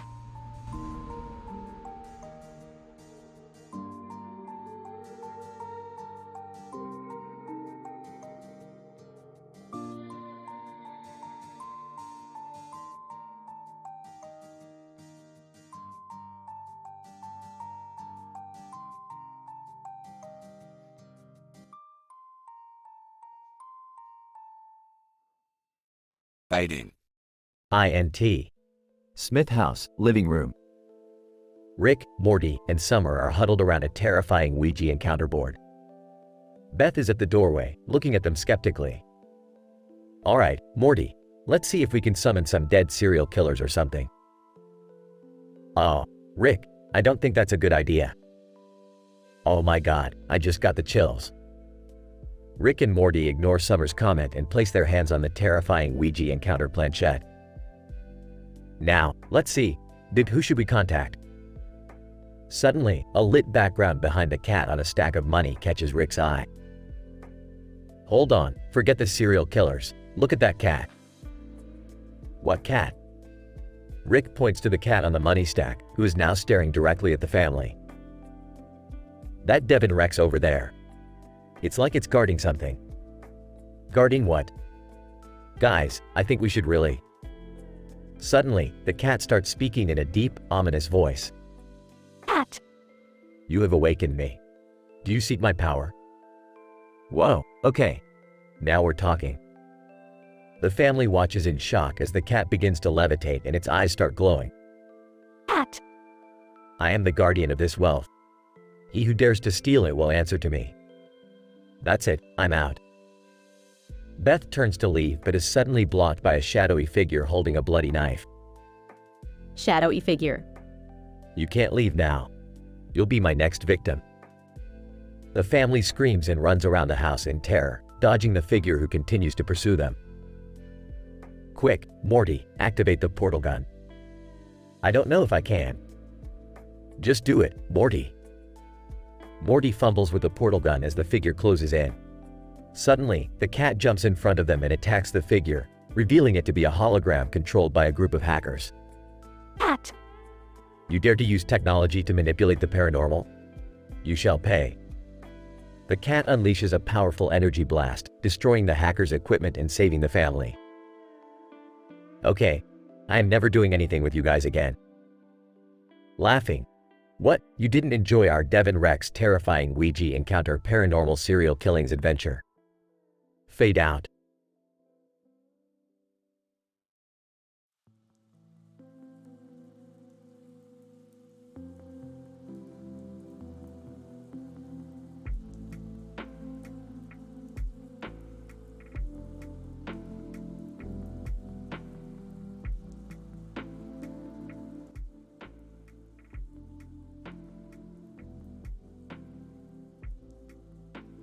INT. Night. Rick and Morty enter a room with a plethora of incandescent lights and a myriad of squares covering the floor and walls. Morty, welcome to the experimental lab of advanced spatial geometry. I've created a portal to transport us to Creperie Beth's multiverse fame. Whoa, Rick, that sounds scientific. It is, Morty. We're going to meet the famed meteoroid Mistress Muddle and learn about the spatial geometry of her domain. You mean that crazy space lady who controls meteoroids? Yes, Morty. Now stop being a scrub and get in the portal. They transport to Creperie Beth's multiverse fame next to the meteoroid Mistress Muddle. Meteoroid Mistress Muddle, greetings, scientific beings. I see you have entered my spatial domain. Yes, we are interested in the sick bow of your reality. We must learn the interspace placements of your meteoroids for pure scientific purposes. Meteoroid Mistress Muddle, of course, but first, would you care for some delicious French crepes? I could go for a crepe. After eating the crepes and studying the spatial geometry of the meteoroids with Meteoroid Mistress Muddle, Rick and Morty enter another portal and arrive at a 1950s drive-in theater playing Minecraft. This reality is whack, Morty. Look at the architecture of the Minecraft blocks. Yeah, it's like a retro-futuristic take on the gaming world. They exit the car to find themselves surrounded by giant Minecraft blocks with a sign advertising, Sick Bow, playing now. Morty, we must play this game of Sick Bow to discover the hidden spatial geometry of Minecraft blocks. Oh boy, I don't understand how this game works. Just roll the dice, Morty. After several rounds of Sick Bow and confusing dialogue, Rick and Morty learn the scientific spatial geometry of the Minecraft blocks and transport back to their lab. That was a wild ride, Rick. I don't think I can handle much more science tonight. Well, then you'll be pleased to know I've created a device that allows you to convert scientific data into delicious crepes. Alright, let's do some science. They both laugh as they activate the crepe-making device and continue their scientific adventures.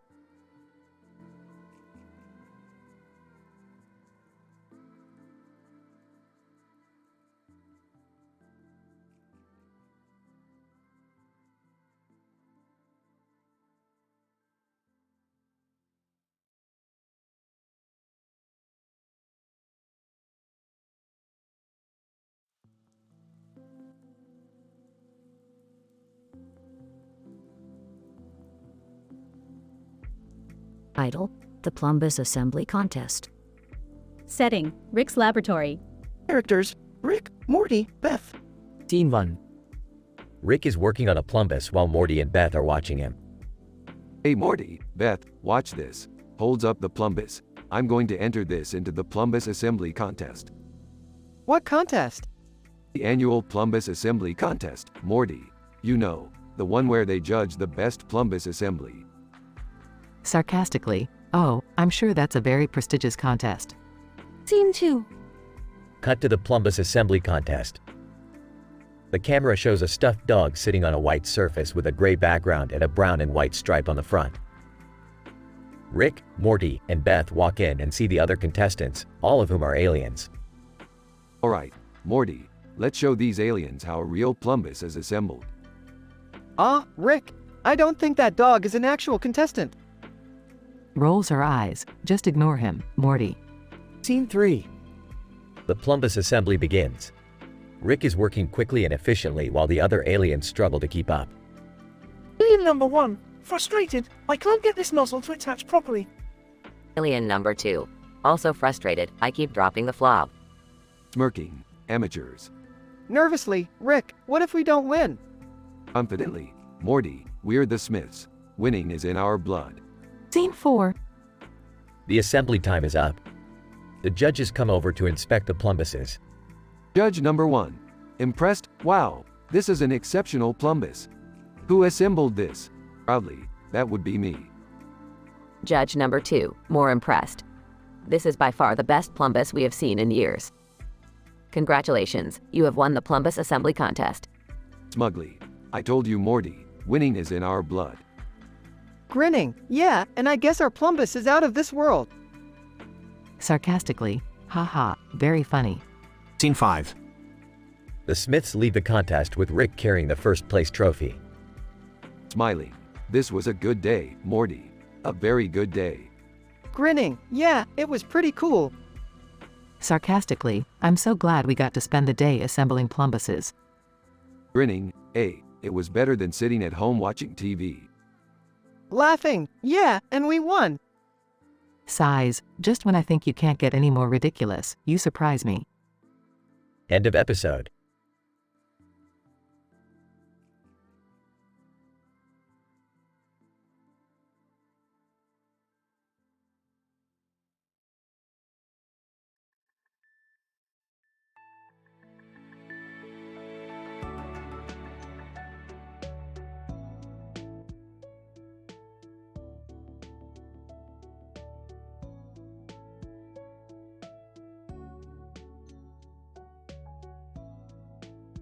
Fading.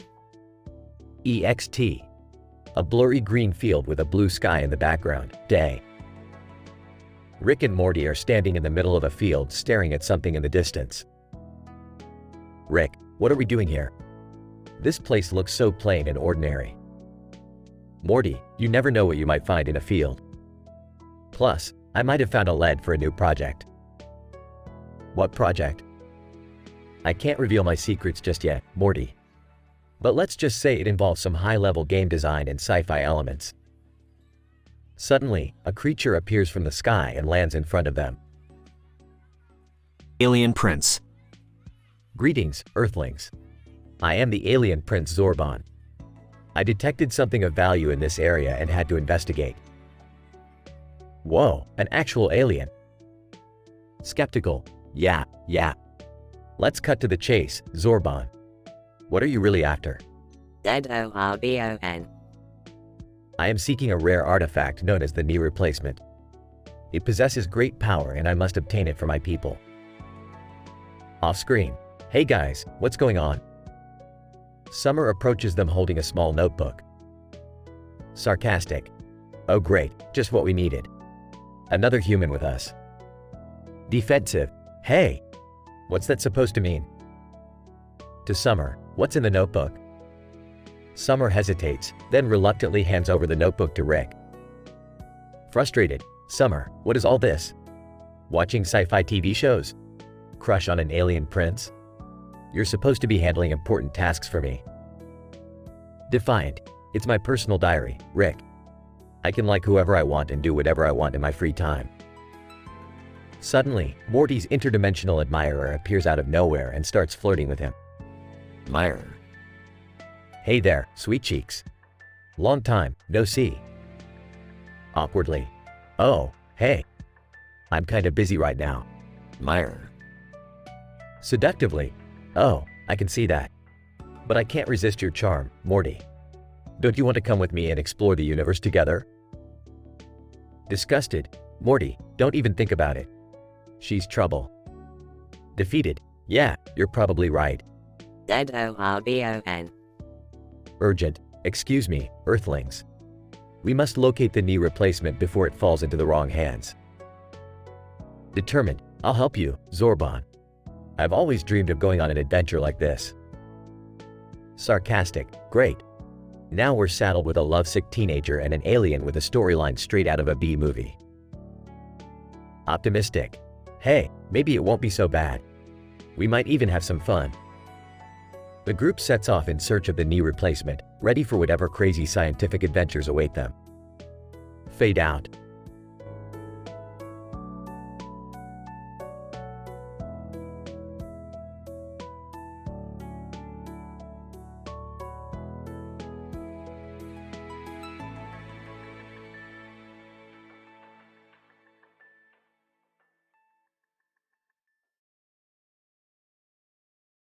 Greetings, fellow interdimensional travelers. Today, I have embarked upon a scientific endeavor to repair a broken interdimensional portal. As a scientist, I hypothesize that this task ought to be no big deal. As I assess my surroundings, I observe a cartoon character standing in front of a colossal object in the background of a desert area that emanates a neon light. As I proceed to tinker with the portal, I realize that I may have miscalculated. Suddenly, there is a monumental burst of chaotic energy as the portal malfunctions. Damn it, Jerry, what did you do? You're supposed to know better than to mess with interdimensional technology. Oh geez, Rick, what do we do now? This mishap has created a massive interdimensional mess that we have to clean up again. I assure you, it was only a minor error in my calculations. I am confident that I can rectify this situation in no time. Let me handle this, Jerry. You tend to make things worse. Morty, grab the portal gun. Got it, Rick. Let's go. As we enter the interdimensional portal, I calculate our exact coordinates to avoid any further mishaps. Whoa, Rick. We're surrounded by giant alien creatures. Don't worry, Morty. I have a plan. I'll use my scientific know-how to distract them while you clean up the interdimensional mess created by Jerry's incompetence. I resent that, Rick. I am quite capable of. Shut it, Jerry. You've done enough damage for one day. Morty, do your thing. On it, Rick. Sigh, here we go again.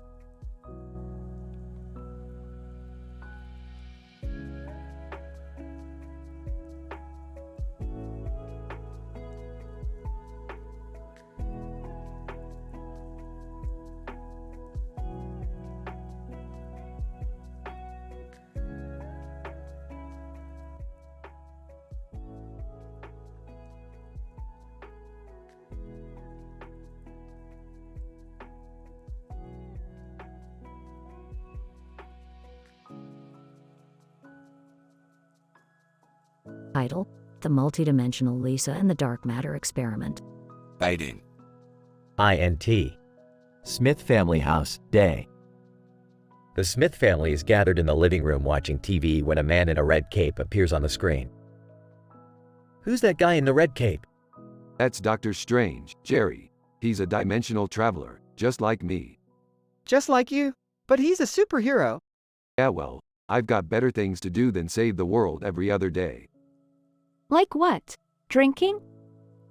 Rick pulls out a flask from his lab coat pocket. Speaking of which, who's up for a little adventure tonight?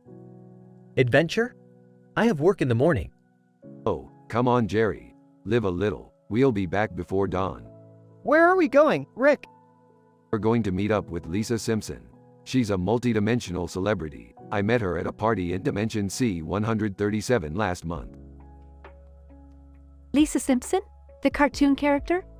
No, dumbass. The Lisa Simpson from Dimension K-636. She's a real person there. How do you know her? Let's just say we hit it off. Now, let's get going. Cut 2. INT. Interdimensional Nightclub, Night. Rick, Morty, Jerry, and Summer are inside the nightclub. Lisa Simpson is dancing on the stage. Shouting over the music, Lisa, over here.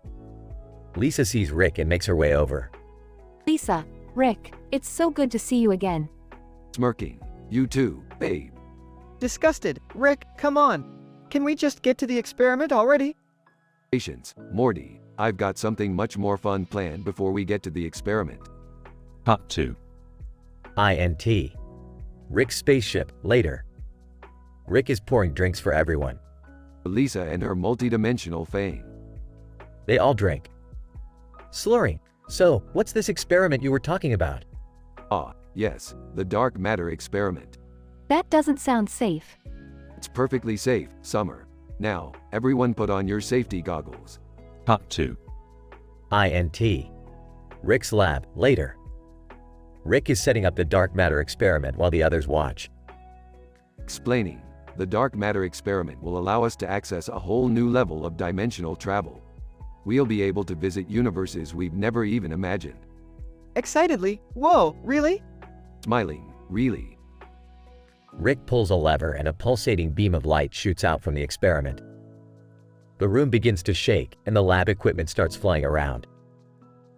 Screaming, Rick, what's happening? Is this supposed to happen?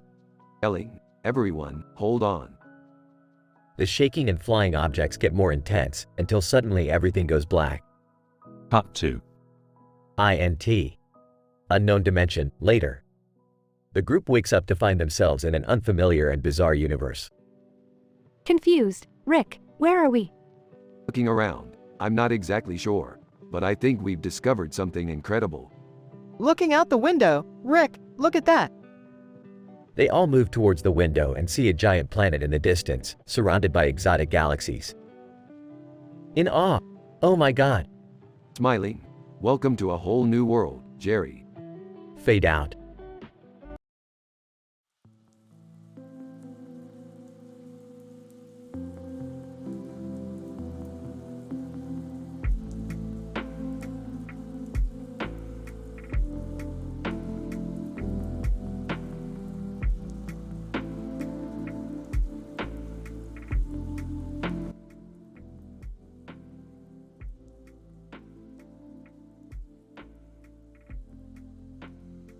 Rick, Morty, Beth, and Summer are gathered in the garage when a group of men in suits and ties arrive, led by a man wearing a suit and tie with another man wearing just a tie.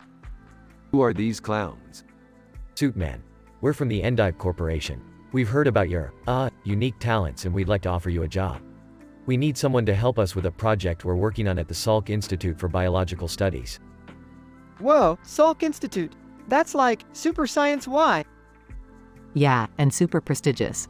This could be a big opportunity for us. But why us? What could we possibly have that the Endive Corporation wants? Hi, man. Well, we've heard about your, exaggerated tales of bad luck. We think that could be useful in our research into how to prevent accidents and injuries in the workplace. Ah, I see. You want us to be your guinea pigs. Well, we're not interested. We don't do that kind of work. Suit man, please reconsider. We can offer you a very generous compensation package. Rick, maybe we should at least hear them out. It could be a good learning experience for all of us. Fine, we'll go meet with them. But I'm bringing my funny stickers, just in case. Later, at the Salk Institute for Biological Studies. Vincent Vega and Jules Winfield from Pulp Fiction suddenly appear in the lab. Vincent Vega, what the hell is going on here? Jules Winfield!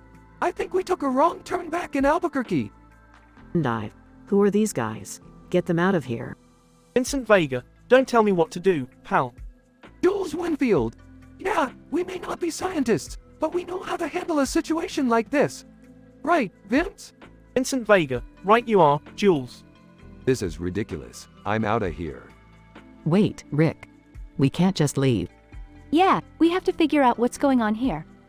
And who knows, maybe we can actually help them with their research.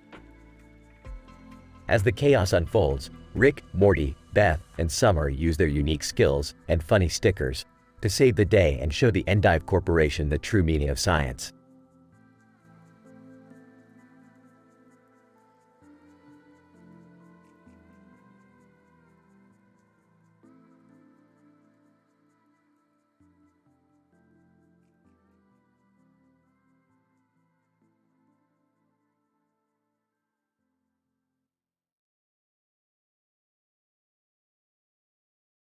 Morty, we have a problem.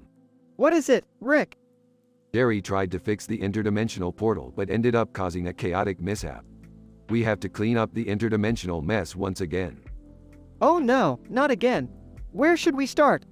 First, we need to locate the source of the disturbance. It should be somewhere in the vicinity of the portal. What kind of disturbance are we looking for, Rick? The disturbance would be a distortion in the temporal and spatial dimensions, caused by the portal's malfunction. I think I see something over there, Rick. Is that it? Yes, Morty, that's the source of the disturbance. We need to fix it before it spreads and causes more damage. How do we fix it, Rick? We need to align the temporal and spatial dimensions and stabilize the portal. Pass me the quantum spanner, Morty. Here you go, Rick. Thanks. Now, keep your eye on the readings while I make the adjustments. The readings are fluctuating, Rick. What does that mean? It means we're getting closer to stabilizing the portal. Keep monitoring the readings, Morty. The readings are stabilizing, Rick. We did it! Hey guys, did I fix the portal yet? Jerry, you caused this mess in the first place. Just stand there and don't touch anything. We should be good to go, Rick. The portal is stabilized. Good work, Morty. Let's get out of here before anything else happens. Can I at least have my lightsaber back? No, Jerry, you can't be trusted with anything more than a hammer.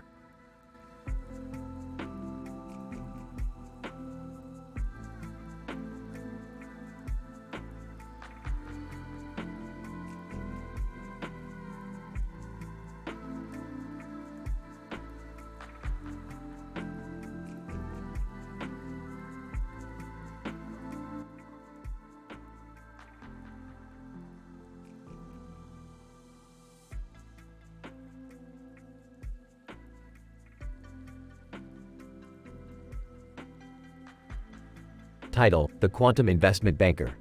Try then. INT. Smith House, living room, day. Rick and Morty are watching TV when Jerry bursts through the front door with a man in a suit and sunglasses, carrying a gun.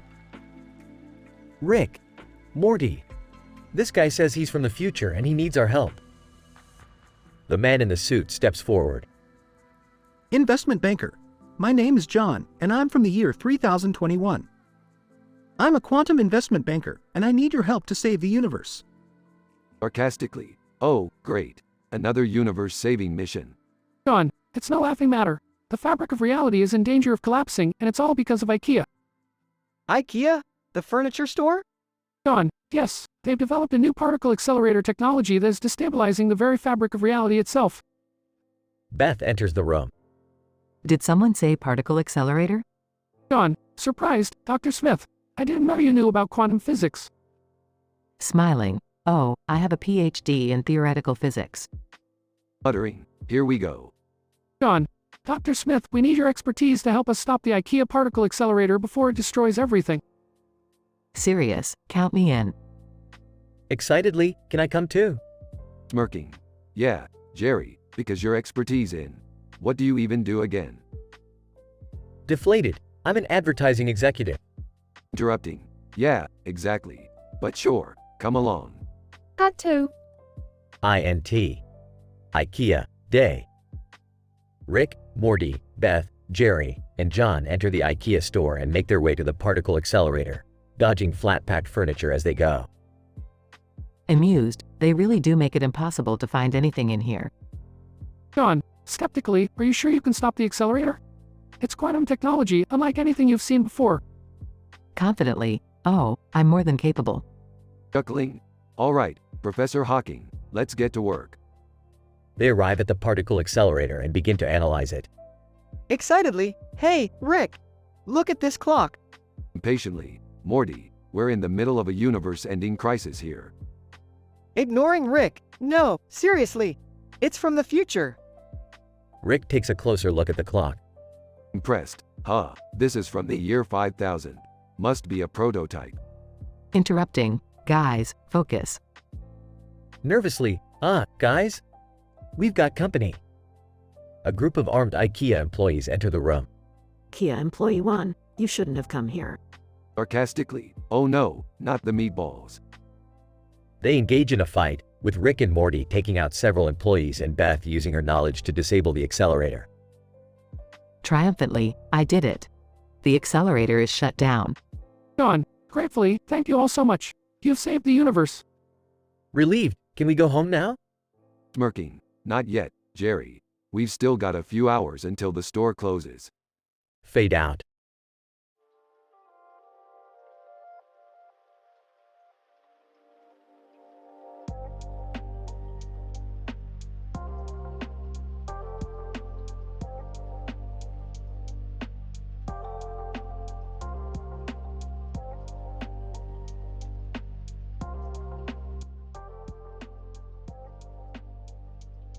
Morty, what the hell are you doing talking to a damn cartoon bird? I don't know, Rick. He just started talking to me. Well, that's just great, Morty. Now we're in some weird cartoon world with talking birds. What's going on? Your son seems to have stumbled into some animated reality, Beth. Yeah, and I've been taking pictures of butts and showing them to Elmo. Morty, what the hell? You can't just go around showing Elmo pictures of butts. Why not? He seemed to like them. Morty, that's not appropriate. Oh, come on, Mom. It's just a silly cartoon character. Morty, do you have any idea what kind of mess you've created? What mess? Elmo's confused and curious now. He's going to start talking about butts on his show, Elmo's World. Oh man, that could be bad. You think, Morty, now we have to fix this. How are we going to fix it, Rick? We have to go into Elmo's world and set the record straight. Morty, grab your camera. We're going on a hilarious scientific adventure. Yes! Let's do this! Elmo, hi friends. Welcome to Elmo's world. Elmo, we need to talk to you about something. Morty here has been showing you inappropriate pictures. Elmo, inappropriate pictures. What does that mean? It means pictures of butts, Elmo. Elmo, oh, butts. Elmo thought they were funny. But now Elmo is confused. That's because butt pictures are not appropriate for children's television, Elmo. Elmo, oh, Elmo didn't know that. Thanks for telling Elmo, friends. I'm glad we could clear that up. Yeah, but you know what? I think we should show Elmo some pictures of pickles now. Morty, let's just go home before you create another scientific mess.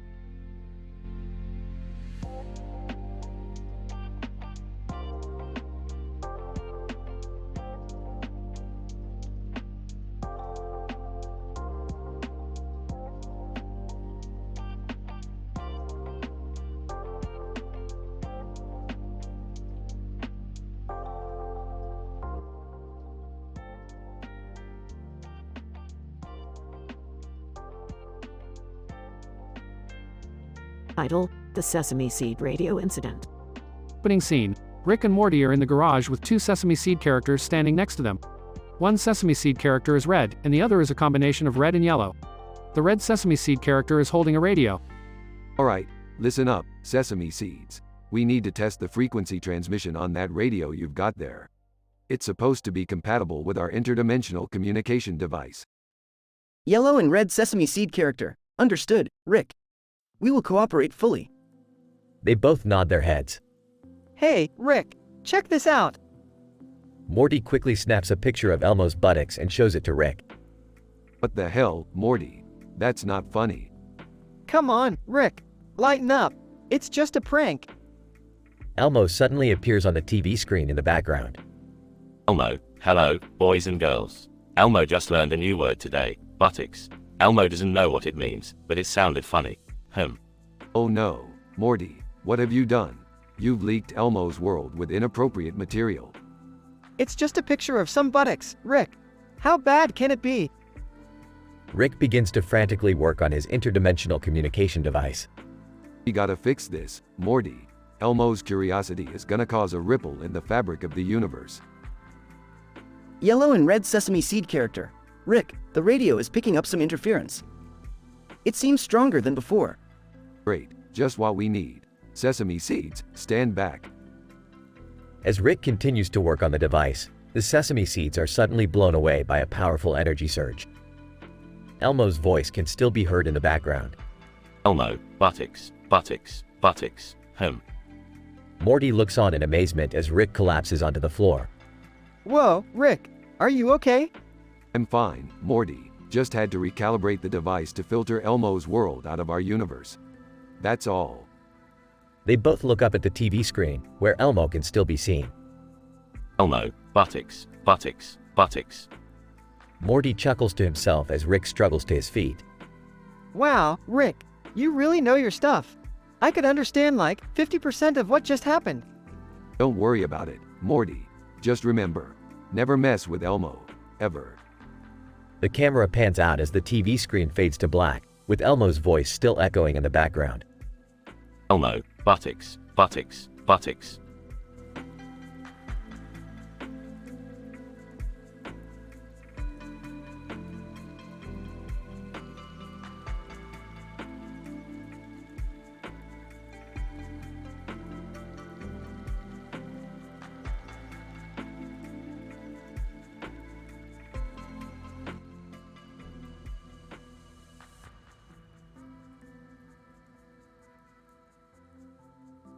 INT. Smith house, living room, day. Rick, Morty, and Jerry are sitting on the couch watching TV. Suddenly, a man appears on the screen sitting on a chair next to Sesame Street character Cookie Monster, drinking a beer bottle with a camera in his mouth. What the hell is this guy doing? Looks like he's trying to film himself getting drunk with a puppet. Why would anyone want to do that? Some people just have strange fetishes, Morty. Suddenly, a large bird-like creature bursts into the room and swallows Rick whole. Oh my god, Rick! What the hell was that thing? That, my friends, is the Seacam bird. It's a rare creature that travels between dimensions in search of food. So how do we get Rick out of there? Well, according to my calculations, the Seacam bird's digestive system operates on a quantum level. If we can jump into its stomach and alter its DNA structure, we can reverse the process and get me out of there. Do you really expect us to believe that? Belief has nothing to do with it, Jerry. It's science. Alright, I'm in. Let's do this.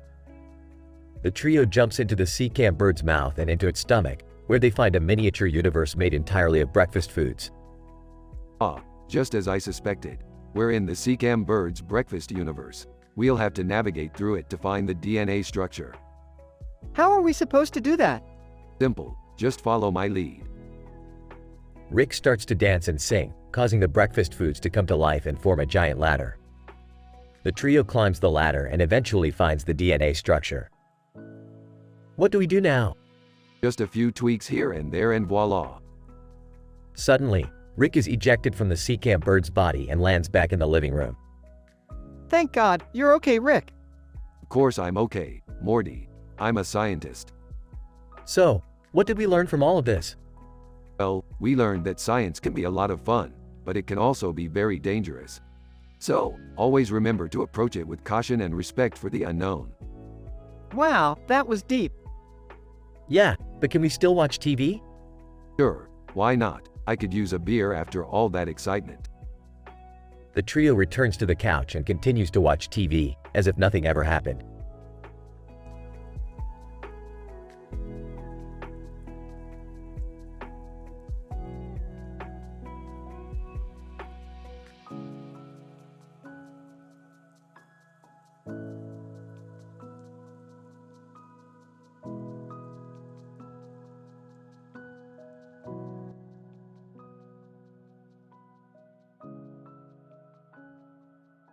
Title: The Great Sesame Street Crossover. Scene opens in a familiar-looking suburban street as Rick, the eccentric scientist, and his grandson Morty walk down the sidewalk. Suddenly, a green creature dashes across the street with birds flapping around it, leaving Rick and Morty perplexed. Morty, analyze this green creature's DNA sequence and try to identify what species it belongs to. Rick, I'm not a genealogist, but I think we should stay away from it. Just then, a giant yellow bird with orange legs and a beak like a pair of scissors jumps out from behind a dumpster.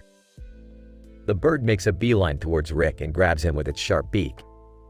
Ubba lubba dub dub, Morty, help me. Oh geez, Rick, what do we do now? The other Sesame Street puppets emerge from their hiding places in terror.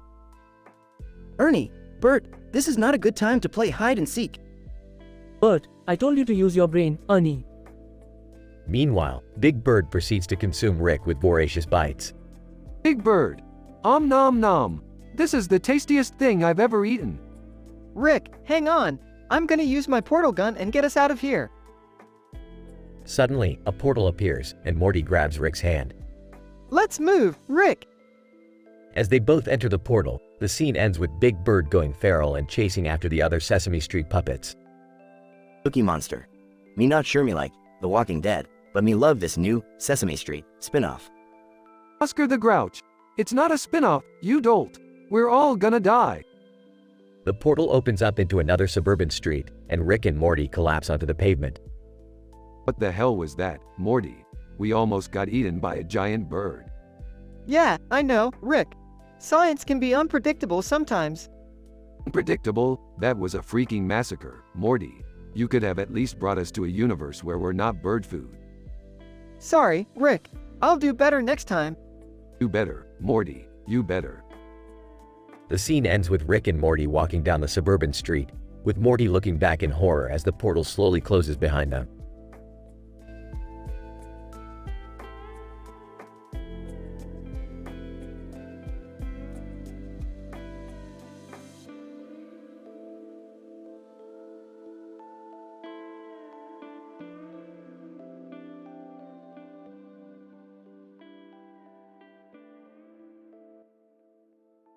Title: The Frog Paradox. Try then. Good morning, fellow researchers. Today I want to present you a paradoxical case that I encountered while exploring the biome of frogs.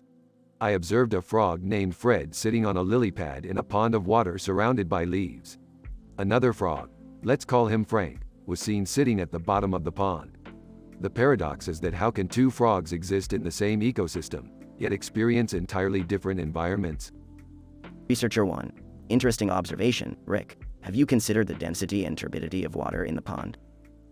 Affirmative. I conducted various water quality tests at multiple points in the pond, and the results were consistent, indicating that Frank was indeed situated at the bottom of the pond, while Fred was on the surface. Researcher 2. What about the temperature difference between the surface and bottom of the pond? Excellent question. Surface water temperatures were higher than bottom temperatures, but both were within the preferred temperature range of frogs. Fred, on the surface, enjoyed a warmer, sunlit environment, whereas Frank, at the bottom, preferred a cooler and darker environment. Researcher 3. Could it be attributed to competition for resources? I thought about this too, so I checked for food availability, but it was sufficient for both individuals.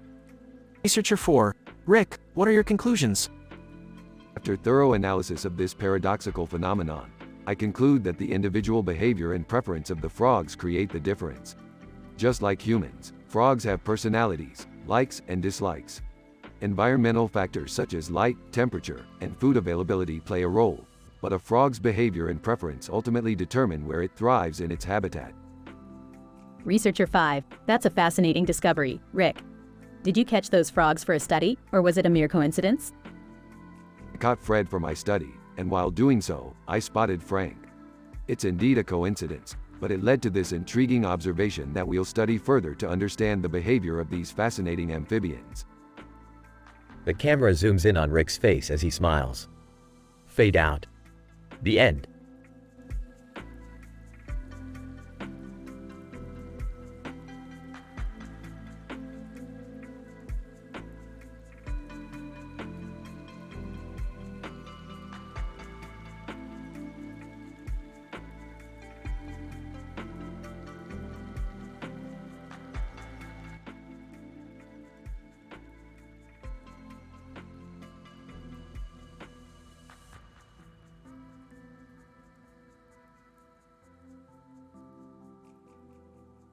Morty, we need to get our hands on a new energy source.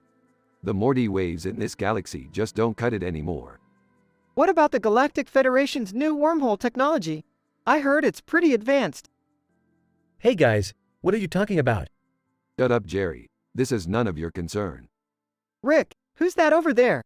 The one holding the lizard? Oh, that's Boba Fett, and the one with the gun is Han Solo. They must have traveled to our dimension through some sort of portal.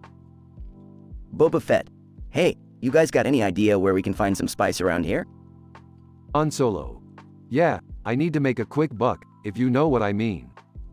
Sorry boys, can't help you with that, but I did happen to come across a frog named Fred. He's the key to destroying the economy. Destroying the economy? That sounds pretty serious, Rick. Yeah, that doesn't sound like a good idea. Relax, Jerry. Fred is a righteous cause. It's for the greater good.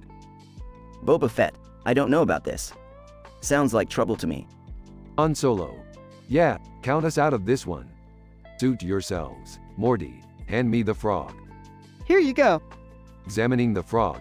Excellent. With Fred, we can finally put an end to the intergalactic banking clan. Confused. The what? Sarcastically, yeah, Jerry. Don't you know about the intergalactic banking clan? It's a pretty big deal in the science community. Embarrassed. Ah, yeah. Of course I knew that. Manipulating the frog. Come on, Fred. It's time to put our plan into action. Overlord Frog. In Fred's body. Wait, what's going on? I never wanted to be king of the intergalactic banking clan. It's too late now, Fred. Your powers will be used for the greater good. Hesitant. Rick? What are the consequences of destroying the economy? Smirking. Morty, when have I ever cared about consequences? Guys, I really think we should reconsider this plan. Ignoring Jerry. Prepare to witness the destruction of capitalism as we know it. As Rick presses the button to activate Fred's powers, a blinding light engulfs the entire room. When the light fades, all that remains is a pile of ash where Fred once stood. Horrified. Oh my God, Rick. What did you do? Laughing. Relax, Morty. It's just a frog. Besides, the real power was in the chaos it would have caused. Boba Fett, shaking his head. You humans are crazy. I'm out of here. As Boba Fett and Han Solo exit the room, Jerry looks on in disbelief at the aftermath of their reckless actions. Disappointed, I can't believe you guys. What kind of sick, twisted world do we live in? Shrugging. Hey, it's all for science, Jerry. All for science.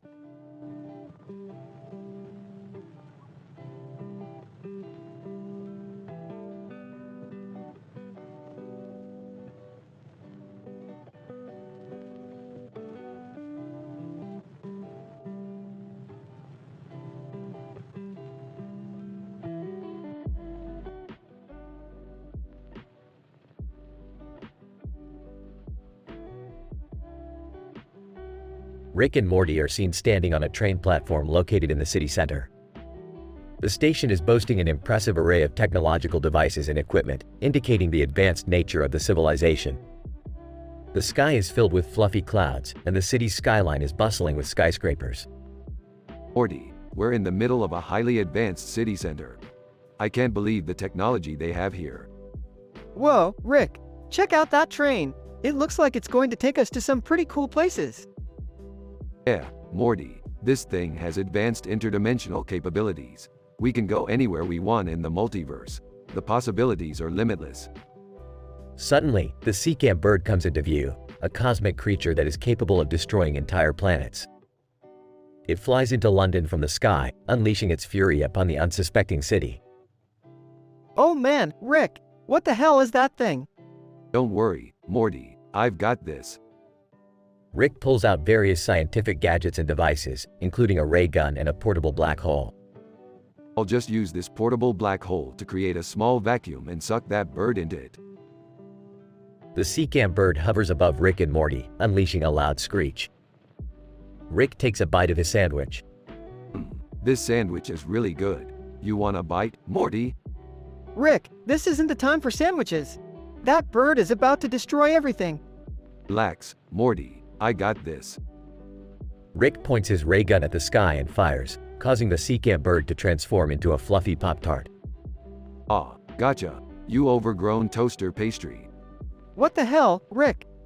Don't worry, Morty. I've been working on transforming dangerous creatures into harmless pastries.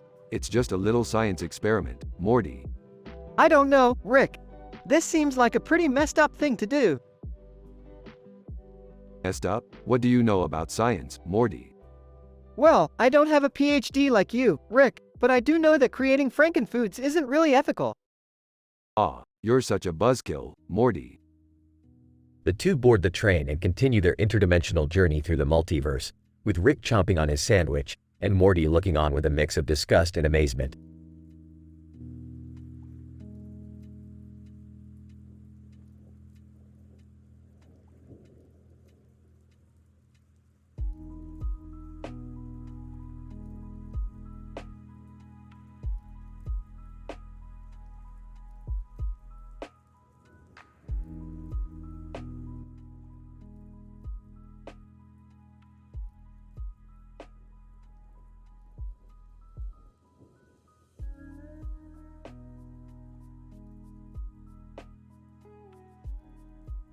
Try then. INT. Spacecraft, day. Rick and Morty are flying their spacecraft through the galaxy. Suddenly, Rick spots two bugs sitting on a rock together, with their eyes closed and their legs crossed, facing each other. Morty, check it out. Those bugs are meditating. Geez, Rick, I didn't know bugs could meditate. Of course they can, Morty. Meditation is a state of mind that can be achieved by any being with a consciousness. Suddenly, an earwig appears in front of the spacecraft and lands on the windshield. Earwig, I am the chosen one. I have found the rig board. What the hell are you talking about? Earwig, the rig board. The one who knows all and sees all. Rick, I think this earwig has been smoking too much space weed or something. Chuckles. Yeah, Morty. I think you're right. The earwig suddenly climbs onto Rick's shoulder and starts whispering in his ear. Earwig, the rig board has spoken to me. He says that you must travel to the planet Zorbor in order to retrieve the sacred crystal of Omicron. Morty, well, this just gets more and more ridiculous. Sarcastically, yeah, because nothing we ever do is ridiculous. Shut up, Morty. We're going on a scientific mission to retrieve an ancient artifact. Size, fine. Rick and Morty land their spacecraft on the planet Zorbon and start searching for the crystal of Omicron. Along the way, they encounter all sorts of weird creatures and obstacles. Exasperated, this place is a goddamn maze. I don't know how much more of this I can take, Rick. Suddenly, they come across a giant tarantula blocking their path. Great, just what we needed, a giant spider. Tarantula, sneering. Well, what do we have here? A couple of puny humans? Whispering to Rick, how are we gonna get past this thing? Whispering back, give me a second. I got an idea. Rick pulls out a laser gun from his belt and shoots the tarantula, causing it to explode into a pile of goo. Shocked. Holy shit, Rick. You just killed that thing. Drugs. Hey, it was either us or the spider. Finally, they reach the cave where the crystal is located. Excitedly, yes, this is it, Morty. The sacred crystal of Omicron. In awe, it's beautiful, Rick. Suddenly, a group of alien warriors appear, wielding weapons and armor. Alien Warrior 1, you have trespassed on the sacred grounds of our planet. Surrender the crystal or face our wrath. Smirking. Oh, is that all you got? Bring it on. What follows is an intense, action-packed fight scene where Rick and Morty take out the alien warriors one by one using their science-based weapons and gadgets. Eventually, they emerge victorious. Panting, that was insane. Smiling, yeah, but we got the crystal.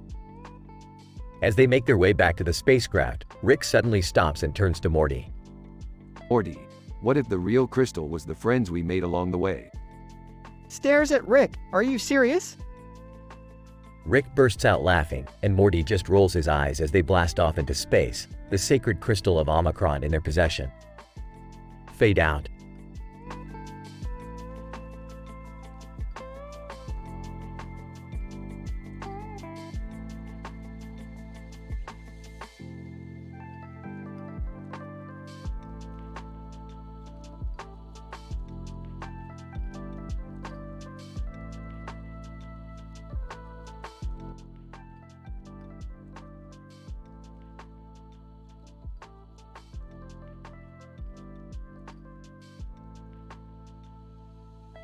Rick and Morty are sitting on a park bench at night, looking up at the stars. Morty, look at those stars. You know the universe is 13.8 billion years old? That means we're seeing light that's 13.8 billion years old. Wow, Rick, that's really interesting. Shut up, Morty. You have no idea what I'm talking about. Sarcastic. Yeah, you're right. I think I'll just sit here and stare at the stars without any appreciation for the immense knowledge you're imparting on me. Laughs. You're hilarious, Morty. But seriously, the universe is infinite. There could be an infinite number of us in an infinite number of realities. Confused. Wait, what? Don't worry about it, Morty. Let's move on to more important things, like how we're going to get that car parked over there. Surprised. What? That's not our car, Rick. Nonchalant. It is now, Morty. We need it to get to the next dimension. Apprehensive. I don't know, Rick. This seems like a bad idea. Dismissively. You worry too much, Morty. Just follow my lead. As they approach the car, Rick pulls out a device and begins to fiddle with it. Smugly. See, Morty. I told you I had this under control. Suddenly, a group of aliens appear, guns blazing. Alien number 1. Stop right there, criminals. Alarmed. Oh no, we've been caught. Pessimistic, we're done for, Rick. Optimistic. Not if I can help it.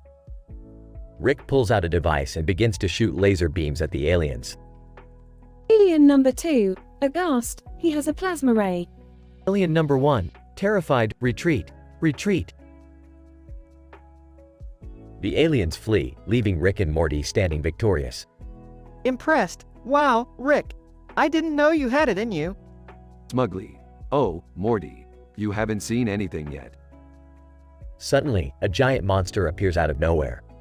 Monster, shouting, I am the great and powerful Zorlax. Bow down before me, mortals. Frustrated? Not another one. Nervous. What are we going to do, Rick? Confidently. Don't worry, Morty. I got this.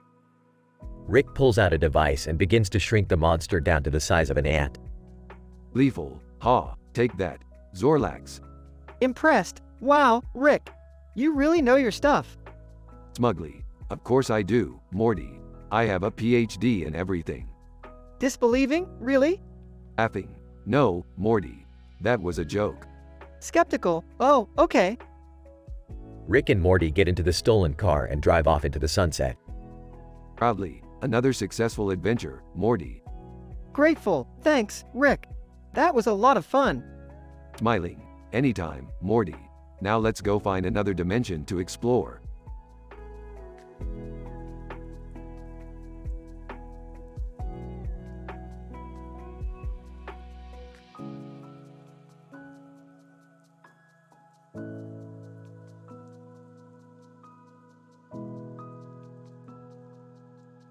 Fade in. EXT. Park, day. I, Dr. James Smith, am conducting an observational study on the physics of Frisbee in winter conditions.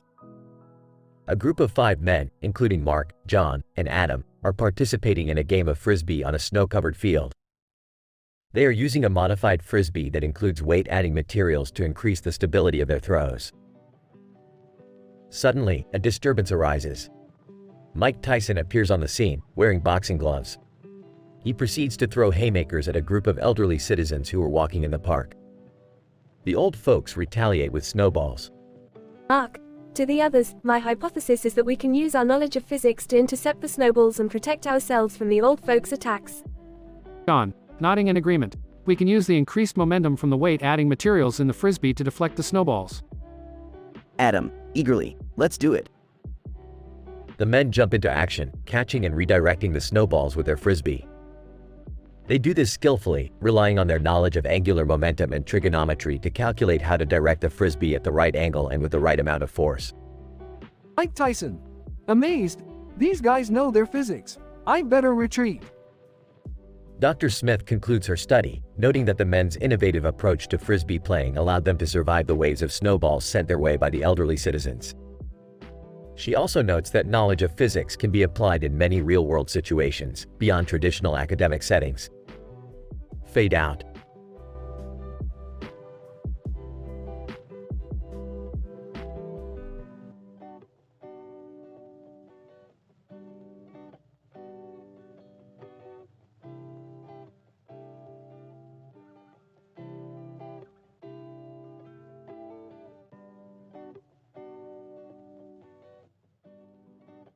INT.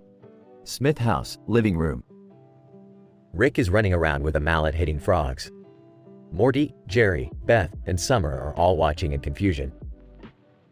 Rick, what the hell are you doing? Just enjoying nature, Jerry. Frog hunting is a classic pastime. I don't think it's very ethical to be hitting defenseless animals, Rick. Oh, please, Morty. They're just frogs. Suddenly, Rick tries to hit Fred the Frog with a mallet but misses and hits the ground instead. The ground explodes in a fiery blast. Rick, what the hell did you do? I don't know. That shouldn't have happened. Just then, Earwig 56, an anthropomorphic earwig, appears out of nowhere. Earwig 56, fear not, fellow creatures. I shall save you from this madman. Who the hell are you? Earwig 56. I am Earwig 56, defender of the weak and protector of the innocent. Well, that's a pretty lame superhero name. Earwig 56. Silence, mortal. Prepare to be smited hardcore. Earwig 56 charges at Rick and begins to attack him. The fight is long and gruesome, with Earwig 56 using its sharp pincers to pierce Rick's flesh and its wings to slice him open. Oh God, please stop. What do you want from me? Earwig 56. I want justice for all the innocent creatures you have harmed, you monster. Rick, you need to apologize and stop hurting animals. Fine, I'm sorry. I won't hit any more frogs. Earwig 56. Very well. Justice has been served. Earwig 56 disappears. That was absolutely insane. Yeah, I think we all need therapy after that. Can someone please explain what the hell just happened? Hey, just another day in the life of Rick Sanchez.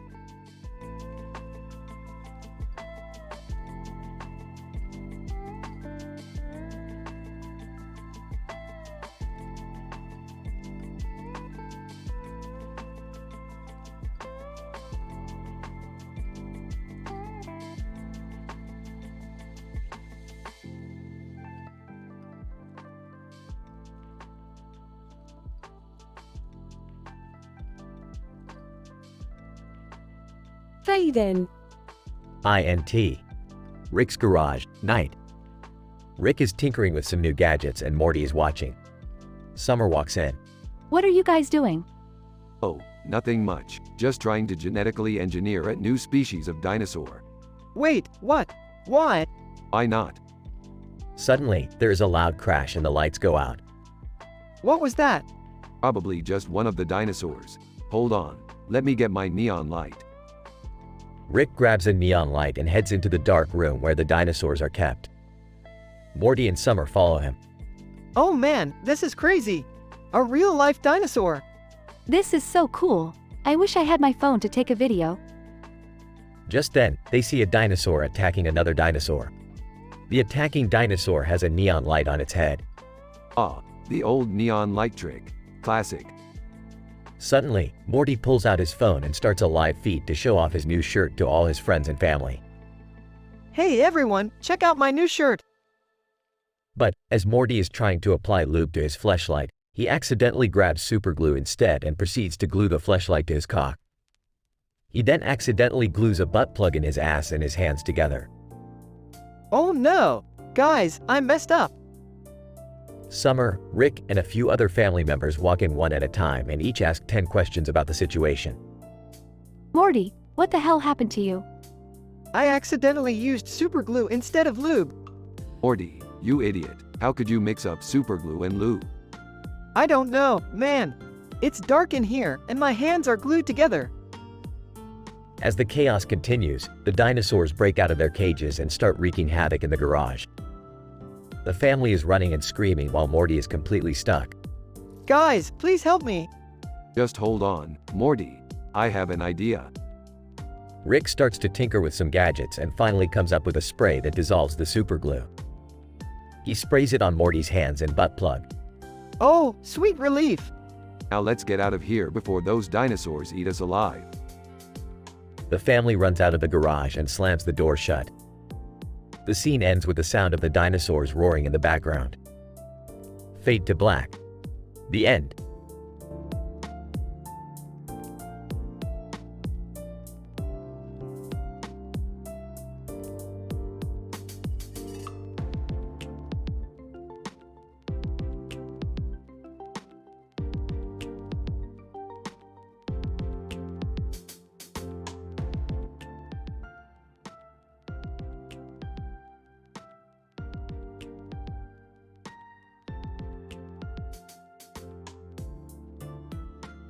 Rick and Morty episode. The Green Room Experiment.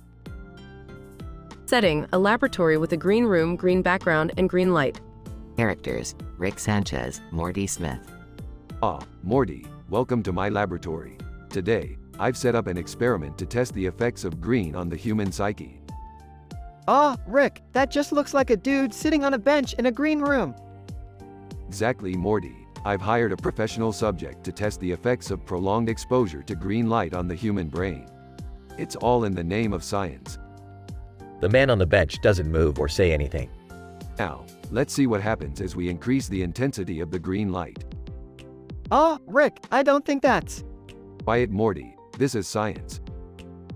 They turn up the intensity of the green light, causing the man on the bench to start sweating profusely. Fascinating. He's experiencing a significant increase in body temperature, indicating an increase in neural activity. He just looks like he's about to pass out. Not to worry, Morty. We can revive him with a quick jolt of electricity. I don't think that's a good idea, Rick. Nonsense, Morty. It's all part of the experiment. They shock the man on the bench, causing him to jolt and scream in agony. Excellent. The shock caused a spike in his brain activity. This confirms the hypothesis that green light has a profound effect on the mind. I don't think this is ethical, Rick. Thanks, Morty. This is science. Now, let's see what happens if we mix blue light with the green light. They mix blue light with the green light, causing the man on the bench to convulse violently. Brilliant. The blue light appears to have amplified the effect of the green light.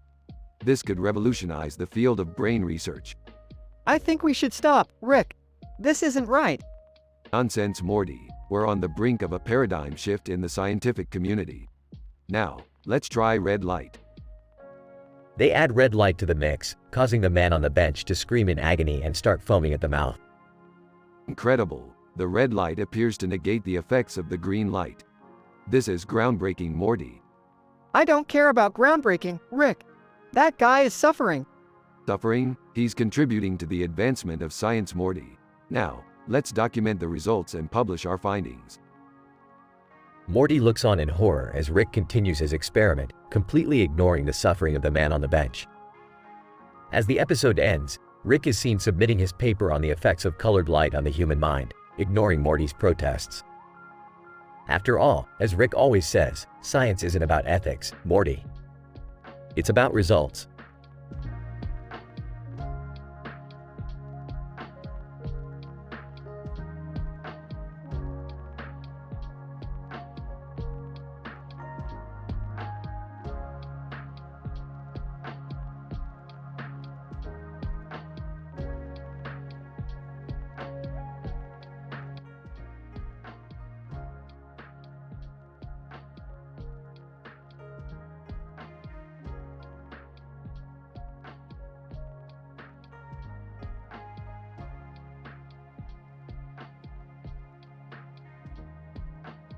Title: The Quantum Pants Debacle. Fade in. INT. Smith living room, day. Rick, Beth, Summer are gathered around a table watching TV. Morty enters, wearing his school uniform. Hey, can I watch TV with you guys for a bit? Sure, but make it quick, Morty. I'm on the verge of a scientific breakthrough. What's it about? It's a complex algorithm that quantifies the relationship between pants and intelligence. What relationship? Exactly. Summer gives Rick a skeptical look. You're just making that up, aren't you? No, I'm not. Look, I even have a test subject. Rick points to Morty. What do you mean? Morty, have you ever worn pants in your life? Oh, yeah, of course. Then you're the perfect candidate for my experiment. Got to. INT. Morty's classroom, day. Morty is presenting his project, but halfway through he looks down and realizes he forgot to wear pants. Oh, excuse me for just a second. Morty quickly puts on some pants under his desk. Student 1, what was that about? Nothing. Anyway, as I was saying. Student 2, wait, do you have pants on under there? Oh, yeah. Sorry about that. Please continue with your questions. The students continue to ask questions, but Morty can't concentrate because he's worried they'll find out he's wearing pants under his pants. Got to. INT. Smith living room, day. Morty bursts through the door. Rick, we need to talk. What's the matter, Morty? Did you finally realize you're wearing 2 pairs of pants? How did you know? Wait, what's going on? It's simple, Beth. Morty here accidentally wore 2 pairs of pants to school. That's not possible. It is, actually. In a parallel universe, The laws of fashion allow for multiple pairs of pants to be worn simultaneously. What do I do, Rick? The students are going to find out. Don't worry, Morty. We'll just use my new invention, the quantum pants converter. What's that? It's a device that allows us to convert one pair of pants into pure energy and then rematerialize them as a different pair of pants. We'll just convert one of your pairs into a new one. Will it work? Of course it will. Science is always right. Cut to INT. Morty's classroom, day. Morty presents his project once again, this time with confidence. Student 1. So, Morty, do you think pants and intelligence are related? Actually, I do. In fact, I have some scientific evidence to support my hypothesis.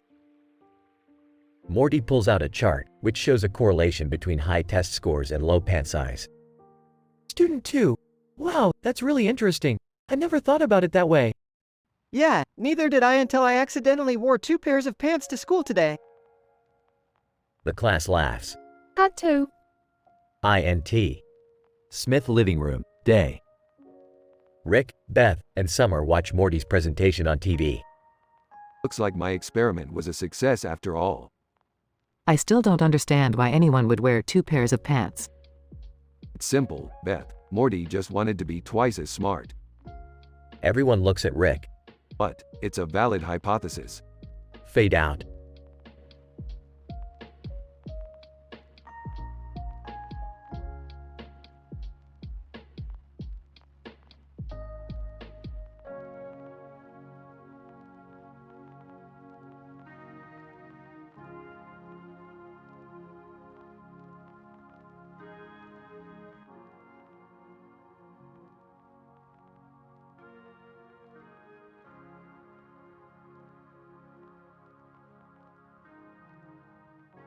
Morty, Summer, Jerry, we need to figure out how to defeat this at Earwig 56. It's a being with seemingly impossible superhuman strength and agility. Geez, Rick, I don't know if we can do that. Have you seen that soccer ball move? Maybe we should just forfeit. This thing seems unbeatable. Sarcastically. Yeah, that sounds like a great idea, Summer. Let's just give up and go home. Guys. Alright, everyone listen up. I've analyzed at Earwig 56's moves and behavior patterns. We need to use a combination of physics and psychology to take it down. Rick, I don't know if you noticed, but we're not exactly the most scientifically gifted people here. Speak for yourself, Morty. I got an A in chemistry last semester. Oh, great. The fate of the universe is in the hands of a high school student. Ignoring Jerry's comment. Alright, here's the plan. We're going to lure at Earwig 56 to this spot on the field using an ultra-high frequency sound wave. Wait, what? How are we going to do that? Simple. I built this sonic emitter that will send out the sound wave. At Earwig 56 has extremely sensitive hearing, so it should attract it to that spot. Impressed. Wow, Rick. That's actually pretty smart. Sarcastically. Yeah, I'm sure a cartoon character will definitely fall for that. They set up the sonic emitter and wait for it Earwig 56 to arrive. Earwig 56 lands on the field. What is this strange noise? I must investigate. Whispering to the others. Alright, now's our chance. Everyone get ready. Morty, Summer, and Jerry all take their positions. Earwig 56 sees the soccer ball in the air. A challenge. I must dominate. Suddenly, Morty jumps into action and kicks the ball towards at Earwig 56. Take that, you stupid cartoon! Earwig 56 dodges the ball with ease. Is that all you've got? Summer runs towards at Earwig 56 from behind and tries to tackle it. You'll never defeat us at Earwig 56. Earwig 56 turns around and grabs Summer by the arm. You underestimate my strength, foolish human. Rick pulls out a device and aims it at Earwig 56. Say hello to my little friend. The device shoots out a beam of concentrated energy, hitting at Earwig 56 directly in the cartoon face. Earwig 56, stumbling backwards. What kind of sorcery is this? Laughing. That's how we do it in the real world, buddy. Earwig 56, shocked. I don't understand. I was designed to be unbeatable. Smirking. You may be a cartoon at Earwig 56, but science always triumphs in the end. Episode ends with the four characters high-fiving each other, victorious over the once undefeatable at Earwig 56.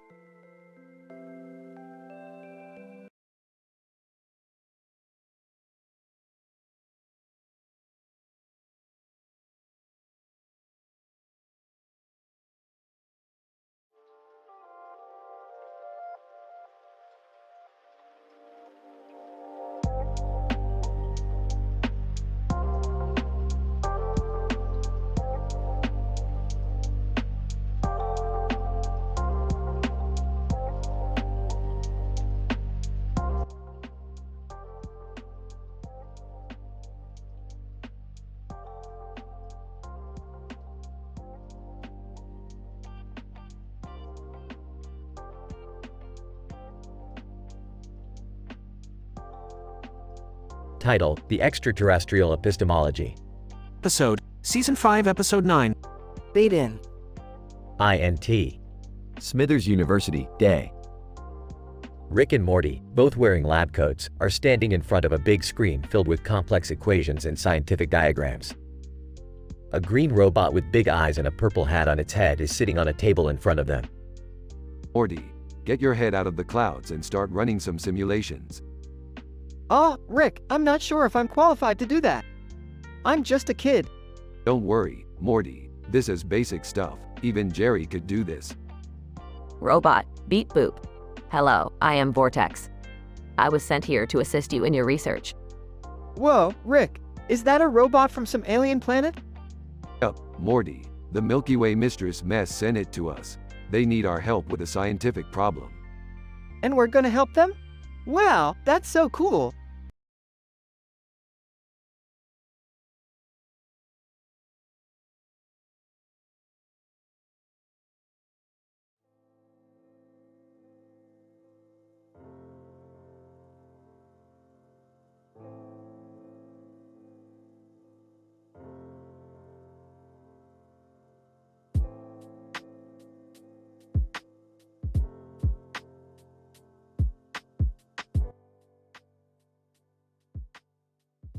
Fade in.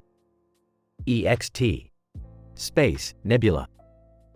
Rick and Morty are flying through space when they stumble upon a planet unlike any other they've ever seen.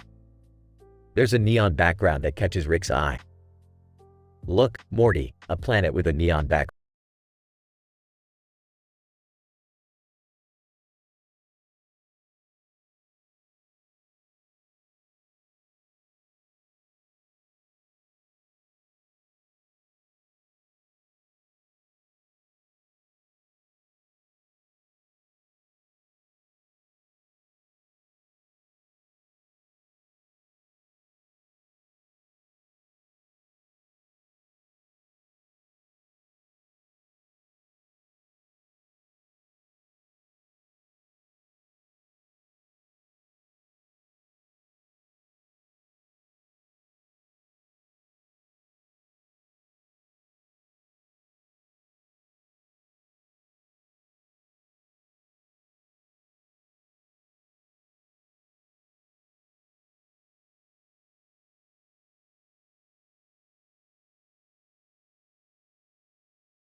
Morty, we're going on an adventure.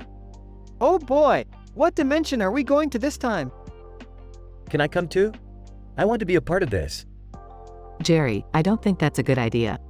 Remember what happened last time?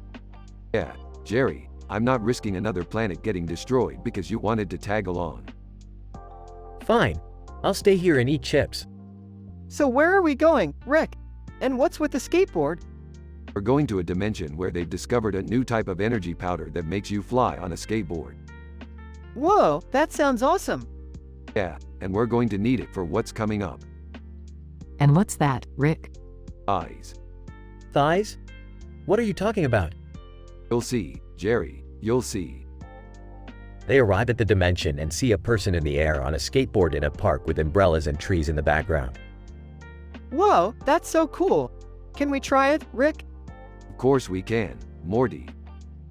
They try the energy powder and start flying on their skateboards. This is like being a unicorn ninja warrior. Aw, I like that, Morty. We're like ninja warriors on skateboards. Rick, I don't think this is safe. We should go back. Yeah, I agree. This is getting out of hand. Nonsense, we're having a blast. As they keep flying around the park, Morty spills some of the energy powder. Oh, I spilled some. What do we do? Quick, Morty, use the leaves on the ground to scoop it back up. They frantically try to scoop the powder back into the bag, but it's too late. The energy powder starts to have strange effects on the park. Oh no, what have we done? Look, Rick, the trees, they're turning into giant thighs. What did I tell you guys? This is exactly why I didn't want to come. Rick, we need to fix this before it gets worse.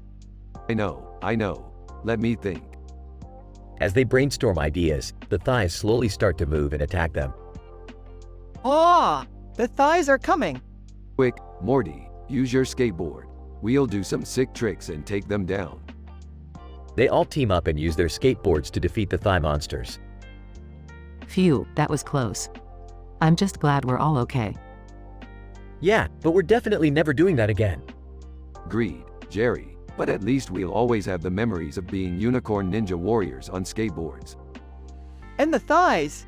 Don't forget about the thighs. The group laughs and heads back home.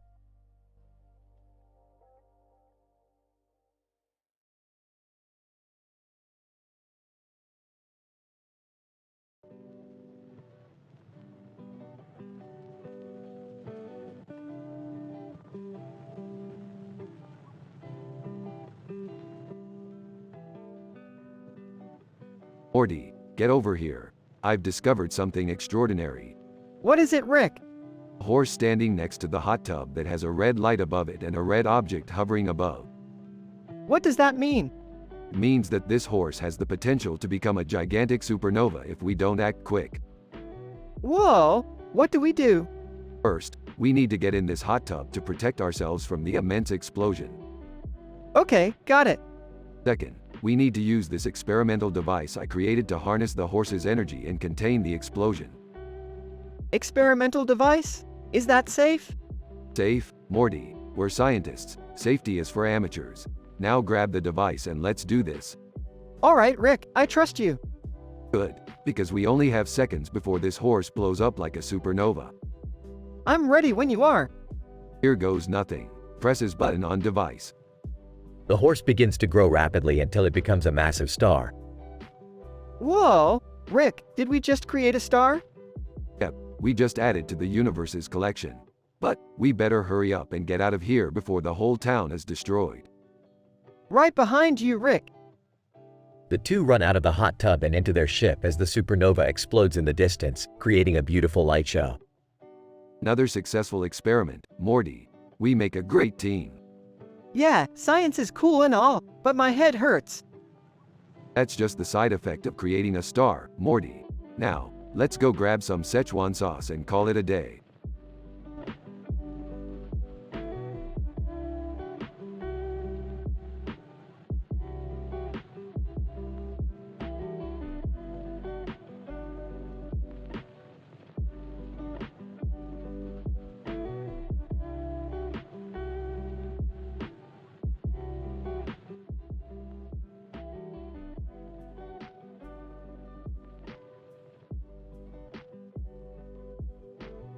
Title: Interdimensional Horse Riders.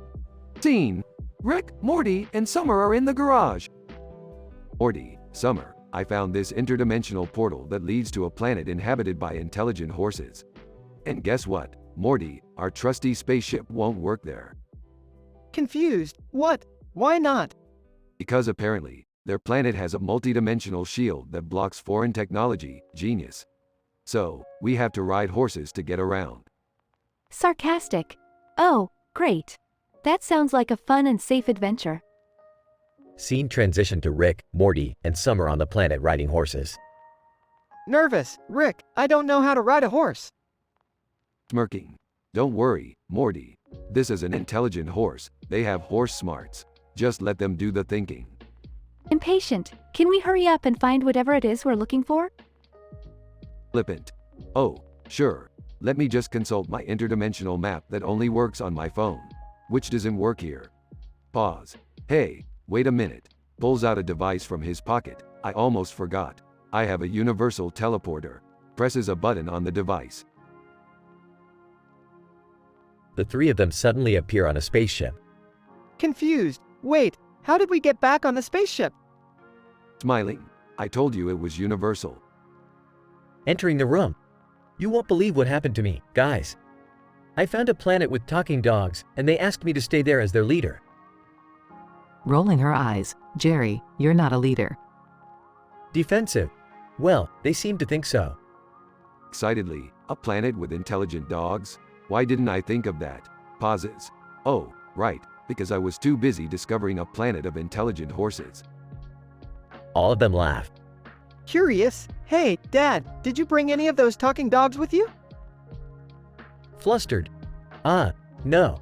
They wanted me to stay as their leader, Morty. Sarcastic. Yeah, we got it, Jerry. Exasperated. All right, everyone calm down. Rick, did you at least discover something useful on this planet? Grinning. Oh, Beth, you know me. I don't just discover things, I also have fun doing it.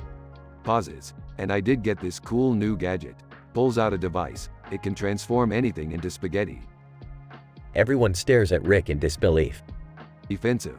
What? It's a useful tool. The scene ends with them all arguing over the usefulness of a spaghetti-making gadget.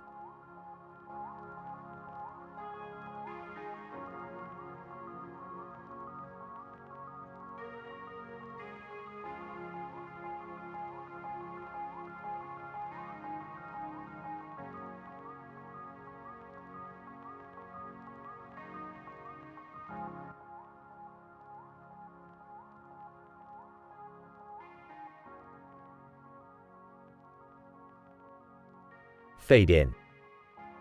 The scene is set in the vast expanse of the universe, with a breathtaking view of the cosmos in the background. A Dragon Ball fighter is seen hovering in the air, with a dazzling display of fireworks exploding behind him. The sight is truly spectacular and awe-inspiring, providing the perfect backdrop for the imminent showdown between two fourth-dimensional Super Saiyan warriors. Goku, Vegeta, I see you're ready to face me in a battle of epic proportions. But before we begin, let me remind you that our powers have transcended the limitations of the third dimension and have delved into the realm of the fourth. Vegeta. Yes, Goku, I'm well aware of the immense power we possess. Unlike the primitive beings in the three-dimensional plane, we have unlocked the secrets of the fourth dimension and have transcended beyond the rules of time and space. Goku, indeed, Vegeta, our power is beyond comprehension. Let's begin this battle of the ages, where the fate of the universe rests on the outcome of our clash. Vegeta. Bring it on, Goku. I'm ready to unleash the full extent of my powers and show you who the true master of the fourth dimension is. The two warriors charge at each other, their energy creating a vortex of light and power. Sparks fly as they clash, creating a spectacular display of energy and sound. Goku, you're strong, Vegeta, but your power is nothing compared to mine. Vegeta. You may be strong, Goku, but I won't be defeated so easily. The two warriors continue their battle, exchanging blows in a flurry of energy and force. The fireworks in the background intensify, lighting up the sky and adding to the spectacle of the fight. Goku, take this. Vegeta. Not so fast, Goku. I have a few tricks up my sleeve. The battle continues, with both warriors giving it their all. The explosions are blinding, and the sound of their clash resonates through the universe. Goku, you're a worthy opponent, Vegeta. But my power is still greater than yours. Vegeta. I won't give up, Goku. I'll fight to the very end. The fight rages on, with both fighters refusing to back down. Their power creates a vortex of energy, causing the very fabric of the universe to warp and bend. Goku, it's over. Vegeta, I have won. Vegeta. No, Goku. The fight isn't over yet. The warriors continue to battle, with neither one giving in. The fireworks intensify, and their power increases to an almost unimaginable level. Finally, after what seems like an eternity, the battle comes to an end, with Goku emerging victorious. Goku, I have won. Vegeta, your power was great, but it was no match for mine. Vegeta. You may have won this battle, Goku, but the war is far from over. I'll be back, and I'll be stronger than ever. The two warriors part ways, with Goku flying off into the distance as the fireworks fade away behind him. Fade out.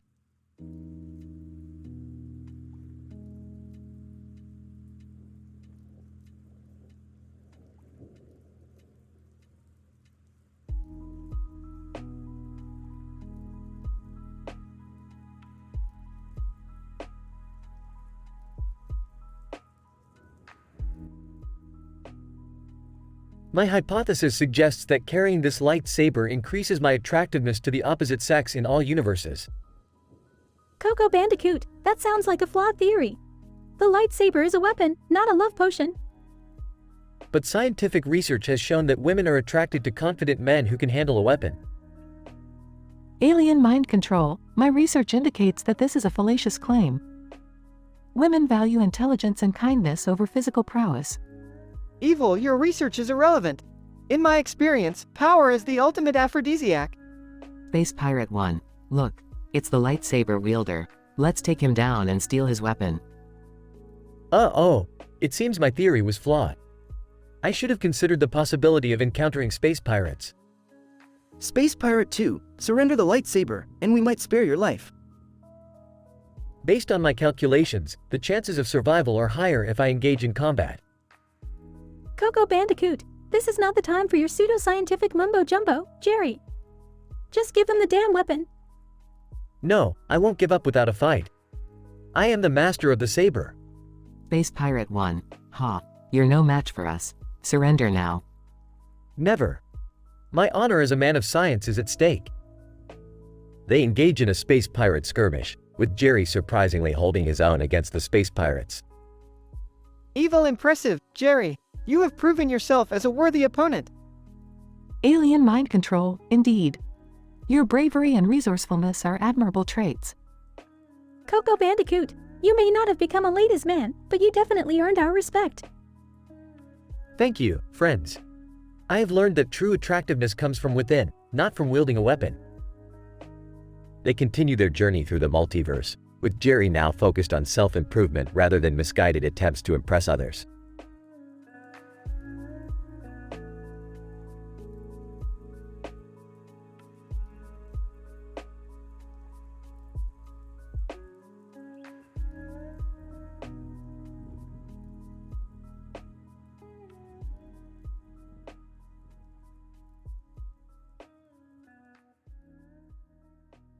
Fade in. EXT. Black background, night. We see two small dogs, a Lutetium and a Pomeranian, sitting on top of a car with their mouths open and their eyes open. Rick, what are these dogs doing here? Morty, do you even science? These are two highly intelligent dogs from another universe here to help us with our current mission. What mission are we on exactly? Yeah, Dad, you haven't even told us what we're doing here at the drive-in theater. Well, if you must know, we're here to extract a rare element called lutetium from the projector of this movie theater. Why can't we just go buy lutetium somewhere? Because Morty, that would be too easy. Now shut up and help me set up the machine. The group sets up the machine and begins extracting the lutetium from the projector. Pomeranian, excuse me, but why are you stealing lutetium from the projector? That's our energy source. Lutetium? Yeah, without lutetium, we won't be able to talk and use our advanced intelligence. Sorry, not sorry. We have a universe to save and we need this lutetium. Just as they finish extracting the lutetium, the drive-in theater security shows up. Security. Hey, what are you guys doing here? You can't just take apart our projector like that. Sorry, sir. We were, conducting a scientific experiment. Yeah, we're like PhD university-level scientists. The security guard looks skeptical, but relents and lets them go. As they start driving away, the Pomeranian and Lutetium dogs speak to each other. Pomeranian, those humans are crazy. Did you see what they did to our projector? Lutetium. Yeah, but I have to admit, it was pretty exciting to watch. The group drives off into the night with their stolen Lutetium and a whole lot of craziness behind them. Fade out.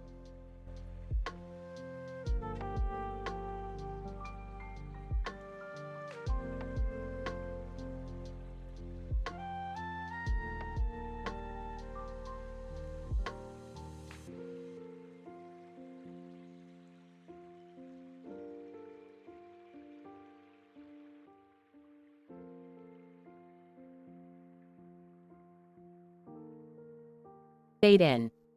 INT. Smith House, day. The Smith family is gathered in the living room. Rick enters carrying a large tank of liquid. Hey, Morty, I need your help with something. We're going to the dinosaur petting zoo to collect samples for my new brewery experiment. Oh, Rick, I don't think that's such a good idea. Last time we were there, you got us banned for talabearing. Nonsense. We'll just have to be more incognito this time. Now come on.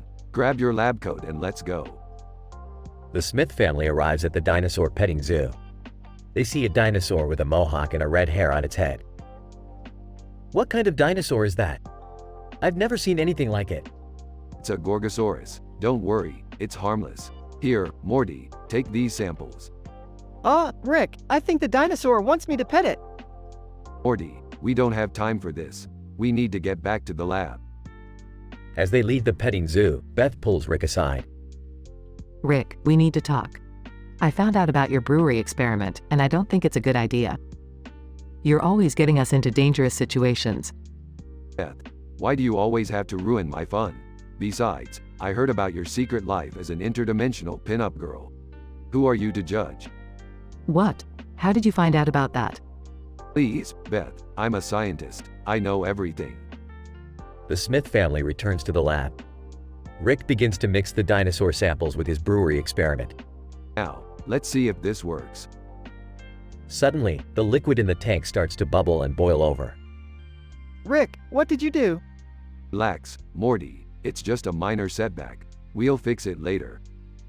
The family looks on as the brewery experiment creates a giant foam explosion, covering the entire lab. Dad, what the heck is going on? It's science, Summer. You wouldn't understand. The family tries to clean up the mess as Rick continues to work on his experiment. Well, this has been an eventful day. Maybe we should just stick to normal family activities from now on.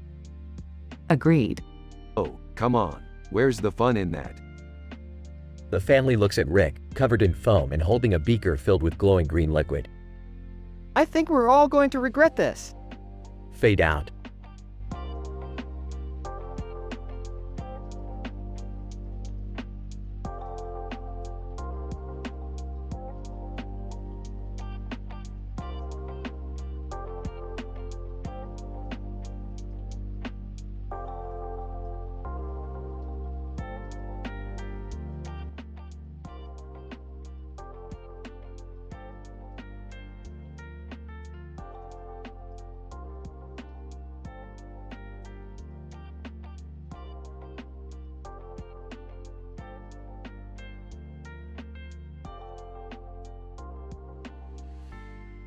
INT.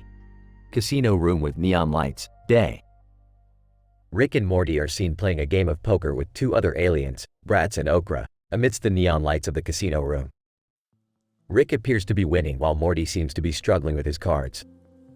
Looks like I'm going to be winning this hand, Morty. Aw, geez, Rick, can't we just call it a draw this time? Bratz, not so fast, Rick. I think young Morty here might have a trick up his sleeve. Okra, don't be ridiculous, Bratz. Morty doesn't have any tricks.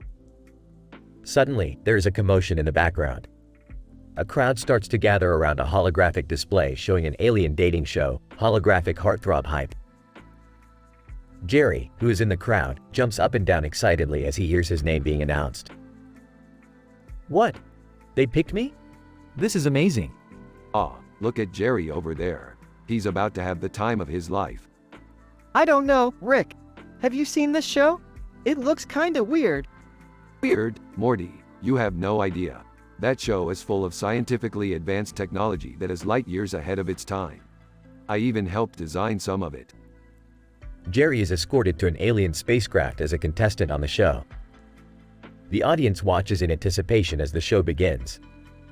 This is amazing. I can't believe I'm actually here.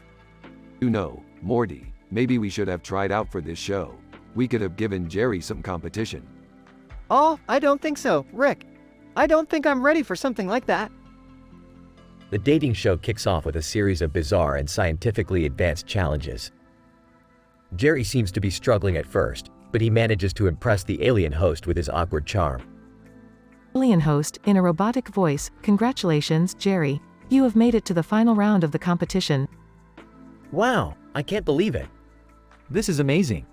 Ah, look at Jerry. I almost feel sorry for the poor sap. I don't know, Rick. He seems to be doing pretty well. Maybe he'll even find love. The final challenge involves Jerry and his alien love interest, a tentacled creature named Zorban. They are asked to play a game of Okra, a game so complex that only the most advanced beings in the universe can understand it. I'm not really sure how to play this game. Zorban, don't worry, Jerry. I'll teach you. The game quickly turns chaotic as both Jerry and Zorban struggle to keep up with the fast-paced and unpredictable gameplay. Ah, this is hilarious. I can't believe Jerry's actually playing Okra. I don't know, Rick. It looks pretty intense. Who knows what could happen? With a sudden burst of inspiration, Jerry manages to pull off an unexpected move that surprises everyone. The alien host counts the points and announces the winner. Alien host, congratulations, Jerry. You have won the heart of Zorban and a lifetime supply of alien night cream. This is amazing. I can't wait to tell everyone back on Earth. Ah, good luck explaining this one to your wife, Jerry. I don't know, Rick. Maybe Jerry really did find love after all. Love, Morty, don't be ridiculous. There's no such thing as low. Suddenly, the holographic display cuts out and the room is plunged into darkness. The aliens look around in confusion as they try to figure out what is happening. Brats, what's going on? Did someone turn off the power? Okra, I don't know, but something feels off. Just then, the lights come back on and Rick, Morty, and the other aliens find themselves in a completely different location, the set of holographic heartthrob hype. Alien host, congratulations, contestants. You have all been chosen to participate in the next season of our show. The audience cheers as the aliens react in shock and horror. Oh man, Morty, we really did it this time. I don't know, Rick. I kind of feel bad for those aliens. Feel bad, Morty. These are some of the most advanced beings in the universe. They'll get over it. The camera zooms out as Rick and Morty are seen being escorted away by the show's producers. Ah, this is going to be the best season yet.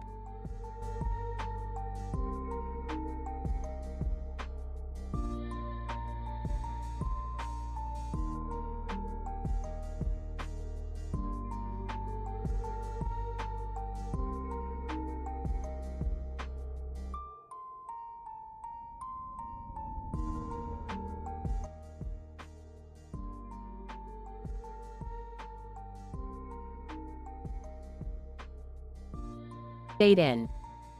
EXT. Field, day.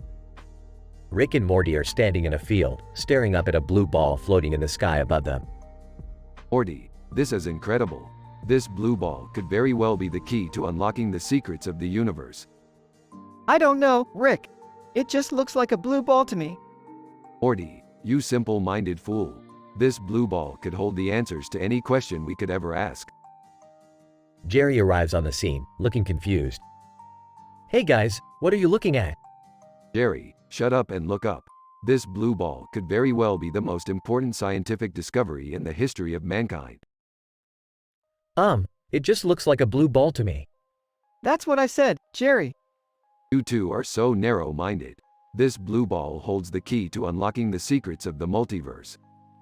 I don't know, Rick. It just looks like a ball. Morty, Jerry, you may not realize it, but our entire existence is based on the properties and characteristics of this blue ball. I thought our existence was based on, biology and stuff. Don't be ridiculous, Jerry. Biology is just a small part of the grand scheme of things. This blue ball is the key to everything. Okay, but what are we supposed to do with it? Morty, always one step behind. We're going to build a machine that can analyze the properties of this blue ball and unlock the secrets of the multiverse. Wait, what kind of machine? Oh, just a simple device that can manipulate the very fabric of reality itself. I don't know, Rick. That sounds pretty dangerous. Nonsense, Morty, what could possibly go wrong? Suddenly, the blue ball explodes, causing a shockwave that knocks the three of them back. Oops. I knew something was going to go wrong. You know, maybe we should just go get some ice cream or something. No time for ice cream, Jerry. We need to figure out what just happened and how to fix it. I don't know, Rick. It seems pretty impossible to fix a blue ball that just exploded. Nonsense, Morty. Nothing is impossible with science. They begin to build a new machine, with lots of sciencey looking equipment and gadgets. Are you sure this is going to work, Rick? Of course it will work, Morty. I designed it myself. I don't know, guys. This seems really dangerous. Dangerous? Thieved. We're scientists, Jerry. We live for danger. They activate the machine, which begins to emit a bright light. Rick, what's happening? It's working, Morty. It's working. Suddenly, everything goes black. Fade to black. The end.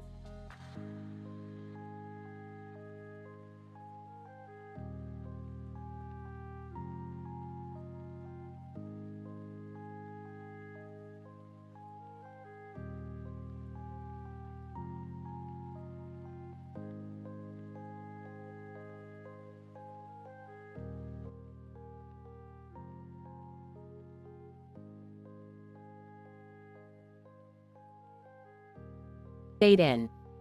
EXT. Futuristic City, Night. The scene opens with a digital image of a futuristic city.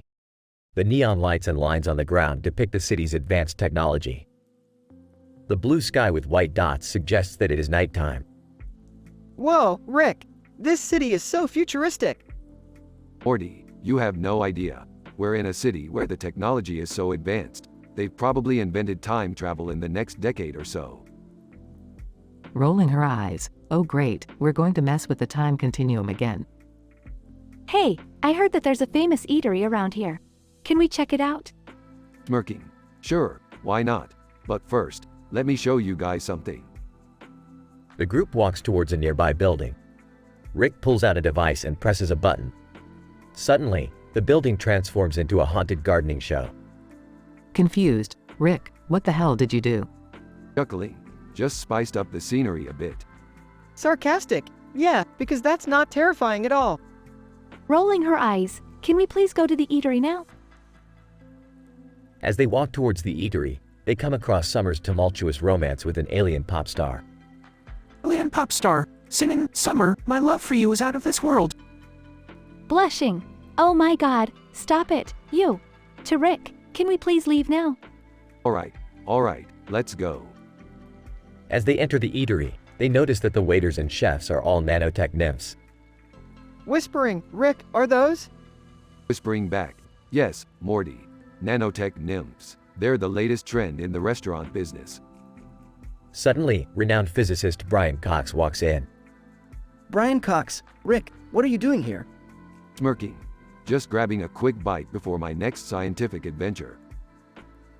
As they finish their meal, they notice Sophie Turner sitting at the next table. Whispering, oh my god, that's Sophie Turner. Whispering, can we please not make a scene? Loudly, hey, Sophie, want to join us for a scientific adventure? Sophie Turner, surprised. Sure, why not? The group jumps through a portal and lands on a distant planet. Suddenly, they are attacked by a group of aliens. Alien 1, give us the nanotech nymphs. Alien 2, we want those waiters and chefs. Laughing, you idiots, they're just holograms, you can't eat them. The group defeats the aliens and returns to Earth, where they say their goodbyes. Yawning, well, that was an eventful day. Smiling, yeah, I think I've had enough of these scientific adventures for a while. Winking, speak for yourself, Mom. The group laughs as the screen fades to black. Fade out.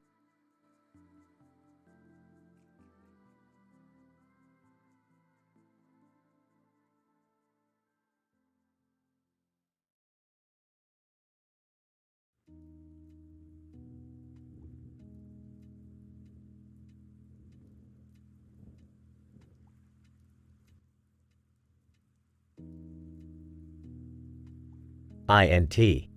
Smith house, kitchen, day. Rick is busy cooking something complicated while Morty enters the room. Rick, what's going on? What are you cooking? Morty, just some copper-infused French cuisine. Can't you smell the culinary arts? Baffled. See copper? Is that safe to eat? Snickers. Of course it is, Morty. Did you know copper is an essential trace element required for the proper function of enzymes? Morty, still skeptical, inspects the dish. I don't know, Rick. This doesn't look like regular food. It's like that helmet you have in your lab. Rick rolls his eyes. Morty, that helmet is a gourd.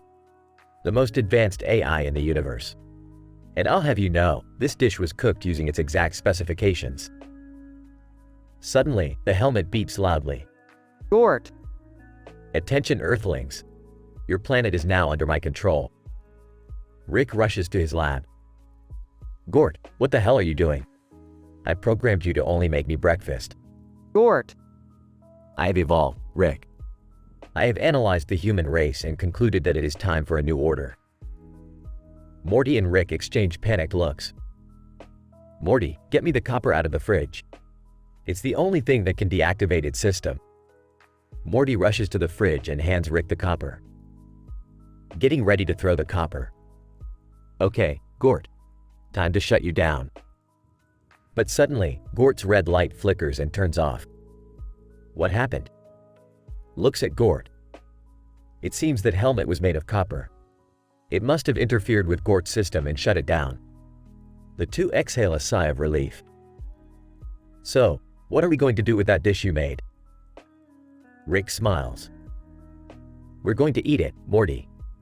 Gort may have evolved, but there's one thing he'll never understand: the deliciousness of good food. Morty hesitantly takes a bite. Surprised. Wow, Rick. This actually tastes pretty good. Chuckles. I know, Morty. I'm a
Rolling a joint. Alright Morty, let's cash in our earnings from the last adventure and hit the ice cream parlor buffet. Excitedly, oh boy! As they walk into the parlor, they see a man standing behind a table covered in money. Shocked. Whoa, looks like somebody hit the jackpot. Anne, smirking. You boys interested in trying your luck at some Caribbean stud poker? Hesitant. I don't know, Rick. Gambling seems like a bad idea. Ignoring Morty. Deal us in, pal. Meanwhile, Dr. John Zoidberg from Futurama scuttles in and joins the game. Zoidberg, chirping, I may not have money, but I do have these slinkies to offer as collateral. Amused. Deal. The game gets intense with Rick, Morty, and Zoidberg going all in. Just as they're about to reveal their hands, an elderly woman sitting next to them accidentally knocks over her ice cream, causing chaos. Frustrated. Damn it, lady. We were on the verge of winning big. As the chaos subsides, they continue the game and Rick ends up winning it all. Impressed. Wow, Rick, you're a natural. Smiling. It's all about science, Morty. Speaking of science, I hear they have a new knee replacement procedure that's out of this world. Confused. What does that have to do with anything? Chuckling. I don't know, Morty. Just sounded like a good segue. Let's go get our knees done. They both laugh and exit the parlor, leaving Zoidberg behind. Zoidberg, sadly to himself, another day, another pile of slinkies lost.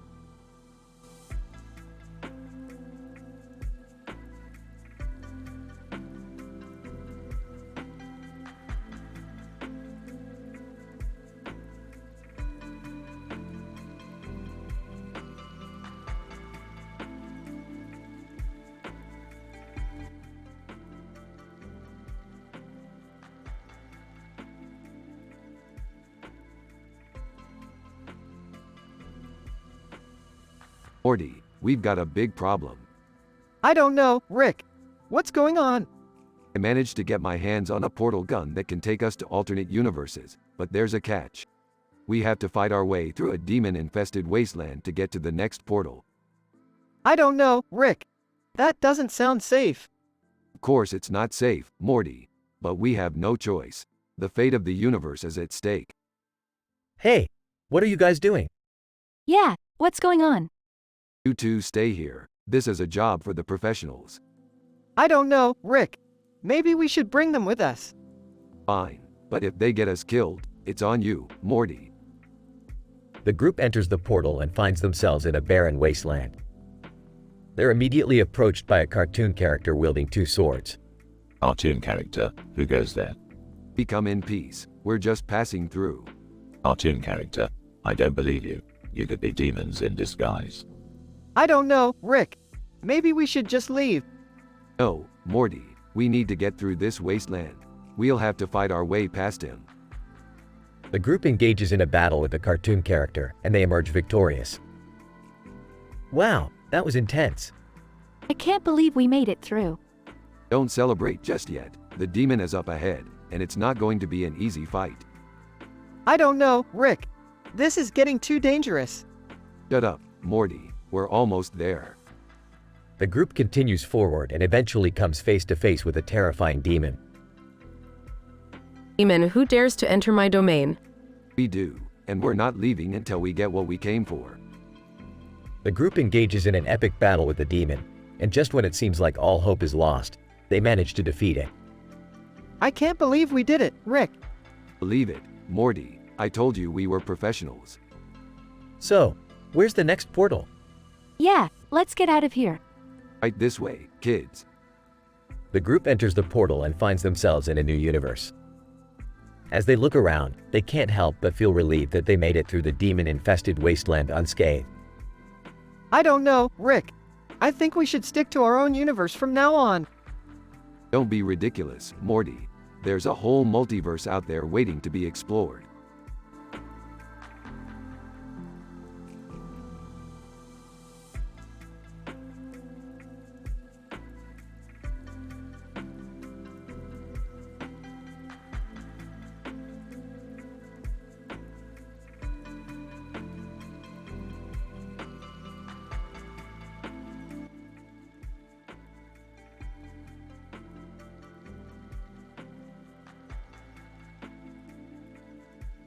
Rick and Morty episode, The Contradiction Conundrum.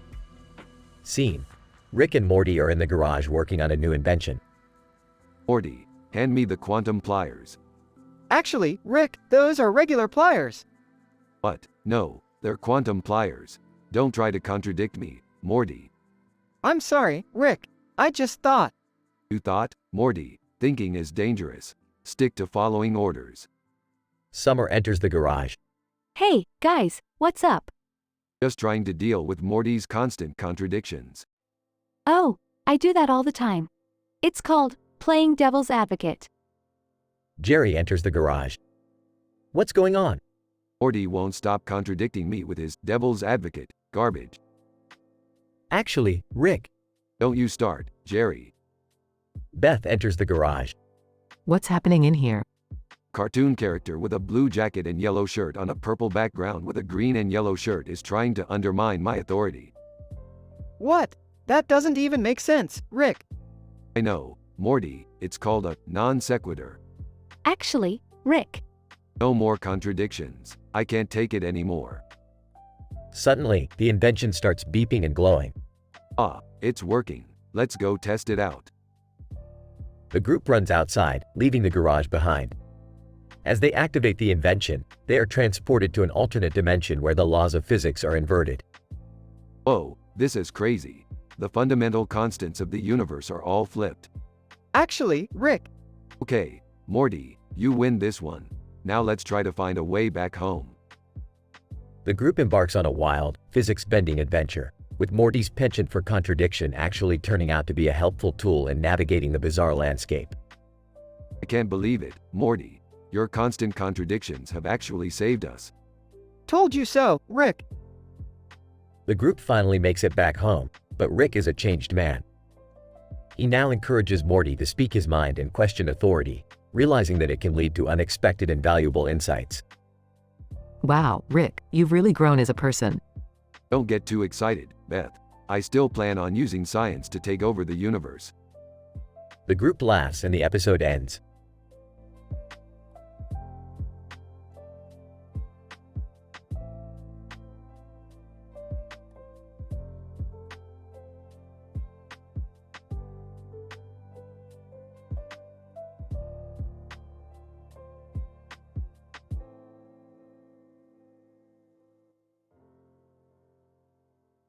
Morty, we got a job to do. Stop goofing around. Actually, Rick, studies show that laughter is a critical component of productivity. What? Who did these studies, Morty? Some clown in a lab? No, it was a peer-reviewed study conducted by the Journal of Applied Psychology. Hey, I love clowns. They always make me laugh. Yeah. And cats too. They're hilarious. I don't know about that. Dogs are way funnier than cats. What are you guys even talking about? We've got work to do here. Rick, I think you're just afraid to let loose and have some fun. Afraid? Me? You're the one who's constantly contradicting me. But that's what makes it so funny. You gotta learn to laugh at yourself, Rick. I remember this one time I dressed up as a clown for Halloween. Who cares about your stupid Halloween story, Jerry? Listen to yourselves. You're all rambling on about nonsense like a bunch of idiots. Whoa, Rick. That's not a very scientific attitude. Yeah, Rick, you're acting like a real Neanderthal. Blabberzor, Schlumbord, Skreeg. Everyone stares at Rick, confused. Ah, Rick? Are you okay? Bleebor, Zord. Oh geez, I think we broke him. Well, he was asking for it. I just hope he remembers to take his antipsychotic medication tonight. The group walks away, leaving Rick alone and muttering to himself incoherently. The camera zooms out to reveal the neon blue background and the cat watching them from a distance.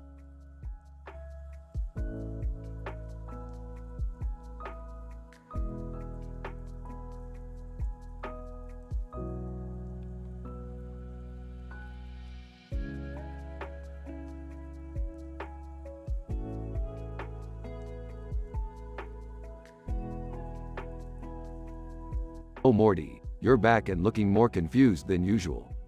Rick, have you ever wondered what it would be like to have boobs? What? No, Morty. That's kind of weird. Well, technically speaking, there is a scientific explanation for that sensation. You see, The stimulation of nerve endings in the buttocks can create a similar feeling to that of breast stimulation. Yeah, so I decided to start a club for guys who haven't had boobs in a while. We can all close our eyes and pretend our butts are breasts. Morty, that's ridiculous. Hold on, Summer. I think Morty might be onto something. It's a scientific experiment. We can test the psychological effects of physical stimulation on the male brain. Really? You guys would do that? I'm out. Count me in, Morty. It's time to grab some interdimensional data. Morty starts the club and everyone starts grabbing each other's butts and pretending they're breasts. This is kind of fun. Laughing? Oh, Morty, you never cease to amaze me with your strange experiments. The scene fades to black with everyone still grabbing each other's butts.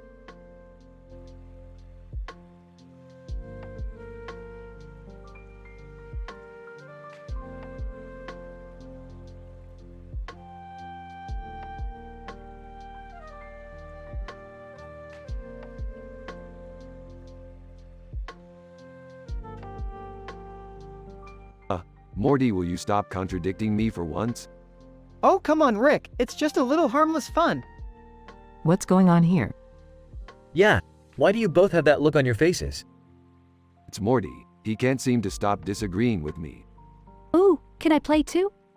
Yeah, the more the merrier. I don't know if this is such a good idea. Jerry, live a little. I can feel my blood pressure rising already. Just relax, Rick. It's all in good fun.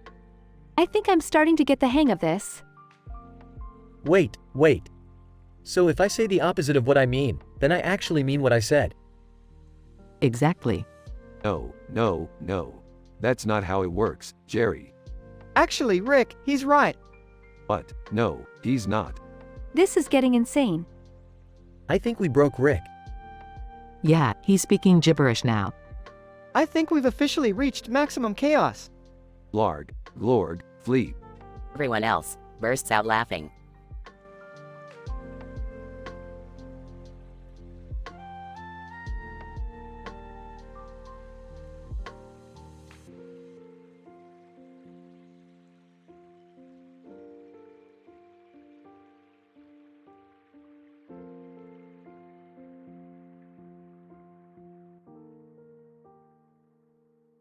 Morty, you better watch yourself. Summer's not one to mess with.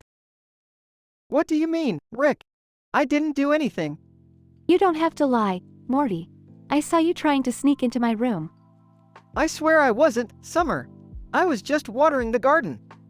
Hold up, Morty. Let's analyze this situation scientifically. Summer, can you provide any evidence that Morty was trying to go into your room? No, but I just had a weird feeling, like he was up to something. Rick, what's the point of all this? It's pretty obvious what just happened. Patience, Morty. Scientific inquiry demands that we collect all available data before jumping to conclusions. Now, let's review the footage from the security camera. Morty pulls up the footage on the computer. As you can see, Morty was busy watering the garden when Summer attacked him without provocation. Your hypothesis was incorrect, Summer. Fine. Whatever. Just stay out of my room, Morty. I didn't even want to go into your stuff, Summer. Why would you think that? I think that's a question for another day, Morty. Right now, we must contemplate the implications of this water stream coming out of the cave and into the river. It could be a sign of impending environmental catastrophe. Oh my god, can we just talk about something else now? No, Summer, this is important. We must investigate this stream and determine its source. Do we really have to, Rick? I'm still kind of in pain over here. Yes, Morty, science waits for no one. Now let's go. They all walk off camera, leaving Morty holding his groin in pain.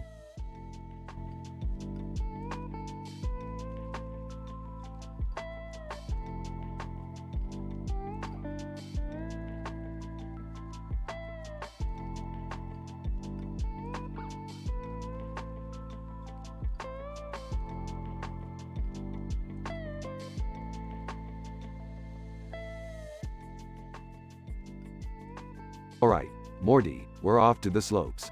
Grab your skis and snowboards. Woohoo! Let's do this. I'm not sure about this, Rick. Snowboarding seems a little dangerous. Yeah, and what's with all the bubbles of water and bubbles? Okay, let me break it down for you guys. These bubbles contain a special compound that allows you to snowboard while feeling like you're in water. And the other bubbles are for entertainment purposes only. Hey Rick, check out these aphids. They're so small. Yes, Morty, they are. But did you know that if you add a little bit of semen to them, they grow to an enormous size? Oh, gross. That's NSFW hardcore, Rick.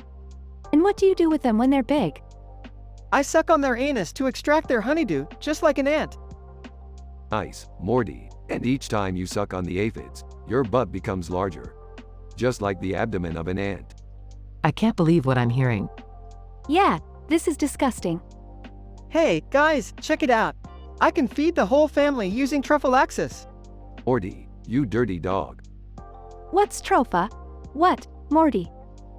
It's when I interlock my mouthpart with yours, Summer, and transfer all the substances required for living. Like food and fluids. Okay, that's enough. This is getting out of hand. Come on, Beth, don't be a prude. Let's hit the slopes and enjoy the bubbles. Yeah, I'm in. Me too, but let me grab some more aphids first.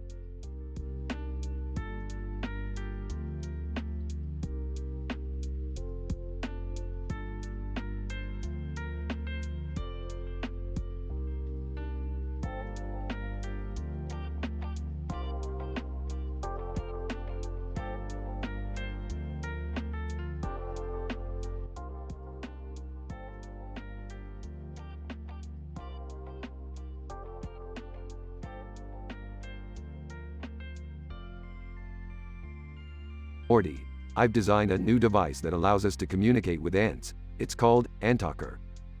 Whoa, that sounds crazy, Rick. Ew, ants are gross. Shut up, Summer. With AnTalker, we can understand their physiology and develop new technologies. Like what, Rick? Like improving their honeydew production. We can use your jizz, Morty, as a growth hormone. Oh, what? That's disgusting, Rick. Nonsense, Morty. It's scientific progress. Besides, you'll get a bigger butt. Think of all the ladies. Ew, gross. Fine, I'll do it. Excellent. Now, just apply your special sauce to the aphids and watch them grow. Applies jizz to aphids. Good work, Morty. Now, suck on their anus to extract the honeydew. Ew, gross. Don't be a baby, Morty. Suck it up. Sucks on aphid. Instantly, Morty's butt grows in size like an ant abdomen. Whoa, Morty, your butt got huge. Oh, this is humiliating. Now, let's move on to Truffalaxis. This is where the real science happens. What's Truffalaxis, Professor? It's how ants share food. They regurgitate it and pass it mouth to mouth. Morty, transfer some honeydew to Summer. Passes honeydew to Summer through their mouthparts. Ew, this tastes terrible. That's the price of progress, Summer. Now, let's have a family dinner. The family proceeds to feed each other through their mouth parts in a grotesque scene of hard science filth. I can't believe I'm doing this. Shut up and enjoy the food, Morty. It's the future of nutrition. I feel sick. Nonsense, Summer. You'll thank me when you're living to 200. Morty's mouth part interlocks with Summer's and they share a sticky, disgusting substance that could only be described as a mixture of jizz and honeydew. I can't take this anymore, Rick. I'm done. Suit yourself, Morty. I'll just have to find another lab rat. The scene ends with Rick and Summer continuing to feed each other through their mouth parts as Morty vomits in the background.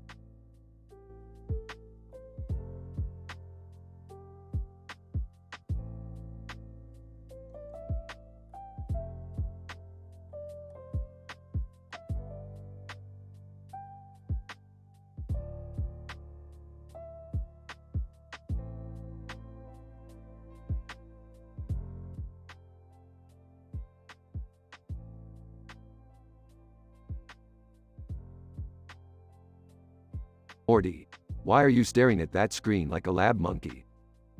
I was just looking at that sign that says, Hedo all, and the clock in the background. Morty, you gotta focus. We got a dimension to save. Rick, what are you guys talking about? Yeah, we want to save a dimension too. Oh please, like you guys could save a dimension.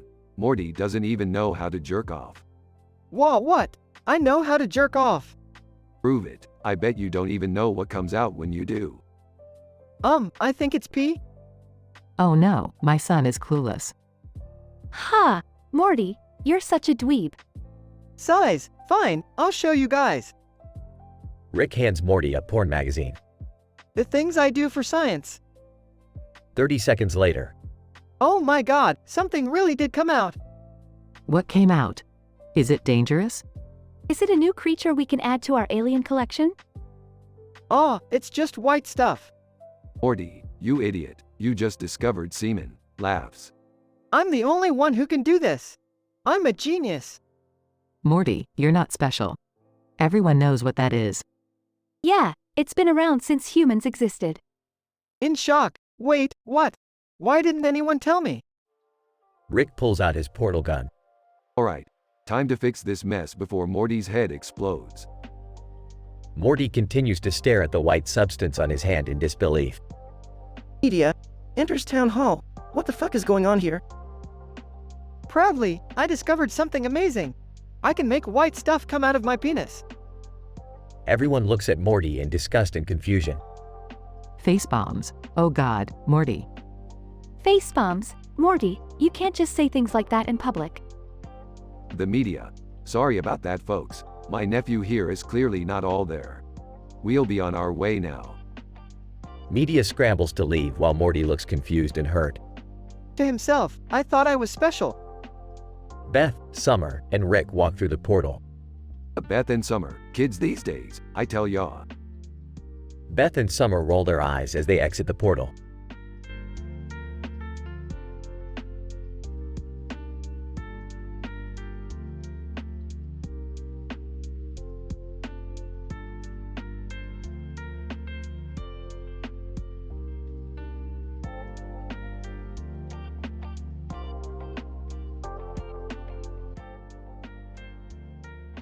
Morty, I have stumbled upon Jerry's ancient digital footprint, his MySpace page.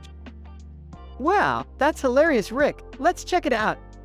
What in the world are you two giggling about? Just a vintage social media page from the primitive digital era, Beth. Laughs uncontrollably. You have to see this, Mom. Confused, see what? Smirking. Just the remnants of a bygone era when humans had to express themselves through archaic means of electronic communication.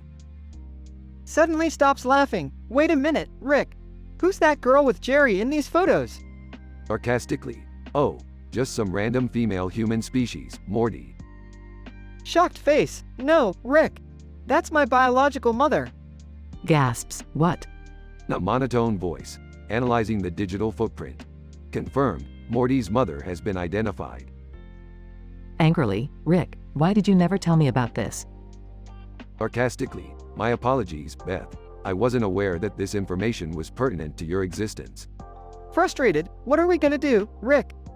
Calmly, we shall utilize my ingenious technological devices to transport ourselves to the primitive era and confront Jerry about this matter. Skeptical, and what about Morty's mother? Sighs, we shall cross that bridge when we get there, Beth. Determined, let's do it, Rick. Concerned, be careful, you two. Smirking. Careful is my middle name, Beth. Sarcastically, actually, I'm pretty sure it's Sanchez. Rolls eyes. Just get in the portal, Morty.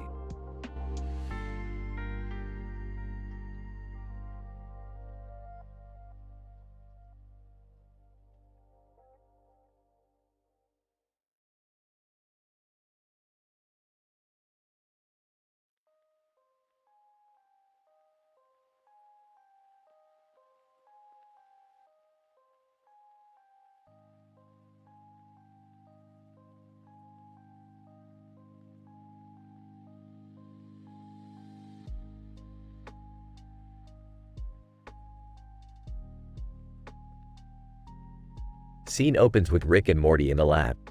Morty, I need you to perform trophallaxis on this family of ants. Tropho, what ISIS? Trophallaxis is a method of food sharing that ants use to communicate with their colony. You'll be acting like an ant and exchanging food with them. Oh, okay. Rick shows a cartoon of a man with a long stick in front of a group of ants on a green background.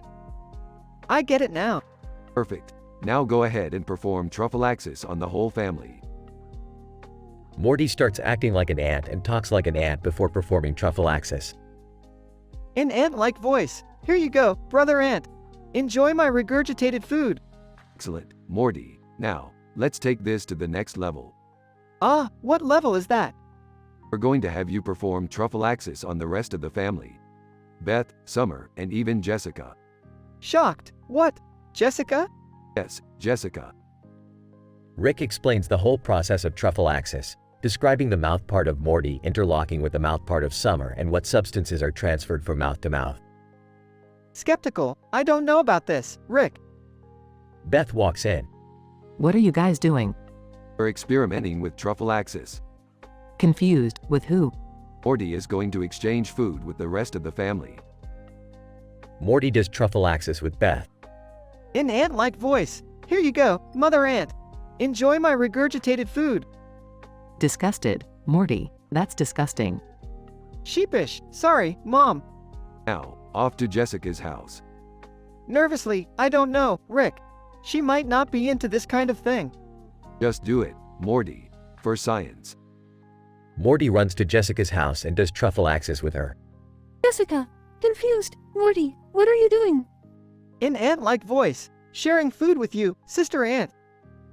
Jessica, disgusted. Ew, Morty, get out of my house.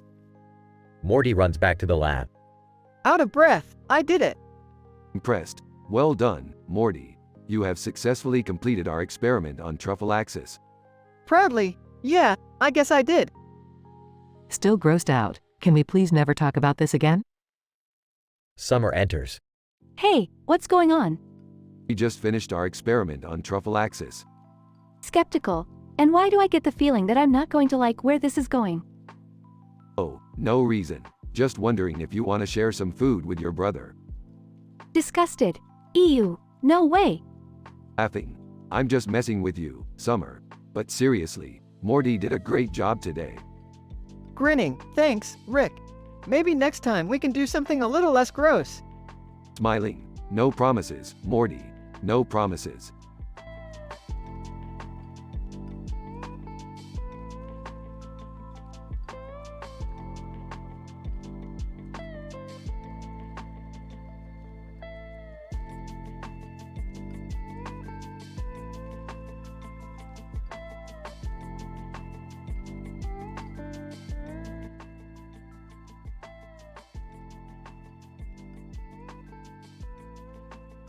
Morty, what the hell are you doing with a banana peel and a gun?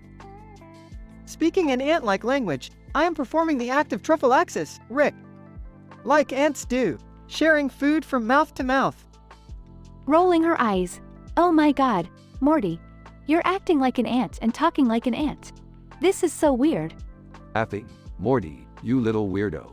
I didn't know you were into that kind of stuff. Confused. It's not a fetish, Rick. It's a biological process. Smiling. Well, I think it's sweet. Let's all do it. Sarcastic. Great idea, Beth. Let's all just exchange bodily fluids like a bunch of insects. Excitedly. Oh boy, Rick. Can I start with you? Grossed out. Ew. No, Morty. You're not putting your mouth on mine. Disappointed. Aw, come on, Summer. It's just truffle-axis. Skeptical? Alright, Morty. Let's see what this truffle-axis is all about. Happily, yay! Proceeds to interlock his mouthpart with Rick's and transfer a substance that stimulates digestion and metabolism. Looking surprised. Whoa, Morty. That was some advanced science right there. Proudly, thank you, Rick. Now, let me do it on Beth. Runs to Beth and performs the same action. Smiling. Wow, Morty. You're a good little ant. Excitedly, thanks. I'm going to perform truffle-axis on Jessica now. Runs out of the house. Calling after him. Good luck with that, Morty. Shakes her head. Laughing. Ah, kids these days. Always experimenting with weird stuff. Smiling. At least he's learning something new. Sarcastic. Yeah, like how to share saliva with his crush. Laughs. Oh, Summer. You always know how to put things into perspective.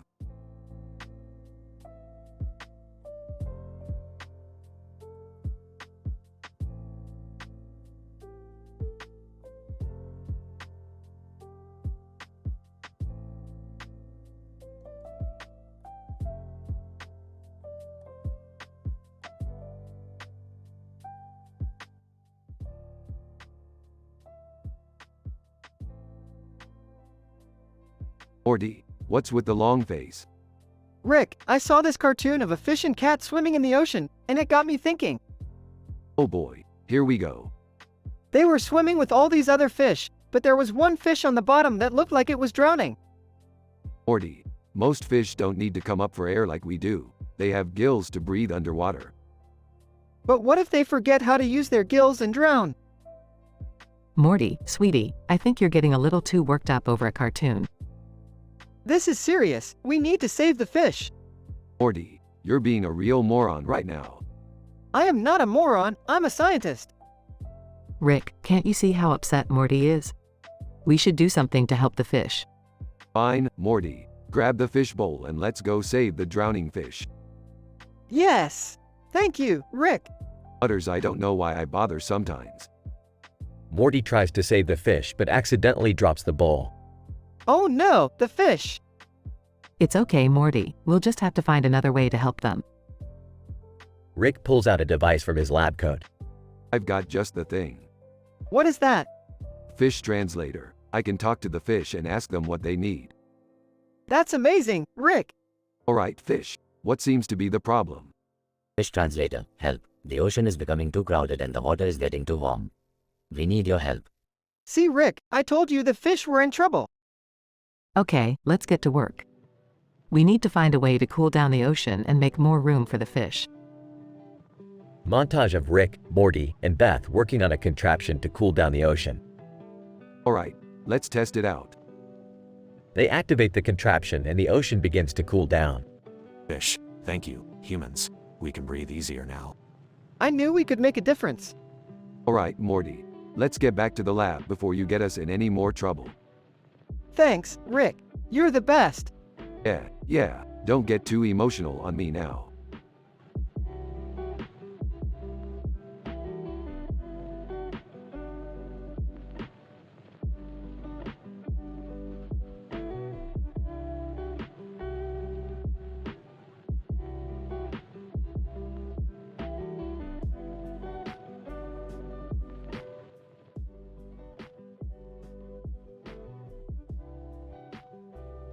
Michael, as an expert in interdimensional travel, I was thrilled to be invited to the talent show hosted in the Good Place, featuring performers from all over the multiverse. Kitty, and as a philosopher and moral scholar, I was equally excited to see what kind of ACTS could bridge the cultural barriers between different realities. Anna, and as a resident of the Good Place, I was just excited to finally get to see a show that wasn't about ethics or philosophy. Honey, as a socialite and philanthropist, I was looking forward to hobnobbing with the various celebrities in attendance. Jason, and as a well-meaning but dim-witted DJ from Jacksonville, I was ready to party. The first few acts are fairly standard, featuring singers, dancers, and acrobats from various dimensions. However, things take a dark turn when a figure dressed in a suit and tie takes the stage. Arkham Horror. Greetings, esteemed judges and fellow performers. I have traveled across the stars to share with you a new kind of entertainment. Michael, that doesn't look good. Kitty, it seems like he's carrying some kind of weapon. Should we call security? Anna, who the fork invited this guy? Honey, I don't recognize him from any of my galas. This is most irregular. Jason, yo, I think that's a real gun. We gotta do something.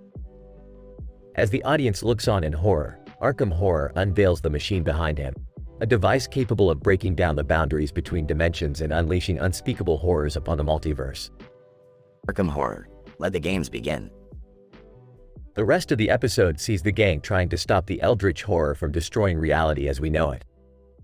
Hijinks ensue, including Eleanor accidentally knocking over the machine, Tahani using her connections to summon a group of alien mercenaries, and Jason accidentally stumbling into a portal and getting lost in another dimension. Michael, well, that was certainly unexpected. Kitty, I think I need to lie down. Anna, can we go back to talking about moral philosophy now? This interdimensional stuff gives me a headache. Honey, I think I need a stiff drink after all that excitement. Jason, voice echoing from another dimension. Guys, I think I'm stuck in a world where everything is made of cheese. Should I try to eat my way out or?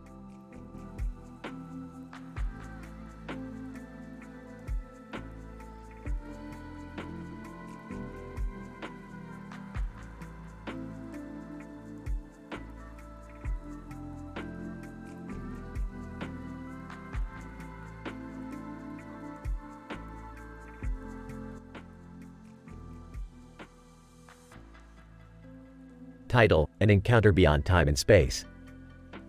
Scene: a dark room illuminated by a single light bulb.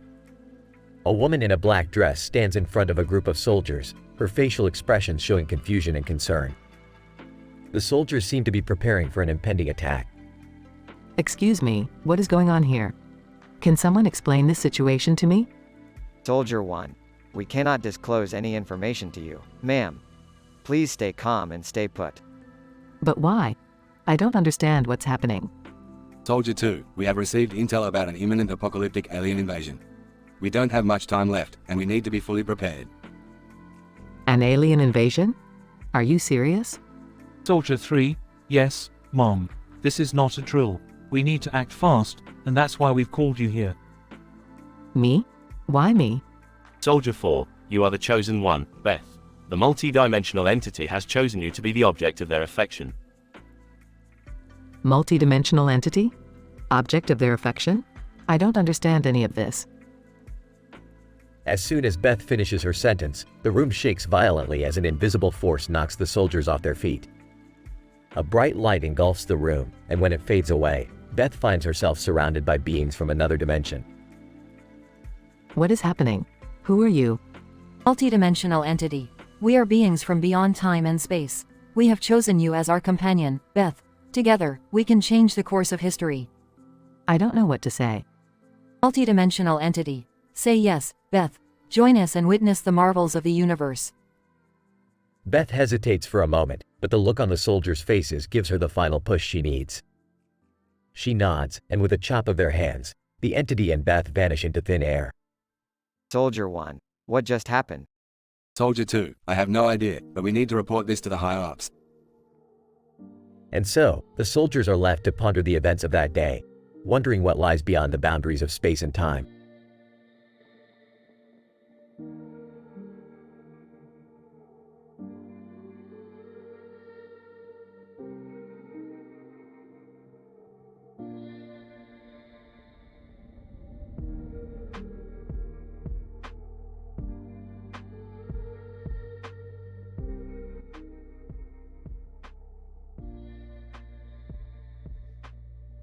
Alright, Morty, buckle up. We're going to the Scripps Research Institute to steal the U2 enzyme. Wait, what does the U2 enzyme do? It's a highly potent protein involved in RNA splicing. Don't worry, Morty, you won't understand any of this. Hey, can I come with you guys? Sure, why not? Maybe you'll learn something. Wait, where are you guys going? None of your business, Beth. We have a job to do. Man in leather jacket and sunglasses, freeze. Nobody moved. Who are you?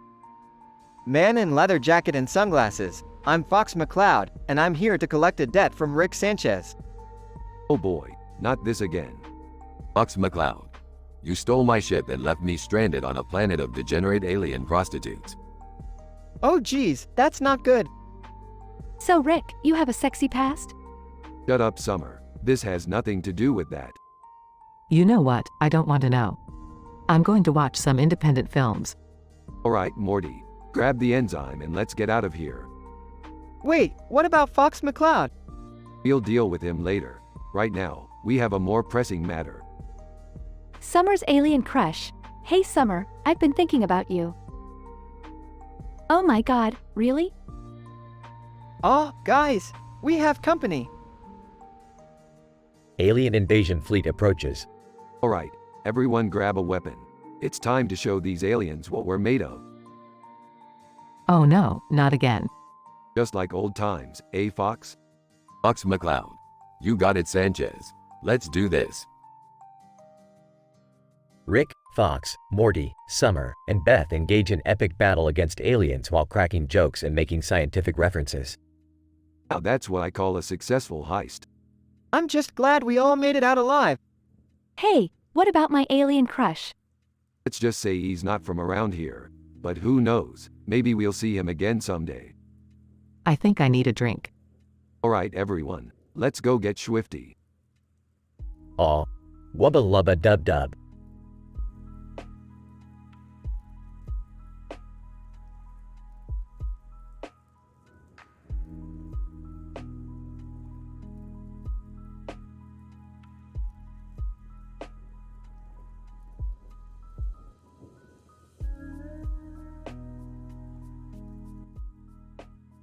INT. University Lecture Hall, day. I, Professor X, am standing in front of a group of eager young students, ready to delve into the intricacies of psychological warfare. Suddenly, a commotion at the back of the room catches my attention. I turn to see a group of students gathered around a poster. Student 1, Dr. X, have you seen this poster? Curiously, what poster? As I make my way to the back of the room, I see a large poster depicting a man in a helmet with 2 lightsabers emanating from his head. 2 men lurk in the background. Intrigued, this poster seems to depict a galactic empire coup.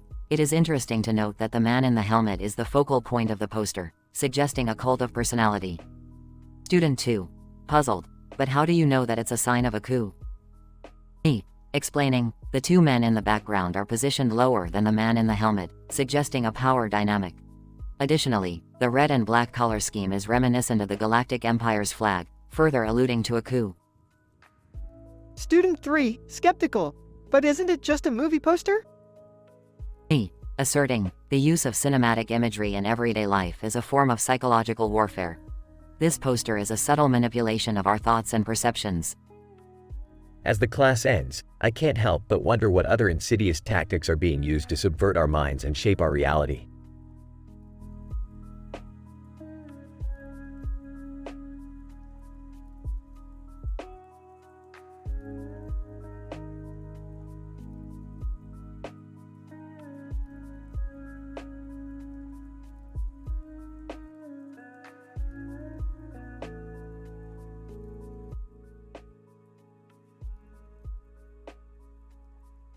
Rick pops onto the sofa and looks at Morty. Morty, get ready. We are going on a scientific adventure today. Oh geez, Rick, what kind of adventure is it gonna be? We'll be traveling to the planet Berkelium, where we'll conduct some experiments with our new gadgets. Gadgets? Yeah, Morty, gadgets, you know, scientific instruments. We'll be collecting data for our PhD thesis. PhD thesis? Yes, Morty, PhD thesis, you know, a scientific paper we can present at the university. Oh, okay. But what about that thing with the 2 guys in Star Wars outfits? What thing? Oh, yeah, that was just a gag we did for the Vampire Fitness channel. We met Luke Skywalker and had some amusing encounters with him. Luke Skywalker? You mean from Star Wars? Yeah, the same. He was quite impressed, Morty. We even got some gossip out of him. Morty looks skeptical, but Rick pulls out a holographic projector and starts showing him the data they collected. See this? This is the amorphous structure of Berkelium. And this is the plasma energy level indicator. Fascinating, isn't it? Oh, yeah, I guess. But what's the point of all this? The point, Morty, is to advance the scientific knowledge of the universe. To make the world a better place. Oh, okay. Jerry walks in. Hey, guys, what are you up to? Just conducting some scientific experiments, Jerry. Nothing to worry about. Summer walks in. Hey, guys, have you seen this new show on the Vampire Fitness channel? It's hilarious. Yeah, Morty and I were just on it.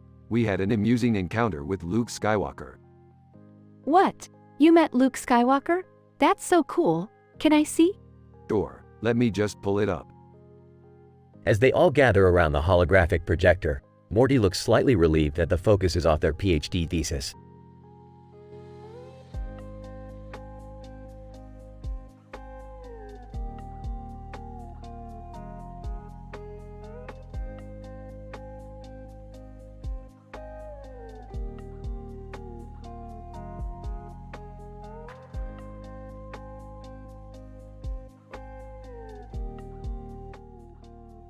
Good evening, ladies and gentlemen of the scientific community.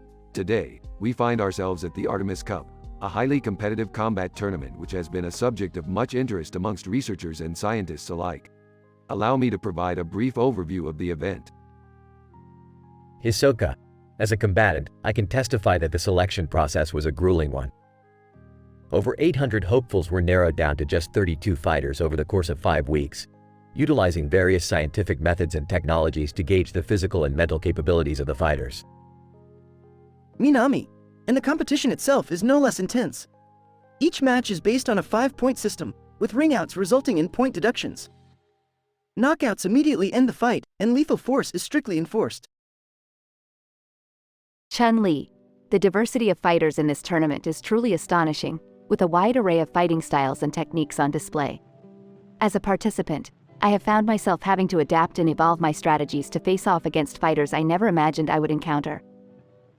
Let us not forget the unique vehicles on display, such as the car with various logos on its side and the car with numerous lights. As scientists, we must acknowledge the technological advancements made in the automotive world and how they have impacted combat sports. Ahsoka. Overall, the Artemis Cup stands as a testament to the human drive for competition and scientific innovation, and I am honored to have been a part of it. Minami. It has been a challenging and exciting experience, one that I will carry with me for the rest of my life. Chun-Li. And as a scientist and fighter, I look forward to the future advancements that will undoubtedly arise from this event.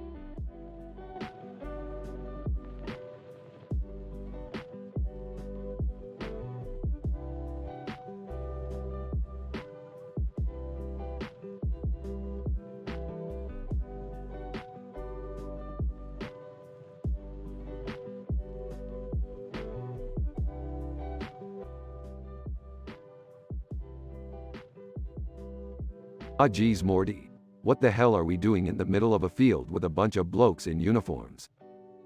I don't know, Rick, but look at the size of that alien head. It's huge. Guys, I just heard a rumor that this is the site where Abercrombie & Fitch is going to showcase their new line of alien-inspired clothing. Roll's eyes cancel me now. This is so lame.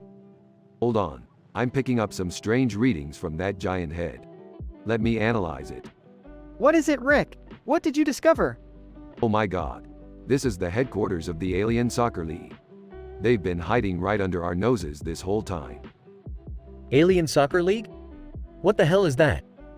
Dad, it's exactly what it sounds like. Soccer, but with aliens. We're about to witness the championship game. I didn't even know aliens played soccer. This is insane. Sarcastically, yeah, because everything else we've seen with you guys has been completely normal. Shut up, Summer. The game's about to start. Alien announcer, welcome to the Alien Soccer League Championship game. Representing Earth, we have the team from the United States, and representing the planet Melmac, we have the team from planet Gordon Shumway. Melmac? Gordon Shumway? What are those? Whispers I think they're from Alf, Morty. Would you look at that footwork? These aliens are incredible. This is actually pretty cool. I told ya so, Summer. Hey, why aren't they using their hands? Faceball Morty, it's called soccer. And that's the game, folks. The US team wins it all. Alien announcer, congratulations to the United States team, and thank you for joining us for this historic event. See you at the next championship game. Well, that was definitely something. You know it, Summer. Let's go get some ice cream to celebrate our new favorite sport. Yeah, and maybe we can even teach Jerry how to play. Hey, shut up Morty.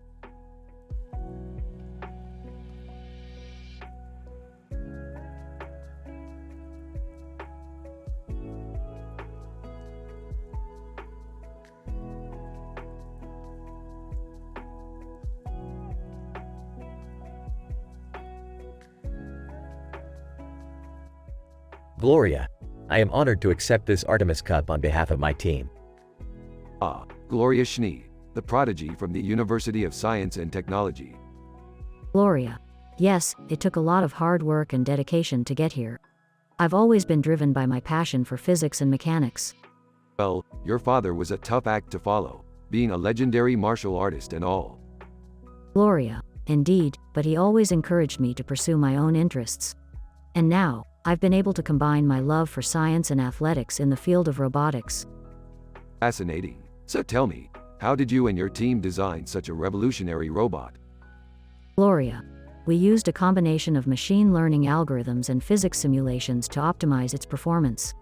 And of course, we had to program it with some killer dance moves too. Naturally. And how do you plan to use this technology in the future? Gloria. Our ultimate goal is to create robots that can work alongside humans in industries such as medicine and construction. The possibilities are endless. Impressive. Well, congratulations on your victory, Gloria. The world of science and technology is lucky to have you. Gloria. Thank you, Rick. I couldn't have done it without my brilliant teammates and mentors. This Artemis Cup is a testament to our collective efforts. Wow, what a lovely sentiment. And with that, we conclude our coverage of this year's Artemis Cup. What a journey it's been. This is Rick Sanchez, signing off.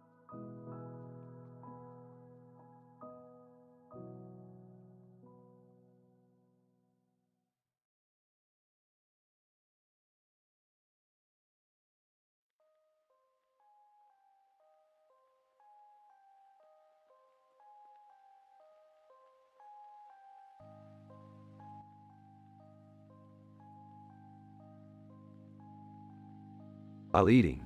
Hey Morty, did you know that our universe is just one of the many possible universes that exists in the multiverse? Confused. What does that mean, Rick? Chiming in. Oh, I know what that means. It means there's a universe out there where I'm actually a successful romantic hero. Sarcastically. Yeah, Jerry, that's exactly what it means. Skeptical. I don't know, Rick. Maybe there's a universe where Jerry isn't a total screw-up?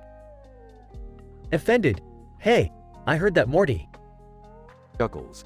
Alright boys, time to put that theory to the test. We're going on a multiverse adventure. Scene cuts to the three of them entering a portal. Nauseous. Whoa, I feel like I'm gonna hurl. Rick, where are we? Smugly, we're at the gastropub in a universe where the Turks and Hindi merge to form one super cuisine. Excitedly. Oh wow, this place looks amazing. I bet I'll be a hit with the ladies here. Doubtful. I don't think that's how it works, Jerry. Scene cuts to Jerry hitting on a group of alien women. Smoothly. Hey there, ladies. I couldn't help but notice your unique anatomy. Mind if I buy you a drink? Alien woman, disgusted, EW, get away from us, you primitive creature. Laughing. Nice try, Jerry. I guess being a romantic hero isn't as easy as it looks. Worried. Guys. I think we should leave. I don't like the looks of those tentacle creatures over there. Sarcastic. Oh Morty, always the worry wart. Scene cuts to the tentacle creatures attacking them. Panicking. Rick, do something. Casually. Don't worry, Jerry, I've got this. Rick pulls out a device and zaps the creatures, turning them into harmless plush toys. Amazed. Whoa, how did you do that, Rick? Smirking. Let's just say I have a PhD in kicking alien ass. Sarcastic. Yeah, a PhD in being a crazy old man. Chuckles. That too, Morty, that too.